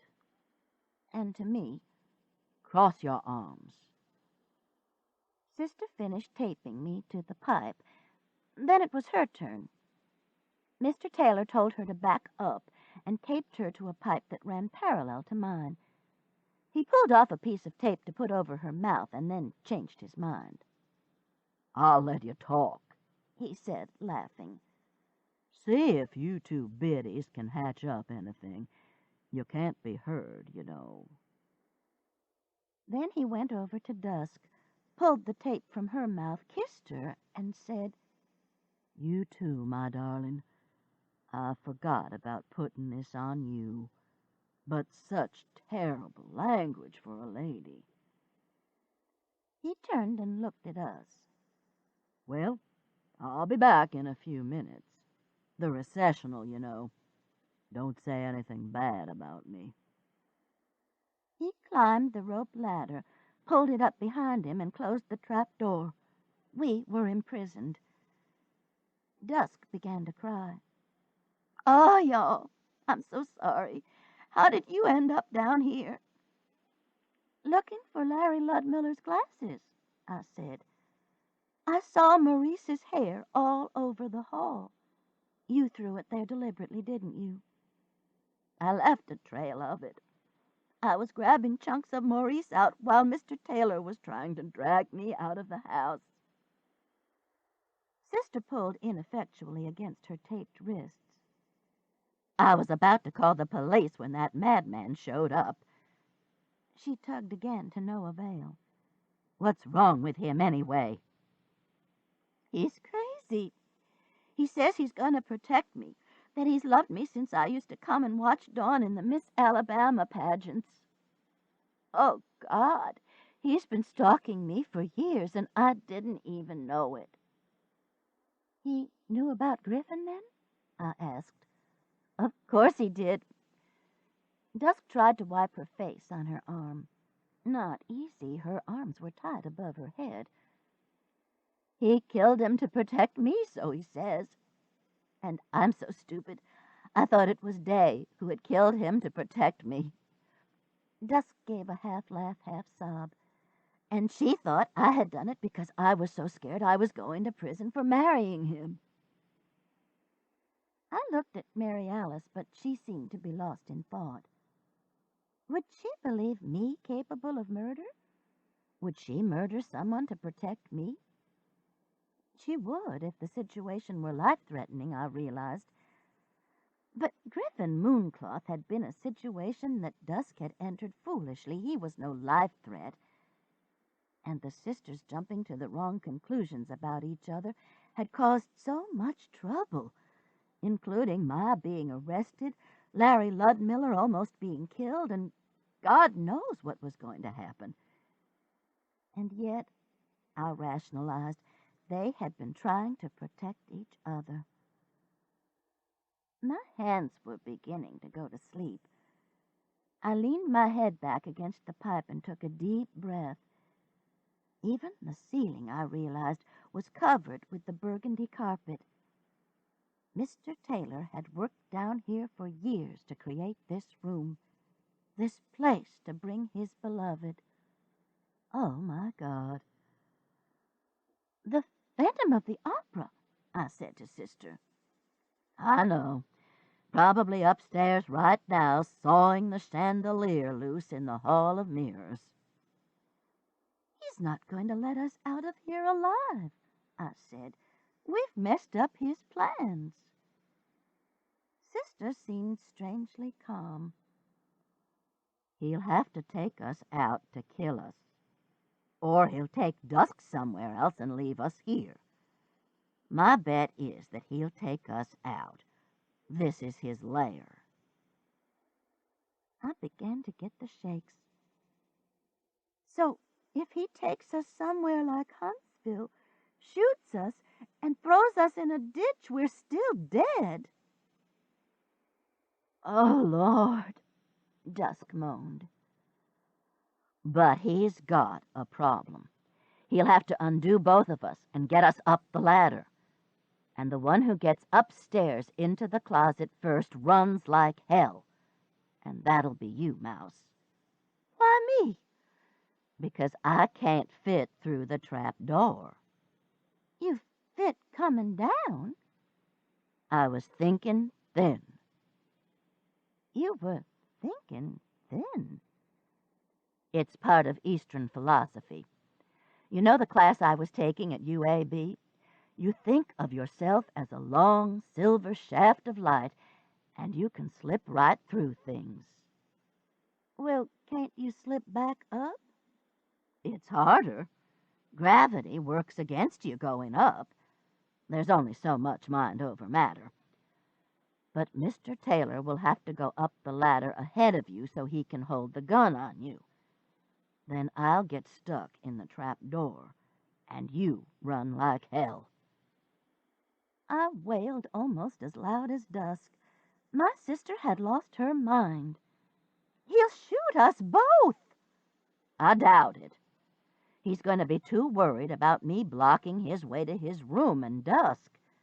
You should have a few minutes." Maybe I could hit him over the head with something in the broom closet. Sister shook her head. Just run like you've never run before, toward the street, because the wedding party will probably be gone by then.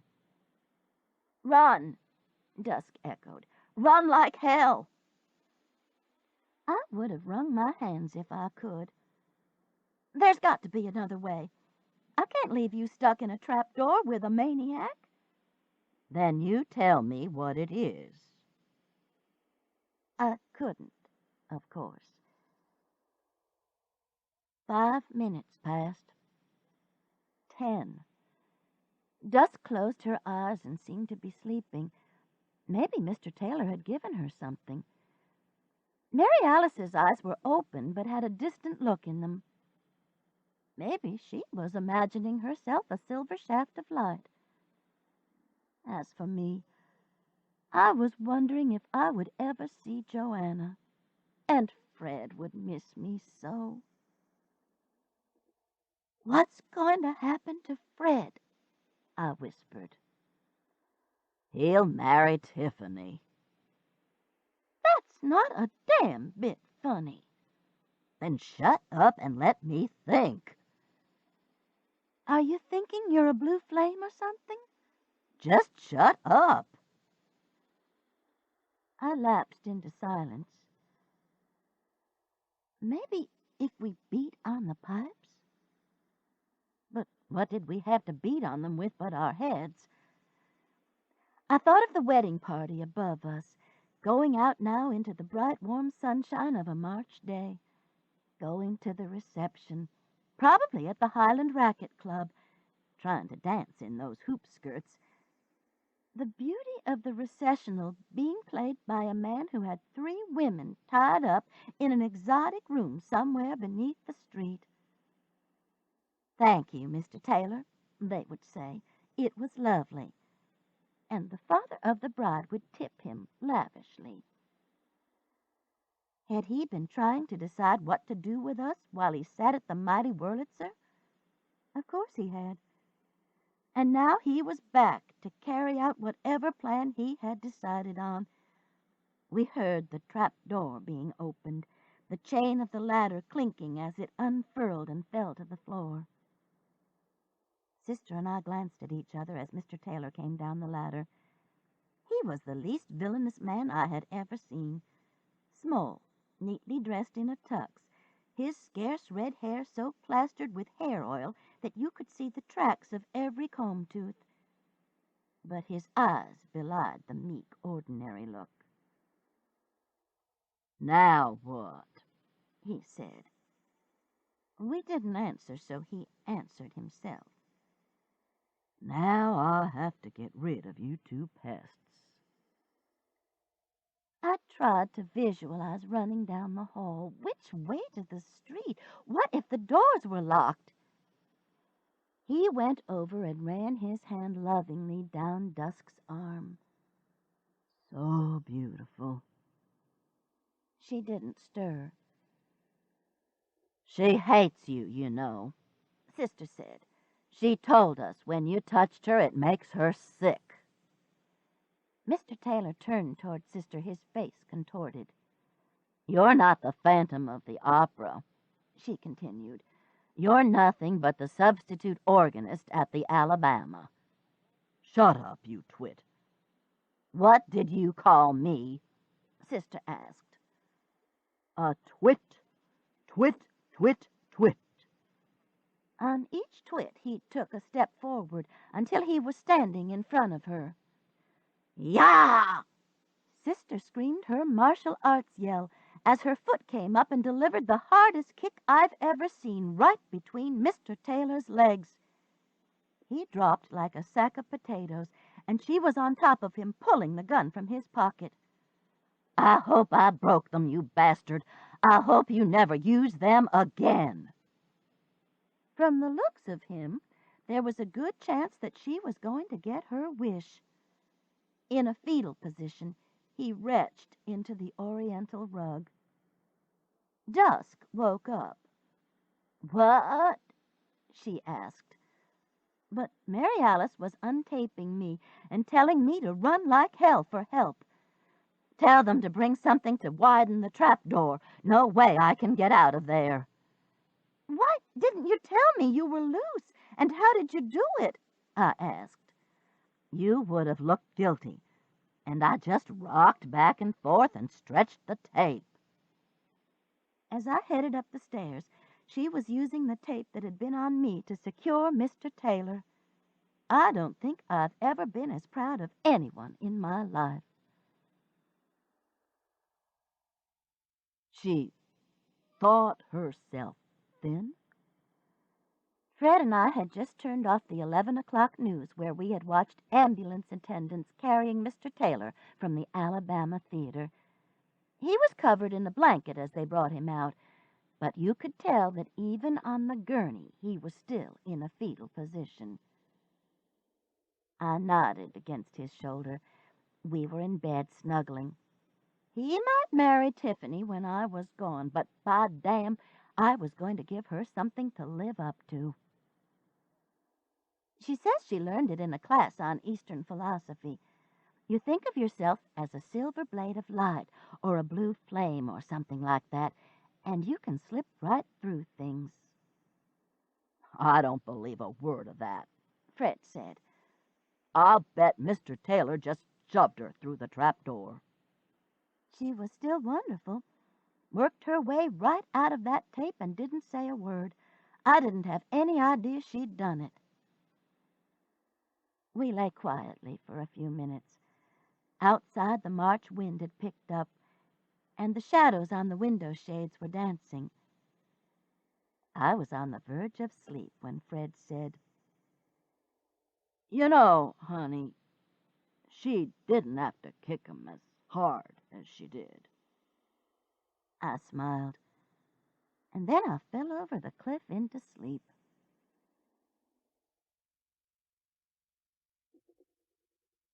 Chapter 20.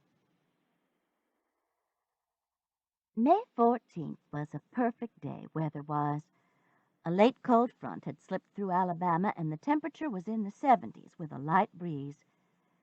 The old country church at Tannehill State Park is simply one large rectangular room with benches, an aisle down the middle, and windows down both sides. At the front is a slightly raised platform where the minister stands. No dressing rooms, no bathrooms. But the park is undergoing a restoration. It was the site of the first steel mill in the state, built in the early 1800s. The Yankees took care of that. But someone came up with the idea of moving some authentic 1800 cabins to the park so we could appreciate how our ancestors lived. They didn't live very well. And frequently there are Civil War reenactments in the Tannehill woods. On Sister's wedding day, there was no reenactment, fortunately, since the soldiers tend to do a lot of rebel yelling. But somehow she had managed to get the use of one of the cabins for the bridesmaids to finish getting ready. We each had on a dress that we had picked out ourselves.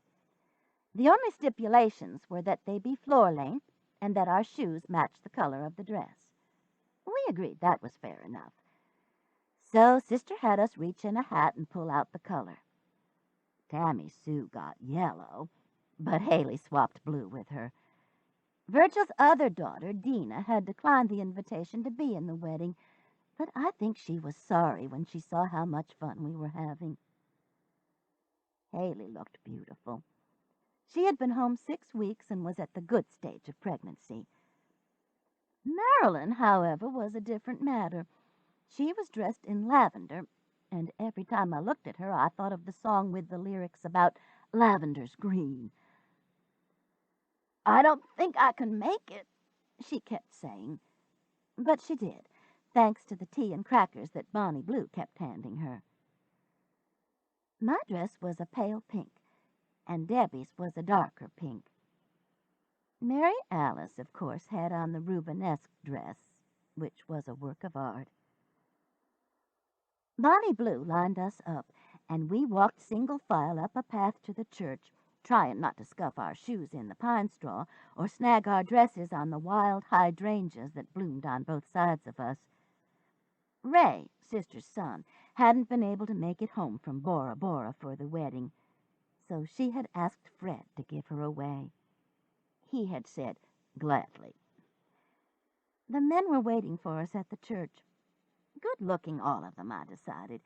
Even Buddy in his Elvis outfit. A little strange, but that was okay.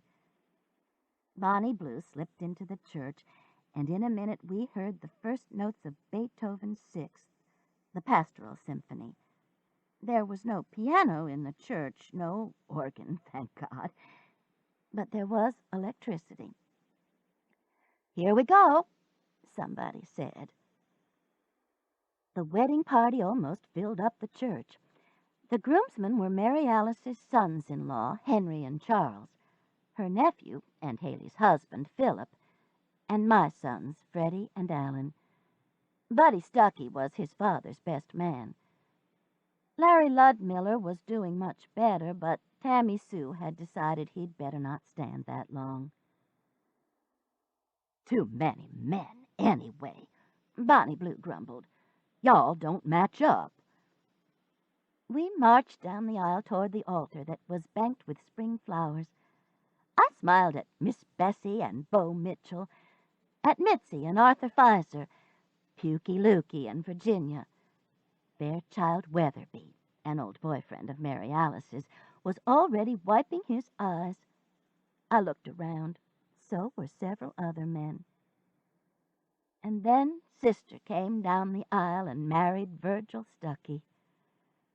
The only surprise was when the minister said that Virgil Jr. had asked to sing a song in honor of his father and his bride. This was right after Fred had given her away and had sat down in the front row by Bonnie Blue. Virgil and Sister both looked startled, but Buddy Stuckey stepped forward and sang "Love Me Tender," so much like Elvis that it was eerie. To tell the truth, it was the highlight of the wedding. The photographer got a lot of pictures of Sister and Virgil on the steps, and then we headed back to Birmingham for the reception on the lawn at Sister's house. Half the city was there partying. I'm sure every drugstore in town was out of aspirin the next day. Sister and Virgil didn't change out of their wedding clothes. Sister hiked up her cream-colored satin dress and climbed into the RV. That's when I saw the purple boots and started crying. "Don't cry, honey," Fred said, putting his arms around me. "They're not going to make it as far as Gardendale." He was right. They made it only as far as the street before Virgil stopped the RV and Sister jumped out. "Mouse!" she yelled. "What?" "You and Fred go with us." "We can't," I said, running down the driveway. "It's fine with Virgil." That was when Virgil got out and announced, "The hell it is. Get back in, Mary Alice." Fred caught up with me and scooped me up. Virgil and Sister got back into the RV, and they turned out of the driveway. "I love you, man," Fred shouted. Virgil's arm came out in a wave as they drove off. Fred slung me over his shoulder like a sack of potatoes and patted me on the behind. He was showing off, of course, but it was really rather nice. Cavemanish. He chuckled as we started back toward the party. He staggered about 3 steps before he put me down, but I thought that was right impressive. We walked the rest of the way, slowly, holding hands. "Mrs. Hollowell?" Tiffany was on the steps holding out a cell phone. "It's Mrs. Crane. Mrs. Stuckey." I took it. "Sister?" "Is Fred all right? I saw the Mr. Macho bit." Huffing and puffing so hard he could blow down the little pig's brick house. Fred frowned and walked over to join Haley and Philip. "Where are y'all?" "Going by Vulcan Park. Do you think everything went all right?" "Beautiful. Let me go inside and sit down so we can talk." Sister giggled. Virgil says, hey.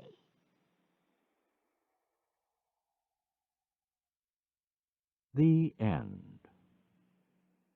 You've been listening to Murder Boogies with Elvis by Anne George, narrated by Ruth Ann Phimister. If you've enjoyed this book and this performance, Recorded Books recommends Murder on a Girl's Night Out, also by Anne George and narrated by Ruth Ann Phimister. And New Orleans Morning by Julie Smith, narrated by Christine McMurdo Wallace. You'll find a wide selection of titles in the Recorded Books catalog, including bestsellers, mysteries, classics, histories, and more. So to order another recorded book, or for a copy of our latest listing, please call us using the toll-free number found on the back of the book. You can order by phone with any major credit card, or by writing to us, or by faxing us. Don't forget to ask about easy 30-day rentals by mail. On our website, you can browse the catalog, hear about the latest releases, place orders, or tune into narrator profiles and author interviews. So visit us there at www.recordedbooks.com. And thank you for being a Recorded Books reader.